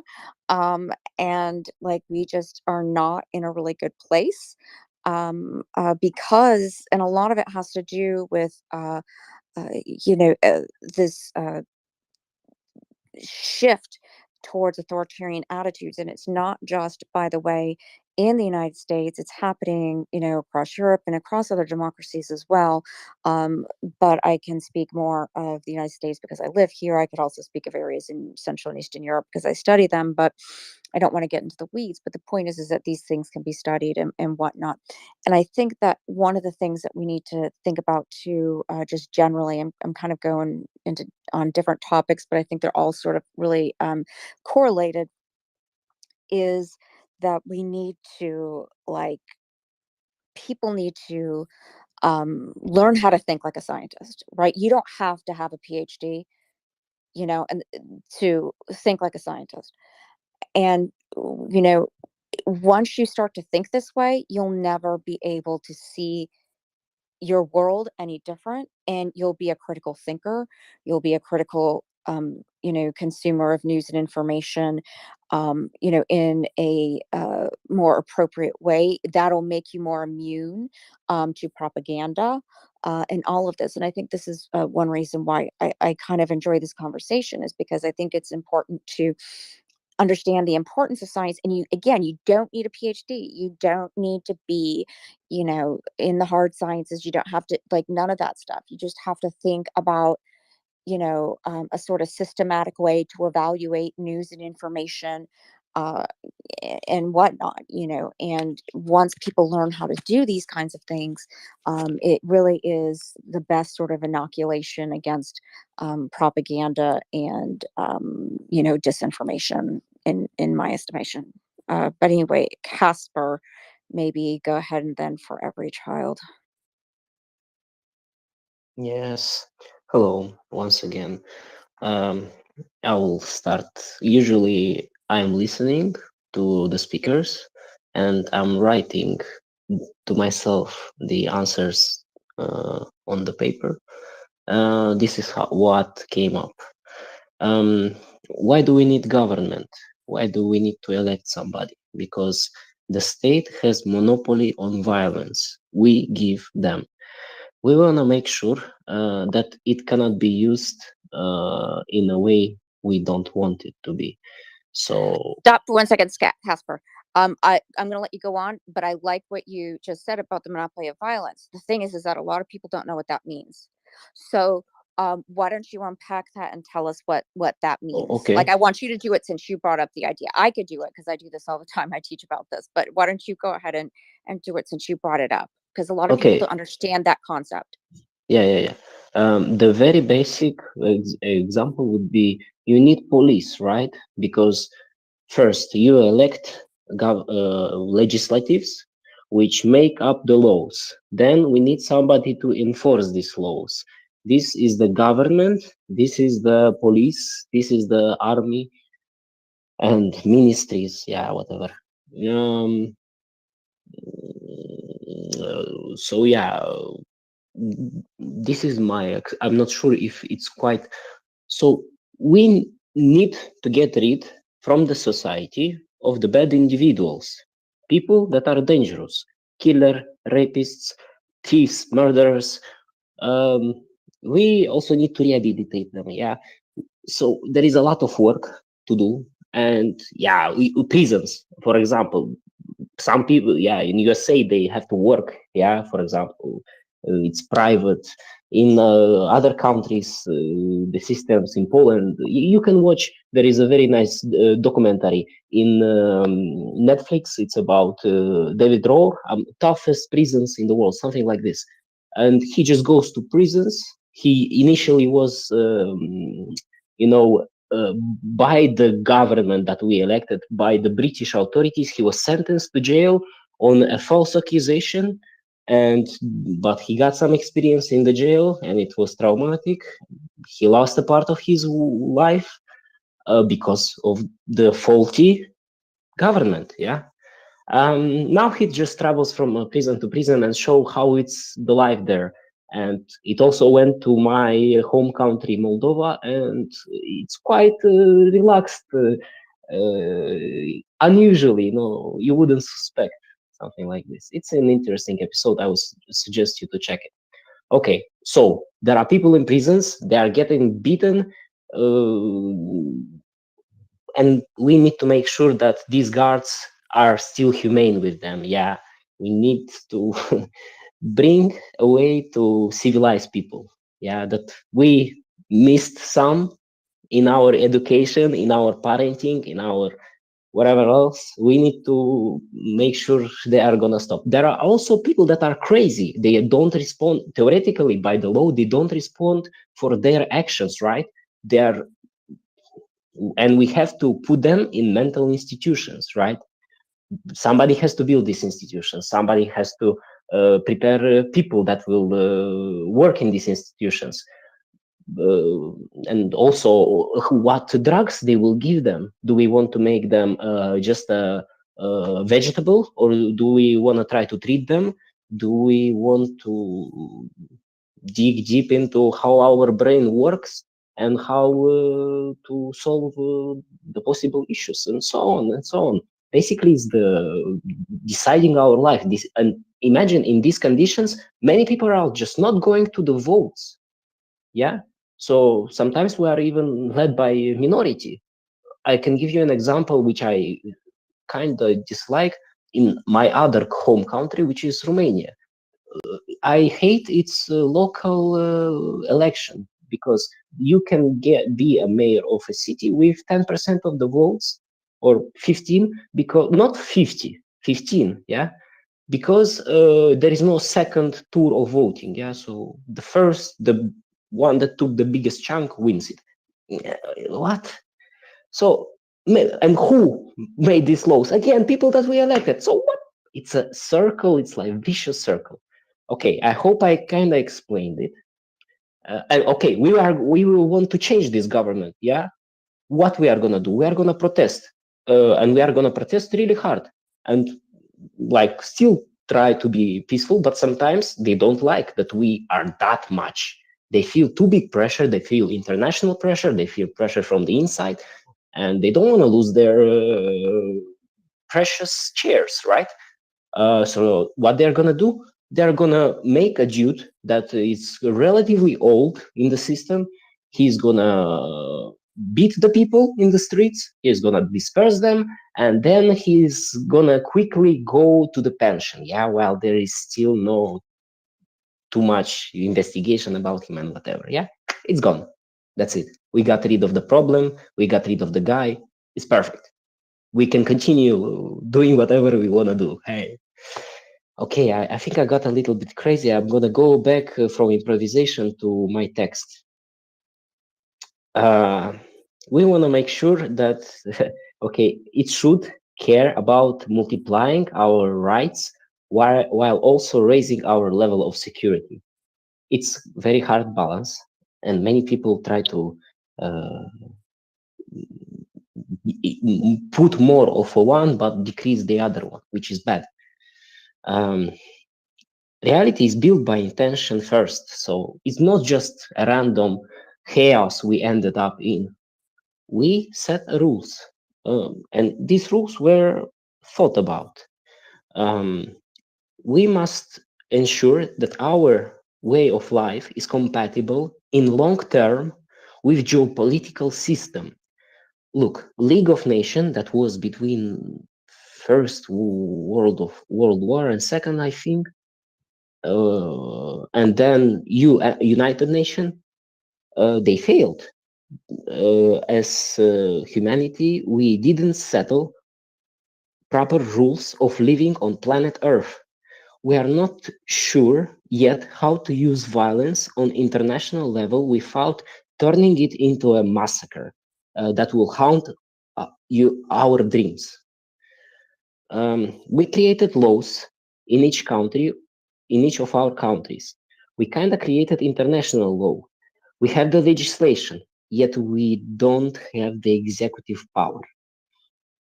Or whatever else, it's not created because we have the veto system, which turns everything to useless and to populism. Yeah, whatever. Athens, problem of democracy. Athens, I think it was Athens, chose to kill Socrates. And I'm also not sure if it was Socrates. They said, you either are going out of our city because we don't like what you are saying, you are whatever, you are a propagandist, whatever. They bullied him, yeah, basically. I'm not sure if it's Socrates. And what he did, he accepted Yeah, his faith. Socrates. Yeah, Socrates. Yeah, he took the poison. Yeah. Yeah, he accepted his faith over betraying his city, of which he is a proud citizen of. Then the country was basically a city. It wasn't all the Greek together. It wasn't. It had a more local and identity.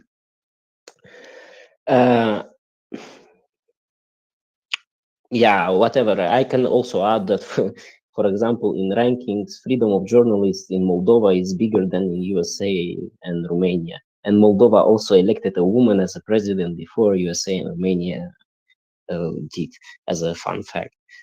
What we are in the Eastern Ukraine, Eastern Europe, close to Russia, we've been a colony. What freedom are you talking about? You are supposed to teach us how to be free. Why theoretically by your own data you are less free? What? That's it. Well, thank you for that. I appreciate it. It was that's a long way to go. And ancient Athens was a direct democracy, as I recall, not representative, which is where I think troubles begin, if you will. But there is a whole lot to unpack there, and I don't know if we can. But thank you for the recounting of it. I do want to move us back to the now a little bit more. I like the discussion about democracy and the way it relates to Ukraine from my point of view is that it is the method of governing that Ukraine chose to use. And they used it to start their own nation, to decide their own fate, and to set out a course for what was then a new nation. And so I love that they went into this heads up, knowing what they were doing, did it, and came away with the answer, yes, we want to be free of Russia.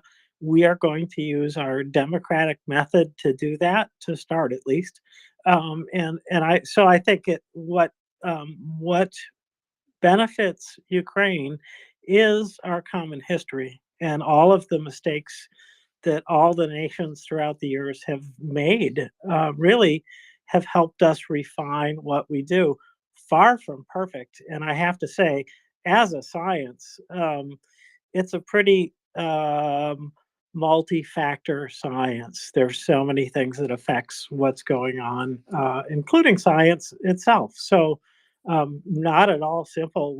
I don't have any. I don't think anybody here has any pat answers for what to do, including me. So I won't run on, and I'll just call on for every child. But thank you, Casper. Yes, I was thinking about Ukraine as well, and I was also thinking about Chuck and the SEAL teams having a common foundation that they all work from, but then each and every single member, maybe two at a time, have overlapping training in specialties. But that's in my thought. I haven't heard it this way from Chuck, but in my thought, that's an interdisciplinary approach to meeting challenges. Ukraine is definitely exercising an interdisciplinary approach um, to be who they are and to have survived uh, decades and centuries with their culture intact. Um, and in order to have an interdisciplinary approach to something, it requires more than one discipline. Science is a discipline, but in order to have an interdisciplinary approach, there's got to be more than one discipline. Um, and I I have my own ideas on that, but each of us could be thinking about what constitutes a discipline. Um, I my understanding of what I've been seeing in Ukraine is that they have survived because of community, uh, and they've expressed that community in a way that is just so exciting. Um, and it's innovative. It's accepting. It's multicultural. They, uh, if I was younger, I would be Ukrainian. It is such an exciting country to see from afar.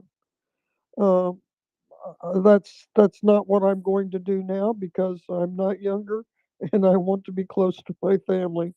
But in any case, um, I, I I will say that uh, I think their understanding of their own history is another element of how they have come to where they are, and I'm just going to leave it there because I don't want to hog the space, and I'm also out of words to match my feelings on this. Thank you for every child. Yeah, well, we've got a scientist on the panel, and there are a lot of sciences around political science, sociology, and psychology are two of them. So yeah, I think we got that thing going. Dr. Nick, you mentioned some news earlier, and I think it would Indeed. be a good thing to turn to that. Yeah, why don't we think about that? So there's um, a bunch different things that I could bring up, and then we could talk about any of them if you wish. Could I start with just the news from America? Just two things. Sure, go ahead. Okay. Since I know that you're on the Russia desk, as it were, I will just say the politics at home have sort of resolved at least one question in a secret ballot vote. Jim Jordan was rejected as a candidate, so I do believe that he will not be able to reach Speaker at this point because of the strong opposition to him, although I think that that is something that could change. And then the other piece of news I had was that Hamas has released two hostages, an American mother and daughter, which I think that's newsworthy, and that's all I got on the America desk. Right. All right. Sounds good. I also have Russian artillery losses in the Zaporizhia direction. They are 5 times higher than Ukrainian ones, according to the Wall Street Journal. So also, this is a little wonky. But of course, this is coming from Russia, so one should not be surprised. A member of the state Duma proposed to destroy 20% of the Russian population for not supporting Putin. I'm pretty sure that that percentage comes from a recent Levada Center survey. So anyway, Levada Center is a survey group inside Russia. They're very well known. They're marked as a foreign agent, by the way. We had that discussion this morning. But anyway, so this guy from the State Duma, again, he says that 20% of the Russian population should be killed for not supporting Duma. His name is Andrei Guru Yola. I need to see this in Cyrillic. I probably should have typed this in Cyrillic. Guru Luyov.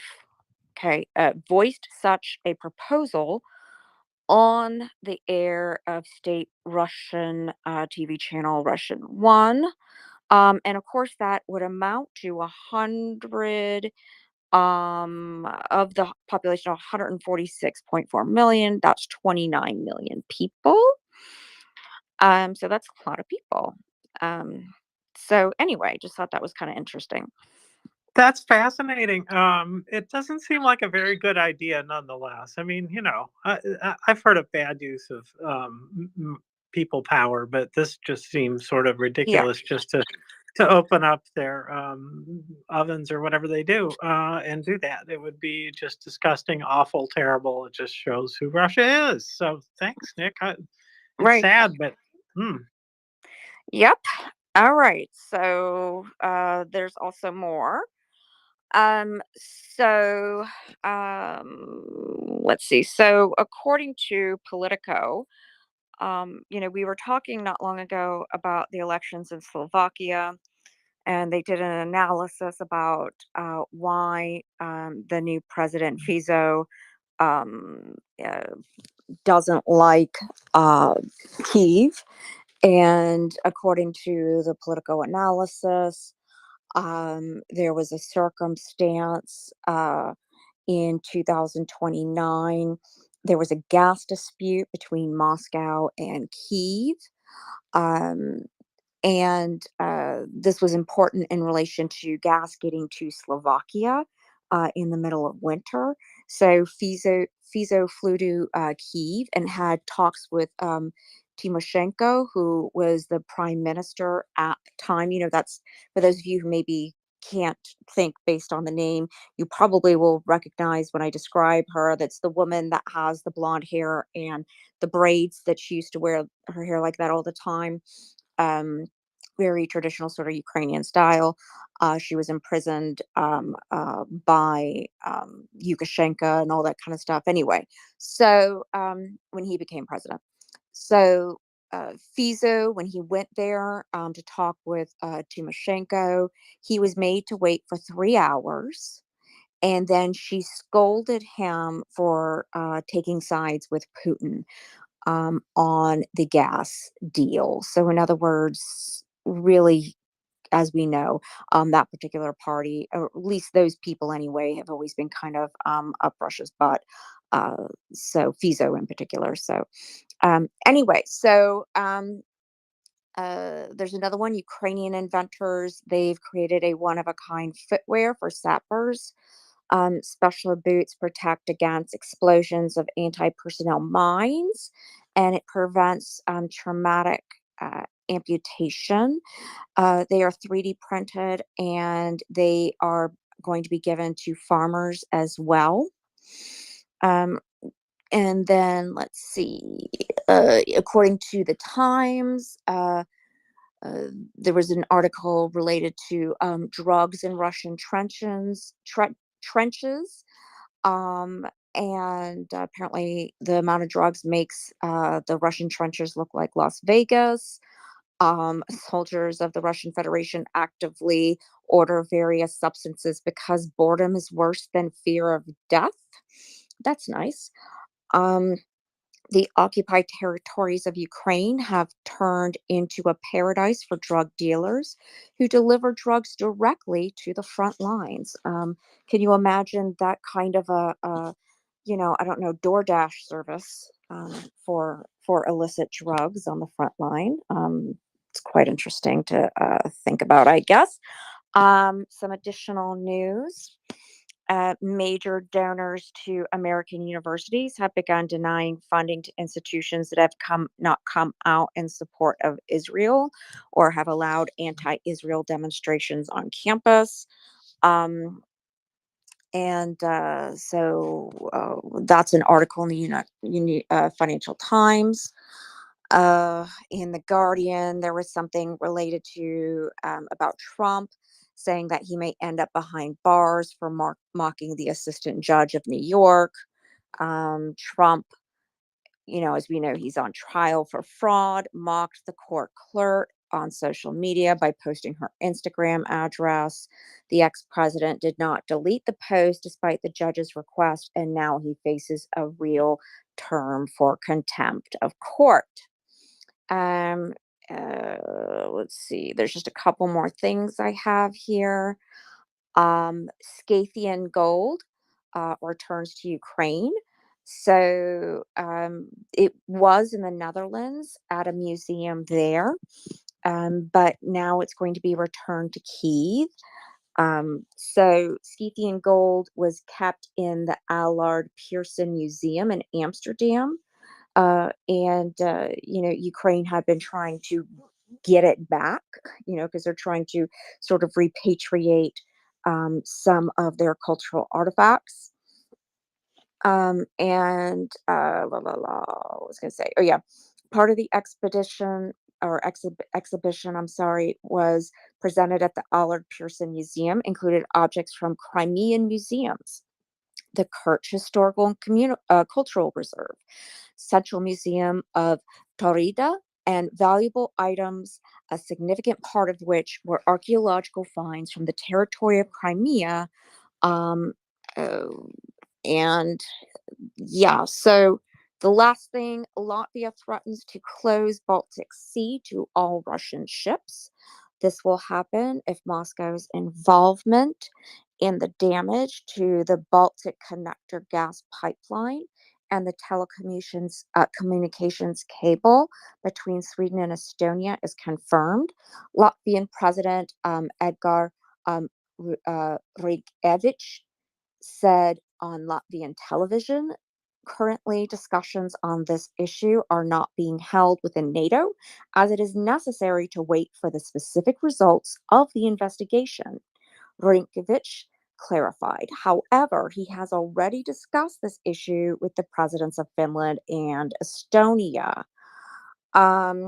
So as we know, there was that drop in pressure that occurred on October 8th. The pressure in the underwater pipe dropped. Finnish border guards discovered the supposed place of depressurization in the territorial waters of the state.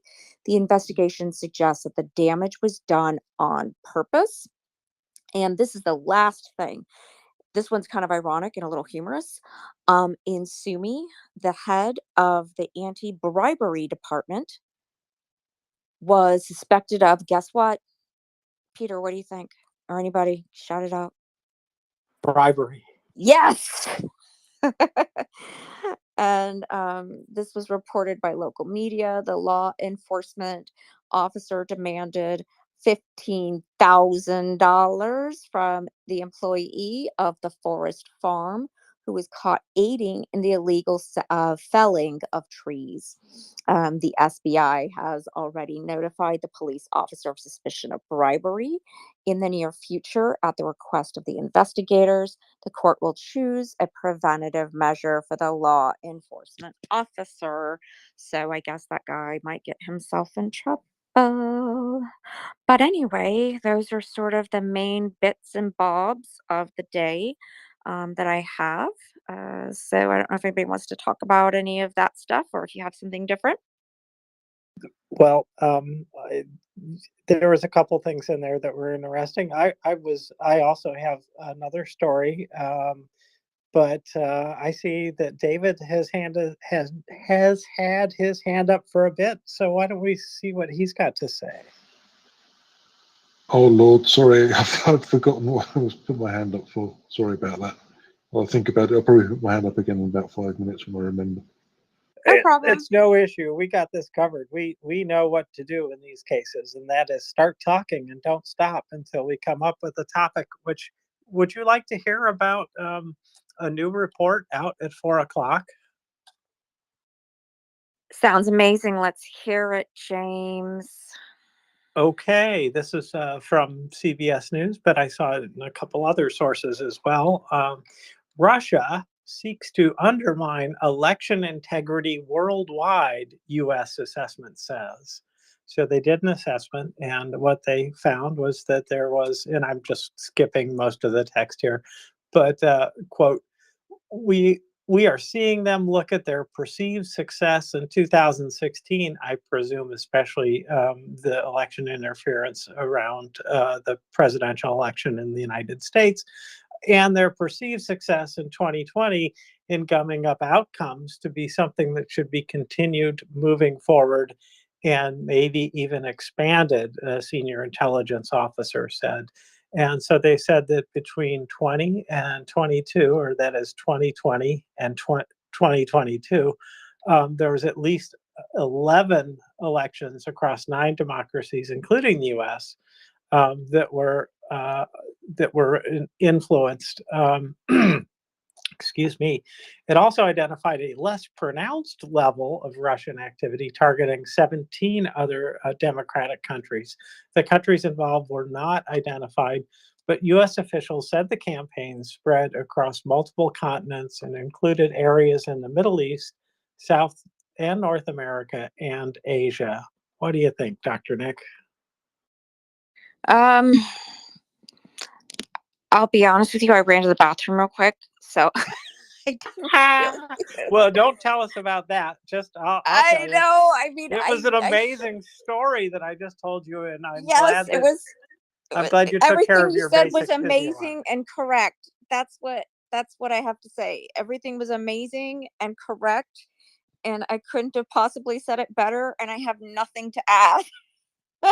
That's funny. I was Well, just running for the phone, and I just picked it up when I heard you say my name. it's no big deal. I clearly didn't pick a long enough story, is what I've learned from this. Is pick long stories and speak slowly. Oh wait, no. I just remembered. I heard the beginning of it as I was walking away. Wasn't it something about elections? Yes, it Right, was about election interference. yes, that the United States is looking to, or that Russia is looking to interfere worldwide. And that was the thing I did do, because I did react to it initially, and as I was running away, I put the phone down.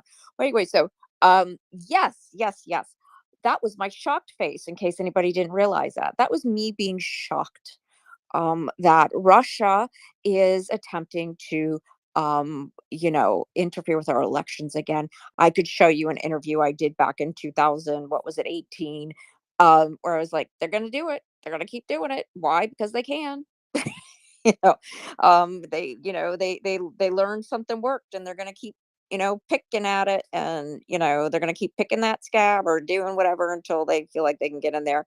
So that's my shocked face. So that's what I have to say. Real quick, I don't know if Giles, if you're trying to figure out how to raise your hand, there's a little heart button down in the bottom right with a plus on it. Push the heart. You'll see a bunch of options pop up, and on the right hand side there's a hand, and then once your hand's up, we'll call on you. Not that one. There's a different one. Just next to that one, there's one that's just the hand straight up and down. The one that's waving is the one that you're pushing. There's a different one. So put that one up, and we'll grab you right after we grab David. So see if you could put that hand up, Giles, if you can. It's the one next to the 100 and one next to the one waving its hand on the right hand side. Maybe Giles is on a PC, Nick. Oh, are you on a PC, Giles? If you are, do 100 or something. Oh, So let Giles go. Let Giles go. I'll just remember what I wanted to talk about. Okay, so we can Giles, come go back ahead. to me later. Oh, good morning, afternoon, and evening, everybody. Am I coming through? Loud and clear. Are. Loud and clear.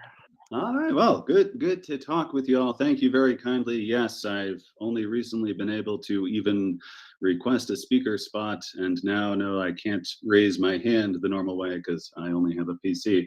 But I wanted to quickly dive back and maybe tie together some things that were discussed with the tail end of the last program with the previous hosts, and a number of issues about the scientific mind here about critical thinking that occurred to me. Giles, Yeah. your sound is going badly. It's rubber banding. What's Try this? closing the mic and reopening it.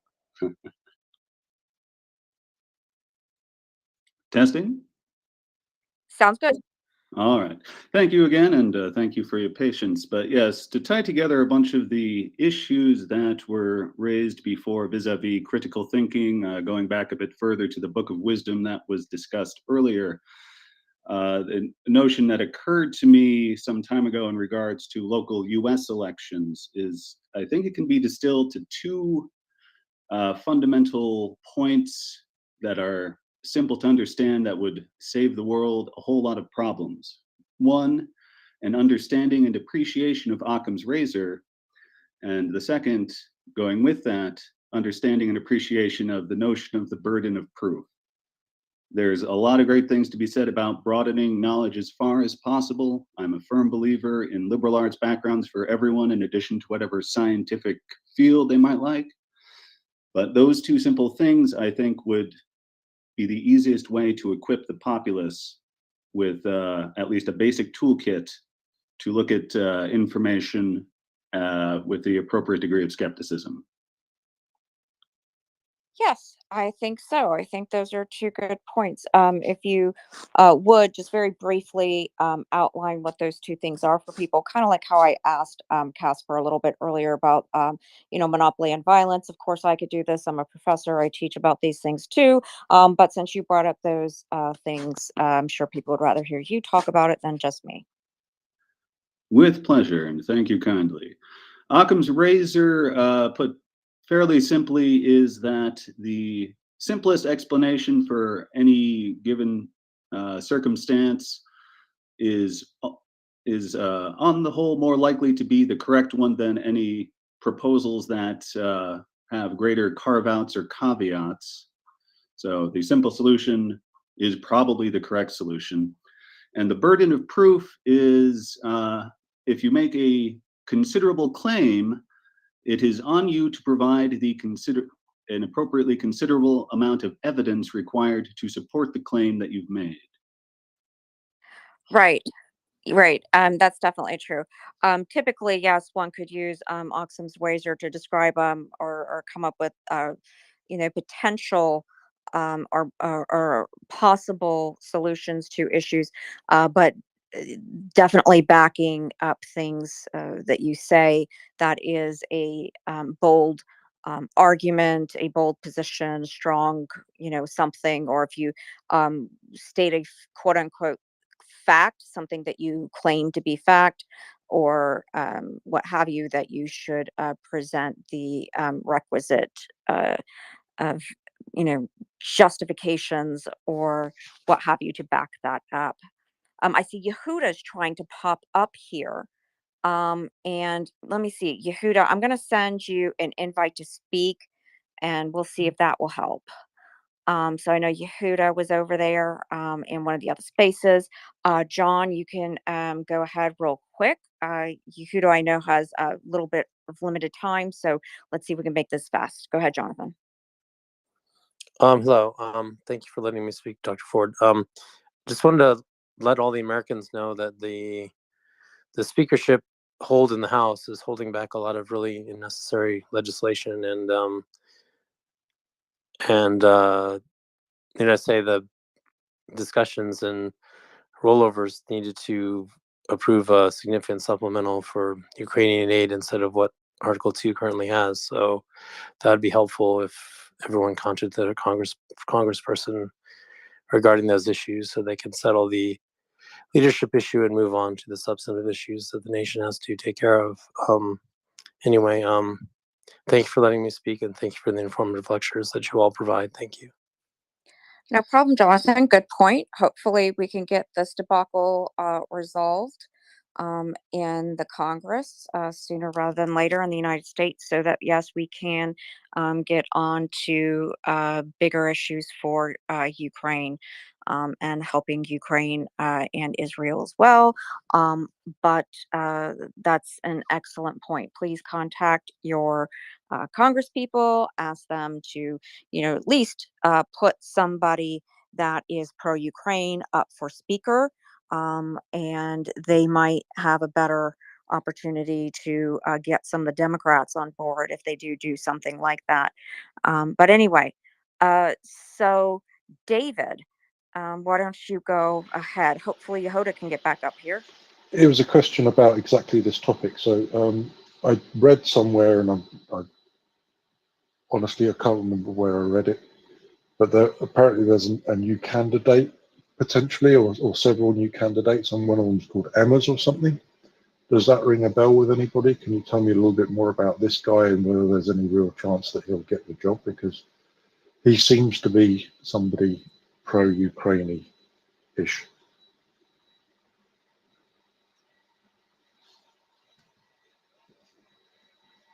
So that's a question to James.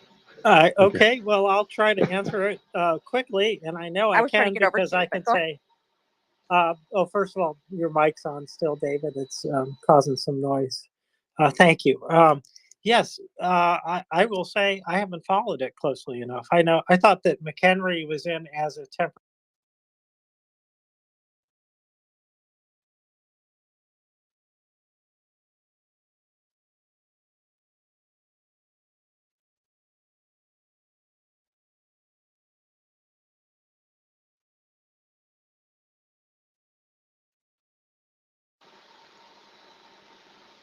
We lost James.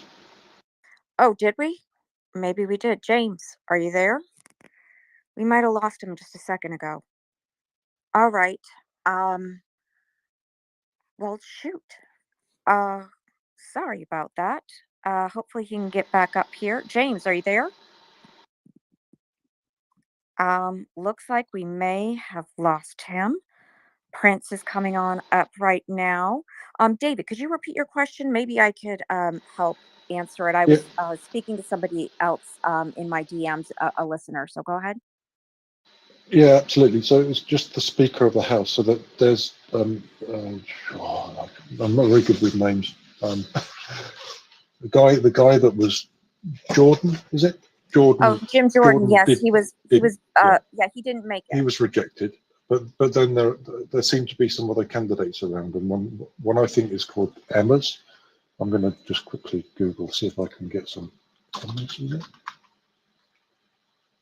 Oh.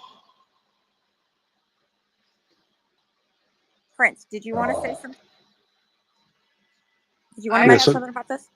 Well, I actually took a nap, so I don't know if there's another name floating around or not. Yeah, I haven't seen that either. Emmers is one of the people. I don't know him. I don't know him well, if I know him at all. But what I can say is that I think he is one of the people that was being, just voted on. I mean, and they weren't serious in their other votes for the most part. I think a lot of them were like, could have picked Mickey Mouse just to make it a point. And I can look at who Emmers is. Tom Emmer. It would be Tom Emmer. I'm looking at something here. He is from Minnesota, and he has an excellent voting record on Ukraine. Go ahead, David. Sorry. Yeah, that's the guy. So I just found a CBS News thing about him, but it doesn't say very much. So I just wondered if he's a known quantity. Like I say, the only thing I really saw about him was that he seemed to be making some soundings, and I don't know, maybe that would be a great thing. Perhaps. I don't know. What I can say is there is a website called GOP for Ukraine, and then in there is a Ukraine report card where they have been keeping track of everybody's all the Republicans in the House's votes when it comes to aid for Ukraine. And so my first thing when I don't know somebody like Tom Emmer was to go to that website and click on his name and see that he has an excellent record when it comes to voting for aid for Ukraine. He has an A for excellent. Looks like he has voted in favor of the Ukraine Democracy Defense Lease Act, voted in favor of 2022 supplemental appropriation, voted against Amendment 21 to HR,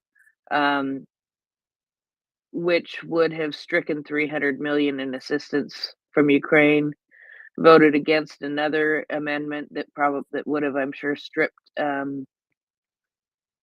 aid to Ukraine, voted against another one that would have stripped aid to Ukraine, and then voted in favor of another one. And then he has made pro-Ukrainian statements is another category that they grade people on.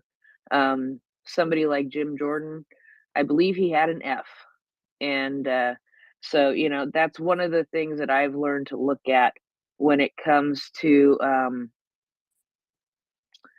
who they're putting up, because I don't know everybody. Go ahead, David. Yeah, just thanks very much. That was truly excellent. That's one of the many reasons I come on here is because I know very little about American politics, and to be quite honest, I don't like reading about it. So it's much easier if you tell me. If you guys can tell me, that's fantastic.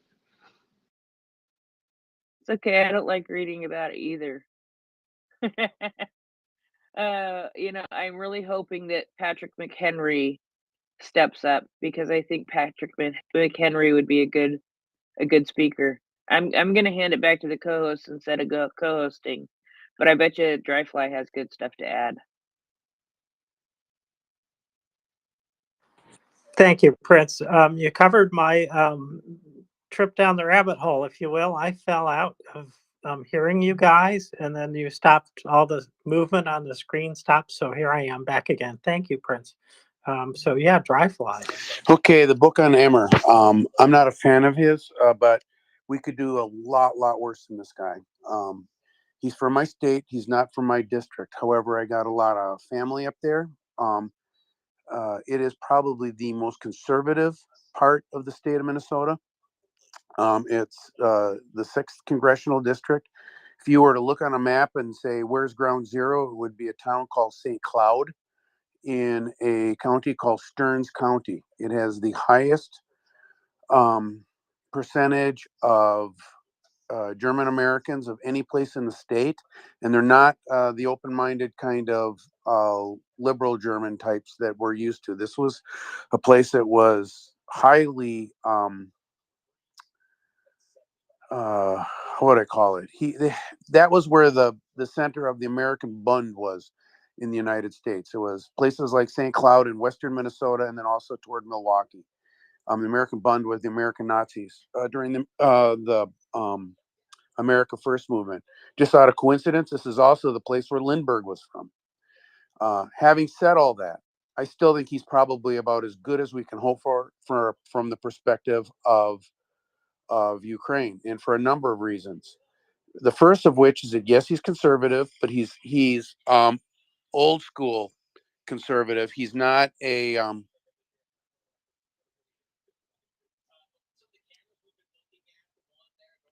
he's not one of the types that are going to be terribly susceptible to influence from MAGA. He is a MAGA supporter, but he isn't over the top. He is definitely strong toward Ukraine, and more importantly, I think he's the kind of person that will talk tough. He will stand up for his party. He will back the members of his party. But when push comes to shove with a negotiation, he will compromise, because his history of him when he was one of the main leaders of the Minnesota State House was that he pretty much rolled over for the governors almost every single time when he had to. and that was for Republican governors and Democratic governors alike. I mean, he'll take a strong position for his caucus, so they love him. But when push comes to shove and something has to get done, he'll get it done. So when I look at him, yeah, I don't like his policies. I don't like his talk. He's had some anti-Semitic diatribes in the past. That's not uncommon in that part of the state. It plays well to the demographics. But at the end of the day, we aren't going to get somebody that's going to be a moderate, tolerant person on both sides. The way the party situation is in America today, you're going to get one extreme or another. And since the Republicans control the caucus, you're going to get somebody like him. And they could do a lot worse, a lot worse. So, yeah, I'm not excited about it, but I'm certainly not losing sleep like I was with Jordan and Alyssa. Well, that is better than what I'd hoped for. Because I think there's lots of other players that they could try to put up that would be worse. But so thank you, Dryfly. I sure appreciate that. Hope you stay on the panel to tackle whatever we do next. Scott, welcome up to the co-host. Are the stairs fixed? Is the railing secure? I don't know what you're talking about. Are you confused? I don't know about. Oh, to the balcony. I gotcha. Yes, it was no sweat, no creaky stairs. Sorry for not cottoning onto that right away. Bavovnaing. How are you, James? It'll be fun to co-host with you. We've never done that before. No, it will be fun. No, I'm doing fine. I was just about to say something about Bavovna, but you got there first, so congratulations. Yeah, thanks. I appreciate it. So how about those numbers today? They're in the nest. If you want to run through them, they're in the nest. I think they're worth reviewing. I mean, I did this once, but that was like hours and hours ago. So do you want to run through them, or do you want me to run through them? I'll run through them. I'm keeping I'm keeping a tally now since the beginning of the Avdiivka offensive by the Russians, and it's crazy. Like 9 days worth of losses are stunning. So yeah, yesterday, 1,380 troops were killed. 55 tanks were destroyed. 120 APVs were destroyed. 29 artillery pieces. 4 MLRS systems. 8 drones. 1 cruise missile. And 33 vehicles and fuel tanks. But let's just concentrate on the tanks, the APVs, and the personnel. It's incredible. Those are like the biggest numbers I've seen. And I probably haven't checked every single day, even though I've listened every single day. But it's the biggest. Those are the biggest numbers in all 3 categories that I've ever seen. They're colossal. They really are. This is just more clear proof that the Russians are doing something wrong, is how I'd put it. They're doing something wrong, and they can keep on going and doing something wrong as far as I'm concerned. If it turns out to be higher tomorrow, I'll be even happier. I'll be using my smiley emoji more often, I think. So it is incredible.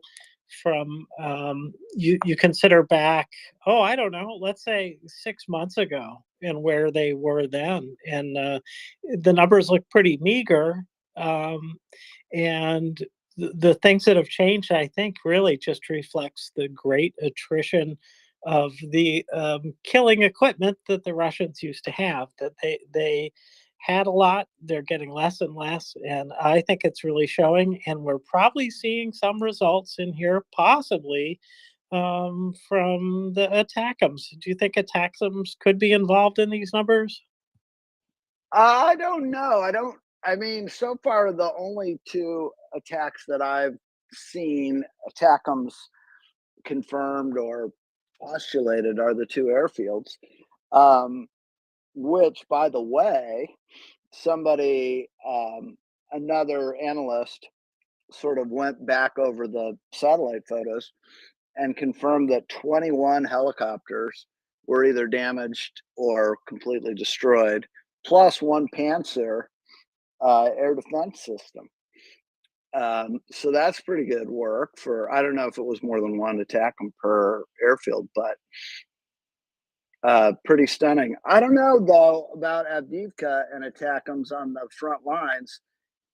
I've heard people say that the cluster version of the ATACMS is, you know, it has to be a pretty precise hit on the turret or the engine intake duct to get to kill a tank with the little grenade size cluster bomblets. But obviously good for infantry in a trench, but they're not usually spread out like that, right? This is a kilometer of damage, a kilometer circle, kilometer diameter circle. That's a lot of damage, and that's not really the way the troops are arrayed for most of the day. So I don't know that ATACMS would be the right munition for a tank battle. Oh, definitely not a tank battle. I was wondering if if they had some concentrations in the field, either backing up really quickly, like get the hell out of here, or maybe moving forward. And they wouldn't use this on a wave of 10. They wouldn't use it probably on a wave of 20. But 30, 50 days, I think that they would if they had that kind of troop concentration. But I don't see any sign. I just wondered if you thought that. You're right, absolutely right. The kind of ATACMS that have been sent, which is the first, oh boy, I'm not even going to try to use the words. You've been sitting up there with with Chuck a lot more than I have. Maybe it's all rubbed off on you, but the first batch, I believe, was the just the cluster munitions, and that's not good for anything but helicopters and the like, thin skin vehicles, and best in concentration. And you're right. Avdiivka doesn't strike me that they had a lot of that, so maybe not at all, but something sure added up the numbers. You know, you've probably seen this, James, but the U.S. supposedly has 1,000 decommissioned ATACMS, or 1,000 extant. They've moved on to ordering new, HIMARS rockets to replace the ATACMS, but they originally produced 1,600 of them, and they have known to have delivered 400 of those to somebody. I don't remember who it was, and they have. So the analyst that I heard talking about this said that there's a good chance that there's 1,000 of them that are, decommissioned or waiting to be decommissioned as they get replacements. So wouldn't that be great if all of those if 1,000 of them could get to Ukraine? That's at all types, right? Those are the unitary warheads as well as the cluster ones.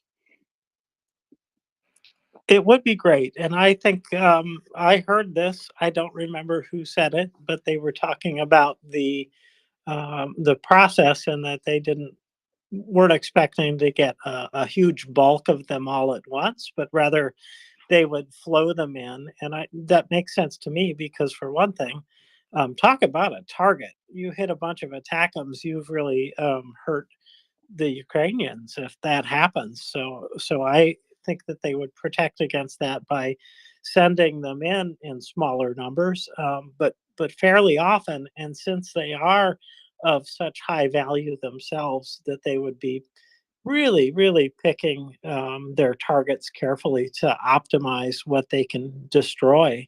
And so, whereas an artillery shell, a 155, can take out a tank. the NLAW, the javelin, there's all kinds of things that can destroy a tank, including a puny little drone with a bomb, right? So it's too expensive to not use them carefully. And this is a big war. Didn't we see in Defense of You that there was a couple of milestones reached on two systems? I think artillery. Yes, artillery. They reached 7,000, which it's like woohoo. I And was just on a graphic of that. I was going to bring that up. Good job. and then the 7,000 is incredible, right? Heck yeah. And the other one was tanks 5,000. And this one is charred to a beautiful kind of rusty red color, the one that they displayed in this Defense of You. It's it's a piece of toast, but it's a thing of beauty at the same time. I like the displays on the square outside of the cathedral in Kiev. It has this little makeshift monument with all these burned out tanks, and they let the kids climb on them.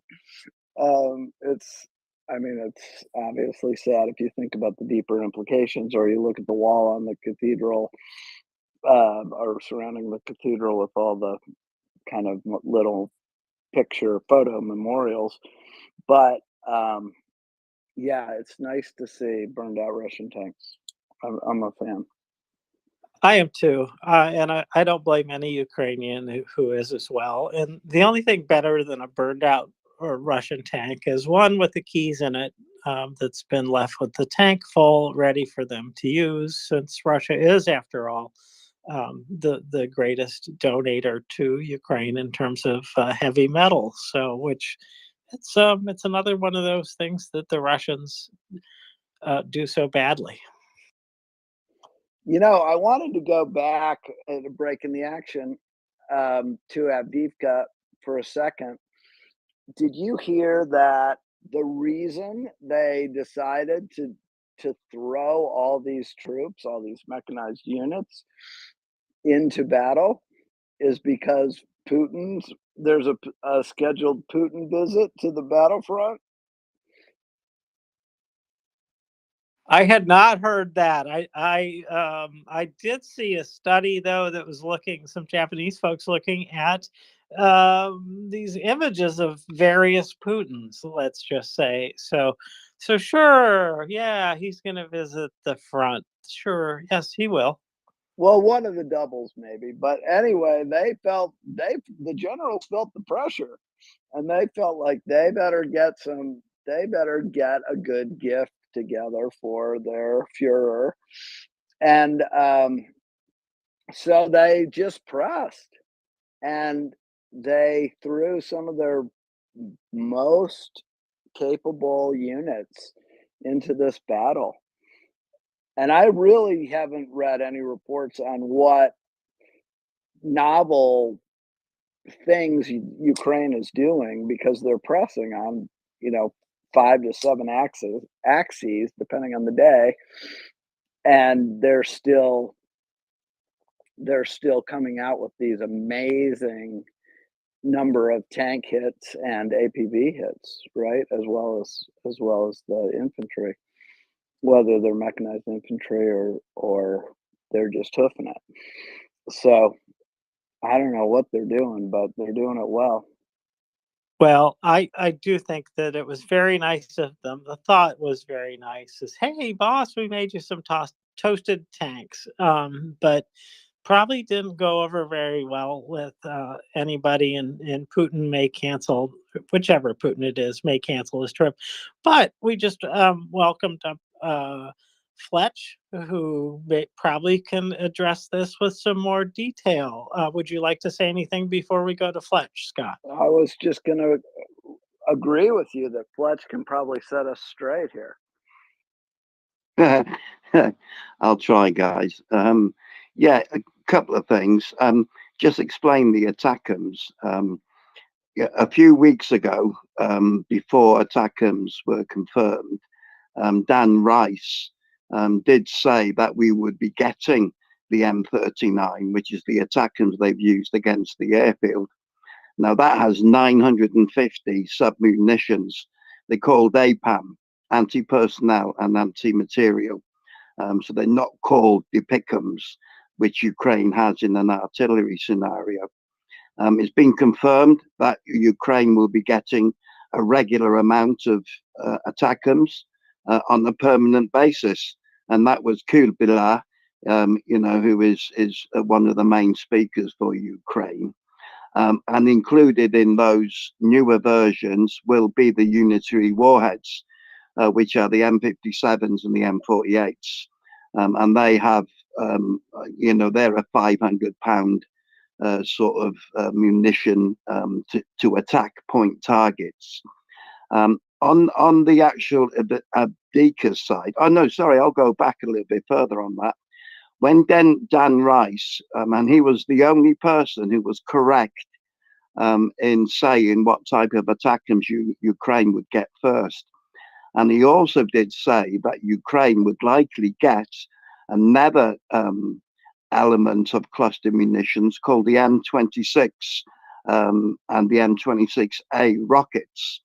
Now, they're the MRLS type of rockets, which have a roughly the same sort of coverage or distance as an artillery shell. So just bear that in mind. But the difference is, and I'll give you some interesting information here on the difference between the rocket cluster munitions and the artillery cluster munitions. The current artillery cluster munitions that Ukraine are using is something called the M864. Now that has 72 submunitions, like little hand grenades contained within that artillery shell. Now the M26 and the M26A rockets, and Dan Rice, who was the advisor to Zaluzny, so this is someone who knows his stuff. He says that these would be a game changer if Ukraine had them, but had them in high numbers, not just a few, but in high numbers. And they are hundreds of thousands of these rockets with these cluster munitions available. The M26 rocket contains 650 cluster munitions, and the 26A contains just over 500. Now, because Ukraine have been using the cluster munitions, we've all seen most probably pictures of Ukraine using cluster munitions in the field. One shell only has 72. So just imagine one rocket would contain 650. Now, these would be perfect for your artillery areas, for infantry in the field. And I know both you, Scott, and James were talking about the Adika side. That would be the perfect scenario for that type of environment.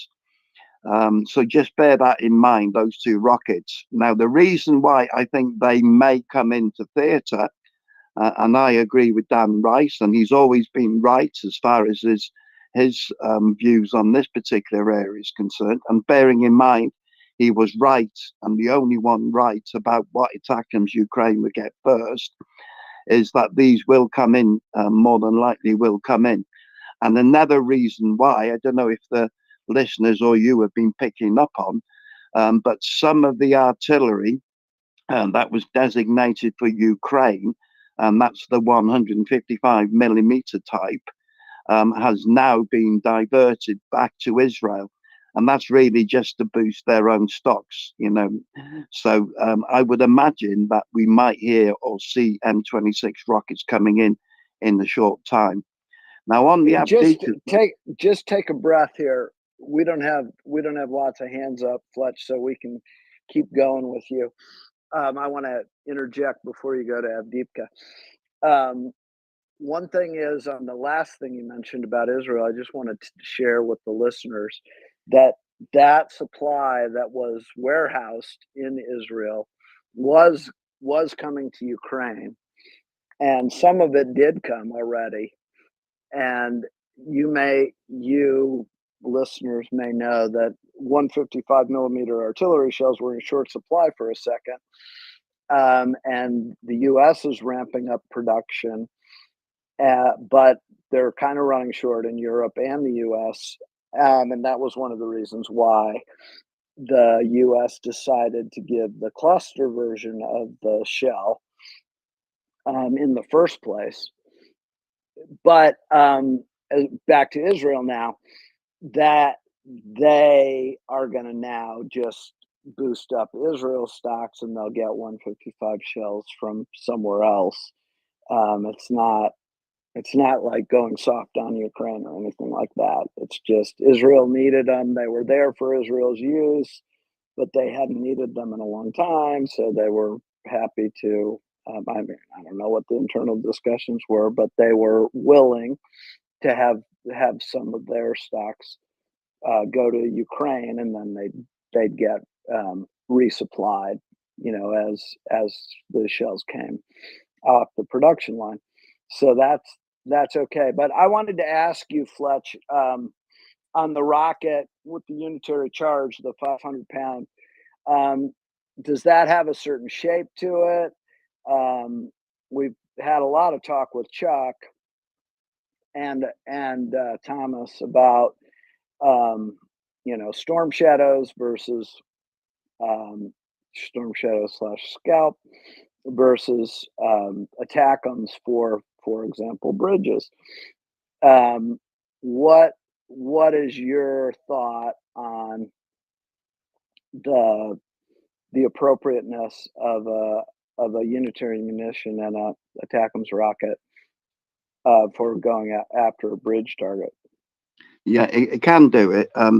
If you just take the three main options of the partners who could or have supplied long range precision strikes, we know the Storm Shadow and the Scalp ER. We know what they've done. We've seen them hit buildings. We saw the HQ in Sevastopol being hit by at least 2, and more than likely 3 Storm Shadows. So Storm Shadows are good for bunker busting and for hitting point targets. We have the attackums. Now, attackums, it is very similar to Storm Shadow, but attackums, the primarily reason why attackums is keen is it's a time-sensitive use.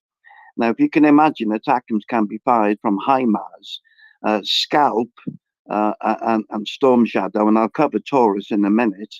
But Scalp and Storm Shadow, they have a longer time to get that particular weapon to target, because it has to be loaded onto an airplane, it has to be flown to a particular area of release. And so the time on that takes longer than an attackums, where literally you can find a target and you could most probably get something in the air between 10 and 30 minutes. So that's very time sensitive. That's where attackums is the key the key usage of that. And that's why Ukraine would use the unitary warhead primarily on time sensitive targets, especially command and control. And airfields as well, because I was reading something today about how the Russians distribute their aircraft, and the aircraft move around roughly between 20 and 40 different airfields from Crimea and in Russia, and they only stay there either for a few hours or a day at the most, for obvious reasons, because they are a target. But with attackums and the speed at which that could get in the air, then that would be ideal. Now, coming to a bridge, could attackums carry? Let me ask a question about that. So, if it's aircraft or airfields, wouldn't the cluster munitions be just better maybe, because they can just pierce the skin of the aluminum and also kind of pockmark the runway or if they pockmark the approach strips, that doesn't matter that much, I guess. But wouldn't the clusters be just as good for most sensitive targets? 100%. That's why the attackums have come basically on a priority allocation. Now, this is how I picked up on from what the General Staff have been leaking in their messaging. The first priority target was targets that were like at Bernadinsk and Luhansk. And you have to remember the Ukrainian usage of these. This was the first test. America, before they agreed further, and they've now agreed to supply them permanently, wanted to see how Ukrainian used them and whether they used them in the correct fashion, because it's the first time they've used them. Now, you have to bear in mind, to train up on these particular ATACMS, it only took about a week. So this was all agreed around September time anyway. But yes, I agree entirely that cluster munitions type. Now, there are two types of cluster munitions ATACMS. You have to bear that in mind. Now, they've had the shorter range now, which is the M39. But the M39A1 does have that 300-kilometer distance. Yeah, so one has 165 kilometers, which Ukraine has used in Luhansk and in Bernadinsk on the coast. But the 300 kilometer distance, they only have 300 cluster munitions. Now, I would assume that Ukraine will be getting them as the next tranche coming through, where they can hit targets in Crimea. And as you rightly say, that would be perfect for airfields and for air defense locations. Because if you can imagine, an air defense battery is normally spread out over a reasonable amount of distance. Now, cluster munitions are ideal for those particular point targets. And they would be time sensitive to some degree as well. So for those type of targets, I agree entirely. Cluster munitions are the most suitable for that. And where the ATACMS unitary head comes in is your targets, which are time sensitive, more so on the like the bunker type and the command and control. And I'll go on to the bridge in a minute, but if you want to add further on to that one. Yeah, I was just wondering if you were trying to get a train that's moving, that seems like the clusters would still be quite good, unless they spread out so far that not enough of the grenades hit the actual cars of the train. So I'm just trying to think of what a time sensitive target that needs I get the bunker buster, but that's kind of a bunker's there all the time, unless you have intel that commanders are in the bunker.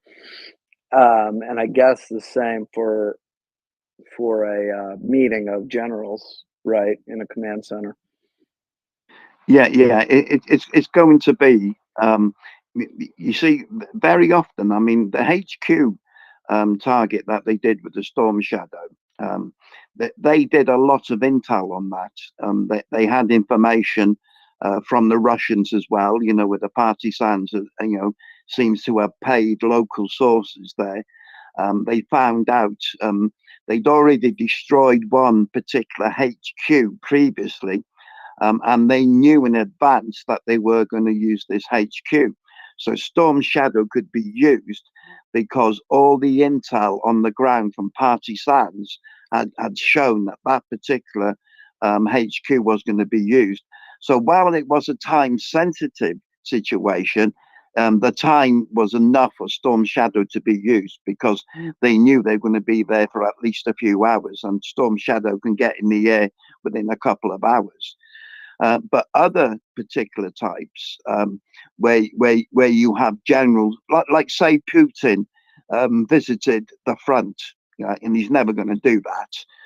But say he did, or Shogu or Gerasimov, and they knew he was at a particular location, somewhere in MriyaReport, or in Donetsk somewhere, then that's the type of target that could be very time sensitive. We're talking about maybe half an hour to an hour, even less, that these people would be at these locations. And also, you mentioned trains. Can they hit trains? Of course they can. So normally it's going to be a good command and control situation, and larger particular ammunition dumps. If you can imagine large ammunition dumps, if you can imagine HIMARS only has so much of a particular warhead on it. But a 500-pound warhead would ensure that an ammunition dump would really explode. So those are the heavy type of targets on those, Scott. And I'll cover the bridge. Okay, yeah, why don't you go onto the bridge? Yeah, now the bridge. Now, Storm Shadow has already hit some bridges. We've had the Chonga and the one near Arteminansk and the railway one. So we've already known that Storm Shadow has hit some of these bridges. So we've already got something that can use the bridge. But the key elements to bringing a bridge down, it's its supports. Yeah, because we saw when HIMARS was used in Kherson, it would just do round holes on the bridge, you know, and I think everyone can go back in time as far as that's concerned. Now, the most ideal suited, and attackers would do it, but it would have to be most probably 2 or 3 to pinpointly hit a particular area. Yeah, and it'd have to be a support. You have to imagine that. But the most suitable, and why Ukraine has been crying out for it, the most suitable is the Taurus. And the only reason for that is the Taurus has a pinpoint fusing situation. So if it went through the bridge, it can actually sense voided areas. So you can time a fuse on the Taurus, which is better timed than an ATACMS particular unitary warhead. So the Taurus would be able to be timed to go through a bridge, and it would detonate at the right time. Now, because it's a UNC warhead ATACMS, it will tend to explode once it reaches its destination. But with a bridge, you would want something to go through the bridge, if you understand, to hit the supports. And that's where Taurus and the ATACMS could both do the job, but Taurus is the one that's most suited to that particular type. But if they do get the ATACMS, so you want it to go through the roadbed and just rip through the reinforcing steel and hit the columns. exactly. And you need would. I mean, I know it's got a lot of velocity, but would it be able to puncture through the roadbed, through the joists, and through the reinforcing steel to get through it all the way? Yeah, it's like a knife through butter. And that's why it makes it the most suited, because you have to remember it is a cruise missile.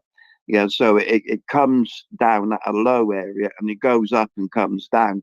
And that's the same with Storm Shadow. So the principles are the same. But the Taurus, because of its fusing, and that's what makes Taurus unique, its fusing is the key one. So when you program the target, you would have it, and because it's CEP, that's the distance or where it's guaranteed to hit, basically. It's pretty good. It's pretty spot on. You could hit it on part of the road. It would slice through that and all the steel and all the concrete, etc. And it would then detonate at where you want it to detonate, yeah, which is at the particular supporting structure. And that's the whole point. Yeah, to get a bridge out of service, you need to bring the structure down. And now ATACMS can still, make the bridge unusable. And so if they did get ATACMS, I would imagine they would try and hit the bridge with it as well. But the Taurus is the one that they've been crying out for primarily because they want to use that on the bridge and have a permanent solution. So let me ask you this. Can any of those 3 just bypass the road bridge and have a GPS coordinate for the stanchions themselves and come in from the side and just smash right into the side of the column? Technically, yes. Now what we've seen